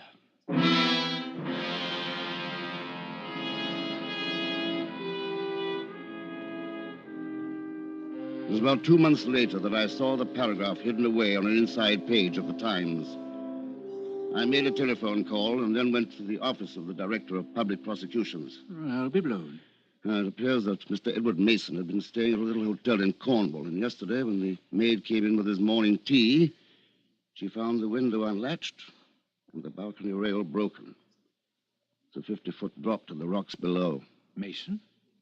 He wasn't in his room. We found the body below. I'll be blessed. Justice. I'll be blessed. Suicide, you think? I don't know. Probably an accident, since there was no sign of foul play. Possibly he stumbled and fell. But there is one curious coincidence. What's that? The dead woman's brother, Hector Easterday. Yes? Well, it's a rather curious coincidence. Hector Easterday occupied the room next door.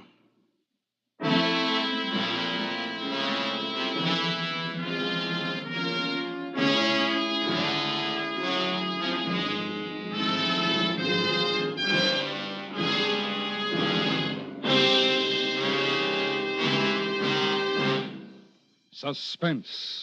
Presented by Autolite. Tonight's star, Mr. Herbert Marshall. This is Harlow Wilcox again. Remember, you now have a wonderful opportunity to do your favorite local or national recognized charity the favor of a lifetime.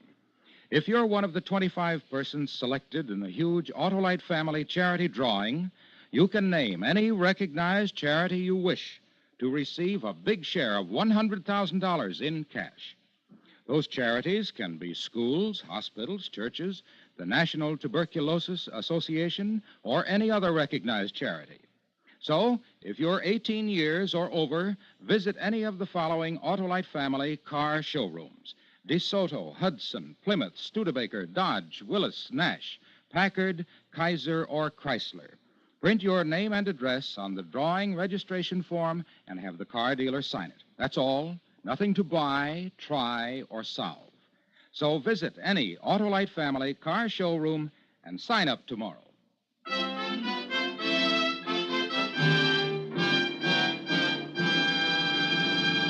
Next week, a story based on fact. The search for an animal capable of destroying a city, whose bite, if not immediately treated, is 100% fatal. It's called The Barking Death. Our star, Mr. William Powell. That's next week on Suspense. Murder by Jury was written by Michael Gilbert and adapted for Suspense by Anthony Ellis. Suspense is produced and directed by Elliot Lewis, with music composed by Lucien Morowick and conducted by Lud Gluskin. Featured in the cast were Joseph Kearns, Ben Wright, William Johnstone, Herb Butterfield, Richard Peel, Norma Varden, Betty Harford, and Keith McConnell. Herbert Marshall may soon be seen co-starring with Janet Leigh and Tony Curtis in the Universal International CinemaScope Technicolor picture Men of Iron. And remember, next week, Mr. William Powell in The Barking Death. This is the CBS Radio Network.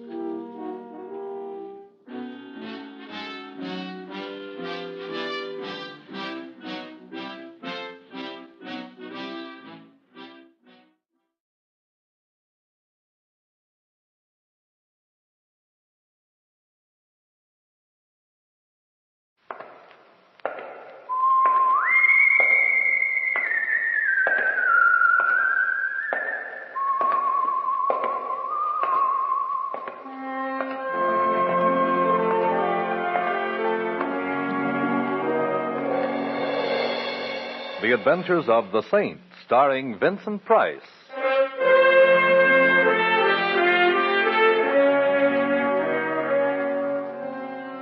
The Saint, based on characters created by Leslie Charteris, unknown to millions from books, magazines, and motion pictures. The Robin Hood of modern crime is now transcribed for radio, starring Hollywood's brilliant and talented actor Vincent Price as the Saint.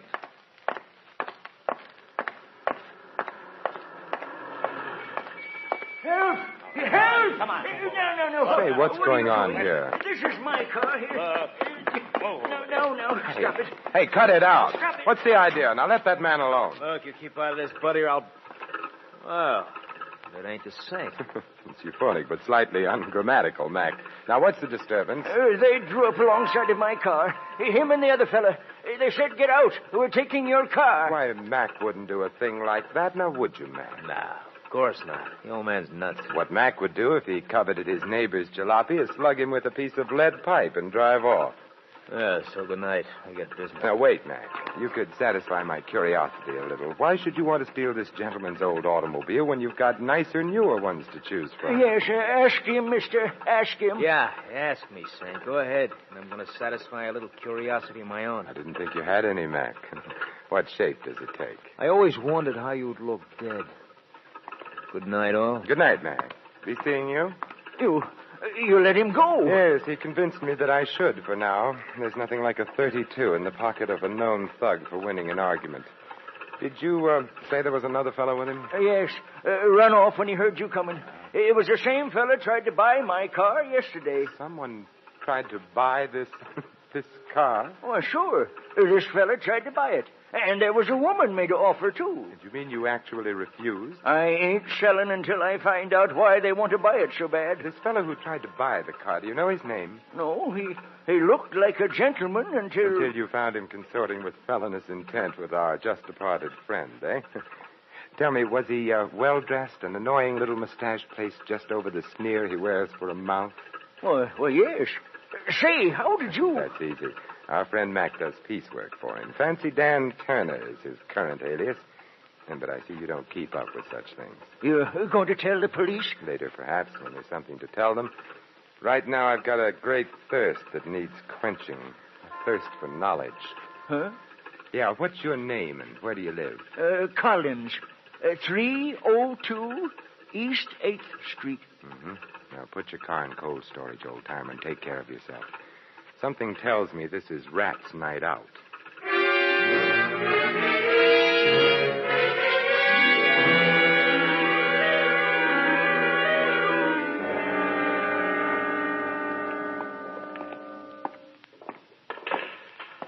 Hello, Smitty.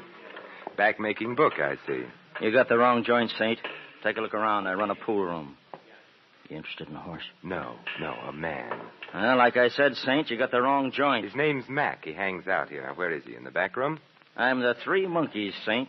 Deaf, dumb, and blind. The only Mac I know is a truck. Oh, then if you don't mind, I'd like to look in your back room and see if he's parked there. I mind. But you won't even know, Smitty. You're deaf, dumb, and blind. Oh, have a heart, Saint. I ain't got no back room. And besides, last time you dropped in my place, a lot of my customers started patronizing elsewhere. Including you, Smitty, remember? I've only been back from the Gray place a week, and I ain't forgetting it. Oh, come on, Saint. Be a good guy. Beat it, huh? No, Smitty. Let him stay a while. Hello, Mac. I was hoping you were smart enough to go home and get some sleep. How could I sleep with you out roaming the streets, Mac? You know how I worry. Yeah, too much. What does he want, Smitty? You. Why, Saint? I want to talk with Fancy Dan Turner. What about? Now, let's not be coy, Mac. It doesn't become you. I want to ask Turner why he's trying to steal a jalopy from an old man. Well, what do you know? I got a surprise for you, Saint. I'll take it to him.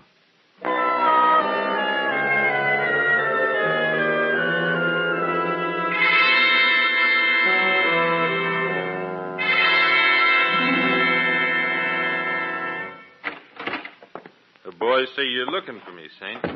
The boys are right. So you found me. So? I understand you're interested in a certain old car. So what? Probably the Smiling Irishman is, too. A broken down 1929 sedan seems a little slow for a fast man like you, Fancy Dan. Well, maybe I like to go slow enough to read the billboards when I drive. What's it to you, Saint? It depends on what it is to you, Turner. What's on the fire? You are. There's a handle with care sign on this deal, and I don't want just anybody cutting in. You're a fouler-upper. You've been stepping high and fancy-free too long, Turner. You're beginning to irritate me. The feeling's likewise, Saint. Only I got more than fingers in my fist, and you haven't. That's a nice gun you're so bravely wearing, Turner. It must be a pretty big pot to change a small-time con artist like you into a fire-breathing gunman. Big potatoes, huh? Yeah, plenty big, Saint. So big I wouldn't hesitate to shoot at the slightest move. Am I clear? You couldn't be clearer if you were a day ordered by the Chamber of Commerce. Good. Now, it ain't a palace, Saint. It's just the back room of a pool parlor, but please stay and be my guest. Oh, very well, for a little while anyway. Where are the boys? Out. They're wasting their time. Collins won't sell his old wreck. Some old men are stubborn. And Collins seems like a hard man to intimidate. Well, that all depends on who's doing the intimidating, Saint. Now, Mac's a chowderhead and Smitty's even worse, but put the two boys together and you'll get a job of work done. Dan, I've adopted old man Collins as a friend. Ah, how big are you? Yes. You know how I feel about people who push other people around, Turner? Especially when the guy getting the shoving is a friend. You know, if I had a glass of beer, I'd cry into it. Sit back and relax, Saint. The boys will be back with what they want after soon enough, and maybe then I'll let you go home. You mean they're coming back with the car? Well, maybe not the whole car. Sit back and relax. Hey, relax.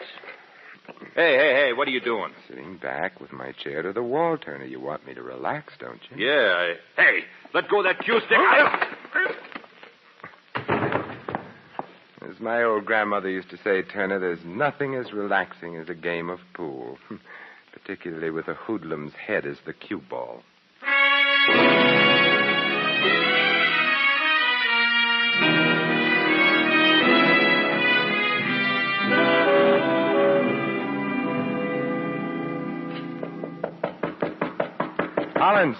Collins, open up. You wouldn't be from the police now, would you? No, I'm no more a policeman than you are, old man Collins. Come in and be welcome, then. Oh. Where's Collins? The old man? He's here. Where? Behind the sofa. But if you have a mind to look at him, make it a quick look. Dead? Very. How? Every way. Beaten, stabbed, and tortured. Maybe even shot, for all I know. Yes, and for all I know, maybe you've got a gun with an empty chamber, for all I know. Bless me, no. Me business doesn't allow it. Just what sort of business are you in, Irish? The name's O'Brien. Ah. When a job is pulled and the police go after the boys who pull it, I make an end run and go after the swag. Or at least part of it. Oh, I see. What's the swag here? Collins' wallet? Not unless there's 400 grand in it. 400? Oh, no, I'm afraid you'll find the old man a few cents short. Who killed him? Not I. How do I know? You don't. You're right. What brought you here? Why, I'm here about the old car, of course. You want to buy it? Certainly, don't you? Say, maybe you're not being cute. Maybe you really don't know about the... About what? Well, now, I'm greatly relieved. When I first saw you come through that door, I said to myself, O'Brien, here comes some more competition. But I see you're not. I'm relieved, laddie. Greatly relieved. Turner is competition enough, eh? Yes, but Turner and his ugly ducklings are nothing compared to... Who? In time. I got here just a minute before you, laddie. The old man was dead when I arrived. Beyond that, I know nothing. Get down. Oh, O'Brien! Competition. Getting worse. All the time. Look, I'll call the doctor. No. Thanks, laddie. Lay off this frolic. He'll get you next. You're gonna die, mister. You're gonna... O'Brien, the old man's car, what... Well, I guess I'll have to try another angle. This one's pretty dead.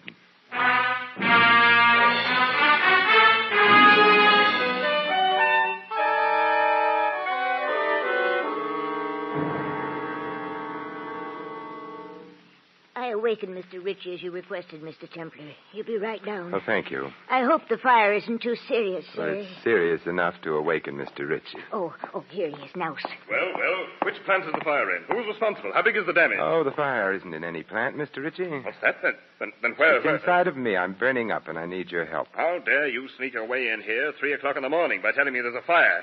Look here, who are you? Simon Templar. Oh, yes, the Saint. I've heard of you. If you have business with me, Mr. Templar, I suggest you phone my secretary for an appointment. Meanwhile, there's no subject on earth can keep me from going back to bed. Not even the subject of $400,000, Mr. Ritchie? What do you know about it? Nothing other than that it was stolen from you, Mr. Ritchie. That happened 7 years ago. The criminal, John Quayle, was caught, tried, and convicted. Now, if you'll pardon me... Quayle worked for you, I believe. He was my head accountant. And the money was never found? No. Quayle drew 20 years in the penitentiary. He never revealed where the money was hidden. Until the day he died. Died? Yes. 2 weeks ago in prison. And now, Mr. Templar, if you don't mind, I need my rest. I won't detain you much longer, Mr. Ritchie. Just 1 or 2 more questions. Well? Did Quayle have a wife? Yes, he did. If he knew he were dying in prison, it's quite possible he made an attempt to get word to her, to tell her where the money was hidden. He may have made the attempt, but he couldn't possibly have succeeded. He was too closely watched. Oh. After all, $400,000 is a lot of money. A lot of money. Yes, you could almost buy a second-hand car with it. If I hadn't been fully covered by insurance, my firm would have gone under in the face of a loss that large. And now, Mr. Templar, if I might ask a question. Certainly. Why this sudden urgency, this 3 o'clock in the morning business? An old man was tortured to death. Then a fellow named O'Brien, who came calling on the old man, was shot to death. But before he was killed, O'Brien told me he was tracking down $400,000 that had been stolen. Oh, I see. Yeah, and some checking back over how many people have ever had that amount stolen from them. Led you to me. Yes. I wonder what I've led you to, Mr. Templar. I wonder, Mr. Ritchie. I wonder.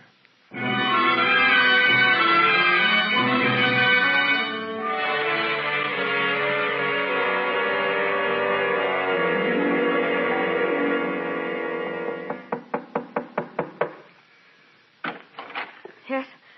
What is it? Mrs. Quayle? What do you want? Several things, Mrs. Quayle. Like what? A murderer, You've got the wrong apartment, mister. an old automobile. No sale. Anything else? Maybe you'll buy this, Mrs. Quayle.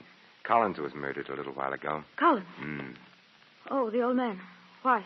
Someone wanted his car. Someone who evidently couldn't wait any longer for the newer models. So? So I saw Collins' car in your garage, Mrs. Quayle. Maybe you better come in after all, mister. But come in careful. Careful enough? Keep those hands high. Sure. I don't like you, mister. You're nailing together a frame and you're trying to put my picture into it. Collins sold me that car. When? Tonight. I could have bought a Cadillac for cheaper, mister, but I wasn't in any position to haggle. Yes, I know. What do you know? That's what I want to find out.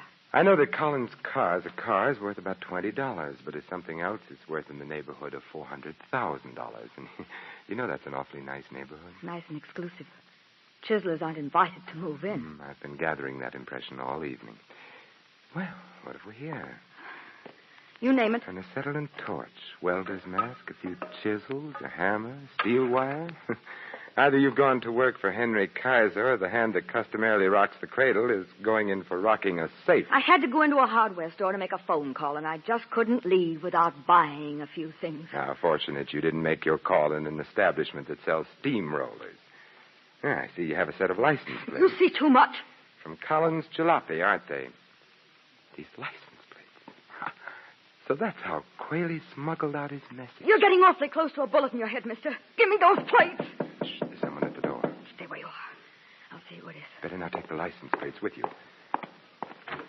Yes? Oh! Mrs. Quayle! Oh! Mrs. The devil. He got the plates. Yes, he got them. Don't let him. Oh, catch him there. Where? Where? Where Johnny worked. Shaft. Top. Before 6. Before... Mrs. Quayle. Collins, O'Brien, and now I have 3 reasons for wanting to meet a certain party.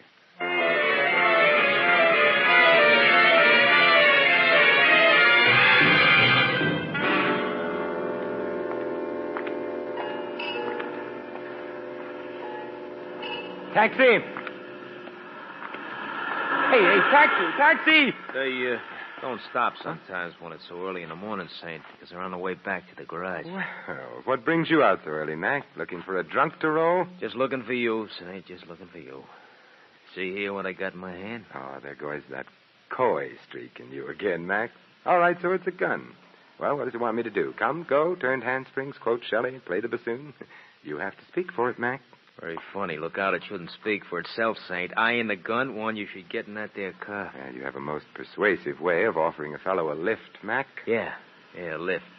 Right now, it's a lift. Later on, it may grow into a ride. Come on. Where are we going, Mac? Back to our little gray home in the rear of the pool room, Saint. Fancy Dan Turner wants he should thank you for showing him a new trick. Oh, it really isn't necessary. He feels like it is, Saint. He feels like it is. He's got a couple of tricks he wants to show you. Sounds like fun. Oh, on into the car, Jim. Turner's waiting. He's got very little patience.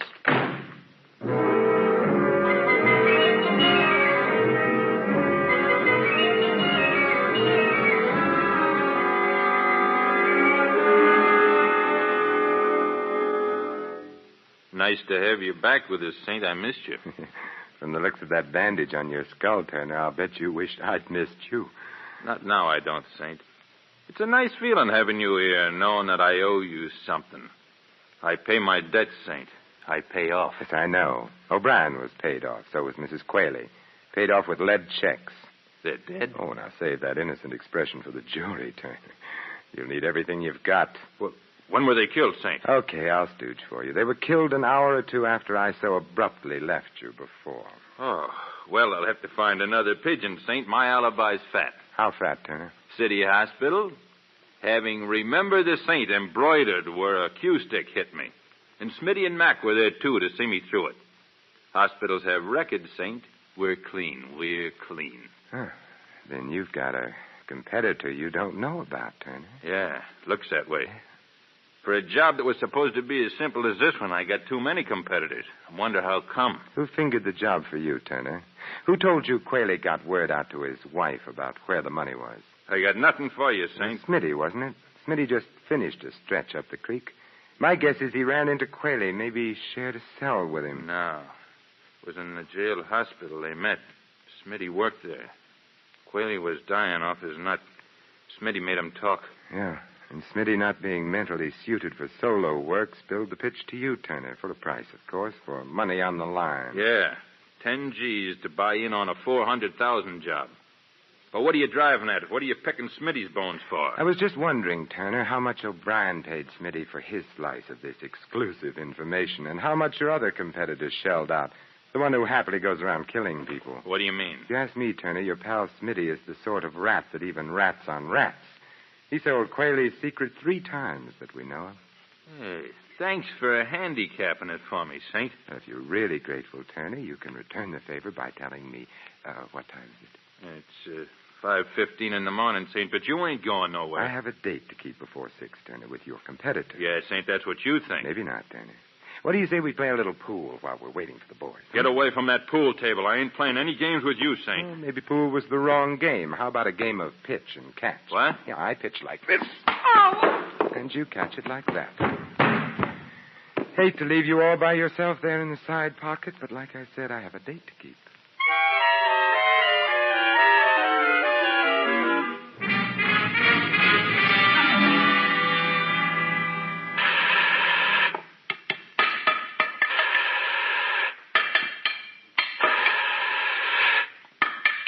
Well, Mr. Ritchie, get enough sleep despite my interruption? I wasn't really asleep when you called on me, Mr. Templar. I know, Mr. Ritchie. Your hair was a little too carefully combed for a man who's been suddenly awakened and told he's having a fire. You're very clever, Mr. Templar. But not clever enough to catch you before you committed 3 murders. So you're Smitty's silent partner, huh? See what low company's gotten you into, Ritchie? Yes, I see. $400,000 buried in the siding of this elevator shaft. And with the help of this acetylene torch, it'll be all mine. A very ingenious fellow, Quayle. And to think the money never left this building. The place where Johnny worked. Yes, he was ingenious. It was very smart of him to use his prison job making automobile license plates as a means of smuggling out the information to his wife. How did he do it, Ritchie? Very simple, Templar. There's an extra piece of thin metal in this particular plate, forming a sort of pocket. And inside the pocket, a note on cigarette paper telling poor Mrs. Quayle how to get the money. Of course, once he managed to tell her the number of the license plate, well, the rest was easy, wasn't it? Yes. All poor Mrs. Quayle had to do was ask the Motor Vehicle Bureau to whom the plate was assigned. Mr. Collins, in this instance. Poor old fellow. Mr. Templar, would you mind joining me here in the shaft, please? Yes, right on top of the elevator. I'd like to keep an eye on you while I finish burning out this metal partition. You see, I've only until 6 o'clock when this elevator is switched on downstairs. Oh, well, I... Come, in the shaft, please. Well, really, I have a gun, Mr. Templar. Oh, well, that makes it official, then. There we are. Careful, Mr. Templar. I wouldn't want anything to happen to you. Anything accidental, that is. You know, it's funny. I've known you such a short time, and I have exactly the same sentiments towards you. I've never been astride the top of an elevator before, Richie. And we're right near the top of the shaft. Yes. I don't mean to worry you, Templar, but when this elevator power turns on in a few minutes, it will rise to the top before it descends. How's your treasure hunt coming, Richie? Almost finished. One last strip of metal to cut away, and the partition will come off. Then we'll decide your fate, Mr. Templar. Your future. Here goes. A last blow.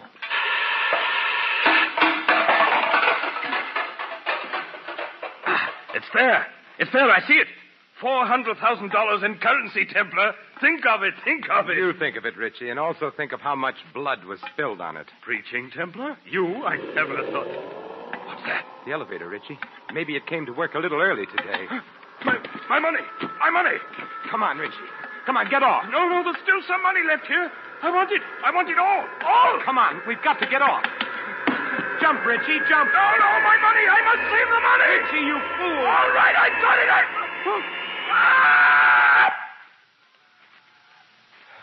Yes, Richie. You saved your money, and you saved the state some money, too. I'm sure you didn't plan on saving the cost of your execution.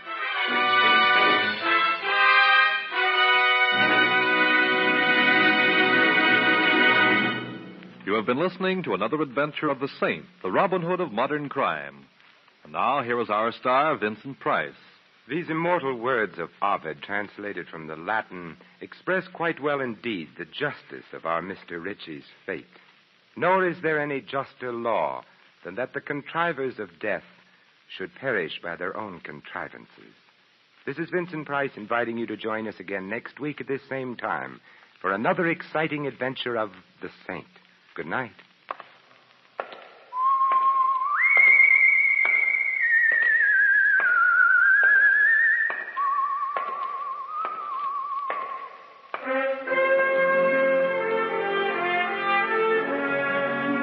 Tonight's script of The Saint was written by Michael Cramoy. Our cast included Laureen Tuttle, Barney Phillips, Tony Barrett, Fred Howard, and Dan O'Herlihy. The music was composed and conducted by Harry Zimmerman. The Saint is a James L. Safier production and was transcribed and directed by Thomas A. McAvity. All you Saint fans will be glad to know that the Saint comic books are on sale at all newsstands. Your announcer, Merrill Ross. This is the Mutual Broadcasting System.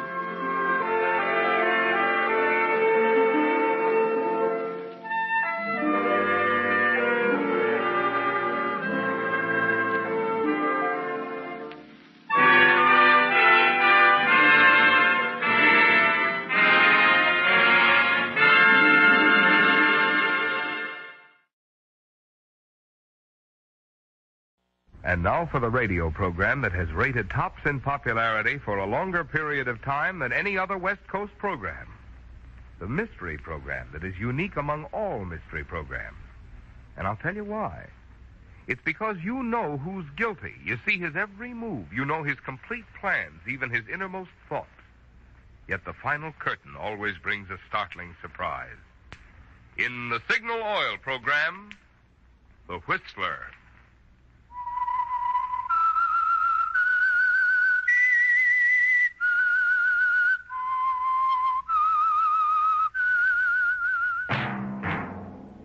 Whistle is your signal for the Signal Oil program, The Whistler.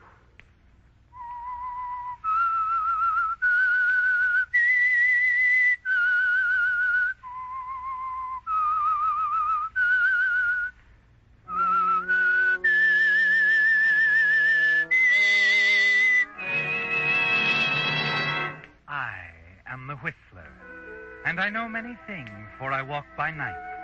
I know many strange tales hidden in the hearts of men and women who have stepped into the shadows. Yes, I know the nameless terrors of which they dare not speak. Yes, friends, it's the Whistler for the tops in entertainment. And for the tops in gasoline quality, it's Signal. It takes extra quality, you know, to give you extra mileage. And Signal is the famous Go Farther gasoline. So look for the Signal circle sign in yellow and black that identifies friendly independent signal stations from Canada to Mexico. And now the Whistler's strange story. A question of murder.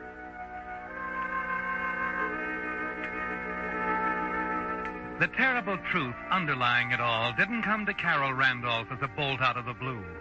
Rather, it came slowly, like the gathering of a summer storm. In the beginning, there was only a gentle rustling, like the movement of the leaves before a wind, more to be sensed than actually seen. Later, there were other signs more threatening, more violent, and at last the storm broke in all its fury. But that was later. It began that first day after the honeymoon when they came back to the old house that held so many memories for Ted. Carol paused, smiling at the threshold, wondering if he would observe the sentimental custom of carrying her across. And he did. Oh, darling. But when he'd set her down again, somehow she realized that it had been a mistake. Ted, I'm sorry. I didn't mean to bring up memories. No. Forget it, Carol. Well, we can't entirely, Ted. But she'll never stand in our way, darling. I promise. I said forget it.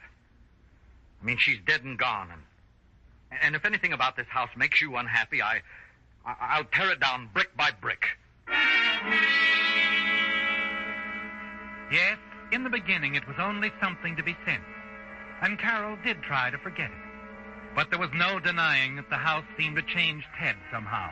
The house and the people in it. Even old Mrs. Carter, who had been with Ted's family for so many years, seemed to have a strange reserve about her, a veiled something behind the surface of cordiality. It's a pleasure to welcome you here, Carol. I'm sure Ted will be happier now. Thank you. He's told me so much about you, Mrs. Carter. I practically raised him. Then, after his father died and he and Francis came here... Oh, I'm sorry. It's all right, Mrs. Carter. I don't mind talking about Francis, if you want to. Oh, but I don't. It would be best if... Mrs. Carter. Oh, hello, Ted. We were just getting acquainted. Hello, darling. I thought maybe you might want to look around the grounds, Carol. I'd love to. You'll excuse us, Mrs. Carter? Of course. I've got my work to do. Oh, did Gillis unpack your things? Gillis?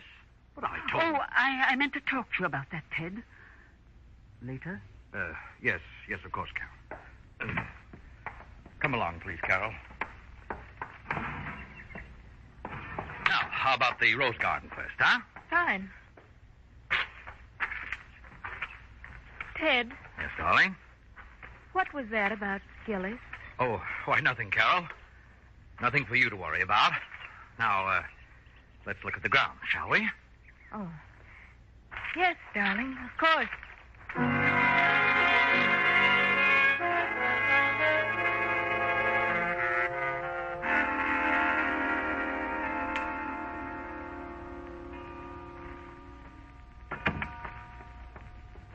Good evening, madame. Oh, hello. You must be Gillis. Yes. I didn't get a chance to thank you for putting everything away for me. I appreciate it, Gillis. It's what I'm supposed to do, madame. Do you want both windows open, madame? Just that one is fine. Gillis. That's an unusual name. My name is really Marie, madame. She always called me Gillis. Said it sounded more continental-like. The first Mrs. Randolph? That's right. Oh, I'm sorry, madame. I didn't Gillis, mean... let's understand each other. I'm not sensitive about Ted's having been married before. You don't have to feel strange around me. I'm sure we're going to get along just fine. Oh, then you've spoken to Mr. Randolph about me? Spoken to him? Yes. You see, he said that I should be let go. Oh? Mrs. Carter says it's because I talk too much. I don't mean to. Words don't come too easy for me, madame. The right ones, I mean. And when they asked me all those questions at the inquest, Mr. Randolph didn't like... Inquest? Gillis, you don't mean inquest. They only hold an inquest when there's something strange about a death. I know, madame. And there certainly was something strange about... Gillis. Yes, madame? You may go now. I won't need anything further. Yes, madame.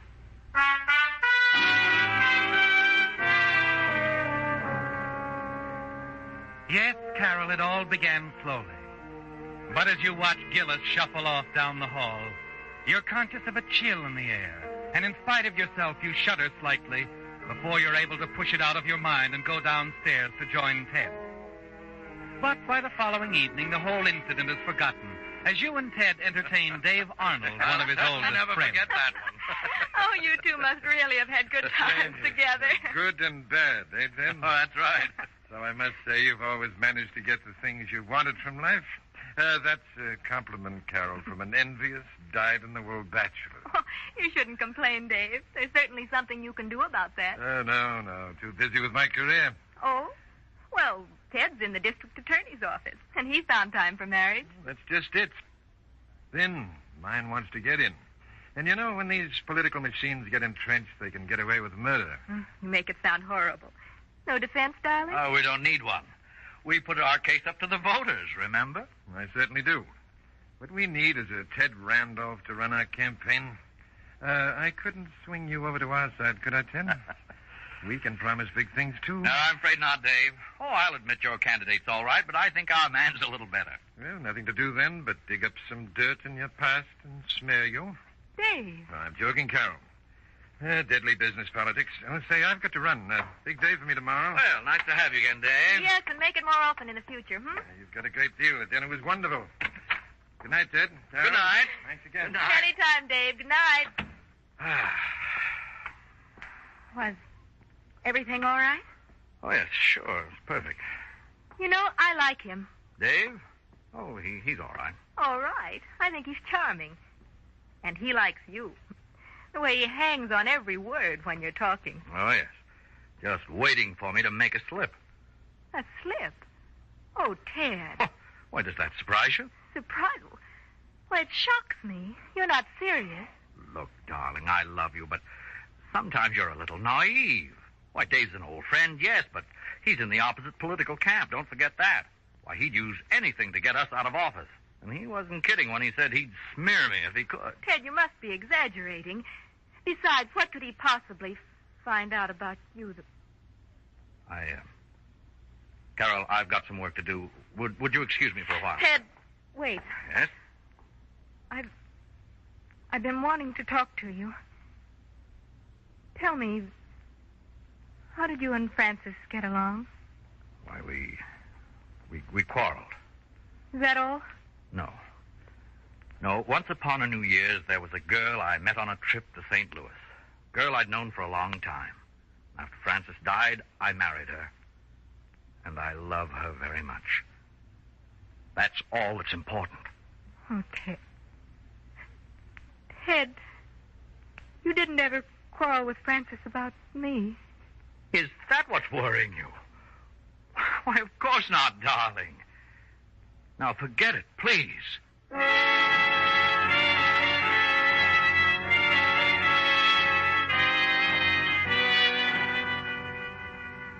After that, you do try to forget, don't you, Carol? But it isn't that easy. When you go upstairs to your room, Gillis is there. You discover that she's not only talkative, but inquisitive, too. Worst of all, she asks a question that you can't answer. A startling question. Excuse me, madame. Will Mr. Ben ever come back? Who's Mr. Ben?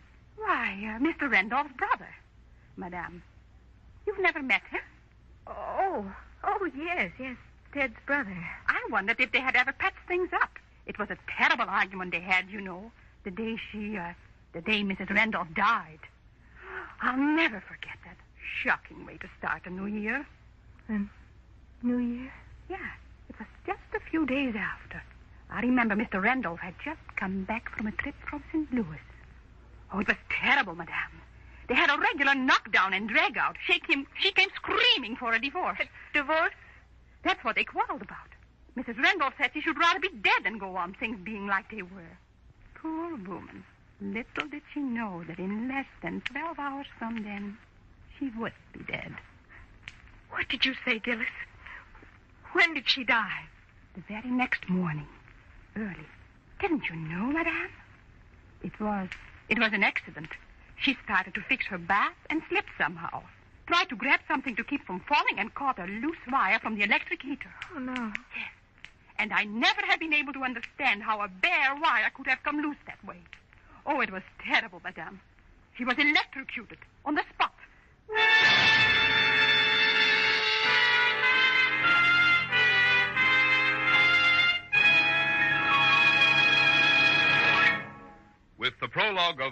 question of murder, the Signal Oil Company brings you another strange story by The Whistler. Did you know that contract bridge has become such a popular game it's now played by almost half of the adults in America? Well, that's why Signal Oil Company decided that something should be done for this important group of our listeners. So they had a series of 6 lessons prepared by none other than that famous bridge expert, Robert Lee Johnson, of whom Ely Culbertson says, no one is better qualified to prepare a course of bridge lessons than Robert Lee Johnson. I recommend these Signal bridge lessons to all who are interested in learning bridge or improving their game. After hearing such praise from Ely Culbertson, you've no doubt like to know where you can get copies of these Signal bridge lessons. The answer is right down at your neighborhood Signal dealer. Each week, a new lesson in this series of 6 is yours for the asking. So be sure to drop by your Signal dealers at least once each week so you won't miss a single one in Signal's series of Contract Bridge in 6 easy lessons. And now back to the Whistler.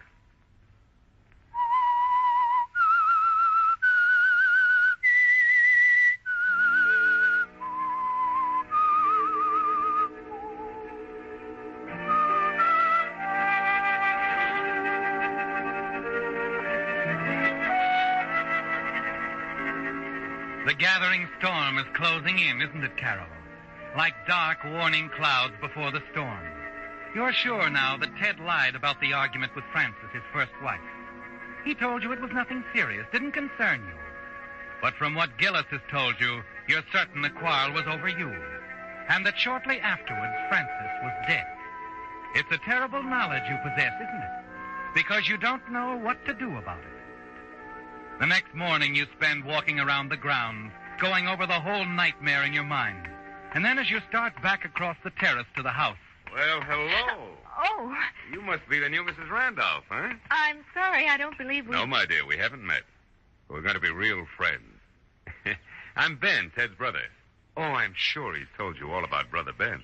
Oh, yes, certainly. Ted's spoken of you so often, I did wonder when I was going to have the pleasure. Nice work, Mrs. Randolph. Shall we go in the house? Carol? Oh, you have talked to Ted about me. Oh, frankly, no. I simply read the papers. I was going to run down here sooner, but I allowed time for you two to get back from the honeymoon. A few days to get settled. Well, after you, Carol. That's it. My. Place has been all redone, huh? Your ideas? Why, no. It was like this when I... Mrs. Carter, I'll bet. Thinks of everything, that woman. Ted's always been her favorite. Yes, I know. Well, I'm sure you'll want to say hello to Mrs. Carter. She's in the hall. Oh, Mrs. Don't Carter. bother if she's busy. I really don't. Yes, Carol? I really wanted a few moments to talk to you. Yes, it's me. The prodigal, the black sheep. I'm sorry, Mr. Randolph. You can't stay. Mrs. Carter. I have my orders. But why? I'm the... Oh, so you haven't told her about me, Mrs. Carter. What a rascal I am, a stealer. Please, Mr. Randolph.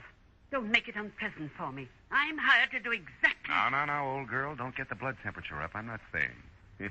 I have a perfectly satisfactory place to stay in town. The Marlborough. Nothing but the best. However, Mrs. Carter. Yes? Tell Ted I'll be dropping in, huh? Have to see him. Perhaps tomorrow night? I'll tell him. I intend to speak to Ted, too, Ben. You may come tonight if you wish. Oh, no. Always like to forewarn my brother. He's a planner, you know, Carol. He likes to know just what's going on. Exactly where he's going, dates, times, places. You gotta let him think he's in the driver's seat. Haven't you found so? I'm discovering things that I didn't know. Oh, and your discoveries will be endless. I've got to admire the boy, though. You'd think he was the senior, huh? He's a regular little Napoleon Teddy boy. The way he makes circumstances. Brilliant. Makes the circumstance? Yeah, you know. Plans. Fixes things. Even covers things up. Eh, Mrs. Carter? I'll show you out. No, wait. Just a minute, Ben. Did Ted cover something up? Oh. He hasn't told you about the unusual circumstances of Frances's accident, huh? I guess he wouldn't.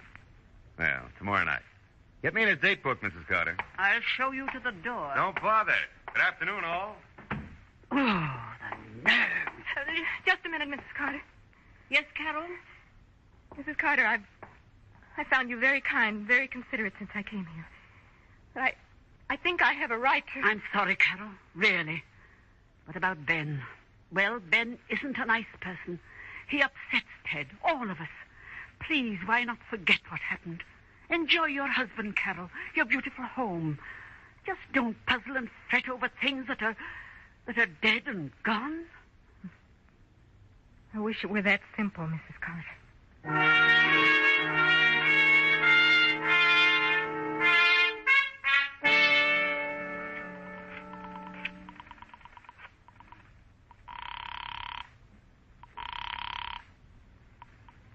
Marlborough Hotel. Mr. Ben Randolph, please. Thank you. Yes? Ben, this is Carol. Oh, yes.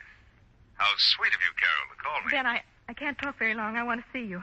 Right away. Oh, I'm sorry, Carol. I have an appointment. But it's important, Ben. It's terribly important. There's something I have to know about Francis' accident. Oh. So that's it, huh? All right, Carol. I have a delightful cocktail bar here. I'll meet you in, say, half an hour. That is, if you're sure you want to come. I am sure, Ben. Thank you.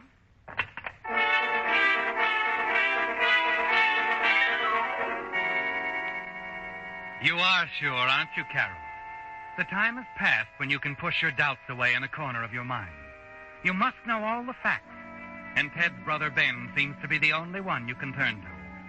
20 minutes later, you start across the lobby to the cocktail lounge. Carol, wait. Ted! Yes. Mrs. Carter called me. I'm sorry, Carol, but you mustn't meet him. She told you. She was spying on me. She heard me ask about Francis. No, you're wrong. She just happened to hear you mention Ben's name, that's all. I guessed the rest. Carol, I don't want you to see him. And is there some reason why I shouldn't? No, Carol, only that it won't do you any good. I'll have to ask you to go home. I'll deal with my brother, Ben.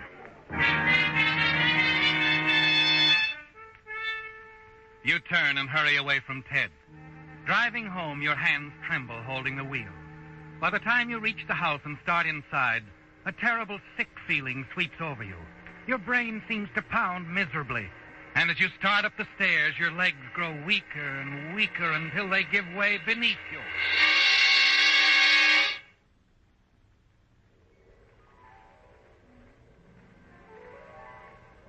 When you awake, you find yourself in bed. Mrs. Carter is looking down at you, smiling her quiet, assured smile. Feeling better, Carol? Better? Why? Oh, I feel fine. Why did you put me to bed?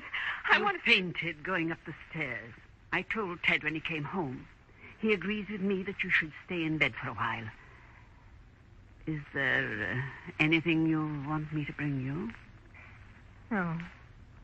Oh, nothing. Just leave me alone.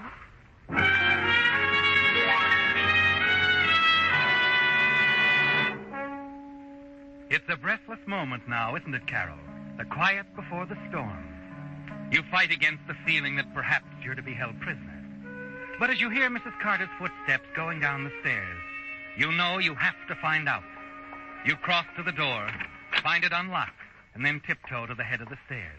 And then you stop, frozen in your tracks, as Ted's voice drifts up from the study. Dave Arnold, huh? Well, we expected him to do some snooping. Yeah, that's right. He was here to dinner, but I know I didn't let anything slip. Well, Chief, if anything I've done should prevent you from being reelected... Carol? No. All she knows is that Francis's death was an accident. I'm sure of it. I haven't told her anything else, and I don't intend to. And besides, Chief, she won't be leaving the house for some time. She isn't feeling very well.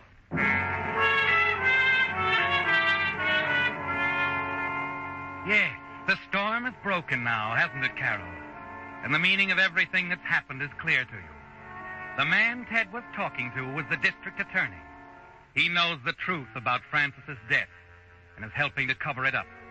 And then you remember what Dave Arnold said about entrenched political machines, that they can get away with murder. And from what Ted said on the phone, you know you're being held prisoner. But it's more than just you now, Carol. More than your happiness or your safety. There's a principle involved. A principle that affects thousands of people. And suddenly you realize only one man you know can do anything about it. Your husband's political enemy, Dave Arnold. You go back to your room, take a piece of paper from the desk, and scrawl a hurried note. Then a few minutes later... You rang for me, madame? Yes, Gillis, here. I've written a letter. I want you to take it and mail it. A letter? Yes, madame. And, Gillis, it must be done right away. Don't let anything stop you. I won't, madame. Hide it, Gillis. Hide the letter. Oh, Gillis, I didn't know you were in here. She was just leaving, Mrs. Carter. Thanks for looking in, Gillis, but I don't need anything. You may go. Yes, madame. Is there anything I can do for you, Carol? No, Mrs. Carter. There's nothing anyone can do for me. Right now.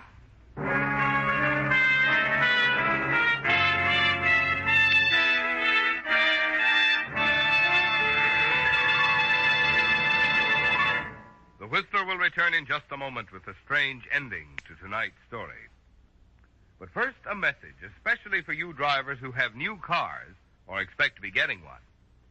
Just any motor oil won't do, you know, for today's high-efficiency motors. No, sir. They need special protection against corrosion, wear, and carbon if they're to give you the long, trouble-free service you have a right to expect. That's why Signal Oil Company brought out Signal Premium Compounded Motor Oil, a new type lubricant especially created to give modern motors this extra protection. Of course, Signal Premium has 100% pure paraffin base. But in addition, scientific new compounds have been added. As a result, tests prove that this new type Signal oil actually keeps motors 6 times cleaner and reduces cylinder wear 1/3. Now get that. Motors actually stay 6 times cleaner, and cylinder wear is reduced 1/3 with Signal Premium Compounded Motor Oil. So if you want to keep the performance of your car young, make your next oil change a change for the better. Switch to the new type Signal oil. That's your guarantee of a sweeter running motor. Signal Premium Compounded Motor Oil. And now back to the Whistler.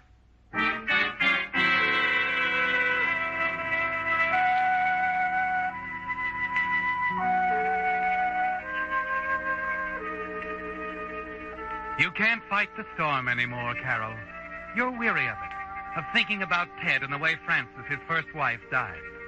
It was shortly after he saw you in St. Louis that she refused him a divorce.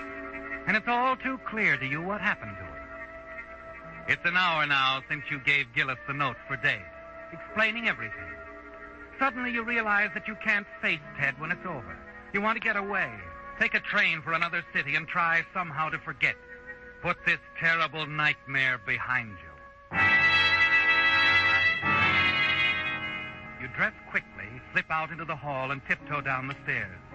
You wait until you can hear Mrs. Carter in another part of the house, and then run for the door. You're hurrying down the drive to the garage where your car is parked when... Well, we meet again, Carol. And just where I ran into you before. Ben. Oh, don't let me alarm you. Ted's furious enough with me as it is. I came to apologize. He talked to you about me? Oh, he certainly did. Poor old Ted. His women give him a lot of trouble. Frances certainly led him a merry chase. In another direction, of course. Frances? Yeah. First she tried spending his money, and when that got boring, she started spending some of it on me. Well, that was pleasant for a while. You mean Frances was interested in you? Interested? Well, that's one way of putting it, yes. Tell me about her, Ben. All right. Well, she wanted to marry me. It scared me silly when I found out. Oh, we had our laughs together, sure, but marriage? Well, that's a little bit more than stealing your brother's slingshot, huh? You and Frances. That's why Ted asked her for a divorce. It wasn't me at all. What? Oh, he didn't ask her for a divorce, Carol. She asked him. Well, they had a terrible row about it.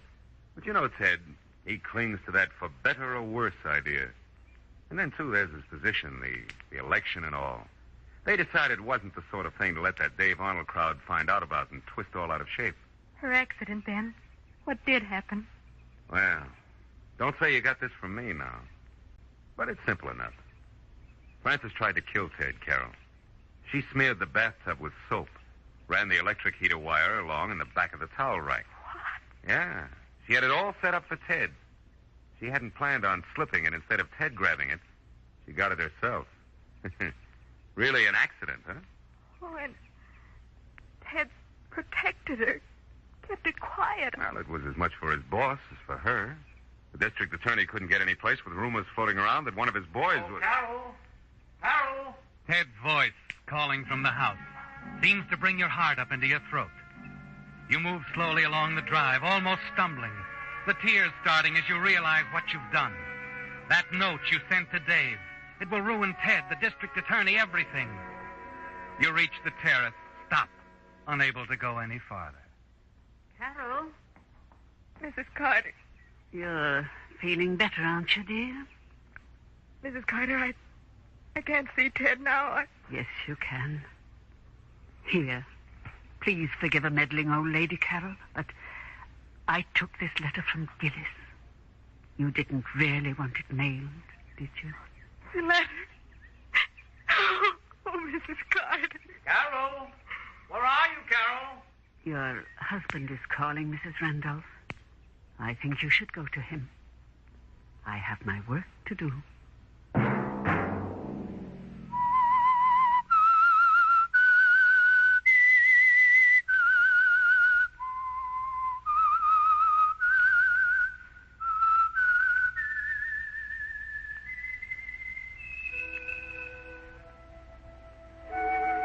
Let that whistle be your signal for the Signal Oil program, The Whistler, each Wednesday night at the same time. Brought to you by the Signal Oil Company, marketers of Signal gasoline and motor oil and fine quality automotive accessories. Signal has asked me to remind you, to get the most driving pleasure, drive at sensible speeds, be courteous, and obey traffic regulations. It may save a life, possibly your own.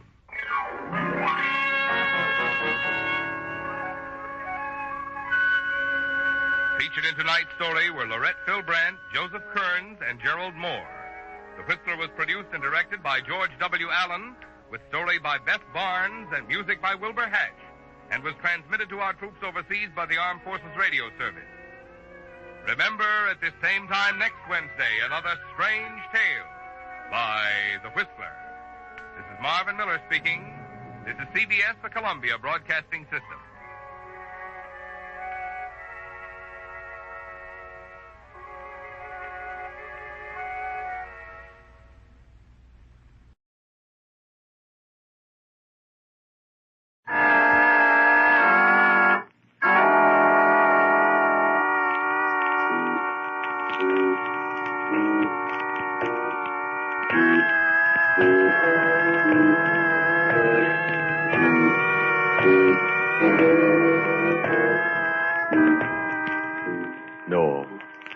No, stay where you are. Do not break the stillness of this moment. For this is a time of mystery, a time when imagination is free and moves forward swiftly, silently. This is the haunting hour.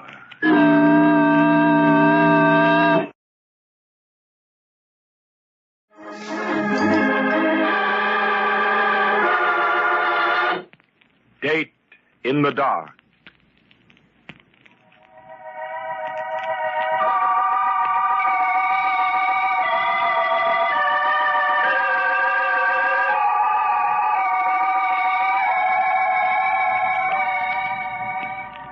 Midnight. Midnight in the metropolis. Town of 1,000 moods and contrasts.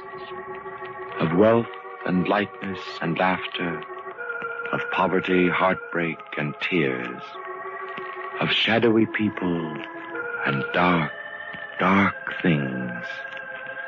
Big city, hard-boiled and tender.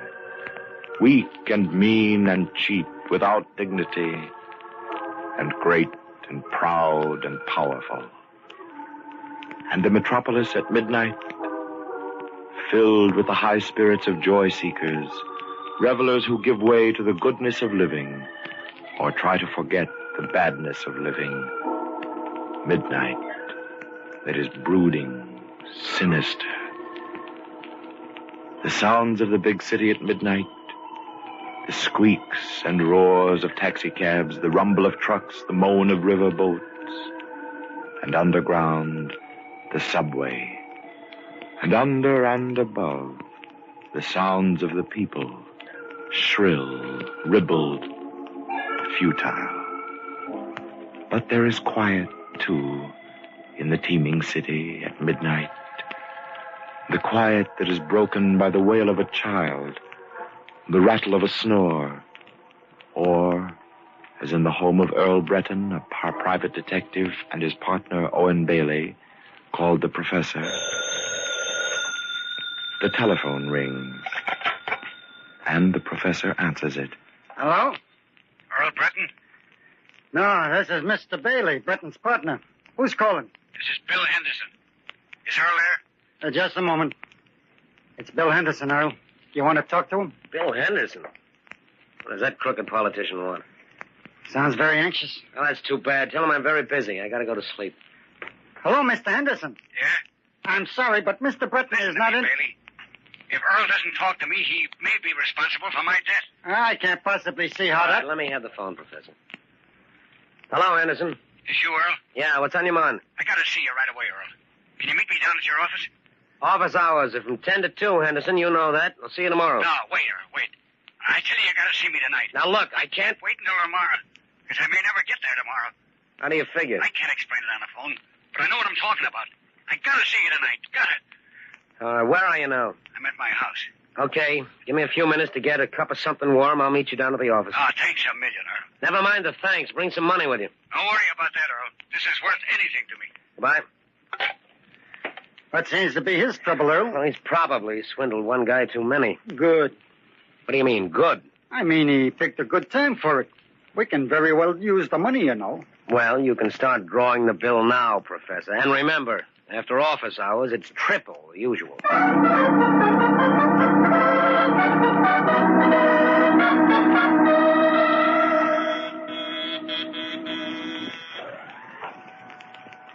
Here comes the elevator now, Earl. If we ever make enough dough, Professor, remind me to move out of this broken-down building. All buildings are pretty much alike at this hour of night. How do they expect one old guy to take care of this whole thing by himself? He manages if you don't rush him. Yeah. What devil has got his finger on it? It's you, Mr. Britton. Faith, you'll never be known as a patient man. I hate waiting for elevators, old-timer. Good evening, Mr. Bailey. Good evening.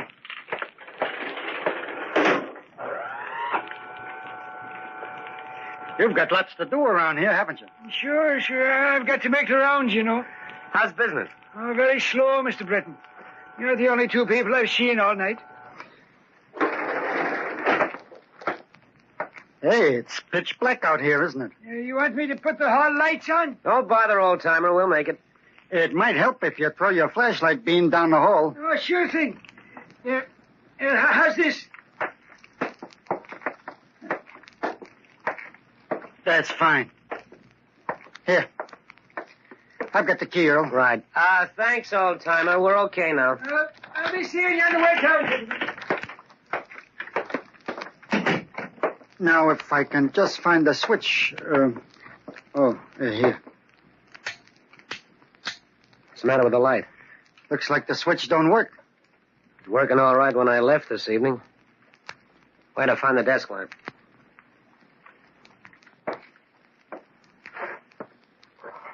Find it, Earl? Yeah. You didn't take the bulb out of this lamp, did you, Professor? Of course not. I've got an idea, Professor, that we have company. You're a very smart chap, Breton. Who's that? Just stay where you are, both of you, and don't ask any questions. Mr. Breton knows that those lights are not out by accident, but if either of you makes a false move, there could be one. What are you looking for? Information. And why keep us in the dark? There's enough light for me from that street lamp shining in your window. I can see you both.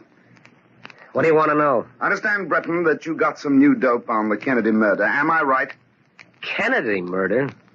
Why, the police gave Kennedy up as a suicide 5 years ago. What would I be... Stay where you are, Breton. I told you I can see. Yeah, sure. Seems kind of... Yeah, I guess our visit is a little touchy, Professor. You didn't believe that I could seal. Next time, I won't miss. Now, give it to me straight. I told you I don't like the smell of a body that's been buried 5 years, and I ain't digging it up. Now, what else do you want? Mr. Breton, are you in there? Don't make a move. Mr. Breton. Mr. Barry, whatever happened... Okay, I hope you get a big kick out of beating up a helpless old guy. That was very tough. Very. Duck, Professor, I've got it. What happened, Earl? Where are you? Right over here where that voice was coming from, and he's not here. Maybe he moved over to another corner of the room. Duck behind something, Professor. I'm going to light a match. Careful now, Earl. Well, I'll be. There's nobody here. Who's that lying in the doorway? Wait a minute. Looks like the old timer. Here's his flashlight. I'll turn it on. Put him in this chair, Earl. No, it's too late, Professor. He's dead. Dead? That dirty rat killing a sweet, harmless old man. Wait, what's this here on the floor? Let me see. Hotel key.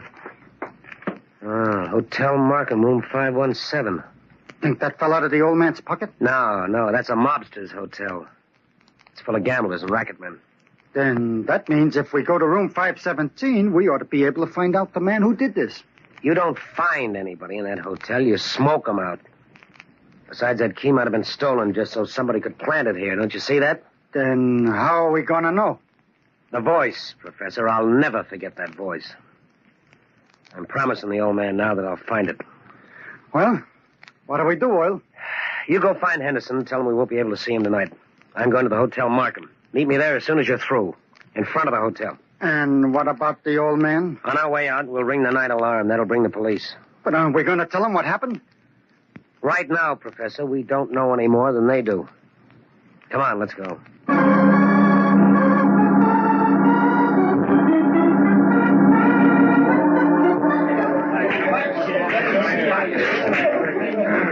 Anything I can do? Oh, hello, Breton. How's the hotel business? Oh, we don't complain. Who's up in room 517? I want to know. I understand there's a game going on. So? I'd like to get in.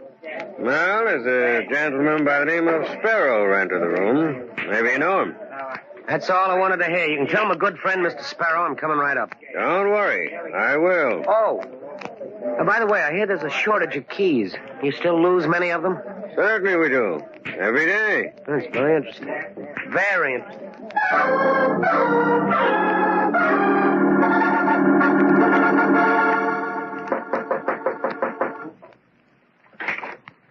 Well, look who's here, fellas. My old pal, Earl Breton. How are you, Sparrow? Fine. Come on in. How's the game? Pretty good. You want to take a hand? Yeah, maybe. How long you been playing? Oh, about 12 hours. Now, meet the boys. All right, fellas. This is Dan Huber. He's new in this town. Yeah? Didn't take you long to find this place, did it, Dan? Mary, I got a nose for this stuff. Yes. And you know Harry Jackson, Earl, don't you? Sure, I know Harry. How are you, Harry? Fine. What did you say, Harry? I said I'm fine. That's what I said. Sure. Now, this is Willie Garvin, and over here... That's a funny name, Willie. What's funny about it? How do you spell it? Garvin. Why? Does it sound familiar? No, Willie, no. And I don't have to introduce you to my partner, Joe Murray, huh? Hello, Joe. Hello. Funny to find you and Sparrow in the same game, Joe. What's funny about that? Well, after all, you and Sparrow are partners, aren't you? Nobody said for you, Breton, and if you don't like what goes on here, you can shove off. Come on, Earl. When are you going to stop burning up Joe? Anyhow, he just come in a few minutes ago. So we really just started playing together. Oh, just came in a few minutes ago. Where were you, Joe? Since when do I report to you? Well, I'm just curious, that's all. I told you before, Breton, I don't like coppers, and that still goes. Now, let's get the game going. Well, Earl, you taking a hand? Sure, but first I got to get the professor. He's got my dough. I'll be back in a few minutes. Wait a minute, Breton. What are you trying to pull? Why didn't you bring your dough in the first place? I just wanted to see who was in the game. Oh, sure, Joey's got a right to know. Go ahead, Earl, get your dough. Oh, but don't forget to come back, huh? Otherwise it wouldn't look so good, huh? Sure, don't worry. I'll be back.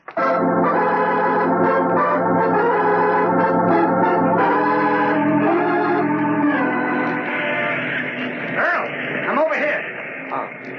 How long you been waiting, Professor? I just got here. Did you find out anything? No, not a thing. I listened to every voice up there. Not one of them was the right one. How about you? Did you see Henderson? Yeah, that is, I didn't see him, but I found out about him. What do you mean, found out about him? Well, when I got there, Earl, there were a lot of people outside the house, and the police were there. Police? What happened? Henderson was murdered.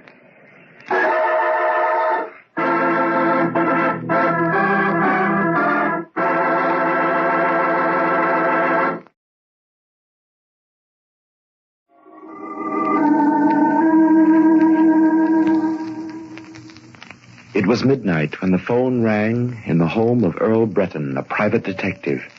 A man named Henderson was calling. Henderson, a crooked politician who insisted he was in danger of being killed, and that he had to see Breton immediately.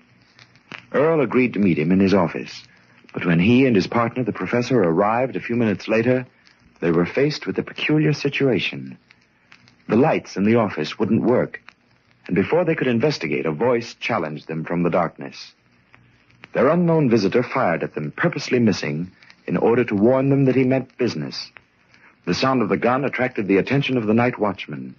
He came to investigate and was killed by the intruder, who disappeared, leaving Earl with the old man's body and a clue, the key to room 517 at the Hotel Markham. They rang the police alarm, and Earl sent the professor to intercept Henderson, to break the appointment they had with him. Then he went to the hotel, to room 517, where he expected to find the killer. He interrupted a card game, but Sparrow, the gangster who was registered in 517, invited Earl to sit in, much to the displeasure of his partner, Joe Murray. Breton accepted, promising to return soon. He went down to the street where the professor was waiting. The professor had news for him. Henderson had been murdered. How did you find out he was murdered, Professor? I overheard two policemen talking to one another. Did the cops know you were there? Oh, no. We wouldn't want them to know we was interested, would we? Good for you, Professor. But now that I think of it, Earl, shouldn't we tell the police what we know? Well, that's a good idea, except that we don't know anything they can't find out for themselves. But they don't know that Henderson called us to meet him at the office. And then when we got there, we met somebody else. And it was that somebody else who killed the night watchman. I know there's some connection between those two things, Professor. In fact, if I didn't know Henderson's voice so well... You'd say that it was the man at the office who imitated it? Sure, that's an old trick. A man disguises his voice to sound like... Hey, just a minute, Professor. Why couldn't it be... You mean you actually think that the man we met in the office was the one who called us earlier, and he imitated Henderson's voice? No. That'd be too obvious. The killer's much cleverer than that. But you do think he had something to do with both of the murders? Certainly. If he didn't, how would he know that we were coming down to the office at midnight? He was expecting us. So he must have been with Henderson at the time Henderson called us. If you don't mind my saying so, Earl, it doesn't make sense. Why should this man have bothered to come down to our office just to ask us about some murder case that was over and forgotten 5 years ago? That's just it, Professor. He didn't want that information at all. That was just to throw us off the track. That was why he left the key there when he slugged the old man and disappeared. You mean he actually wanted us to follow him here to the Hotel Markham? Don't you see? He was trying to establish the alibi that he was playing cards in this hotel at the time of the murder. And he could force us to testify as police witnesses that we saw him here. Then why don't we tell that to the police? Oh, Professor, you're slipping. You know the police don't want ideas. They've got their own. Besides, if we don't know whose voice we heard, what can we tell them? Well, at least we can tell them that it was somebody who's up in that hotel room now. Sure. But can we prove it? I guess not. Well, then what can we do? We gotta go upstairs and find out who that phony voice belongs to. But life can be very short in a place like this. I mean, I'm not thinking about me. I know, Professor, I know. But I made a promise to that old watchman that I'd find the guy who killed him, and I like to keep a promise. But we ain't got enough money to play cards with those people. They don't know that. Well, I don't think it should take them more than one hand to find out. All right, then you'll have to stall. Now, one of those guys up there has a phony British voice. So? Listen. Stay where you are, Breton. I told you I can see. How's that? If I wasn't looking at you, I'd swear it was the guy in the room. Good, good. That's all I wanted to know.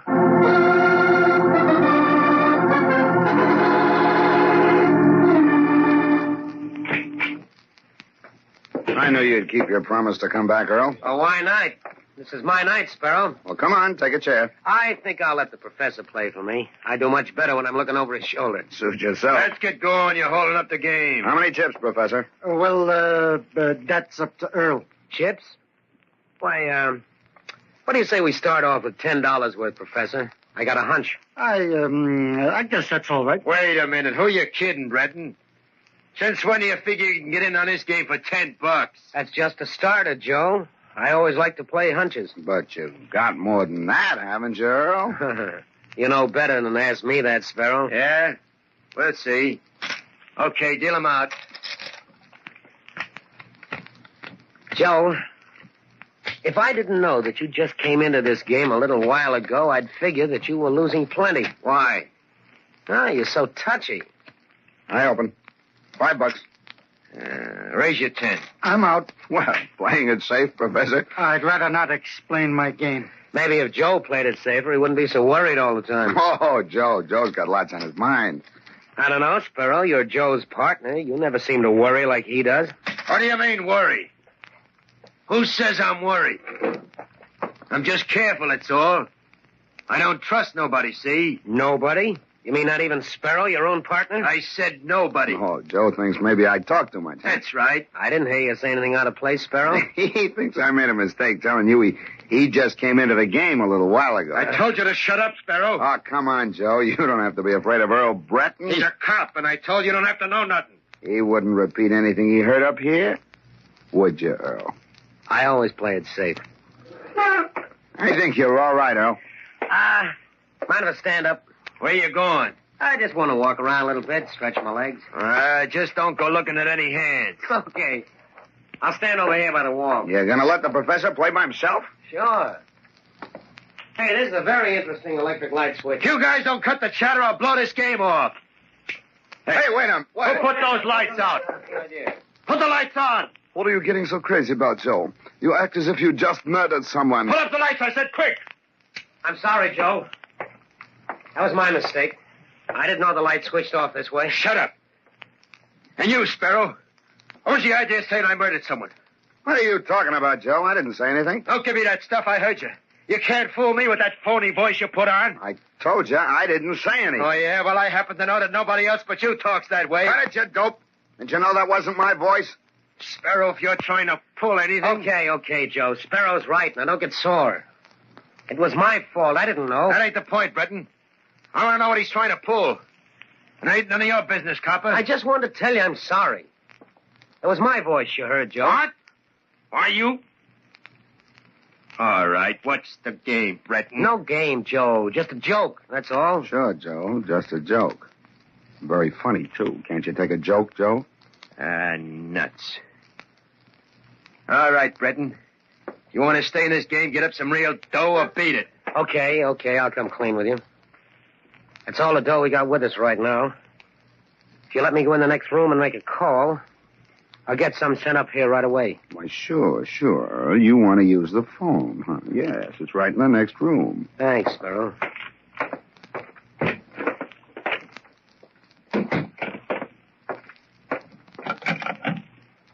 This is the desk. Hello. Get me Spring 73100. Spring 73100? Right. Who are you kidding? That's police headquarters.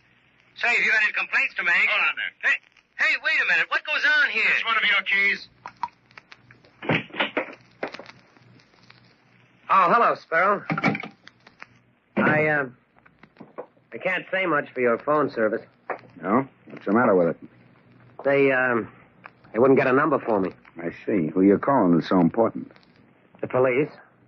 I guess I can wait. Yeah. Say, I'm glad you came in here, Breton. I wanted to have a little talk with you. Alone. You wouldn't use that revolver right here in this room, would you? Wouldn't I? You know, I can do pretty much as I want to in this hotel. You know that, don't you? Yeah. But if you killed me now, wouldn't you have to tell Joe why you did it? Well, what do you mean? I mean, wouldn't you have to tell him that you were tired of being partners with him and Henderson? That you wanted the whole racket for yourself? So that you killed Henderson, trying to make it look as though Joe did it so he could take the rap? If you're trying to talk loud so Joe will hear you, I might as well tell you he just left. Well, at least I found out it was you who slugged the night watchman in my building tonight. So what? Just that you killed him, that's all. You shouldn't have gotten away. Then you're admitting that you killed Henderson and the watchman. Only to you, Breton. And I'll tell you why. Because I'm going to make sure that you'll never be able to tell it to the cops. See? I don't have to tell them, Sparrow. They know about it already. Oh, sure. You gave them all this information before you came up here. No, I didn't tell them. You did. You know something, Breton? I'm beginning to think you're a little bit nuts. I suppose you wouldn't believe me if I told you the police are listening to you right now? They heard you admit all this to me? Oh, now, wait a minute. Don't tell me you hid them in my closet. No. But they're right outside in that room where we were just playing cards. You're crazy. Why don't you take a look? Because I ain't dumb enough to turn my back on you. Then that makes it easy for them to come in. Drop the gun, Sparrow. Give it here. What? It is the cops. What? We heard the whole thing outside, Benton. Pretty smart. But how did you get the cops up here? I didn't get them, Sparrow. You did. Cut it out, Breton. It's true. You know the best way to bring the police is to leave a hotel key next to a dead man, and that's what you did. Yeah, but you picked it up. Not me. I just made a mental note of it, that's all. What puzzles me, Earl, is how you know the police were out here when you made Sparrow talk. That was easy. When I tried to put through a call before, I heard a voice at the switchboard asking about a key. And I just played a hunch. Now, I'm glad we got here in time. Come along, Sparrow. Well, Professor, let's go home. Yes, Earl. Oh, and look, if our phone rings again tonight, don't answer it.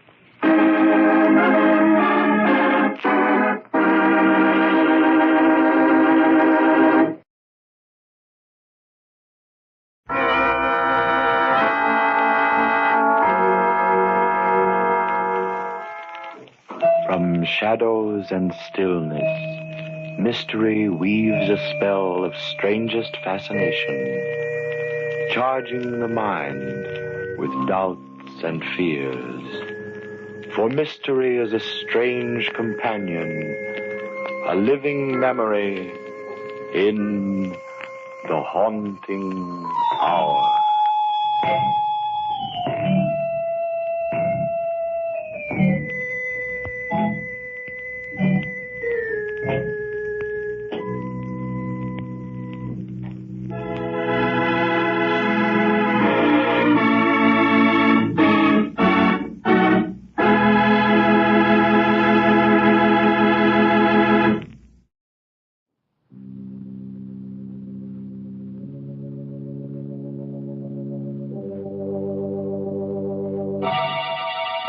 Lipton Tea and Lipton Soup present Inner Sanctum Mysteries.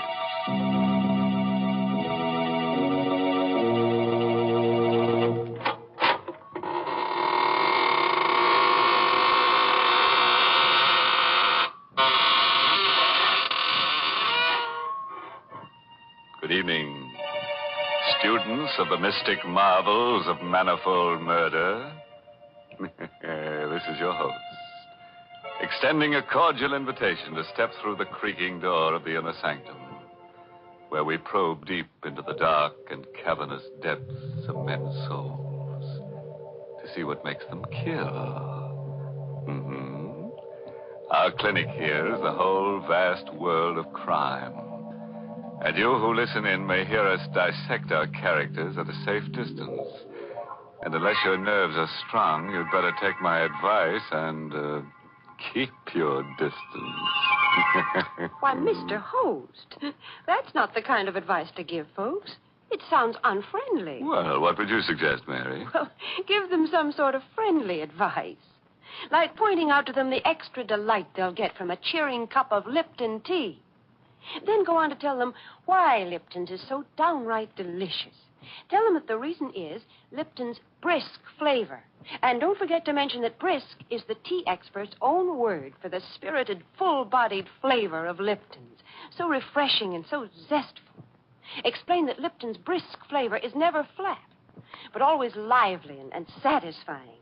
And in closing, remind them to try Lipton's soon, because in every cup of Lipton's, there's extra enjoyment. And now, that's the kind of advice you should give, folks. Well, Mary, you seem to have given it to them already. So we can go ahead and get launched on Skeleton Bay. That's the title of tonight's story. An original radio play by Emil Tepperman. It's about a lady novelist, a writer of mystery stories. It opens at a swanky hotel with private cabins situated on a storm-swept, rock-bound coast. The story itself is all about... you guessed it. Murder. And here's Betty Lou Gerson as Carol De Winter, the lady novelist, who will give us a blow-by-blow description. I'll tell you first about the night I met Michael Barrett. It was in August at Skeleton Bay. I'd come to the hotel supposedly for rest. That was what I kept telling myself. But in reality, I didn't know why I'd come here. Skeleton Bay.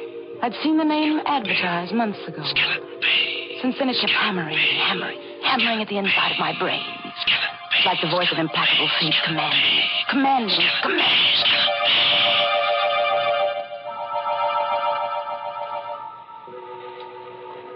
Because I didn't like crowds, the hotel manager had given me a cabin near the beach all to myself. It was the middle of the night, but I couldn't sleep. The wind came in from the ocean, howling like a hungry beast across the shoals. And the pounding of the surf mingled with the angry, baffled growl of the sea. I sat at the window in the dark, staring out at the beach. I was restless, excited. It was then I saw the signal. It was just a winking little light a few yards away on the beach. Someone was blinking a flashlight. On and off. On and off. I was able to make out the figure of a man in boots and a leather jacket. He was signaling toward the hotel. But to whom? I had the answer in a moment.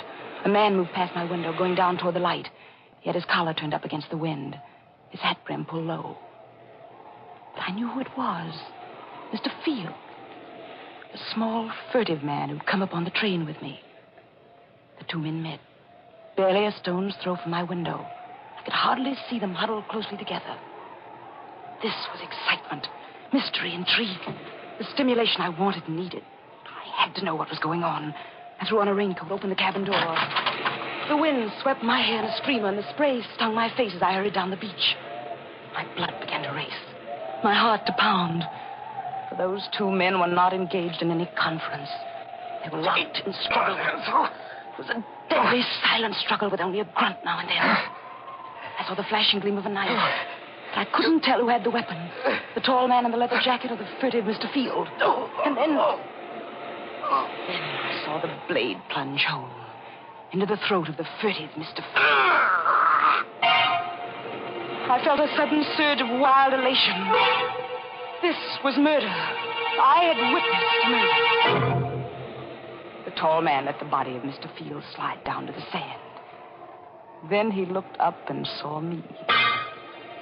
He stood there with a bloody knife in his hand, and we looked at each other. Who are you? I'm Carol De Winter. I have this cabin here, number 5.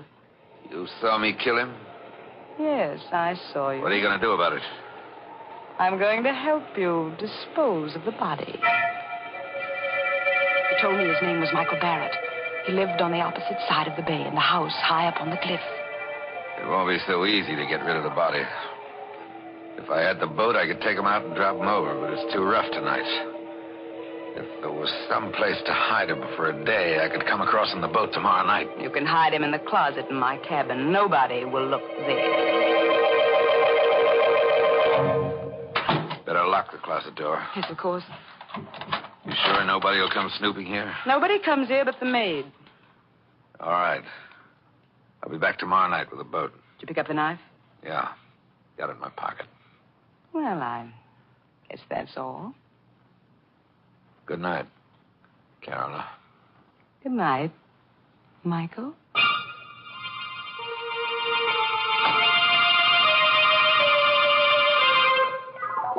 All night I sat up alone, with the locked closet door between me and the staring, sightless body of Mr. Field.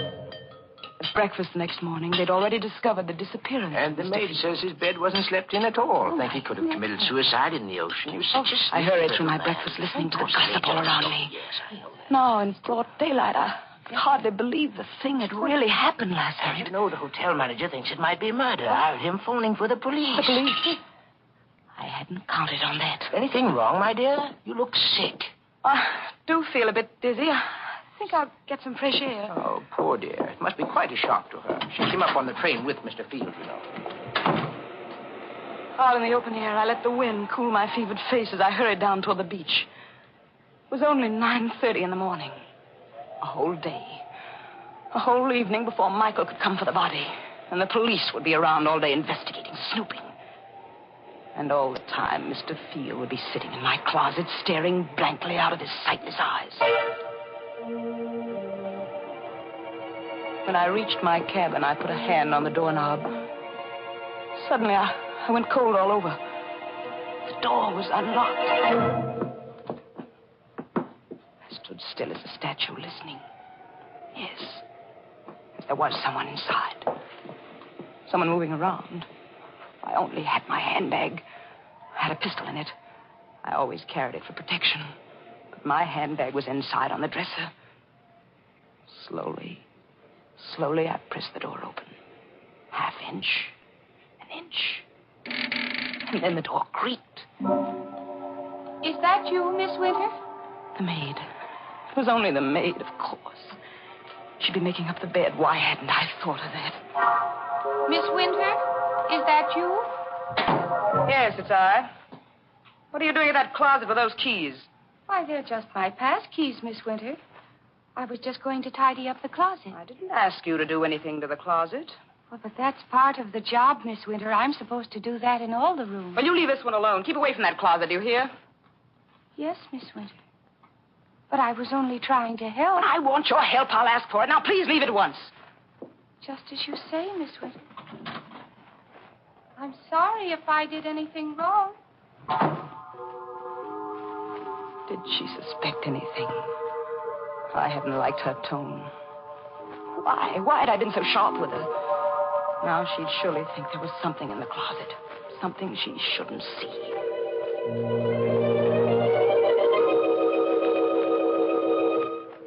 At lunchtime, I didn't want to leave the cabin. I sat at the window. And I could almost feel the sightless eyes of Mr. Field staring at me through the closet door. Someone at the door. Who? Just a minute. Miss Winter? Miss Carol Winter? Yes, I'm Miss Winter. I'm sorry to trouble you, Miss Winter. I'm Detective Sergeant Smith from headquarters. May I come in for a moment? Well, yes, please do. What can I do for you, Sergeant Smith? We're out here investigating this Field business. He hasn't turned up yet. Well, I'm sure he will in time. Well, I wish I could be so sure, Miss Winter. What do you mean? We've gone through his room. Found some mighty queer things. Queer things? It seems this Mr. Field's in some sort of racket. There's a good chance he may have been murdered. You don't say. I understand you came up on the train with him. Yes, that's true. Yeah. Did you have any conversation with him on the train? No, none at all. You're the Carol Winter who writes the mystery novels, aren't you? The same. Yes, I've read every one of them. They're darn good, Miss Winter. Why, thank you. Do you think you'll get a plot out of this? Mr. Field.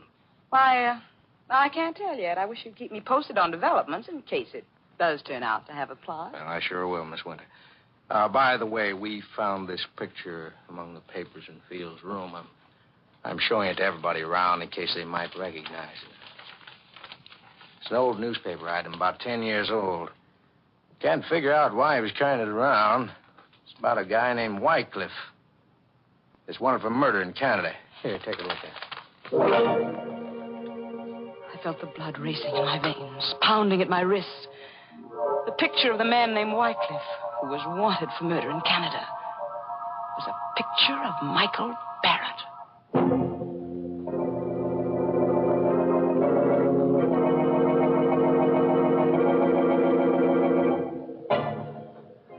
Well, it looks as if Michael Barrett is a lucky guy. With a beautiful woman ready to commit murder for him. But what'll he do when she runs out of victims and begins looking at him with a calculating eye? As for Carola, she sinned heavily. Because murder is the greatest sin.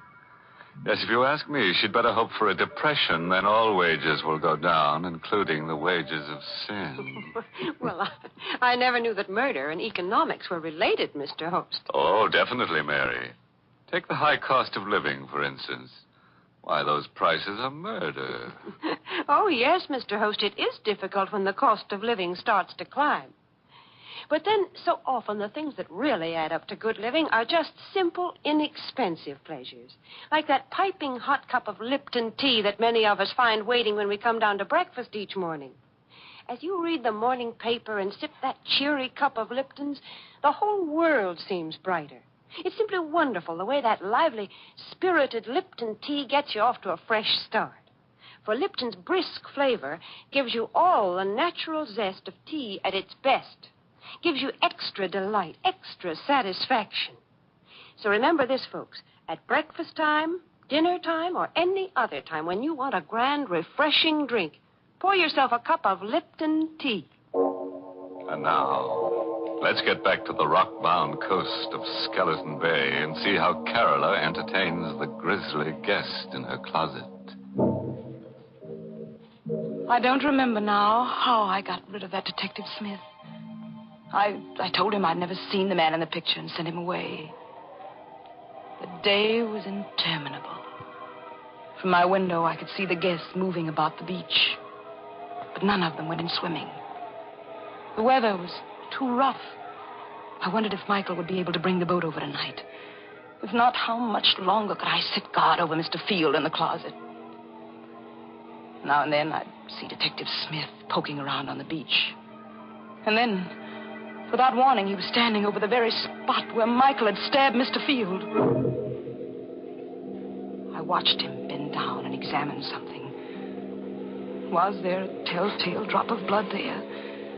Did Smith know that was the murder spot? I saw him frown. Then he stood up, walked quickly away. I had to know what it was he'd seen there. I slipped on a coat, went out.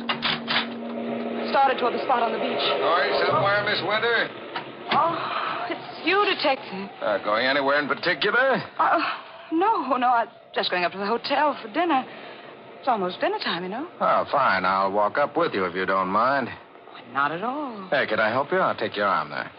Thank you. The sand is so soft. Yes, it's still wet. We had high tide last night. Oh, Miss Winter. Yes? You a sound sleeper? What? Why do you ask? Well, I just thought maybe you might have heard something last night. Like a fight or something. Fight? Yes. I was just looking at the sand back there, down near your cabin. It's all messed up, stamped around. What's that got to do with me? Oh, nothing at all. Except I think there was a fight there last night. Maybe that's where Mr. Field was killed. You think Mr. Field was murdered? It's beginning to look more and more like it, Miss Winter.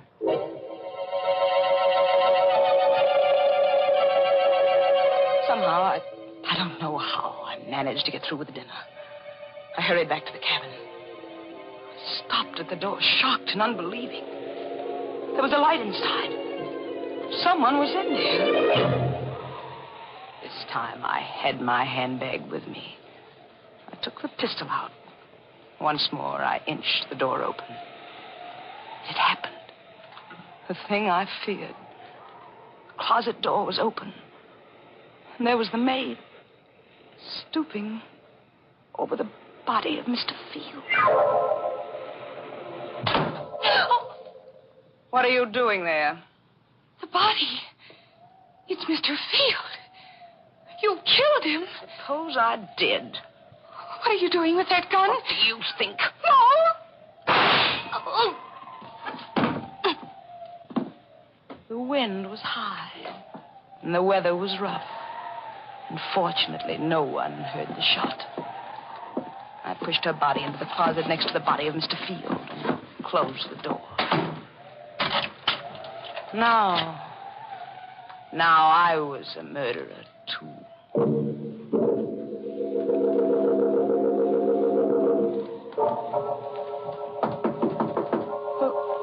Who is it? Let me in, Carla, quick. Yes.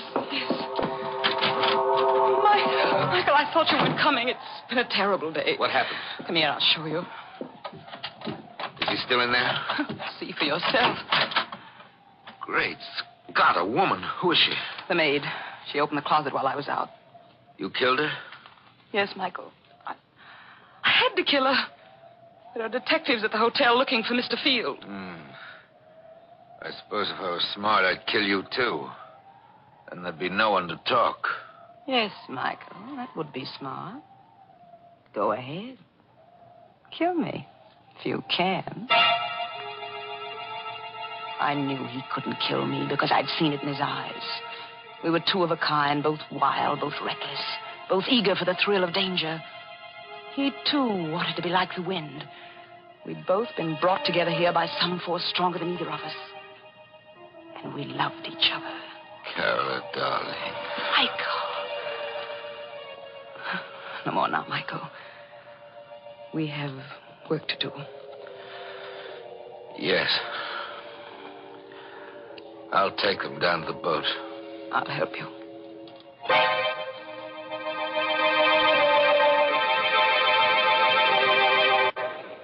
We carried Mr. Field and the maid down to the boat. I'll take them out away and dump them. And after that, Michael? After that, then I'm going home. To your house on the cliff on the other side of the bay? Yes, Carola. Michael, take me with you. What? Take me with you to your house up there on the cliff. I'm sorry. I can't. You can't? Why can't you? There isn't anything I can tell you. What are you hiding up there in the house on the cliff? You mustn't ask. Please, Carola, you mustn't ask. Why, you're married. You have a wife up there. No. Then what? I can't tell you. But you're going away, leaving me forever. Not forever, Carola. Go back to the city. I'll come to you soon.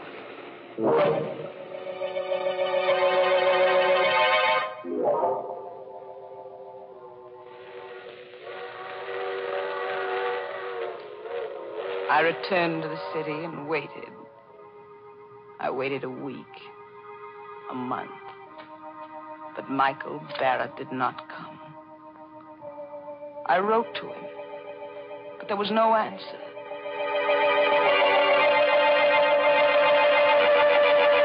And then one evening, I saw him. I was returning home in a taxi, and I saw him standing across the street looking up at my window. He saw me get out of the cab. He turned and started to hurry away. Michael! Michael! Michael, don't go away! Michael! Michael, why did you try to run away? Don't you know? Oh, you're afraid. Yeah, let's call it that. But you love me, Michael, don't you? Carola, it's no good. There's nothing but ruin for both of us if I stay. We'll be together forever. It's impossible. I won't let you go back to that house on the cliff. I don't care what it is you're hiding up there. I won't let you go back. Goodbye, Carola. Wait. I'm going. Better forget about me. Don't go yet, Mr. Whitecliff. So you know about that, too. I saw the old newspaper clipping Mr. Field carried. I see. Why are you looking at me like that? Do you know why I killed Mr. Field? Because it tried to blackmail me about that old murder. But, Michael, dear, I'm a good deal smarter than Mr. Field. You see, I write mystery novels. I know how to handle such things. What do you mean? Wouldn't do you any good to kill me. I've written out all about you. Your real name and about that old murder in Canada would be found if I should ever be killed. Oh. Michael, darling, I'm blackmailing you. There's only one thing I want from you. Your love. It shouldn't be so hard for you to meet my terms. All right, Carola. You win. We'll be married tonight.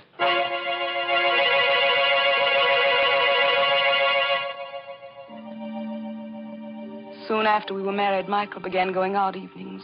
Once, sometimes twice a week. Staying out all night. He'd return late the next day. When I asked where he'd been, his temper would flare up into something terrible. I stopped asking, but I couldn't rest. I had to know where he went. One evening, I followed him. He boarded a train for Skeleton Bay.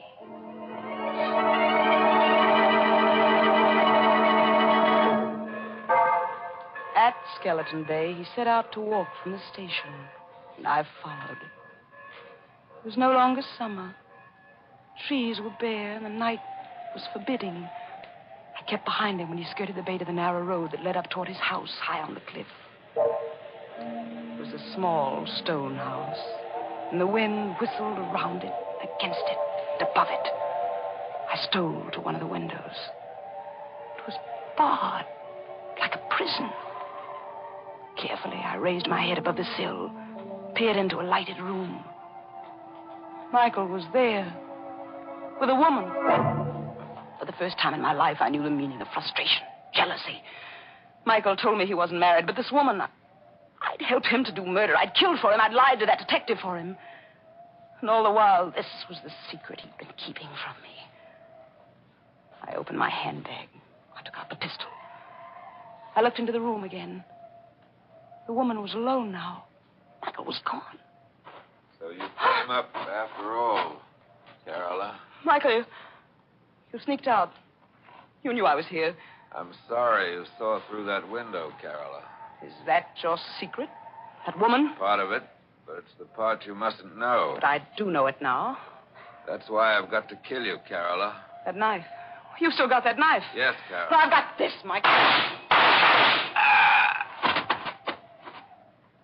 He fell at my feet. I looked down and watched him die. Now I knew why I'd really come to Skeleton Bay that first day. It was for this.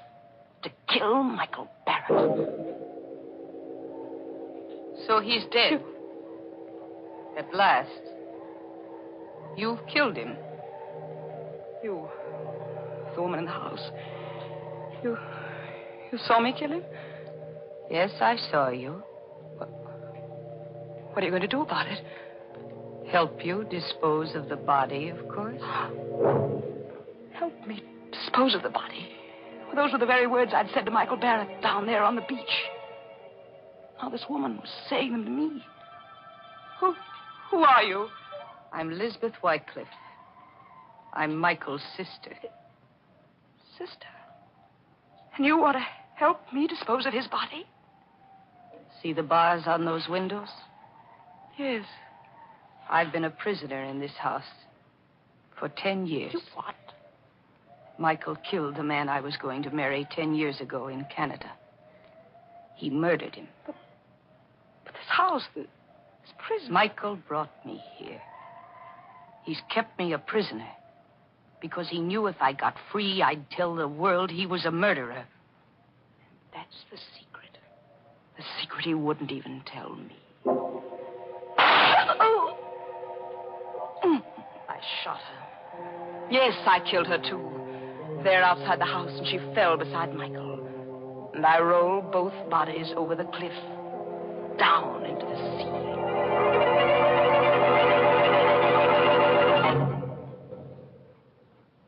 This is the end of my book. The best mystery novel I've ever written. I know that in writing it, I deliver myself into the hands of the law. But I can't stop. I can't help myself. So now, I'm finished. I will mail it to my publisher and wait for Detective Sergeant Smith to come and get me.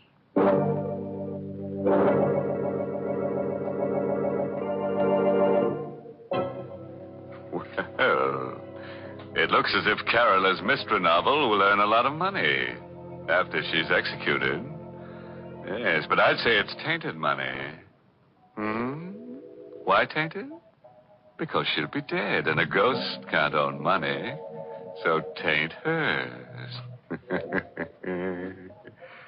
The trouble with Carola was that her conscience was too little and too late. It told her not to commit murder after she'd done it. Well, that's certainly too late, Mr. Host. Oh, yes, Mary, especially for her victims. And now, what's on your mind? Well, Mr. Host, right here, I'd like to say a word to our listeners on behalf of our veterans. You know, friends, ex-servicemen are returning to civilian jobs with a lot to offer their employers. They've had valuable training and experience in highly specialized service jobs. Many of them were able to keep up with their civilian jobs and learn new trades through special correspondence courses. And they're coming home fully equipped to do the same fine job as civilians that they did in the services. So let's give them every employment opportunity to put their increased skill to work.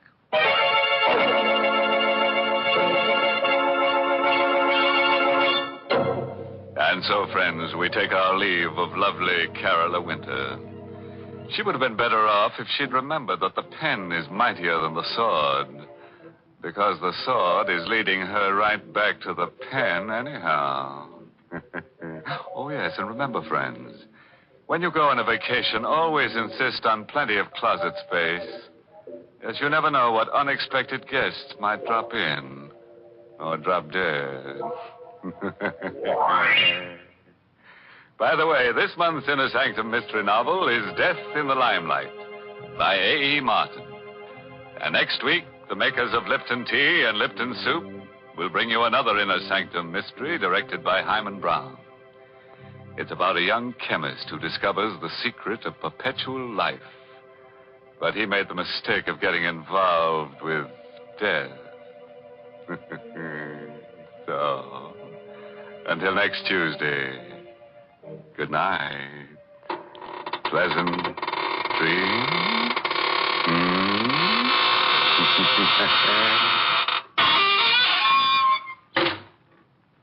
Here's a swell dish, folks. It's easy to make and mighty easy to take.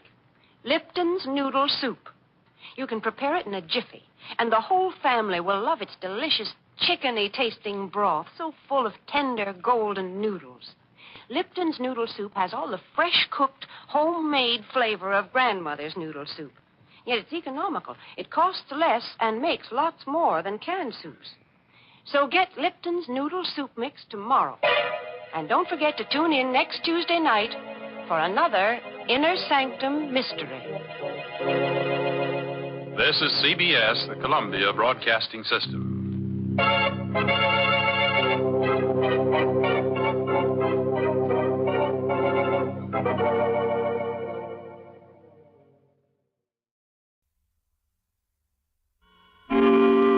Suspense.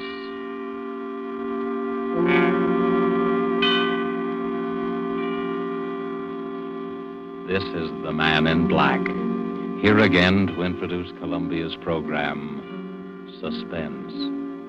Our star this evening is Miss Maureen O'Hara, whom you've seen rise to stardom in Hollywood within the short space of a year.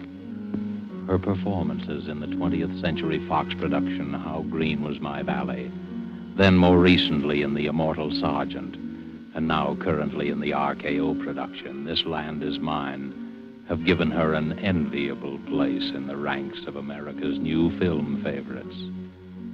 Miss O'Hara makes her first appearance on our suspense stage tonight as the heroine of A Study in Homicidal Mania, The White Rose Murders by Cornell Woolrich, which is tonight's tale of suspense. If you have been with us before, you will know that suspense is compounded of mystery and suspicion and dangerous adventure.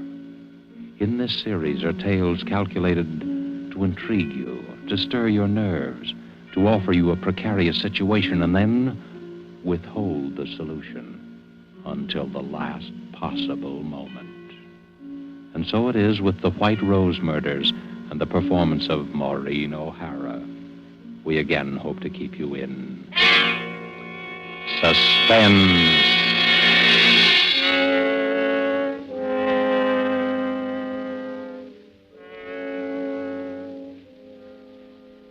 stood there waiting.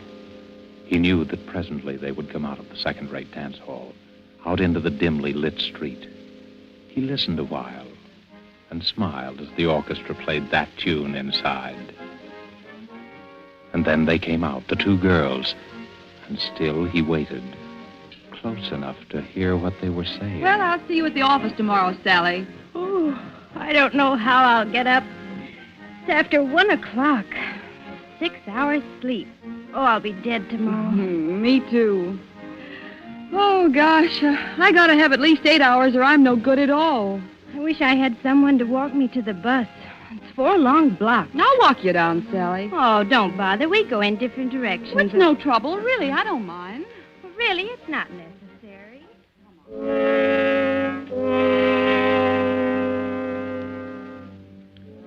In the narrow alley that divides the dance hall from an ugly office building, he stood smiling. Just a little inside the alley, he stood stiffly against the wall, his head back, eyes closed, arms straight down, and in his left hand, a white rose. Well, all right then, Sally. Good night. Good night, Joan. See you in the morning. Dum, da, da, da, dum. Da, da, da, da, da, da, dum. Dee. Oh, I hope I don't have to wait long for the bus. Who are you? Keep away. Keep away from me. Let me go. Let me go.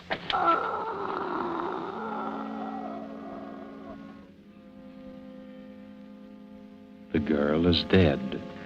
Tenderly, the figure straightens her hair and gently places the limp body on the ground. Then he opens her clenched fist, and carefully, so that the thorns will not bruise her flesh, he places in her hand the white rosebud.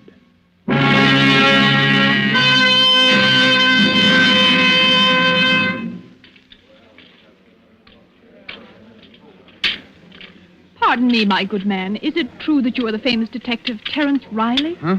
Oh, Jenny, I didn't see you come in. Well, now that I'm here, how about offering to buy a cup of coffee for the girl you're going to marry? If you can ever get up enough nerve to ask her. Oh, it's no use, Jenny. I guess we better call it quits. I'm just a dick on the homicide squad, and that's all I'll ever be. And I'm a rich debutante. We don't belong together. Oh, you've been reading too many of those romantic stories, Terry. What is it this time? What's wrong? Yeah, they call him the White Rose Killer. And he's got to be caught. There's a general demotion coming on if he isn't, and that's all I need to get back into uniform. Oh, don't worry, darling. You always look good in blue. Yeah. Just to match the way I feel. Tell me more about the White Rose Killer. What's he like? That's the stumble. He could be anybody. No one's ever seen him except the dead, and they don't talk about it afterwards. Just slips out of the shadows and kills and then slips back again. How many has he murdered? 4. And he's not through yet. It's going to be one of those chain things if he's allowed to keep on. Are you sure it's always the same one? Yeah, that part of it we're sure of. It's the same touch, the same way of operating every time. How do you know that? Well, it's a rose. A white rosebud. A death rose. Puts it into each victim's hand after he kills her. Her? Yep. It's always a woman. A young woman between 19 and 23. What's behind it? Do you have any idea? Well, I'm not sure. But here's what I figured out. You know what a rose stands for. Symbolically, I mean. Why, yes, it's the flower of love. The white rose, the bud, has another meaning. Purity, loyalty, devotion, and especially it stands for a young girl. That's right. And that's about the way I see it. So maybe it's a double cross, committed against our murderer by some young girl whom he worshipped and who betrayed his faith in her. You ought to be a detective, not me. Thanks, darling. I've got a very fine teacher. Sweet. There's another thing. The murders were all committed near places where there was music, dance halls and cabarets and the like.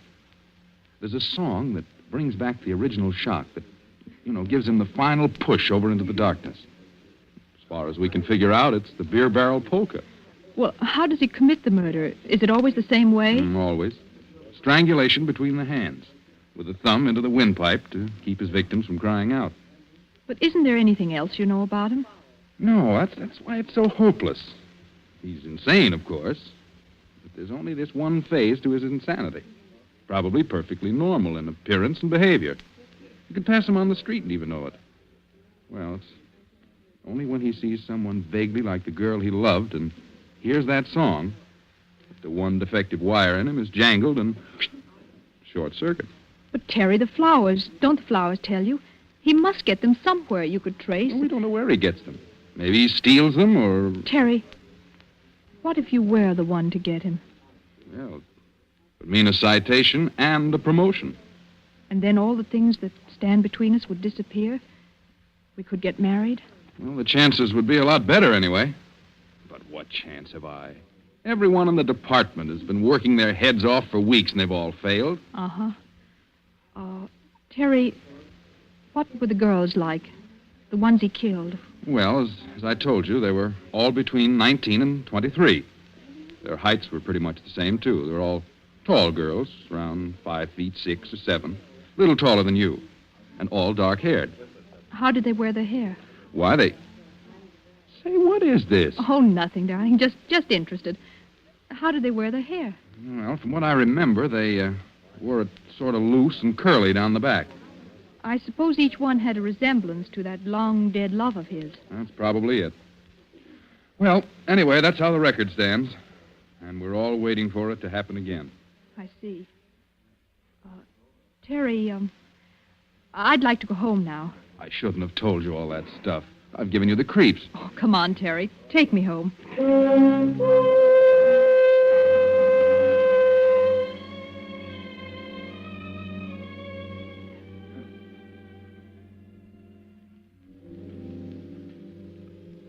Later, Jenny stands by the window in her room, looking out, thinking.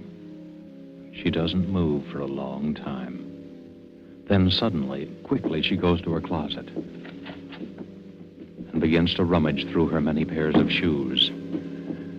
Carefully, she picks one pair with 3-inch heels. 5'6" or 7. Then she walks quickly to the dresser, opens a drawer, takes out a comb, and starts redoing her hair. One loose and curly down the back. Well, here we go. Edward! Yes, miss? Is the car ready? Yes, Miss Virginia. I've been waiting for you. Let's go before Mother sees me. Your mother's been looking for you, miss. I hope you didn't tell her. No, Miss Virginia, I didn't. Good. Come on, Edward. Where do you wish to go, Miss Virginia? The Starlight Dance Hall on Grove and 2nd Street. The Starlight, miss? Yes, Edwards, that's the place. I wouldn't go there unescorted if I were you, miss. It's one of the worst places in the city. Has a very bad reputation. The Starlight Dance Hall, Edwards. Very good, miss. Very good.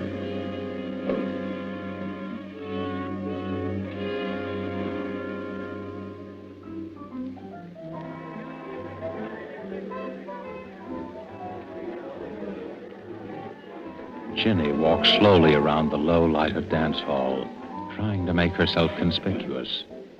A tall figure leaning against a pillar watches her intently as he idly smokes a cigarette. He doesn't seem to belong there. His clothes don't have the nattiness of a dance lover. Jenny pauses not far from him.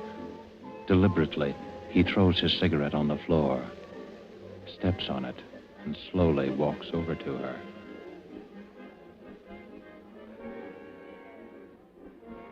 Hello. Oh, hello. You're not with anyone, are you? Oh, no, I'm alone. I thought so. I've been watching you all the time. Have you? I haven't seen you dance yet. I don't know anyone here. How about dancing with me, then? All right. Come on. Let's go out on the floor. Do you come here often? No. I never go to the same place twice. You don't? Why? I'm always looking for new faces. I'm restless. Do you find the faces you're looking for? Listen. Listen to that song. I like that. I like it very much. Yes, it is a nice song. You know, You remind me of someone I used to know. I'm trying to think who. I do? Yeah. You mind if we stop dancing and go over and get a drink? No, let's go. Oh, look. They sell flowers here. Yes, I see. I'll get you some. What kind would you like? Oh, any kind. You pick it out. All right. Let's see. There's something kind of innocent and young about you. Different from most of the girls that come here. Can't we stay here a little longer? It's intermission now. They won't play again for 10 minutes. Come on. But I like it here. Let's stay a little while longer. Well, then let's go down for some air. We can come back in a few minutes. Come on. But... We'll be back before the music starts. Oh, you're hurting my arm. Am I? I'm sorry.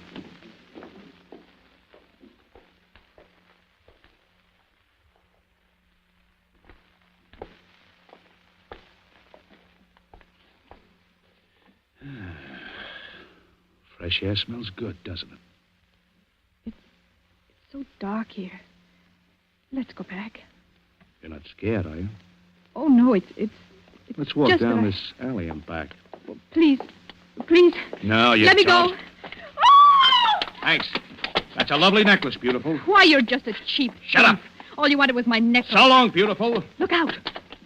What's the matter? Behind you, look. Holy... She's dead. A girl. Murdered. With a white rosebud in her hand.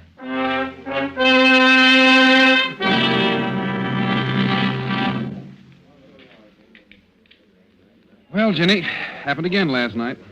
Just like the other times. The girl strangled in an alley and a white rose in her hand. Any news of the killer? No. He might just as well float through the air for all the trace he leaves. He must have bought the flower upstairs in the dance hall. He must have been there earlier, bought it, and saved it No, until... there was only one rose sold up there all night. And to a man who had a different girl with him. We had the flower girl at... How did you know that they sold flowers there?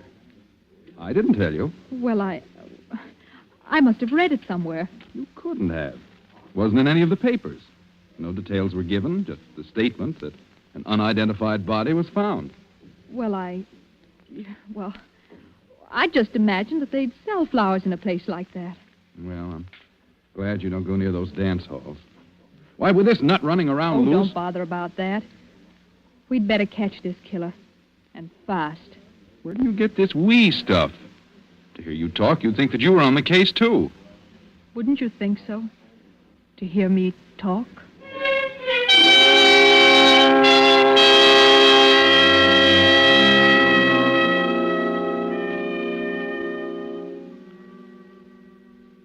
Again, Jenny tours the low dives, hunting for the White Rose Killer.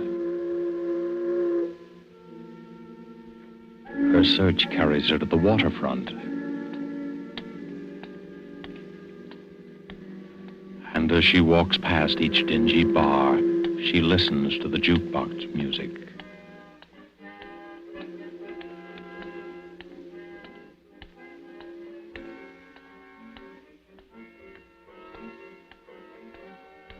A little after midnight, she passes a dirty windowed saloon.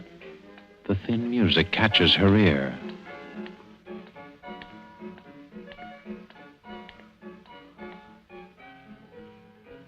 She pauses and listens, her eyes alive for some sign, some indication of the person she's looking for.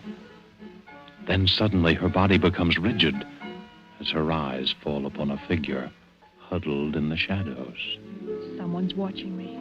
Slowly, she starts to walk up the street. Behind her, the heavy tread of a man's footsteps keep pace with hers. It's a quiet tread, unhurried but deliberate. For several blocks, it keeps the exact distance. Jenny starts to walk faster. I've got to know if he's really following me. The man quickens his pace. Jenny starts across the street. The man follows. She's sure now, sure that the man is following her. She fumbles for something in her purse, Her hand closes around a gun. If he tries anything, I'll shoot.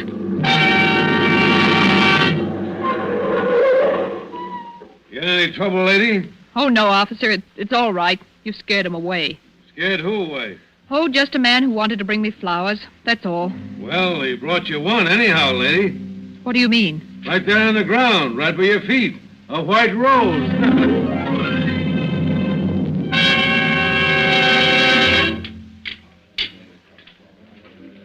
Coffee, Mabel. Sure, coming right up. Here you are. Terry. Terry. Hello, Jenny. Sit down. Thank you. Say, what's the matter with you? Look, darling, read the gossip column in this paper.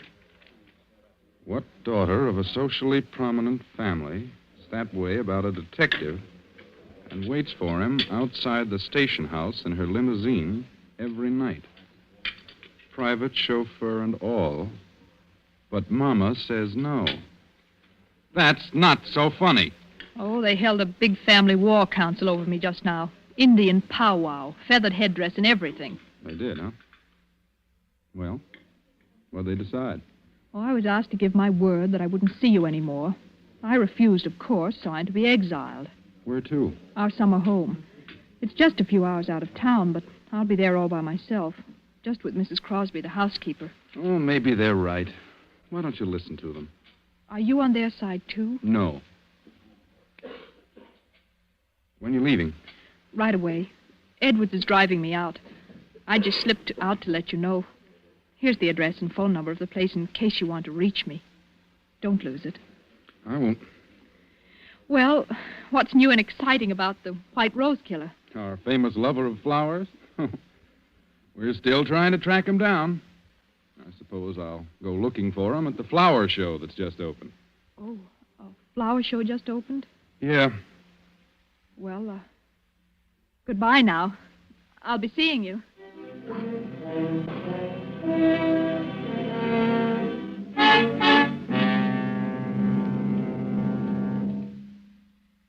What floor is the flower show, please? 3rd floor, miss. 3, please.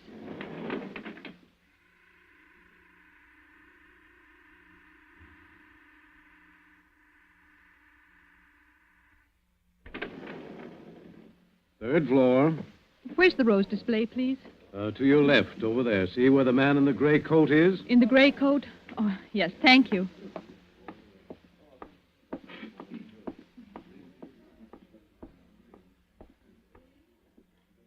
They are lovely, aren't they? Oh, you startled me. I'm sorry. I was just admiring the roses. Oh, yes, the nicest flowers here. I just can't keep my eyes off them. Yes, you can feel that way about some flowers. Well, that's the way I feel about white roses. Have you been here long? I really don't know. I suppose so. You see, I've come here every day since the show opened. I like to be near the roses, the white roses. Those big ones are nice. No, I like the little ones best, the little tightly curled rosebuds. They're so little and innocent. Oh, well, I really better be going. Are you going down? Yes.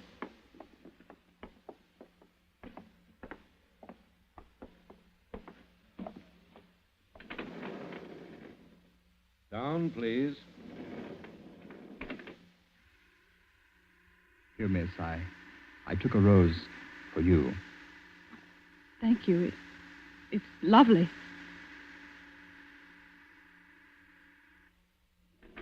Would you care to have a drink with me?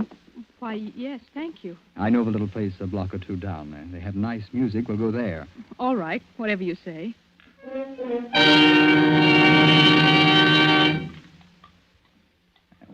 This is it. Where's the music? A nickel in the jukebox does it. Any special song you'd like? No, go ahead and pick one. Okay. There we are.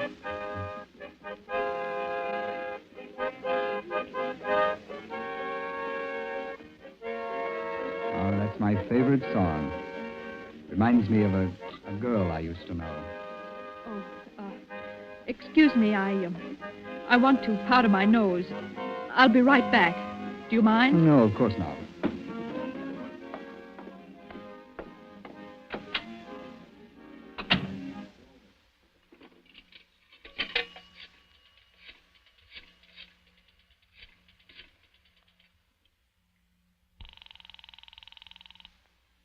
Evans Police Precinct. Sergeant Thomas speaking. Hello, is Terry Riley there? Just a moment, I'll see. Please hurry, it's important. No, sorry, miss. Terry Riley's not here just now. Oh, will you tell him that I can't keep that date with him? Goodbye. Do you always go to the phone booth when you want to powder your nose? Why, I had to make a call. Uh-huh. Well, I'm afraid I'll have to leave you. Oh, wait, let me come with you. I'm sorry, miss, but I've got other things to do. Oh, What's the matter? that car, someone that knows me. Let's get away from here. That's just what I'm going to do.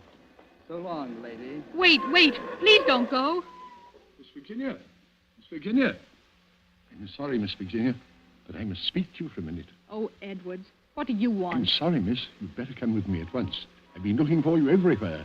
Your mother's been taken seriously ill. Mother? Where is she? She's out at the country place, miss. I drove her there shortly before dinner. She wanted to pay you a surprise visit. Oh. I believe the shock of not finding you there upset her, miss. Is she very bad? She had the doctor with her when I left. Mrs. Crosby has gone away for the day. Your mother needs you, miss. Well, let's go. Hurry, Edwards, please. Right, miss.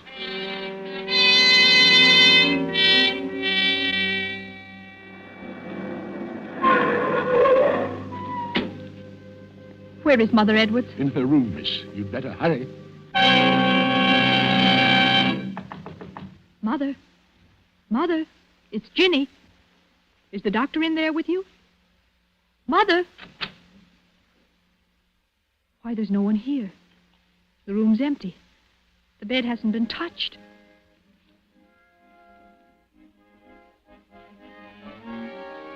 Edwards, what are you doing? Merely playing a song, miss. A favorite of mine. A favorite? Yes, Miss Virginia. Where's Mother? She's in the city, miss. You lied to me. I'm afraid I did, Miss Virginia. Why are you locking the door? You know why, Miss Virginia. It can't be. You are not the White Rose killer. But you see, I am, Miss Virginia. Driving you and your family around day after day. Sitting there right in front of you all the time. It was amusing to watch you hunting for me. Hunting for someone you saw several times a day. It can't be. You're not insane. Of course not. Who said I was? Edwards, you know I'm not the girl who betrayed you. Yes, I know that. Well, then unlock the door and let me out. Please, Edwards.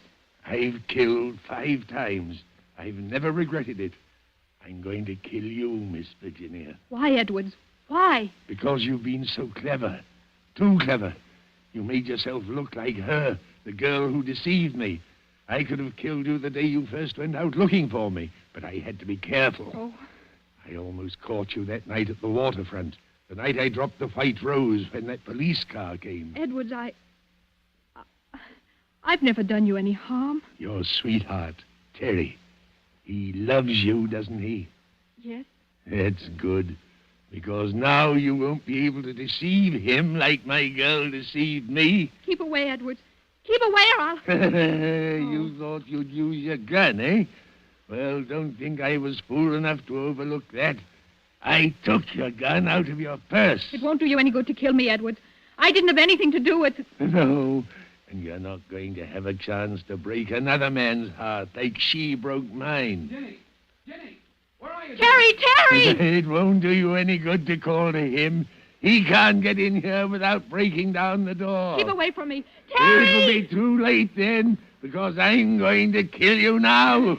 Jenny, where are Terry! Yes, let me get my hands on that pretty white throat. Oh, keep away. Keep away from me. Terry! Stop! Jenny, are you all right? Yes, Terry, I'm all right. Oh, take it easy. Here, sit down. Oh, Terry, I was so scared. There was nobody here but Edwards and I. How did you know where I was? Oh, it was simple. You were supposed to meet me at the coffee shop. You never broke an appointment, and when you didn't show up, I called the number you gave me. You told me the housekeeper was here all the time, and when there was no answer, I got suspicious and came down. Besides, when I got a message down at headquarters that You had to break a date with me. I knew something was wrong. Are you sure you're all right? Yes, I'm, Terry. Look. On the floor beside Edwards. A white rose. Must have fallen out of his pocket. That was meant for me. Oh, Terry, it's all crushed. Yeah. Crushed and dead. Just like the white rose killer.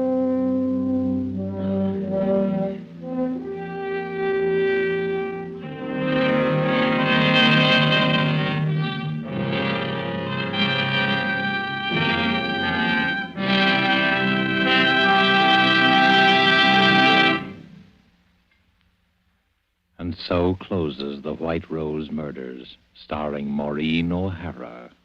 Tonight's tale of suspense. This is your narrator, the man in black, who, speaking for Columbia, hopes you have enjoyed Miss O'Hara's performance and our play.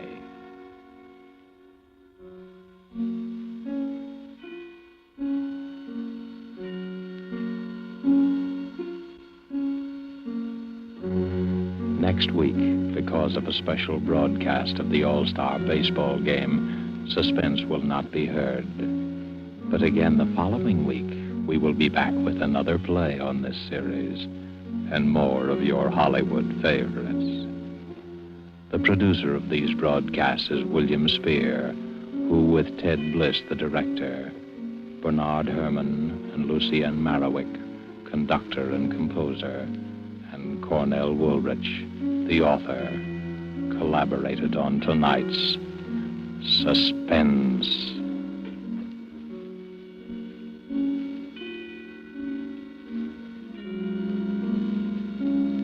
This is CBS, the Columbia Broadcasting System.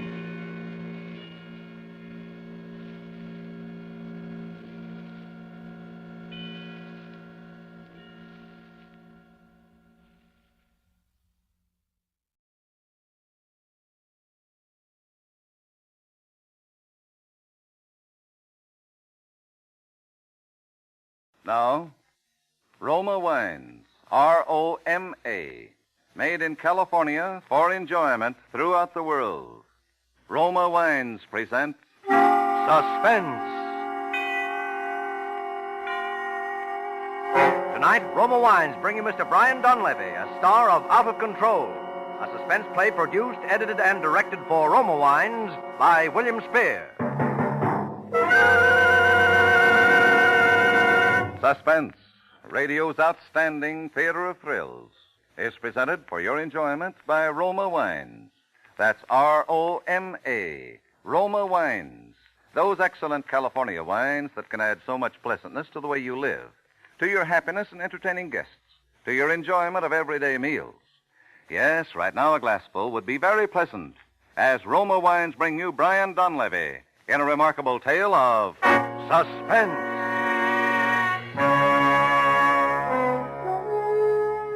I arrived in Gatlinburg around 10 in the morning. I checked in at a hotel called the Mountain Inn and went downstairs to breakfast. My dog Snooky went with me, as she always does.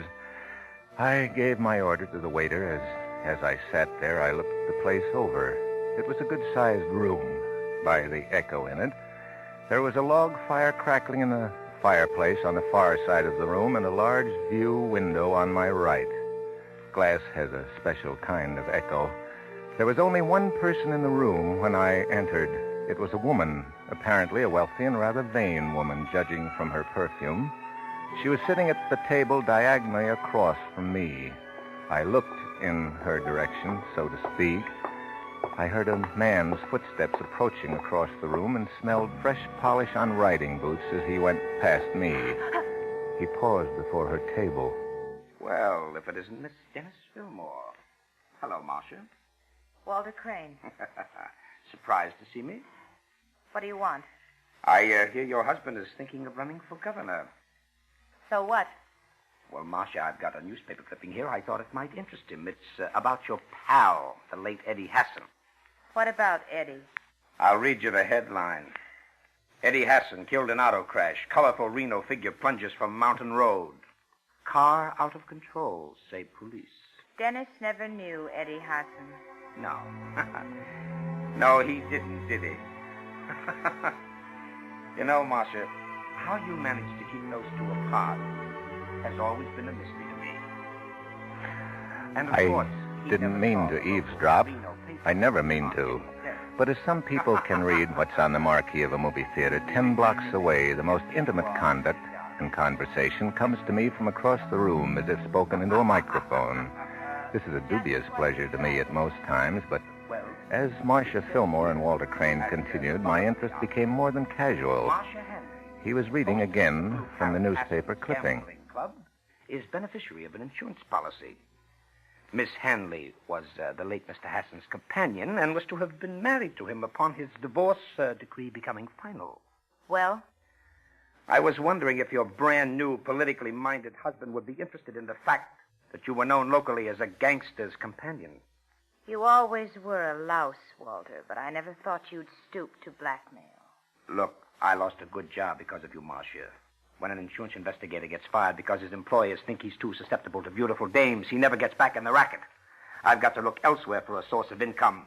And it so happens that there are some things about Eddie Hassan's accident that my former employers might be interested in. Eddie's car got out of control, and that's all there is to it. Look, you seem to forget, baby, that I investigated that case for Pacific All Risk before they paid off. And I didn't tell all the things I know or all the things I thought because, well, you were making life very interesting for me in those days. Well, Marcia? You're wasting your time, Walter. Oh, am I? Get out and take your clipping with you. Well, you can't blame a man for trying. Oh, waiter. Yes, sir. Bring me a glass of water, will you? Ice water. Something wrong, ma'am? No, nothing wrong. Get the water. Yes, sir. Right away. Why did you do that? What? Nothing. Skip it. Oh, the ice water? Well, I'm thirsty, that's all. You're sure that's all? What else would I want with ice water? Oh, forget it.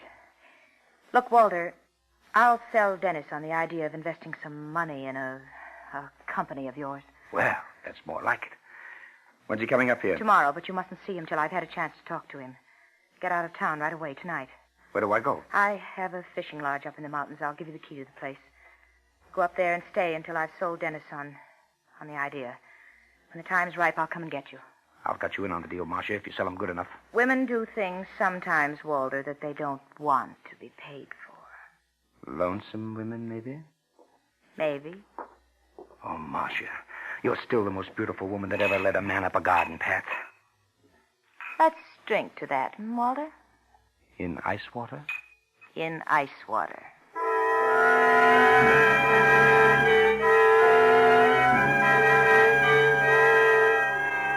The man who had come to blackmail Marcia Fillmore remained to whisper sweet nothings in her ear. It didn't make sense at first, but then I remembered. I had been told that she was a very beautiful woman. Beautiful to look at, that is. There are times when I am profoundly grateful that I have no eyes to deceive me.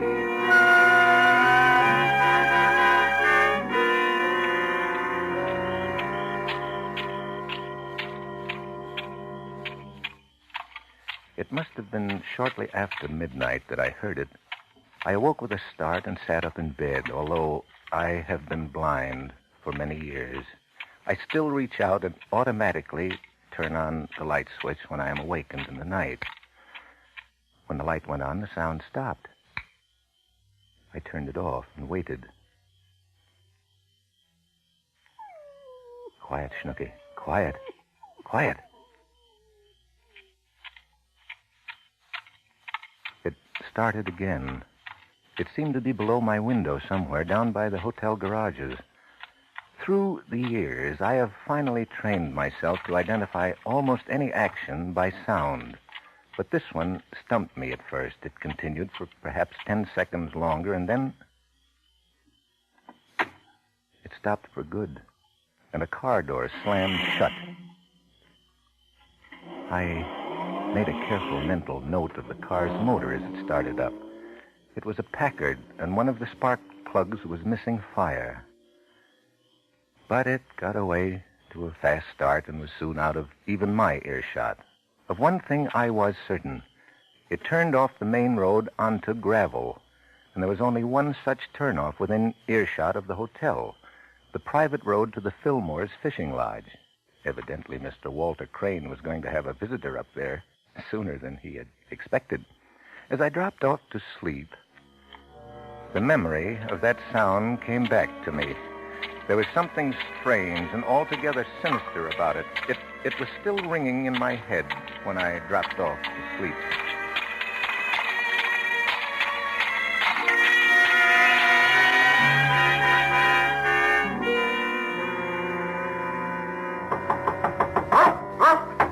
Quiet, Snooky. Quiet.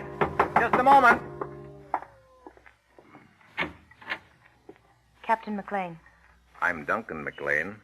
may I come in for a moment? Of course. I do hope you'll forgive me for bursting in here like this, but I saw you in the dining room yesterday morning, and when I heard who you were, I hope you won't be angry with me. Not at all. Past my getting up time anyway. Must have been the mountain air that made me oversleep. Won't you sit down? Thank you. Cigarette? Yes, thanks. Oh, here, I've got it.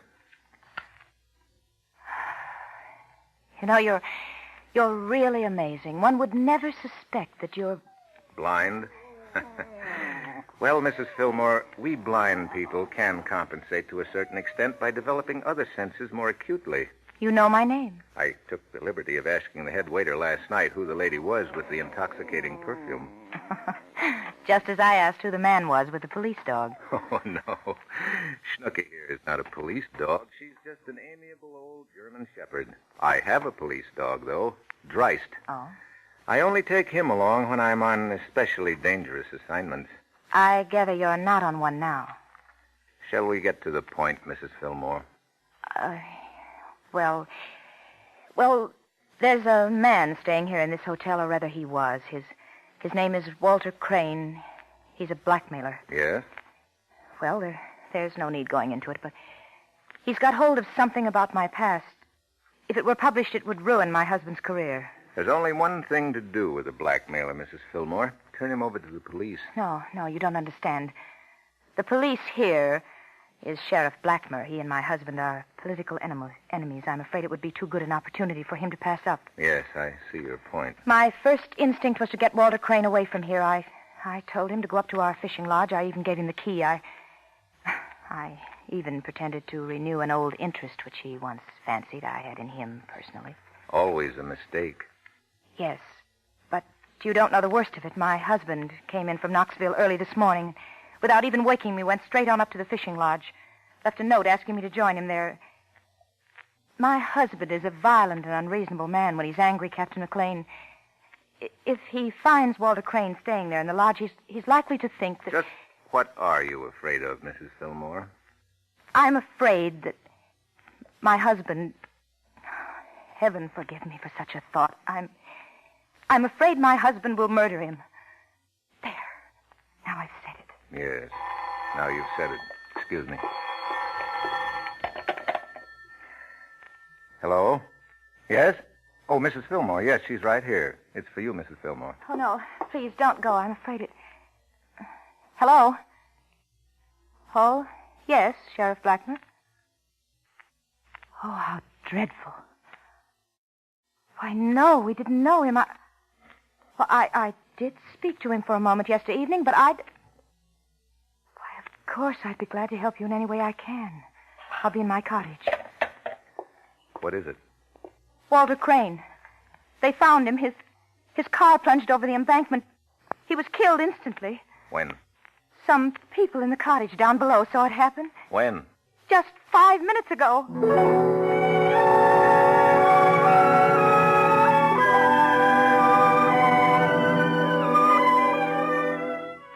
On the way over to her cottage, I stopped at the hotel desk and sent a wire to the Seeing Eye Kennel in New Jersey. Send Dreist Air Express immediately. Dreist is my police dog. The dog I use only on very dangerous missions.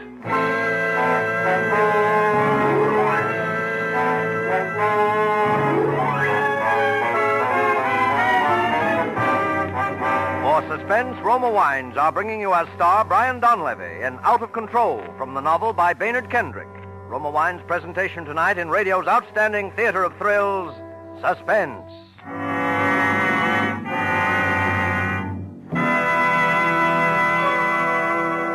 Between the acts of suspense, this is Truman Bradley for Roma Wines. Tonight, famous hostess Elsa Maxwell tells us how she's always ready for unexpected guests. Here's the secret, says Miss Maxwell. Entertaining friends who just drop in is easy with Roma California Sherry on hand. Everyone enjoys Roma Sherry.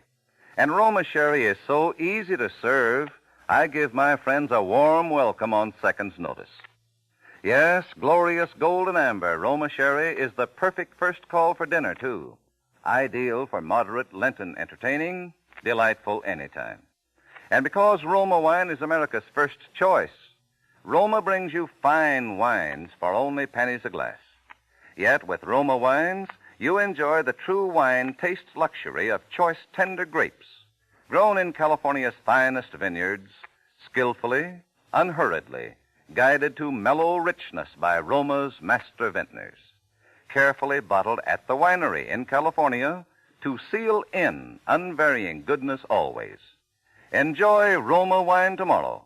Remember, more Americans enjoy Roma than any other wine. Insist on Roma. R-O-M-A.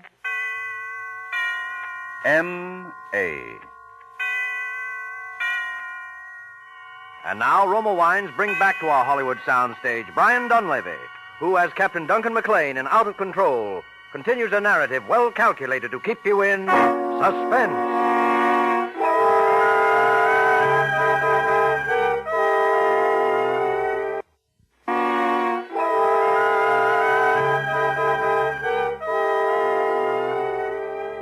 Sheriff Blackmer was a big, professionally cheerful man, but I could tell from his voice that he was plenty worried. Glad to have you in on this, Captain McLean. We don't have many cases of this kind in these bars. I'll be glad to do what I can, Sheriff Blackmer. Oh, so this is one of them there seeing-eye critters. You don't look no different from any other pooch to me. Nice poochy.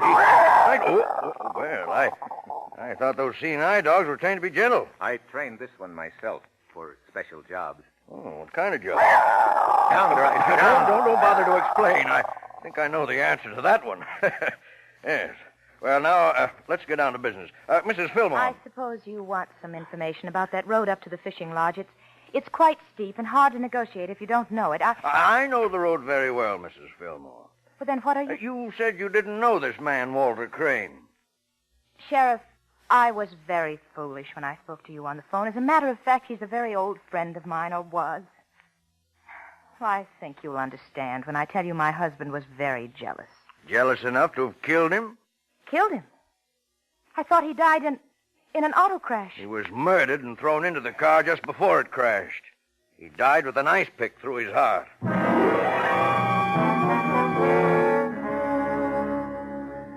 Whatever she knew, that she wasn't telling. That part of it came to her as a complete surprise. I know that now. I knew it at the time. Whatever Marcia Fillmore had known about Walter Crane's death, she was innocent of stabbing him through the heart with that ice pick. As for the rest of it, her alibi was perfect. I was her alibi this time. She was in my room when it happened, 20 miles from the scene of the crime, but someone had driven up to that lodge before Dennis Fillmore. Someone who had made elaborate preparations for that little drive. As I walked over to the hotel garage, the memory of that sound came back to me. The sound that I was convinced held the key to the mystery of Walter Crane's death, and Eddie Hassan's as well. I found a mechanic working on a car. Morning, sir. Hi, looking for your car? No, I don't drive. Oh. Mrs. Fillmore asked me to stop by. Is her car ready yet? Yeah, sure. It was only one of the spark plugs. Oh. This car? Yeah. Station wagon. Packard, isn't it? You've got a good sense of touch, mister. Thank you. Say, that's nice upholstery. Real leather, isn't it? Yep. That's peculiar. What is? The floor is wet and cold. Oh, maybe they went fishing this morning. They carry a chunk of ice sometimes when they go trout fishing. Ice? Of course. That's what it was. Ice.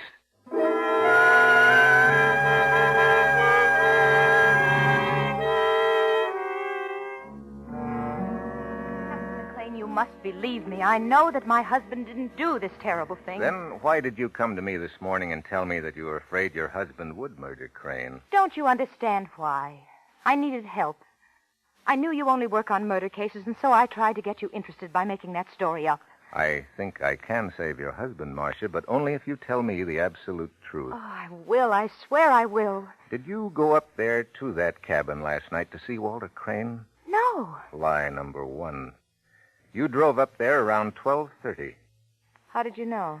I heard a car drive out about that time. It was a Packard with one dead spark plug. This morning, your Packard was in the garage getting a spark plug replaced. You don't know I went up there. I heard you turn off on a gravel road about halfway up the mountain. Your road is the only one up that way. All right. All right, I did go up there. But I wasn't there when it happened. Marcia, have you ever seen this bottle before? Certainly. It had Verilyn in it. Sleeping medicine. It's a prescription of my husband's. Have you any idea how it got in Crane's car? Well, I gave it to him. He said he couldn't sleep. How did you give it to him? In the bottle, of course. Are you intimating that I drugged him? I'm only trying to find out what Crane did the last few hours of his life. If he took an overdose of sleeping medicine, it might account for the accident. He might have got up this morning, still woozy from the effects of the drug, got in his car, released the emergency brake, blacked out for a split second, as sometimes happens in a reaction to an overdose of sleeping medicine, lost control of the car, and crashed over the embankment. It might have been as easy as that. But that wouldn't account for the ice pick through his heart. No. Not unless... You took a chunk of ice up there last night, didn't you? I don't know how you knew. Yes. Yes, he needed some, especially if he was going to do some trout fishing, and Walter was very fond of ice water. Yes, I know. He ordered some last night at dinner. Is there anything you don't see with those sightless eyes of yours? I still don't see the murderer of Walter Crane. I thought for a moment there you suspected me. I'm perfectly capable of it. You had the motive. You had the ice pick. But you weren't there when it happened. No. They can't prove that Dennis was, can they? Well, he's a pretty likely candidate, isn't he, Marcia? Oh, I'm so worried about him. They have a posse out for him. Where will he go, I wonder? I wonder.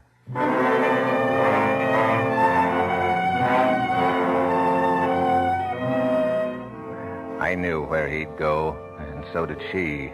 And they both knew that matters would have to come to a head that night. I didn't tell Sheriff Blackmer everything, but he agreed to drive me up there. About 20 minutes after the sheriff left, a man came into the lodge. From the storeroom where I was hidden, I could hear perfectly. He didn't turn on any lights, but went out to the kitchen and started some coffee. It could only have been Dennis Fillmore, who paced up and down in that darkened room. Then I heard the door open and a woman's footsteps coming in. Marcia. Oh, Dennis. You shouldn't have come here. What are you trying to do, lead them to me? I didn't tell the sheriff about you, Dennis. I swear I didn't. Tell him what? Dennis, I know you killed Crane. So you know I'm a murderer. And what are you doing here? Dennis, I love you so much. I hated that man. I'm glad you killed him. What was Crane to you? I was going to tell you, darling, I used to know him.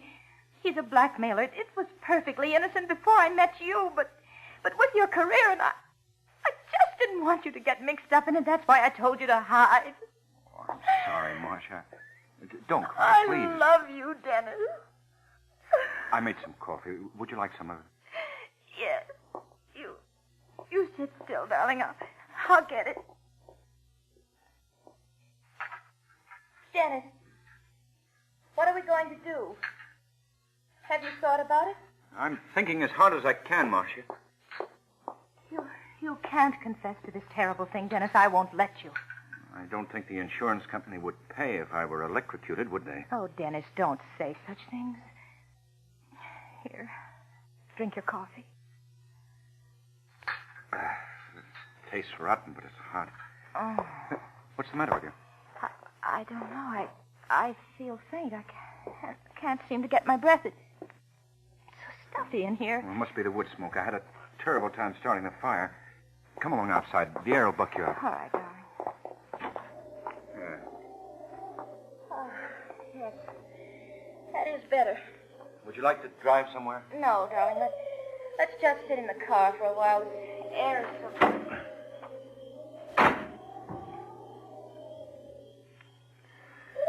They sat there in the car perhaps 10 minutes before the car door slammed shut. And then I heard it. The sound that had been ringing in my ears since that first night. But now I was hearing the real thing for a second time. As calmly as the neighborhood iceman chipping out a 50-pound chunk for a housewife, the murderer was making preparations for a third experiment in a method of almost perfect crime.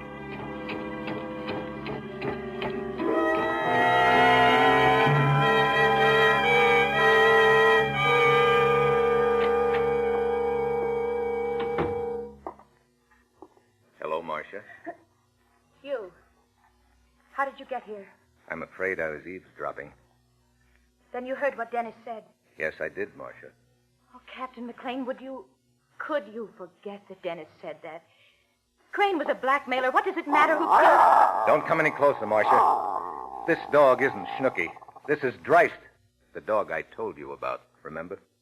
The one you take on dangerous missions? You're frightening me, Captain. You've terrified me for 2 whole days, Marcia. You're the most perfect killer I've ever met.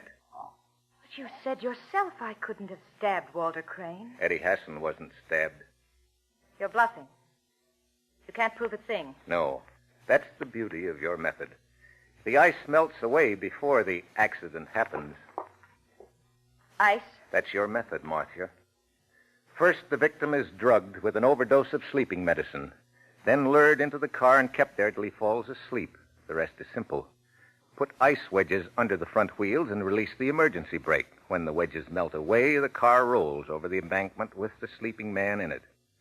You're miles away from the scene, and the evidence has vanished, literally melted away. Only this time it's not going to work. What are you going to do? Phone Sheriff Blackmer. I want him to get here before the ice melts. Captain McLean. Stay where you are, Marcia. It would be a shame to have Dreist mutilate your beauty. Your beauty is your most powerful weapon, you know. I only hope it won't free you and turn you loose to start killing again. You. What do you know about a woman's beauty, you blind... Marcia, stay back. I warn you. This dog is a killer. I'll kill you and that mongrel with you. I've hated you from the moment I first saw you. What kind of a man is it that looks at a woman with those cold, dead eyes? You'd be better off dead. I'm doing you a favor.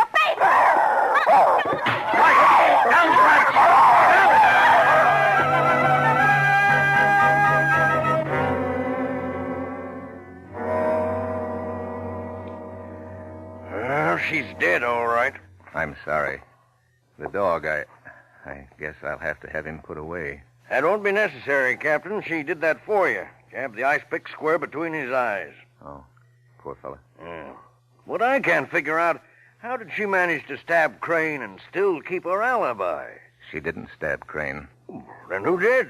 Nobody. Well, then how... It was a freak accident, Sheriff. The ice pick was on the seat of the car when it crashed. I knew that when you told me the angle at which it entered the body that it was. She really thought her husband had done it. After she left Crane asleep in the car. So much so that she even accused him of doing it. By the way, is he all right? Oh, sure, just a little dopey from the sleeping pills. I guess he's really pretty broken up about her. Really loved her, the sap. Can't blame him, though. She really was a beautiful woman. Why, when she looked at you with those big blue eyes of hers, you could believe anything she wanted you to believe. So they told me. Yes, Sheriff, sometimes I'm very glad I have no eyes to deceive me.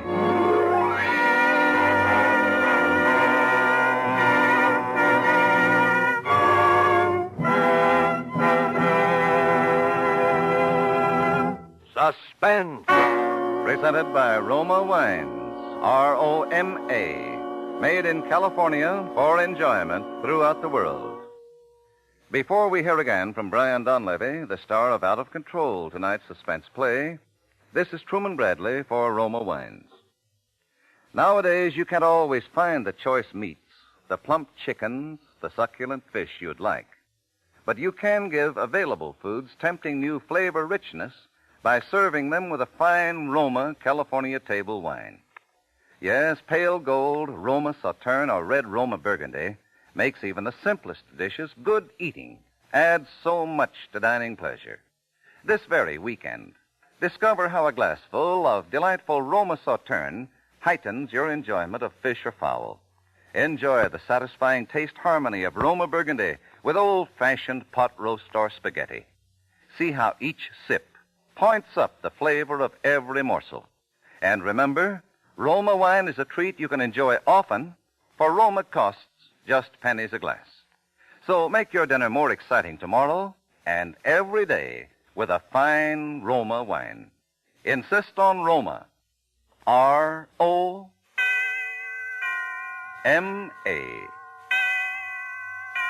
Roma wine, made in California for enjoyment throughout the world. This is Brian Donlevy. I would like to particularly thank Kathy Lewis for her wonderful performance tonight as Marcia Fillmore. Mr. Spear has been telling me about next Thursday's suspense play. Miss Agnes Moorehead will be the star in a show concerning a faded leading lady, her cheerful second husband, and a sweepstakes ticket which turns out to have been buried on the person of her not-so-cheerful first husband. I know that I won't miss this one, and I'm sure you won't. Thank you. Brian Dunleavy will soon be seen in the Paramount Technicolor production, The Virginian. Next Thursday, same time, Roma Wines will bring you Miss Agnes Moorehead as star of Suspense, radio's outstanding theater of thrills. Produced by William Spear for the Roma Wine Company of Fresno, California. This is CBS, the Columbia Broadcasting System.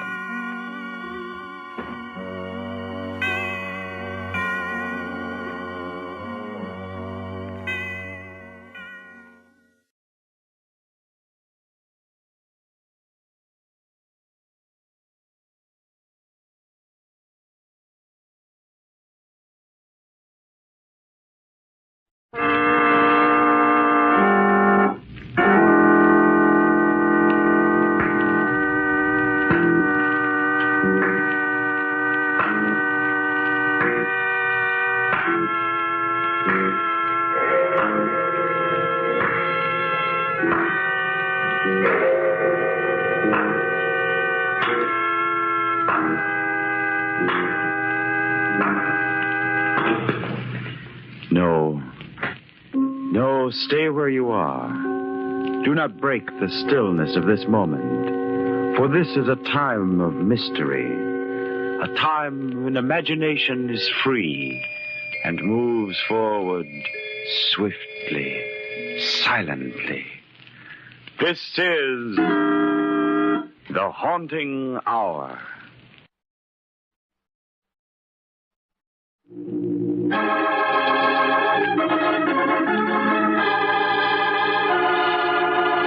Unidentified body.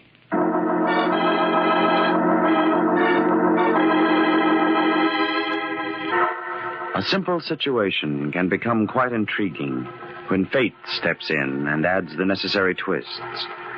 Take the case of the notorious gang who put a crime reporter on the spot because his articles were dangerous to them. Now, add this twist. The fact that the gang has never seen the reporter. And add this twist. The fact that the gangsters flee from a gunfight, carrying with them the unconscious form of a stranger, a man they do not know, a man who happens to be Jim Briggs, the newspaper reporter they would like to lay their hands on. Who am I? Who am I? Is he on the level, Fred? I think he is, Chief. If you can only teach Schmidt to keep his hands to himself. I didn't do nothing. Shut up. I said shut up. Watch where you're driving. And you still see the cops speeding? I think we lost him, Chief. It was a close call. Too close. The town isn't safe for us. Not as long as that guy Briggs hounds us in the Daily Herald. What do we do, Al? We've got to get rid of him. It won't be so easy now. It's either him or us. Schmidt. Yeah? Take the next turn and head back to the hotel in town along Route 7. Let me tell you, Fred, this was Briggs' fault. He's got the cops worked up about us. He's got to go. But how? Where am I? What do we do with him? The way things are, we can't risk taking him to a doctor. No, we'd better... Say, wait a minute. I think I can handle him, Al, by myself. Better than a doctor. What do you mean? Just that with Trigger doing a disappearing act and lying low for the time being... You mean maybe this guy... Yeah, you get it. We can use him. Fine. Go ahead, then. He's all yours. I don't want any interference. Don't worry. I'll see that these monkeys climb up. You too, Schmidt. I didn't say it. Go ahead. Go ahead, Fred. What's the matter, fella? My head hurts. How'd it happen? I don't know. I don't know. I don't know anything. Who are you? You know me. I'm Fred Booth. Fred Booth? I don't remember. Now, look, fella, I'm going to help you. Help me? Look at me. No, look right at me. It's hard to hold my head that way. Hurts. Try. All right, I will. You don't remember anything? No. Let's see about that. Where do you live? I don't know. What was your father's name? His name was... I don't know. Now, look, fella, you're in a bad way. You've lost your memory. You've got a lot of things to learn again about yourself. Yeah, I understand. I'm going to start off with your name, and then later I'll tell you all we know about you. Thanks. Thanks a lot, Fred. Your name is Trigger Martin. Real name Henry, but we've always called you Trigger. That sound familiar? Trigger Martin. Remember now? You ever heard the name? Yes. Somehow it seems familiar.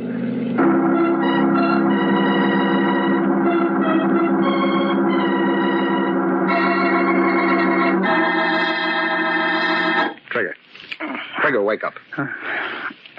How are you? How's your head? Oh, it's better, Fred. You've been sleeping since we got here about 3 hours ago. Here? Where's here? Oh, I remember the hotel. That's right, the Crescent Hotel. The Crescent Hotel. What else do you remember? Well, everything that you told me. Anything else come back to you? No. Are you sure? Yeah, that's all. Now, what did I teach you? My name is Trigger Martin. You're Fred Booth. Go on. Chief is Hal Drake. Guy who was driving was George Smith. Now, how about the little fella? He's called Petey. Fred. Yes, Trigger. What do we do? We? Yeah, I mean, you're the brains, aren't you? Well, yes, I'm the guy who figures things out for Al. And Schmidt? Well, Schmidt's good at safe cracking and some of the heavy work. Oh. Petey used to be a dip, a pickpocket. He's got light fingers. Nervous, but good to have around sometimes. Oh, what about me? The rest of us have pulled some pretty rough stuff, Trigger, but we've all kept our hands clean of your line. Uh-huh. What is my line? It's murder, Trigger. Murder.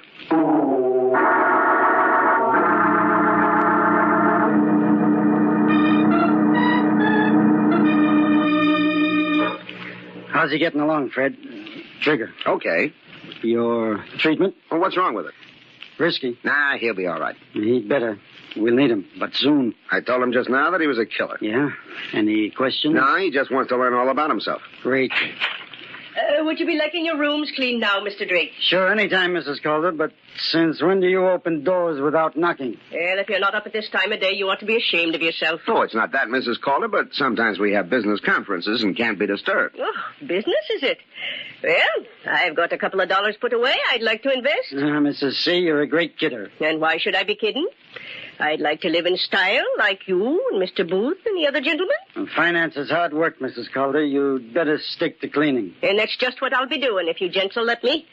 Well, I'll start in this inside room and... Mrs. Calder, I don't think you better go in there, not for a couple of days. No? One of our associates is in there sleeping.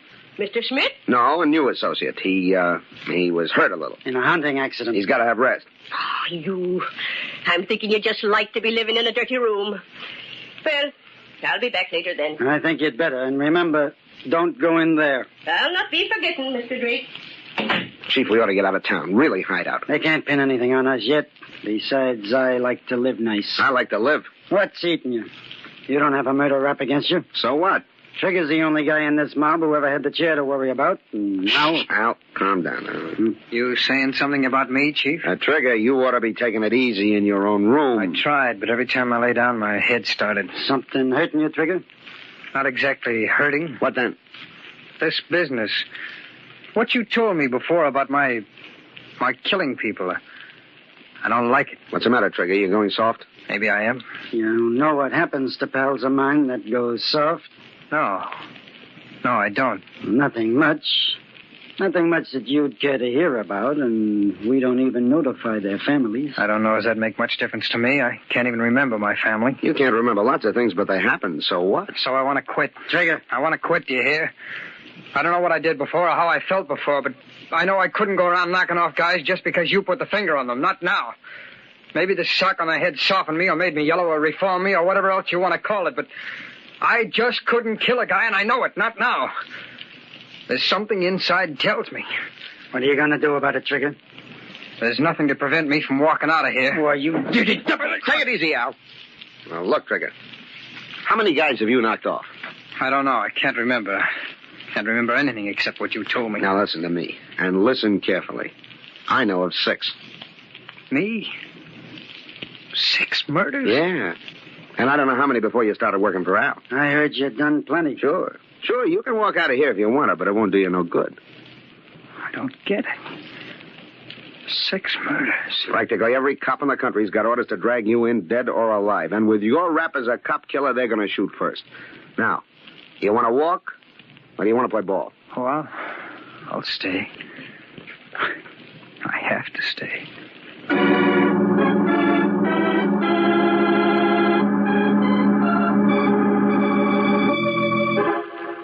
Petey, will you stop jumping from one chair to another? I can't help it, Trigger. It makes me nervous to stay in one place. Well, then get out of here. I can't. Not with you sick like that. You're not doing me any good. Why don't you get out? Hi, Chief. Well, Trigger, I see you've quieted down. Not so independent like you were a couple of hours ago. Well, I'm okay now, I suppose. Petey, you can take a few minutes off. I'll stay with Trigger. Thanks, Chief. Now, are you going to work for me, or do you want to be plugged by a cop? I said I was staying. Make sure you mean it. I've got a little job for you. Huh? Who is it? There's a little squirt of a reporter on the Daily Herald in this town, and he's out to cause trouble. What's he done? Shut his mouth off about me. Every day for the last week in his paper. He knows too much. What's his name? Jim Briggs. Where can I contact him? I don't know where he lives or what he looks like. Hogan, my outside man, is trying to get some dope on him before you go to work. Right. Okay. See you later.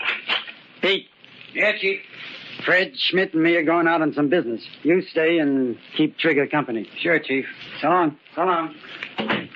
Pete, how long have I been working for Al? 2 years about. Why? It's funny me not remembering. Who'd I work for before? I don't know. You never told me. Do I have any friends, outside the mine? I don't know. You didn't talk much. How about family? I guess you got some. Where do they live? I don't know. Did you ever see me with a girl or anything? Why are you asking all these questions? Come on, Petey, tell me. I don't know nothing, I tell you. I don't understand, Petey. Can't you tell me anything about myself? Will you quit pestering me? Petey, did I ever serve time? Yeah, I think you did. What prison? Stop it, will you? Don't ask me no more questions. I only asked you what... I can't stand it. I just shut up. Questions. I gotta get out of here. Petey! What's the matter with that guy? Yeah, come in. Excuse me, sir. You mind if I do a bit of dusting? No, not at all. Come on in. Mr. Drake told me not to disturb you, but the dirty room kind of gets you down when you have to stay in it, don't it? Yeah, it does. That's a nasty knock you've got on your head. It's nothing. I just bumped into a door. Oh? Well, if you'd like, I'll send Dr. Reisner up. He's the hotel doctor. Very good he is. No, it'll get better by itself. Just as you say, sir. Well, I'll be on my way now. Just a lick and a promise, but I'll do a thorough job tomorrow. Thanks. Oh, just pick up that piece of paper near the door, will you? This one? Yeah. You want it? Yes, please. Petey dropped it. I'll give it to him. Thanks. Yes, sir. Here. Goodbye. So long. Petey, tell Al everything's set for Trigger's burial. You supply a body. Kogan. So they're going to get rid of me. Well, we'll see about that. Trigger. Hey, Trigger. Yeah? Did you happen to see me drop a little piece of paper? Piece of paper? Yeah. When I went outside. No, Petey. No, I didn't.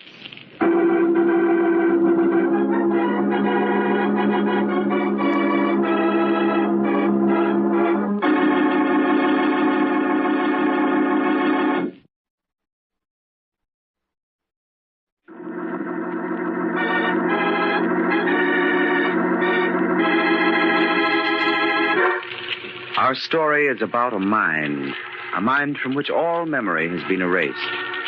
Its owner was brought to the headquarters of Al Drake's notorious gang in the Crescent Hotel. There, his history was taught him by Fred Booth, brains of the gang. There he was told that he was Trigger Martin who had killed many men. Even though he felt he could not go on with his murderous career, he knew he was bound to it by his past. But then he intercepted a message that indicated he was to be killed. Everything's set for Trigger's burial. You supply body. Why do they want to kill me? The cops I can understand, but me, their own pal. I've got to get out of here. I've got to escape. I've got to. Trigger. What do you want? Snap out of it. I wasn't doing anything, Schmidt. You're sitting there thinking I don't like it. Well, what do you want me to do? Talk. Talk? I don't feel like talking. Petey says you drove him nuts with your talking. Now you're quiet like a boneyard. Come on, talk. All right, I'll talk. Do I have any family, Schmidt? I didn't say for you to ask questions. That's all I've got on my mind. Well, keep them to yourself, then. You don't like staying here with me, do you? Al told me to. He said you shouldn't be left alone. I'll be all right. I won't try to get away. I didn't ask you that. Oh, go ahead, Schmidt. I'll be okay. I'll play some of the records. I don't want to get into no trouble with that. You won't. Go on. Go on. Take a little time off. Thanks. Thanks, Trigger. I'll see you. Pick a good loud record. Stardust, St. Louis Blue, Darktown, Strutter's Ball. Look at this. Personal Recording Studios, Boardwalk, Atlantic City. Regards to Al and all the gang from Gloria and Trigger.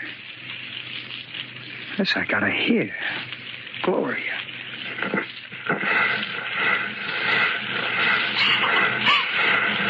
having a great time here, and we just thought we'd send you like regards from the boardwalk. Come on, Trigger, say something. It won't hurt you, Say hello. Say anything. Well, I just want to send our regards, Al. I mean, me and Gloria. How long do I have to talk, Gloria?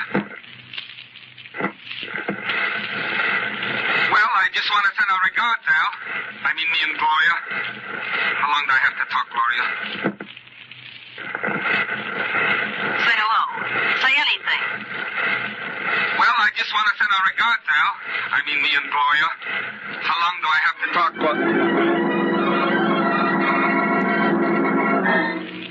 I'm not Trigger, then. I'm not. But who am I? Do they know who I am? Why are they trying to tell me I'm Trigger Martin?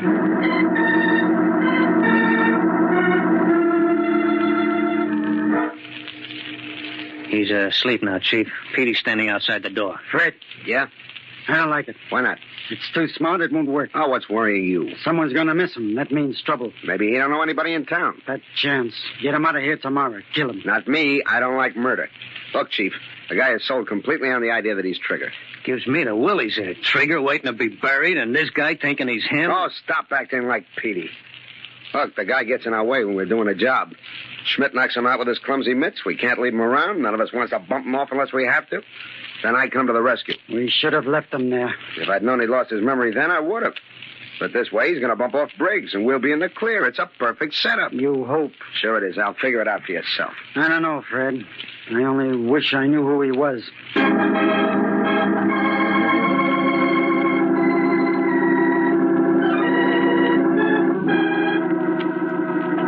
Trigger. Mm-hmm. How you feeling?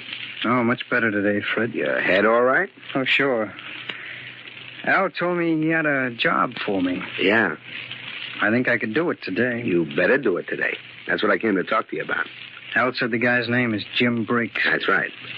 And if you know what's good for you, Trigger, you're going to get him, but fast. Look what he says in today's paper. The most flagrant flouter of the law in this gang of hoodlums is a vicious gunman who goes by the name of Trigger Martin. Of all the members of this organized crime syndicate, he should be the easiest to convict, for it is rumored that he is responsible for at least 6 cold-blooded murders. How about some action, Mr. Police Commissioner? What do you think about that, Trigger? Let me see that. What do you want to say it for? I read you the part about you. I want to see it. Okay, here, punish yourself. The most flagrant flouter of the law in this gang of hoodlums is a vicious gunman by the name of Trigger Martin. And how do you like that? That guy's going to see that you burn unless he gets shut up. Hey, what's eating you? Fred, did I ever see this article before? No, you couldn't have. Just come out today. For a second, I thought... You got no time to think, Trigger. The only thing that'll do you any good now is to get a hold of that Briggs. Yeah. You're right, Fred. Briggs. He's my man.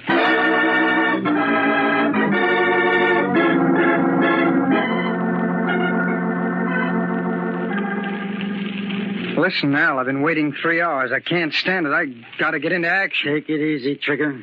Let me track the guy down. That's Petey's job. Yeah, as soon as he's got the dope, I'll give the go sign. But, Al, I'm a dead duck if I don't nail Briggs, and soon. Yeah, you will be. But we can't afford to make any mistakes. That's what I've been telling him, Chief, but he got all worked up about those newspaper articles. Save it, Trigger, until... Well, that must be Petey. Open up, Schmidt. Okay, Fred. Well, Petey. Any luck? I just get a line on this guy, Briggs. Go ahead. Don't rush me, Chief. Makes me nervous. Come on. The Herald got him in from Chicago to do this job on us. He's new to town. That's why we don't know him. Yeah, I guess so. Where's he live? He's got his office set up and his room's in the same place. Sends his stuff to the Herald over the phone. Petey, where does he live?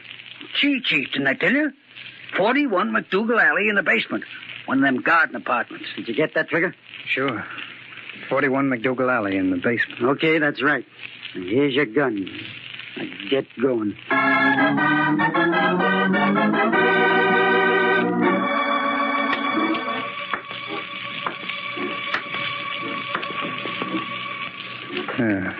McDougal Alley. 47. 45. 43. 41. Basement.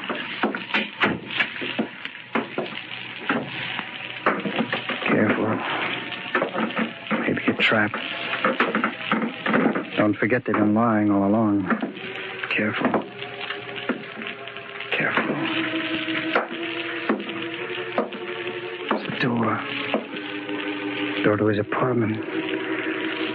Maybe he'll help me if he doesn't shoot me first. I'll try the door.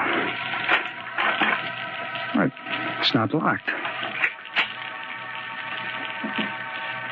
It's dark. I'll light a match. Jump it, Regan. Okay, Crider. Let me go. No, you don't. Hold me, Crider. Let go of me. Watch it, Regan. He's got a gun. I see. Good work. Right on the head. He's out. Well, that'll take care of him for a while. It was a close call. Closest I've had since I joined the force. Yeah. That gun ain't no toy. He's coming around. Better snap the cuffs on him. All right. Wonder what his angle is on the case. Question him. Hey, come on. Come on, snap out of it. Wake up, you. My head. Come on out of it. What? Hey, who are you? What are you doing here? That's just what we were going to ask you. Well, this is my apartment. My name is Briggs, Jim Briggs. Jim Briggs disappeared 3 days ago. We're working on the case. If you're Jim Briggs, maybe you can tell us where you've been. Half the police force has been looking for Briggs. I don't know. I can't remember. All I know is that I'm Jim Briggs, and this is my apartment. Yeah? Do you usually come into your apartment with a gun in your hand? I don't know. All I remember is... I remember watching a gun battle. You sure you weren't in it? And then... Yeah, I remember now. A little. I was in a hotel somewhere in town with some men named Drake and Booth and Schmidt and Petey. Hey, Crider, that's Al Drake's mob. Yeah, and this guy is one of them. He must be that Trigger Martin character. You know, we never got pictures of any of them. No, I'm Jim Briggs, I tell you. Look, give me a chance. I think I can lead you to their hideout. Please. I think I remember where it is.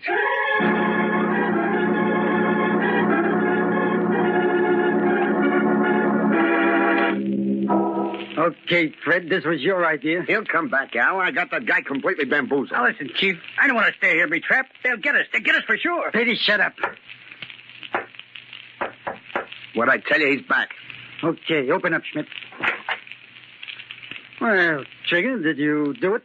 You told me to kill him, didn't you? Stop the dramatics. Of course I told you. Well, I did it. I found the guy in his apartment. He was working at a desk. He looked up, and I gave it to him. Let's have your gun, Trigger. My gun? What for? Come on, hand it over. I threw it away. I don't believe you. Schmidt, grab him. No, you don't, Schmidt. Put up your hands. All of you. Now, Trigger, no point in getting jumpy. How long do you think you'll get away with Cut it. You know I'm not Trigger, and I know. Whoever you are and whatever your game is, no one person doesn't stand a chance against four. You won't get out of here alive. I think I will. Petey, open that door, quick. Yeah, right away. Come on in, Crider. All right, you guys. Bundle these hoodlums into the wagon. Did you get what you wanted, Crider? Perfect. Direct evidence tying Drake to an attempted murder. We've been trying to get that for years. Great work, Mr. Briggs. Briggs, Booth, you idiot. We had the guy all the time. Sure you had me. I didn't know it, and you didn't know it. Hey, that'll make a swell feature story. The case of the unidentified body, written by the corpse itself.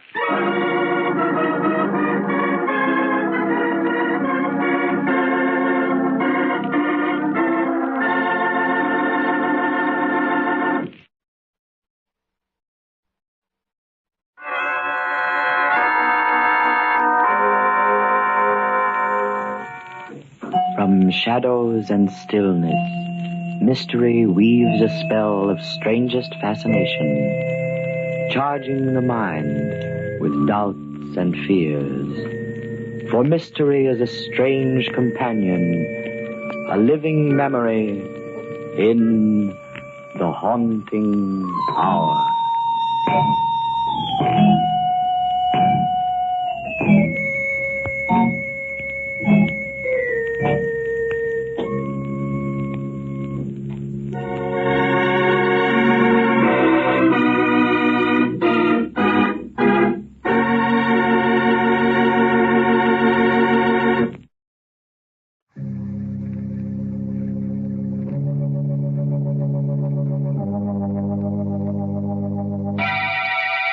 Lipton Tea and Lipton Soup present Inner Sanctum Mysteries.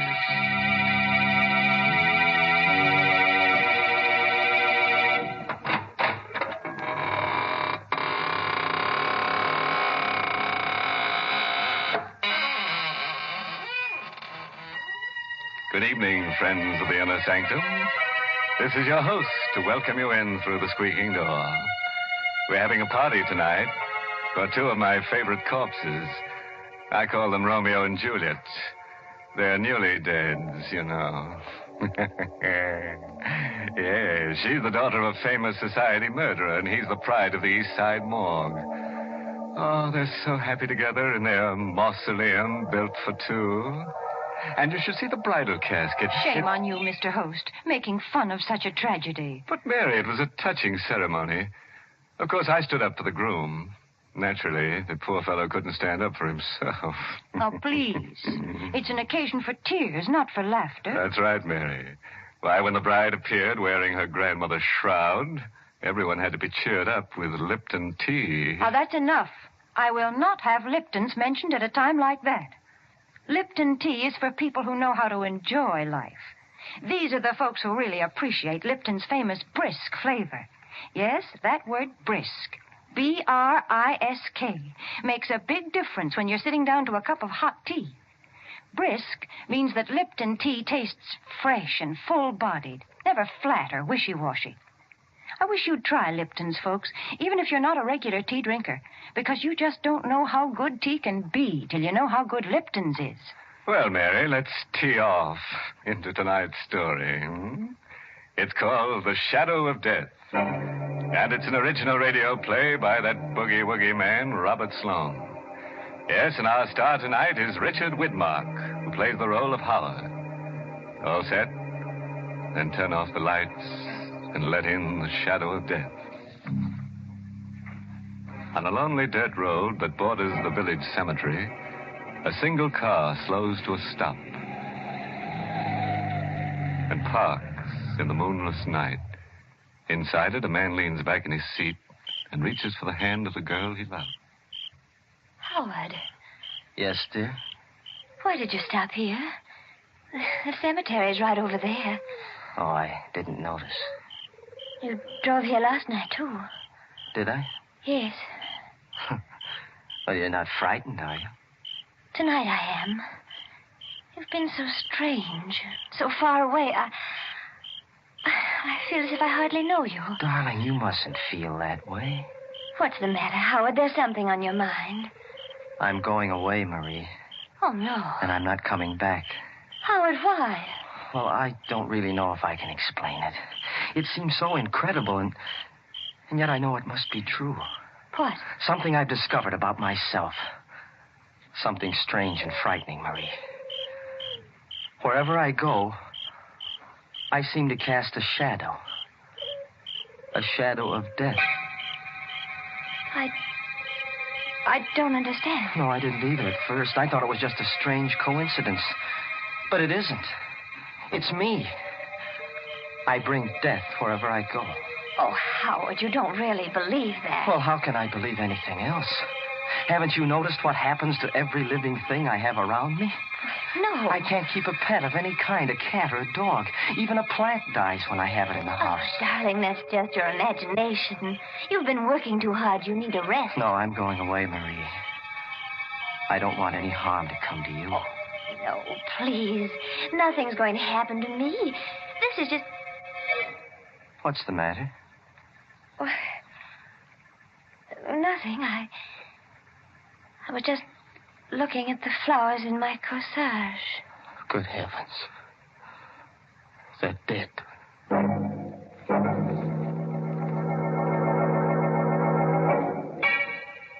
You don't believe me either, do you, Doctor? Well, let's not put it on that basis, Howard. After all, I've been trained to look for the physical causes of death, not the supernatural. Then what do you think I should do? Frankly, I'd like you to spend a few weeks away from these surroundings. Go up to the sanitarium I told you about. They'll take good care of you up there. All right, Doctor. I'll make arrangements to go tomorrow. But I know it won't do any good. You'll be surprised, Howard. 2 or 3 weeks from now, you look back on this as a... Yes? That's strange. Those goldfish in my aquarium. They're all dead.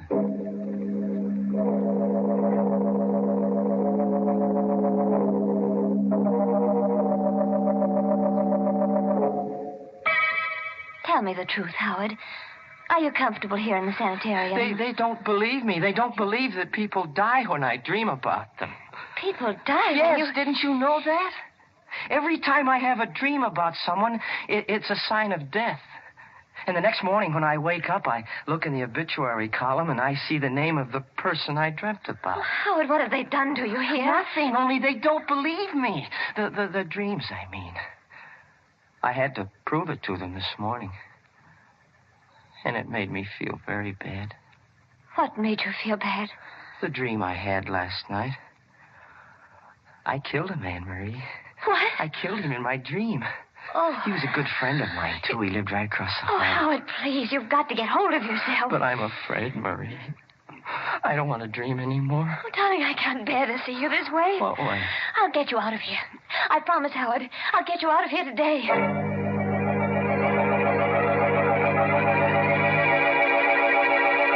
But, Marie, there isn't a chance of getting him out. He may have to stay in this institution for months. Oh, no. Dr. Gerard, can't you see what's happening to him? He's losing his mind. Well, I know he's taken a turn for the worse. That's all the more reason for keeping him here. It might be dangerous to discharge him now. Then why don't you do something to help him? We're doing everything we can. It's not easy.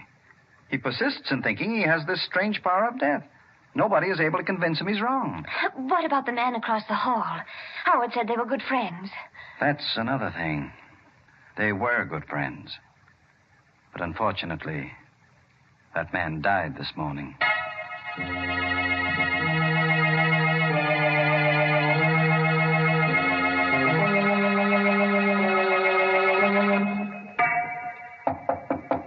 Come in. Ah, good morning, Howard. How do you feel today? Oh, much better, Doctor. Much better. No bad spells last night? No curious moods? No, I feel fine. Almost well enough to go home. Let me look at your eyes. You will let me go home again, won't you, Doctor? Yes, Howard, of course, of course. You, haven't had any of those dreams lately, have you? No, not for a long time. Are you sure? Well, I did have one last night. You dreamt that someone was dead? Yes, I did, but I know it's not true. It can't be true. Whom did you dream about? Marie? No, Doctor. I dreamt about you. That's why I know I'm wrong. You're alive, Doctor. Don't you understand? You've proven it to me. Easy now, Howard. Tell me about your dream. Well, I dreamt I was going home, and all the people I'd killed in my dreams were alive again.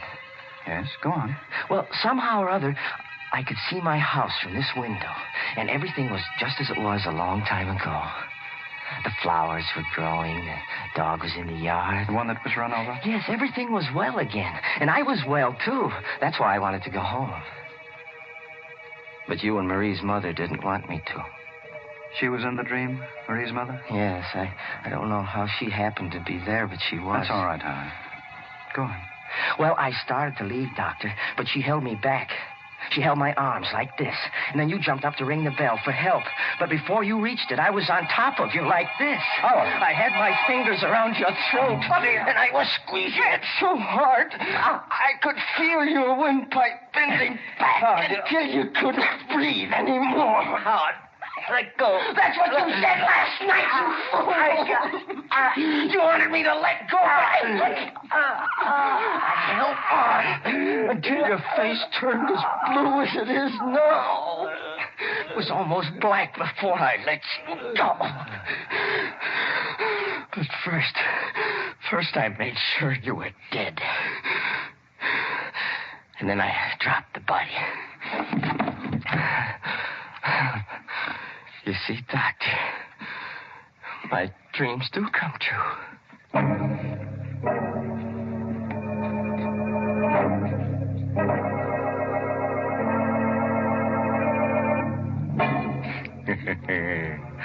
Well, have you had any good dreams lately?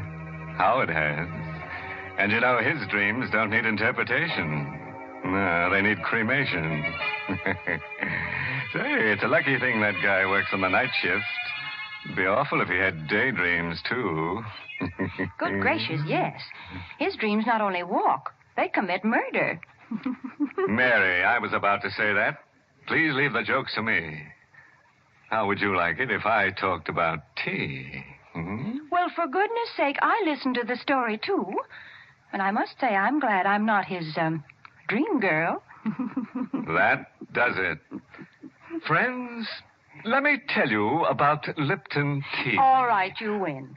But it's only because I have something important to say about Lipton's. Folks, did you know that Lipton's is the largest selling brand in the whole world? Yes, and the reason for that is Lipton's well-known brisk flavor. You know, that word brisk is the tea expert's word for tangy, full-bodied tea, for Lipton tea. Lipton's is always fresh and spirited, never flat or wishy-washy. That's why lots of people drink it not just at meal times, but whenever they're taking it easy for a minute during the day. So, folks, try Lipton's and get acquainted with that brisk flavor. Well, let's get back to our dream man and find out what he does in his waking moments. When we left him last, he had just done a little manual work on Dr. Gerard's windpipe. And now, as the good doctor lies comfortably on the sanitarium floor, Howard is in the process of going through his pocket. Well, I'll have to have the keys to your car, Doctor. I'll need them to get back home. I hope you won't mind if I hide you under this bed. It may take them a little bit longer to find the body if I do. But... Yes, who is it? Dr. Frisbee, Howard. May I come in? Well... Yes. Yes, I'll open the door. What is it, Doctor? Well, I was looking for Dr. Gerard. I thought he was in here. Oh, yes, he was a moment ago. I think he went down the hall. No, I just came from there. I guess he went back to his office. Oh, yes, I guess he did. How are you making out, Howard? Fine, Doctor, fine. You seem a little nervous. Your hands are shaking. Oh, well, And you see, you've dropped your keys. I'll get them. It's all right, Howard. I wasn't going to take them away from you. But I am wondering how you happen to have any keys in your possession. Well, they're not really mine. Whose are they, Dr. Gerard's? Yes. He left them here. I mean... You mean you stole them from him? No. Oh, come, Howard. You can't expect me to believe Dr. Gerard would give you any keys. Now, you'd better let me have them so I can give them back. But I didn't... Let me have them, Howard. Thank you. You won't tell him I took them, will you? No, Howard, I won't tell. But please don't take them again. I'll go anyway. I'll get out onto the road and I'll get a hitch, yes, sir. I'll get away. I've got to speak to Marie.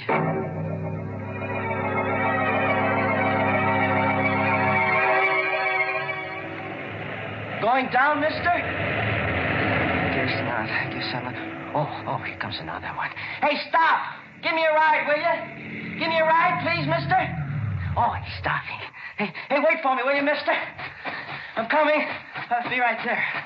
Oh, gee, thanks, mister. You going into town? Yes, Howard, but you're not. Dr. Frisbee. Yes, I've been watching you ever since you took those keys. I thought you'd try something like this. Well, I had to, Doctor. I understand. Better get in the car, Howard, so we can talk this thing over. All right. You know, it's silly to run away from our place up there. If you really want to go home, all you have to do is ask. I did ask. When? This morning. Oh, wait a minute. Don't start the car. Why not? There's a truck coming. In back. Where? Oh, Howard! Let go of me, Howard! I've got to have this car, Doctor. When I finished with it, I'll return it to you.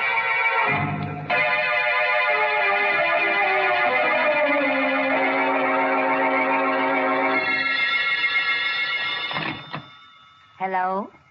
Hello, Mrs. Walker. Who's this? Howard. You remember me, don't you? Howard, where are you? In a telephone booth around the corner.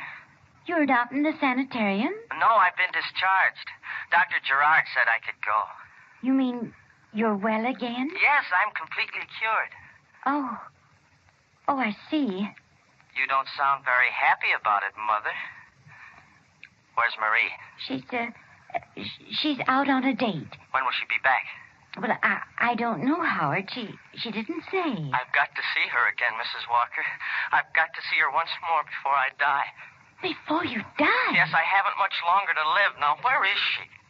Well, I think she said she was going to movies. You're lying. I'm not, Howard. I just can't be sure.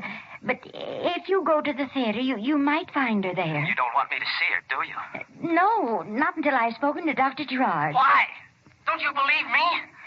Don't you believe I'm well again? No, Dr. Gerard... Never mind what he said. Mrs. Walker, you mustn't dislike me. I'm very fond of you. You are, Howard? Yes.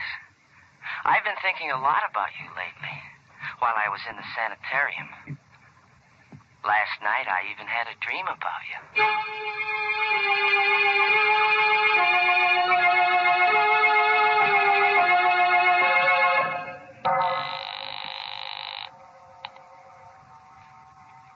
Keep ringing that number, operator.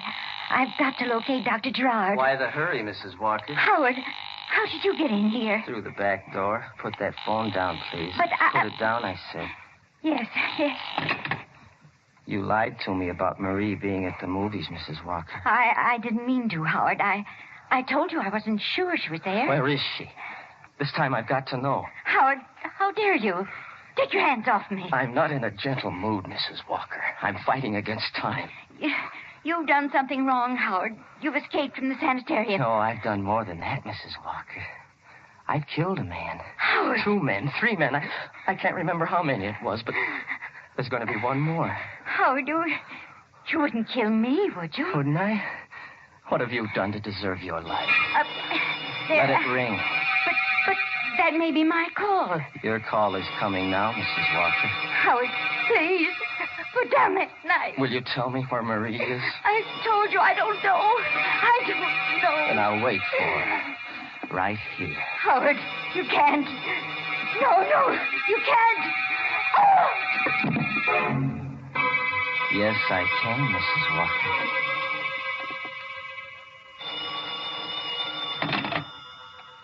Hello? Hello, this is Dr. Frisbee Sanitarium calling. Is Mrs. Walker there? I'm sorry. You have the wrong number.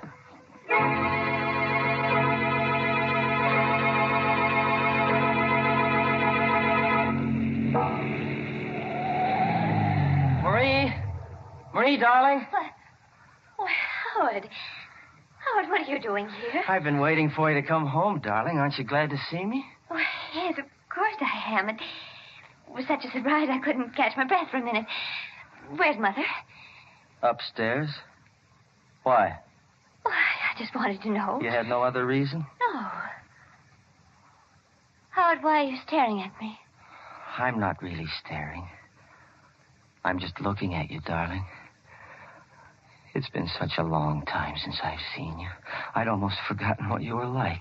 Well, let's go inside. No, if you don't mind, darling, I'd rather go for a ride. You're all right, aren't you, Howard? I mean, you're completely well now. Oh, can't you see I am? Yes, but yes. Then let's not wait any longer, darling. Come on, we'll go for a ride.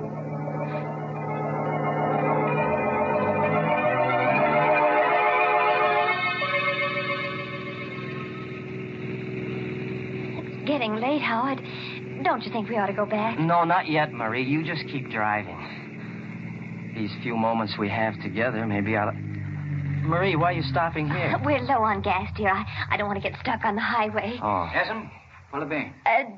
You'd better fill her up. All right. And have you got a telephone here? Yes'm, right inside. Thank you. Wait a minute, Marie. What do you want with a telephone? Oh, I was going to call my mother. She'll be worried about me. Oh, no, she won't. She knows you're with me. Besides, she went out for a little while. Well, maybe she's back by now. It won't hurt to call, will it? No, I guess it won't. I'll be right back, Howard. Well, hurry, darling. I want to be with you as much as I can. Yes, I won't be a minute. Number, please. Operator, quick, get me the police. This is an emergency. Yes, ma'am, right away. Headquarters, Sergeant Dunn speaking. Sergeant, listen carefully. I won't have time to repeat it. The murderer of Dr. John Gerard is right here in a filling station on Route 6 at the Hadley intersection. What shall I do? I can't keep him here. Does he know you're onto him? No, he doesn't know I read the story in a newspaper just before I got home. He was waiting there for me, and I haven't been able to get to a phone since. Well, don't take any chances. He's a homicidal maniac.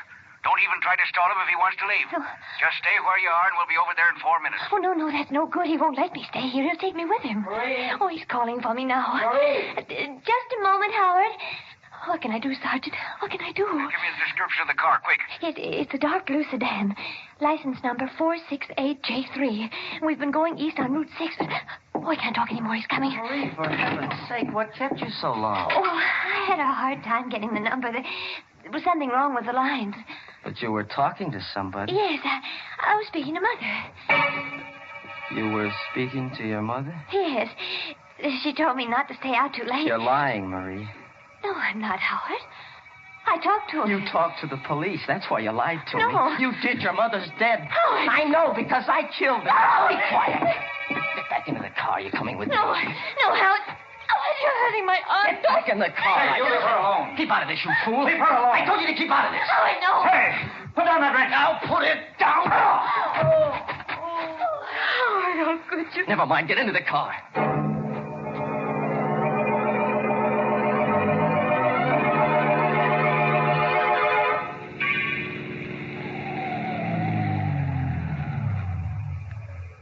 Howard, why are you stopping here? Don't you know where we are, Marie? This is the cemetery. Where we stopped before. Yes. I like it here. It's so quiet and peaceful among the dead. Let's walk through the grounds. Howard, please. Why not, Marie? We're among friends. So many of our loved ones are buried here. It's nice to be near them. Come on, Marie. All right, Howard. You know, darling, we haven't much more time together. The shadow of death has fallen across our path. You said something like that before, but you never told me why. I'm being selfish, Marie. I know I have to die, and I want you to come with me. Why do you have to die, Howard? Because I haven't been true to myself, darling. I haven't been true to this power I have. The power of death? Yes. I've helped it along sometimes. Like that dream I had about my friend in the sanitarium. Like the flowers in my garden. Like those fish at Dr. Gerard's. You killed them? Yes. I knew they were going to die. But I shouldn't have helped them. That's why I'm being punished. But, Howard, why are you punishing me? I don't want to die alone, Marie. We've been away from each other so much, darling. I want us to be together from now on. But... Don't be afraid, darling. I'll be gentle, Marie. So gentle. But you're making a mistake, Howard. No. You are. You've forgotten what you've done. You can't kill me, darling. Why not? Why, good heavens, Howard, don't you remember? Don't you remember that day at the sanitarium? You said you dreamt about me. No. No, I couldn't have. Yes, you did. Didn't they tell you what happened? No. Your dream. Your dream, it was true. That's why you can't kill me now. Marie, you mean... Yes, Howard. I'm dead. I can't believe it. Oh, you must believe it. Here. Look at this tombstone. My grave is right here. No. Read what it says. Read the name on it. It's your name, Marie. Your name. Marie Walker. Yes. Then you really are dead. I told you I was, Howard. The shadow of death passed over me. Then let it pass over me. Hey, got him, Sam. Got him the first shot. Keep out of the way, miss. He may not be dead yet. No, I'm sure he's dead. Well, you certainly had a close call. Took us all this time to locate your car. Finally spotted it on the road. You all right? Yes, sir. I'm all right. Yeah. The name of my grandmother's tombstone saved me. How's that? Oh, it doesn't matter. Say, that's funny. What? This guy was shot through the shoulder. My bullet wounds weren't serious enough to kill him. What do you mean? Well, I know it sounds crazy, but my shots didn't kill him. He was dead before I hit him.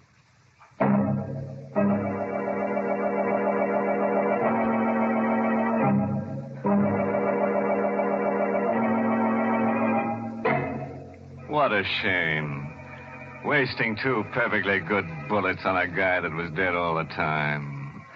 Well, at least they won't have to go far to bury him. Here's one villain who died practically in the middle of his own plot. Isn't it funny how many of our stories seem to take place in cemeteries? You know, Mary, I think you ought to open up a concession in the cemetery. And you know what you could sell. Hmm? Don't say it, don't you dare.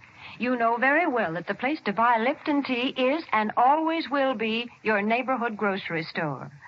And, folks, that reminds me.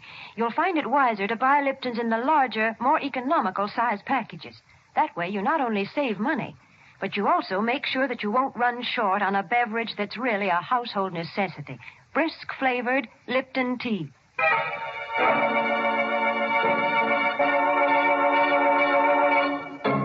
Well, before I put the skeletons back in their closets, I'd like to give you a parting word of advice. A body should never be left alone at the morgue at night. After all, it might become slab happy. Oh, by the way, this month's Inner Sanctum mystery novel is The Whistling Legs by Roman McDougald. Yes, and let me tell you about next week's Inner Sanctum story. Directed by Hyman Brown and brought to you by Lipton Tea and Lipton Soup. You know, Usually our stories are about people who live 6 feet under the ground. But for next week, we've dug a lot deeper. In fact, it takes place in China. And as a special added attraction, we've unearthed a new kind of character for you. Unearthed is right. This guy's been dead for 20 centuries.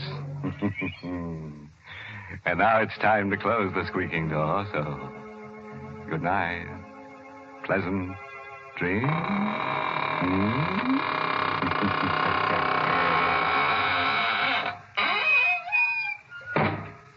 Ladies, if your child comes home from school for lunch, you want to give him a quick but appetizing meal. And that's why you should serve Lipton's noodle soup.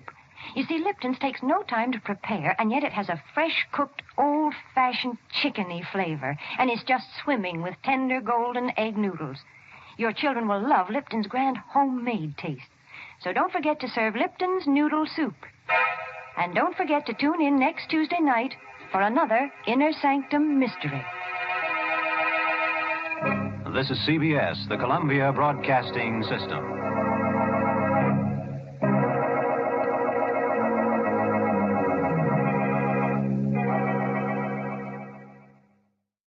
The Equitable Life Assurance Society presents This Is Your FBI.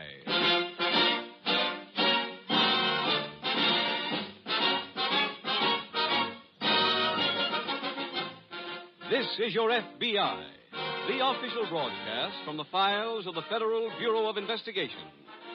Presented as a public service by the Equitable Life Assurance Society of the United States and the Equitable Society's representative in your community.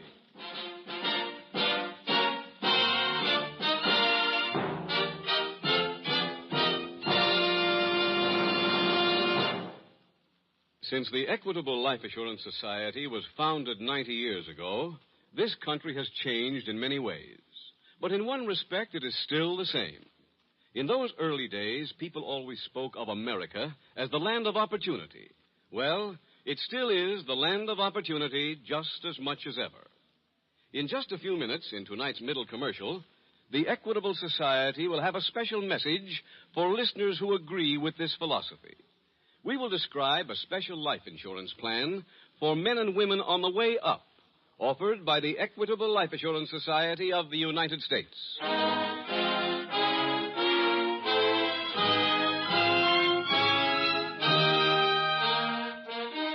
Tonight's FBI file, Murder on the Midway.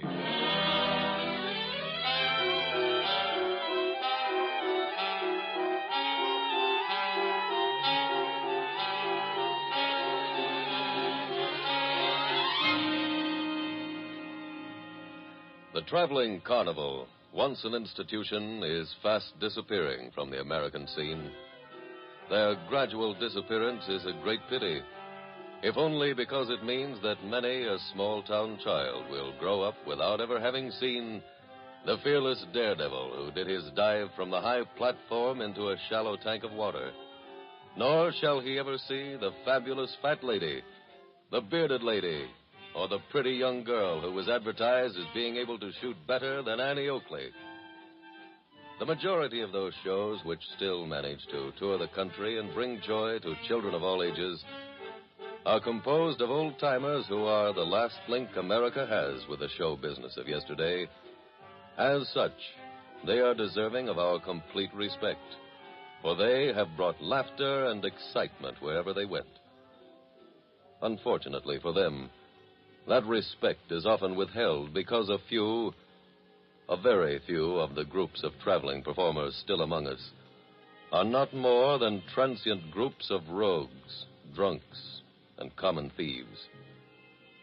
Tonight's case is the story of what went on at one of the latter type shows, both out front and backstage.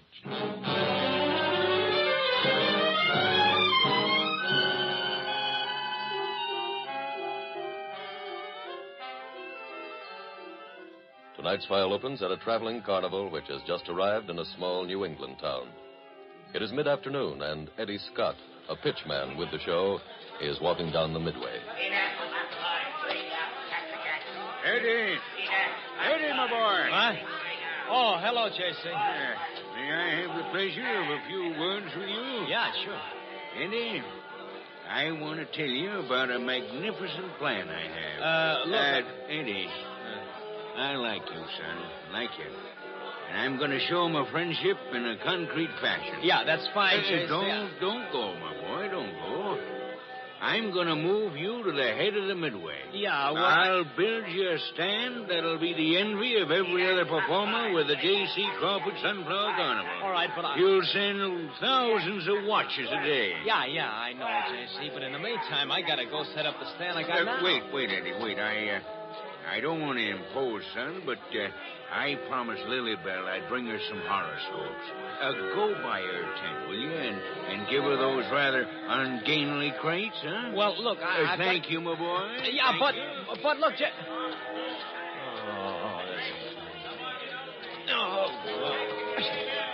Oh, yes, Lady Glenn, she will read your mind, and she will answer your questions. When you leave her tent, she'll be happier and wiser. And because this is a special matinee... Hey, Waller. Huh? Oh, hello, Eddie. Hi, some horoscopes for Lilybell. She inside? Yeah, go ahead through, yeah. And ladies and gentlemen, we have brought this great attraction at tremendous expense to you. Lilybell. Here we have here. Eddie Scott. Come on in. Hi, Eddie. What's playing? J.C., give me these horoscopes, please. No. Throw 'em by the trunk, will you? Yeah, sure. How late do we work? How do I know? Oh, didn't J.C. tell you? He's loaded.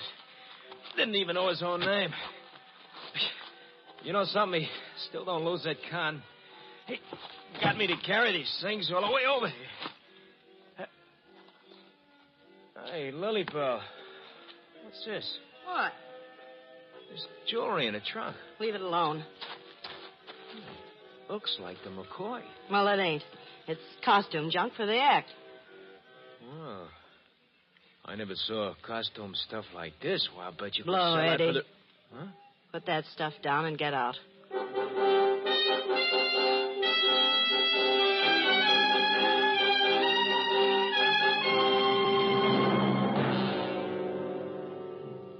Meanwhile, at a nearby FBI field office, Special Agent Taylor is just leaving the office of the agent in charge when he sees Agent Clinton Forrest in the hall. Hello, Clint. Oh, hi, Jim. Oh, you saved me a trip. I'm just going by to your desk. Yeah, why? Well, as of a couple of minutes ago, we were assigned to the same case. What is it?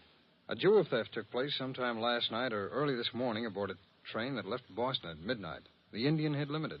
Any description on the thief? No one saw him. Not even the person who was robbed? No, the victim was an old lady traveling alone. When the porter tried to wake her this morning, she didn't respond. A doctor who had the next compartment was called. He said the old lady had been chloroformed. Well. When she was brought around, she said that she forgot to lock her compartment door, and that's the last thing she remembers. Any value on what was stolen? $23,000.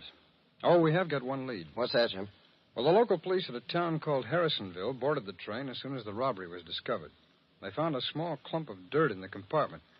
From its size and shape, it apparently had stuck to the arch of a man's shoe. The lab just reported that they've analyzed it, and it contains bits of sawdust, confetti, and popcorn. Sounds like a circus. Well, I checked with the railroad, and for part of the night, they were hauling 4 cars belonging to the J.C. Crawford Sunflower Carnival. I see. Oh, where is that carnival now? It's at Union City for a 5-day stand. The local police there have started preliminary investigation. Well, Jim, the chief at Union City is a graduate of the FBI Academy. Yeah, I know that. Clint, how about you getting a list of the stolen jewelry from the police up at Harrisonville? Then you can send out a stolen property flyer. Okay. Where are you going? Well, the SAC is sending me to Union City to investigate that carnival.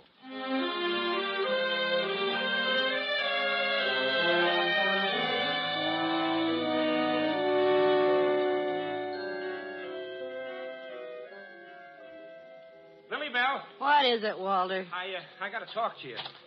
Look, we got trouble. Huh? Yeah, there was a cop around talking to old man Crawford about the jewelry. How come? Oh, I don't know. How do you know somebody from the carnival took it? Honey, you're the mind reader. Very funny. What do we do now?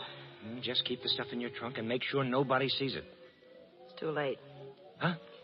Somebody has seen it. Who? Eddie Scott. Well, how did he see it? Yeah, he brought in a crate of horoscopes. Told him to throw them next to my trunk. The next thing I know, he's got the stuff in his dukes. Oh, fine. Yeah. Asked me if it was real. I told him no and kicked him out.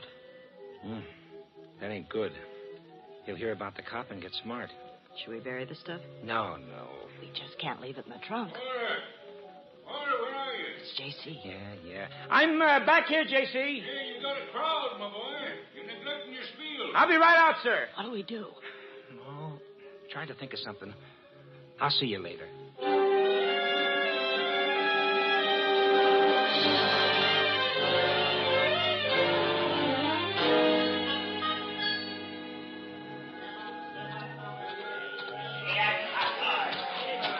Pardon me. Are you J.C. Crawford? Oh, yes, sir.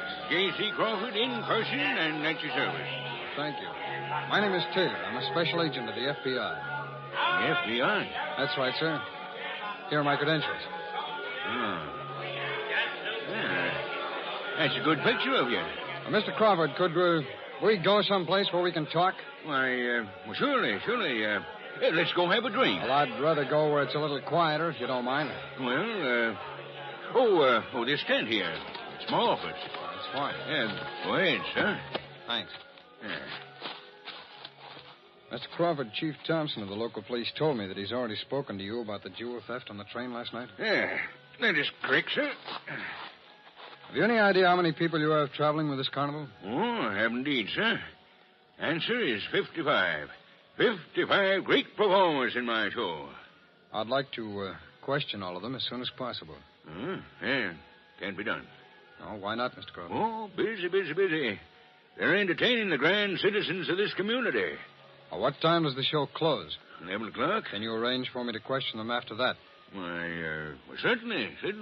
Be happy to. Thanks. Let's see. What time is it now? It's a few minutes past 9. Well, we got 2 hours till the show closes. I tell you what we ought to do. What's that, sir? Let's you and me go out and have a few friendly libations, huh? No, thanks, Mr. Crawford. Yeah, but if you don't mind, I'd like to take a look around the lot. Oh, well, all right. Here, take some passes. Thanks. And if you have need of my services before 11, you may find me at the end of the Midway. Can't miss the place. It has a large sign outside featuring the most beautiful words in the English language. We serve whiskey.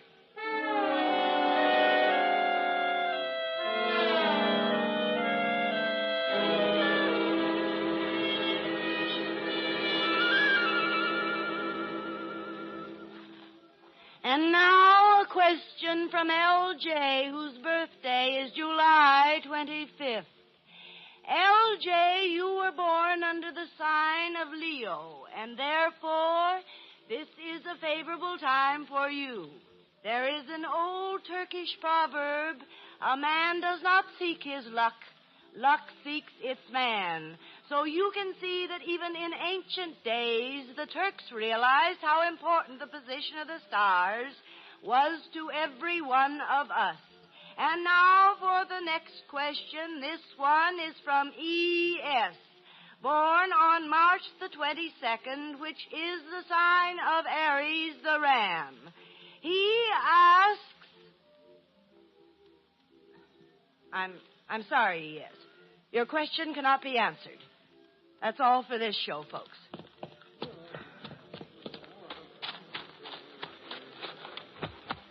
Oh. Lily Bell. Come in, Walter. Say, what happened? Why did you cut the show? Eddie Scott was out front. He sent me a note. It said, do I get cut in or do I tell what's in your trunk? Oh. Well, we got to do something quick. The FBI's looking for the jewelry now. How do you know? Old man Crawford told me there was a G-man around to see him. When? About an hour ago. He's going to put the vacuum on all of us after the last show. You think he'll dip into everybody's trunk? Well, he could. Lily Bell. It's Eddie. What'll I do? Talk to him. I'll step back here. Okay. Come on in. Hi, Lily Bell. Hi. I'm sorry I broke up your act that way. What do you want? Like I told you in a note. I'd like to be cut in. How much? Well, I want to be fair about it. Yeah. What would you think of, say, 50%? You want half? That's right. You expect to just walk in and cut yourself down the middle? Uh-huh. That ain't what you're getting. It ain't? No. Your cut's already been figured. Oh. Oh. What is it? This. Huh? Honey, that's the best fortune you've told in weeks.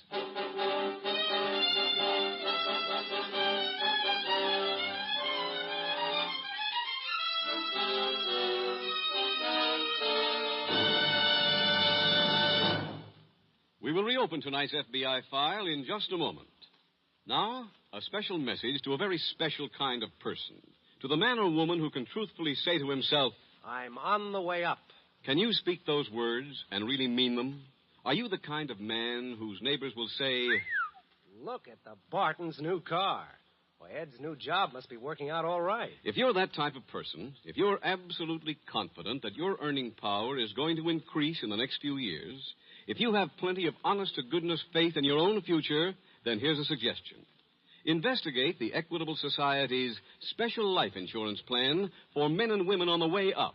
A life insurance plan that offers you these three distinct advantages. First, immediate protection. The moment you sign the contract, you enjoy the peace of mind that comes from knowing that your wife and children have the protection they need.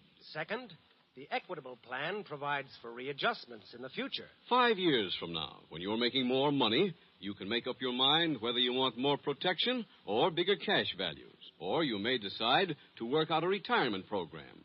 In other words, your life insurance keeps in step with your income. Third advantage, the Equitable plan is flexible at all times. It can expand or contract as you see fit, and offers you many desirable options which your Equitable Society representative will be glad to explain to you. So why not get in touch with him immediately? Phone him as soon as possible and ask for full details on the Equitable plan for people on the way up. Or send a postcard care of this station to the Equitable Society. That's EQUITABLE. The Equitable Life Assurance Society of the United States.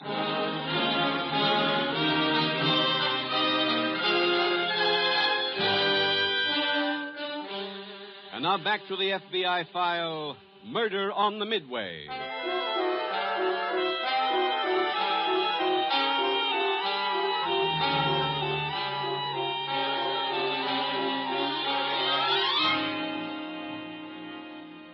If you are like the ordinary person, you pick up your newspaper, notice a story about some local holdup or jewel theft, and you skip over it because you regard it as too insignificant to take up your time.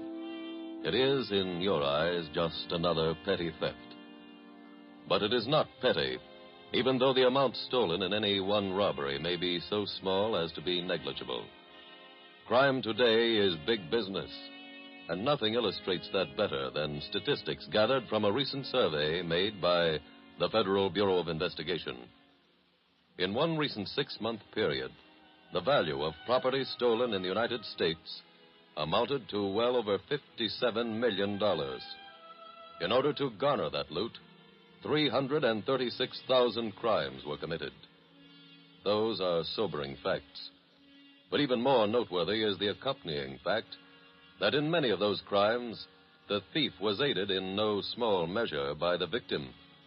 Carelessness, such as the failure of the robbery victim in tonight's case to lock a compartment door when she went to sleep. Carelessness like that is an ally of the criminal, an ally without which his operations would be considerably lessened. Your FBI hopes that you will try to avoid such carelessness. By doing that, you will be hurting the chances for success of our common enemy, the criminal.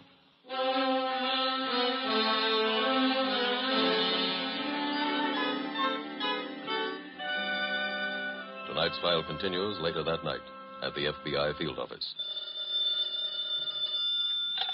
Hello? Hello, Clint. Jim Taylor. Oh, hiya, Jim. I think we may have something on that jewel theft. Good. I've just finished questioning the employees at the carnival. One of the pitchmen didn't show up and couldn't be found. When was he last seen? Earlier tonight. After the questioning was over, I went to his living quarters. It's a leaky tent here on the fairgrounds. Find anything? Yes, the small jewel box that was stolen from the old lady on the train was in his trunk. Anything in the box? No, it was empty. What's this employee's name, Jim? Edward Scott. Oh, I had a full description wired into the office by the local police here. Good. An alarm's already gone out from this point. Oh, Clint. Yeah? Will you ask the Bureau to have some flyers printed up? Right. When do you think you'll be back? Oh, I'm getting a train out of here in an hour. I'll see you in the office first thing in the morning.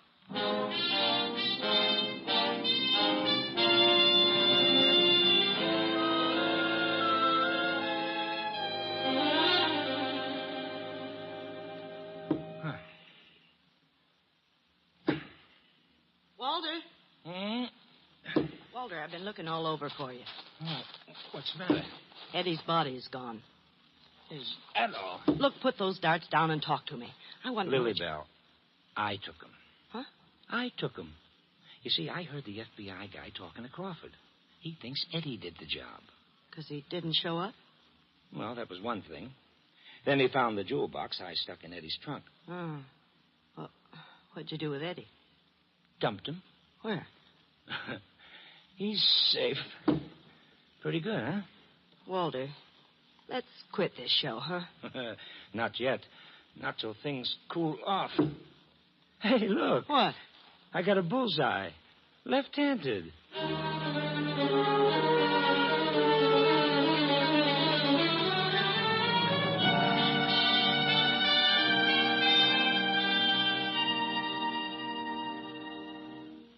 Morning, Clint. Morning, Jim. Anything in yet on the Eddie Scott alarm? Not a thing. No. I teletyped Scott's name and description to Washington. We ought to have something from them later in the day. Mm-hmm. Oh, Scott had no regular home, Clint. According to everything I could find out at the carnival, he used to get his mail care of Billboard magazine, and they'd forward it on to him. Mm-hmm. We've notified them to call the New York office as soon as they hear from Scott with his new address. Oh, pardon me, Clint. Sure. Special Agent Taylor speaking. Hello, Mr. Taylor. This is Chief Jones at Union City. Yes, Chief. I've got some news on Eddie Scott. He's just been found dead. He what? He was brought in a little while ago. Chief, we'll be down there as soon as we can.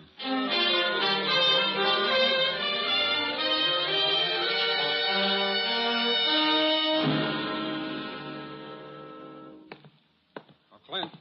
Chief Jones said we could use his office. Oh, fine. Oh, you find anything out at the fairgrounds? No, not a thing. I spoke to Crawford, but he had such a hangover, he wasn't very coherent. Oh, I learned how Scott was found. Where did they find him? On a houseboat at the lake, a couple of miles up the road. Some kids were playing on the deck of the boat. They accidentally started a fire. Instead of running away, they called the fire department, and firemen found the body propped up in a closet. Was the murder committed on the boat? Well, it looks like Scott's murderer took his body up there to hide it. How was he killed, Jim? He was struck on the back of the head with a dull-edged weapon. Oh, possibly a hammer. Are those Scott's effects on the table, Jim? Yeah, that's it. Have you examined them? Yes, I've just been through them. Find anything useful? Well, this might be something. This pad? Yes, there's some indented writing on the top sheet here. What does it say? Well, hold it at the right angle and I'll read it for you. I got it. E.S., March 22nd. Yeah? Do I get cut in, or do I tell what's in your trunk? Well, that E.S. probably stands for Eddie Scott. Yes, I'm sure it does. But what about the March 22nd and the rest of it? Well, I've been trying to figure that part out, Clint. Scott had... Hey, wait a minute. What? I think this might be a lead. What? I remember the other night while I was at the carnival. There was a fortune teller.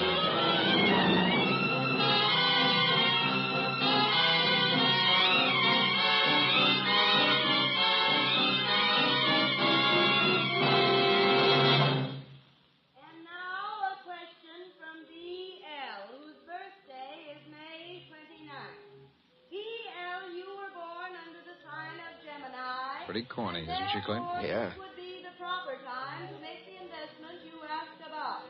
However, I hope this works.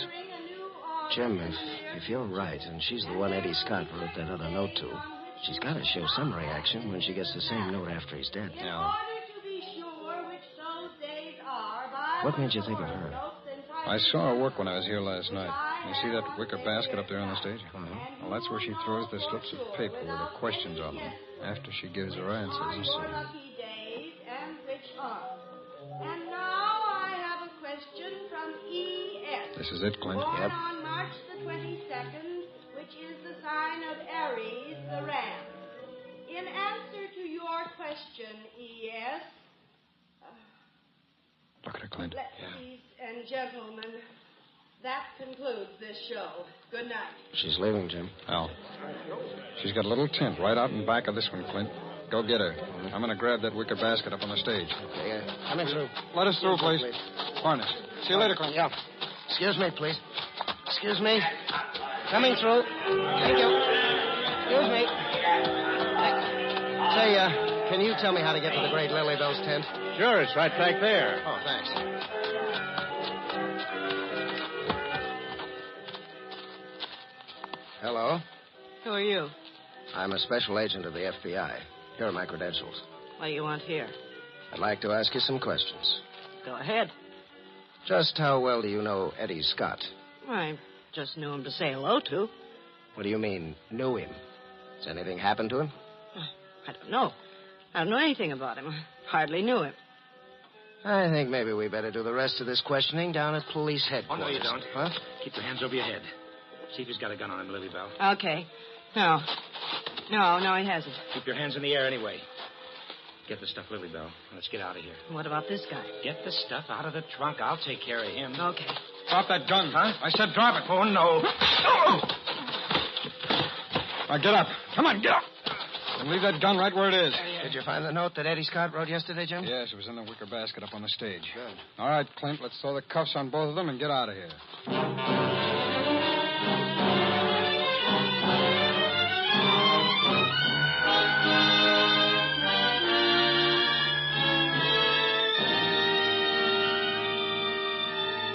Although charged with violation of the National Stolen Property Act, Walter Marshall and Lily Bell Adams were turned over to local authorities and convicted for the murder of Edward Scott. Walter Marshall was executed, and Lily Bell Adams received life imprisonment. Tonight's case from the files of your FBI was not solved because of any sudden inspiration or any lucky hunch. Few cases are solved that way. The arrest of the criminals portrayed in this file was brought about the same way almost every other arrest comes to pass, as a result of calm, deliberate, painstaking investigation, plus, and this is a very big plus, the close and valuable cooperation of local police. Your FBI is proud of the fact that more than 97% of all persons arrested by special agents in the past year were later convicted after a fair trial in a court of law. That is a superlative record, and your FBI wishes to take this opportunity to acknowledge publicly that it would have been impossible to obtain such a margin of convictions if it had not been for the invaluable aid rendered to special agents in every part of the nation. Only through this kind of teamwork between law enforcement agencies can any real progress be made in the war against crime.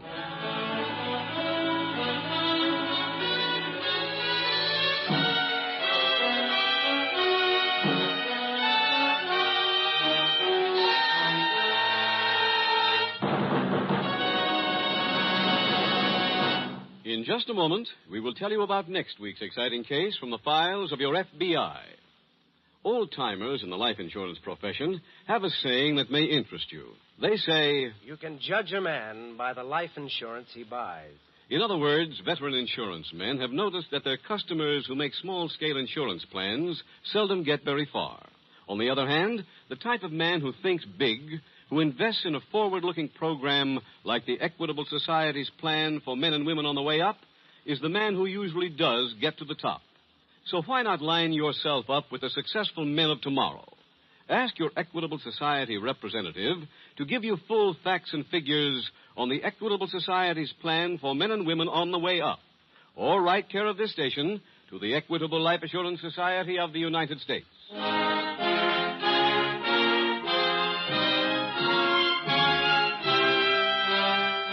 Next week, we will dramatize another case from the files of the Federal Bureau of Investigation. A story that reveals a ghoulish attempt to evade the law. Its subject, bank theft. Its title, The Traveling Corpse. The incidents used in tonight's Equitable Life Assurance Society's broadcast are adapted from the files of the Federal Bureau of Investigation. However, all names used are fictitious, and any similarity thereof to the names of persons living or dead is accidental. Tonight, the music was composed and conducted by Frederick Steiner. The author was Jerry D. Lewis. Your narrator was William Woodson, and Special Agent Taylor was played by Stacey Harris. This Is Your FBI is a Jerry Devine production. This is Larry Keating speaking for the Equitable Life Assurance Society of the United States and the Equitable Society's representative in your community, and inviting you to tune in again next week at the same time when the Equitable Life Assurance Society will bring you another thrilling story from the files of the Federal Bureau of Investigation, The Traveling Corpse, on This Is Your FBI. This is ABC, the American Broadcasting Company.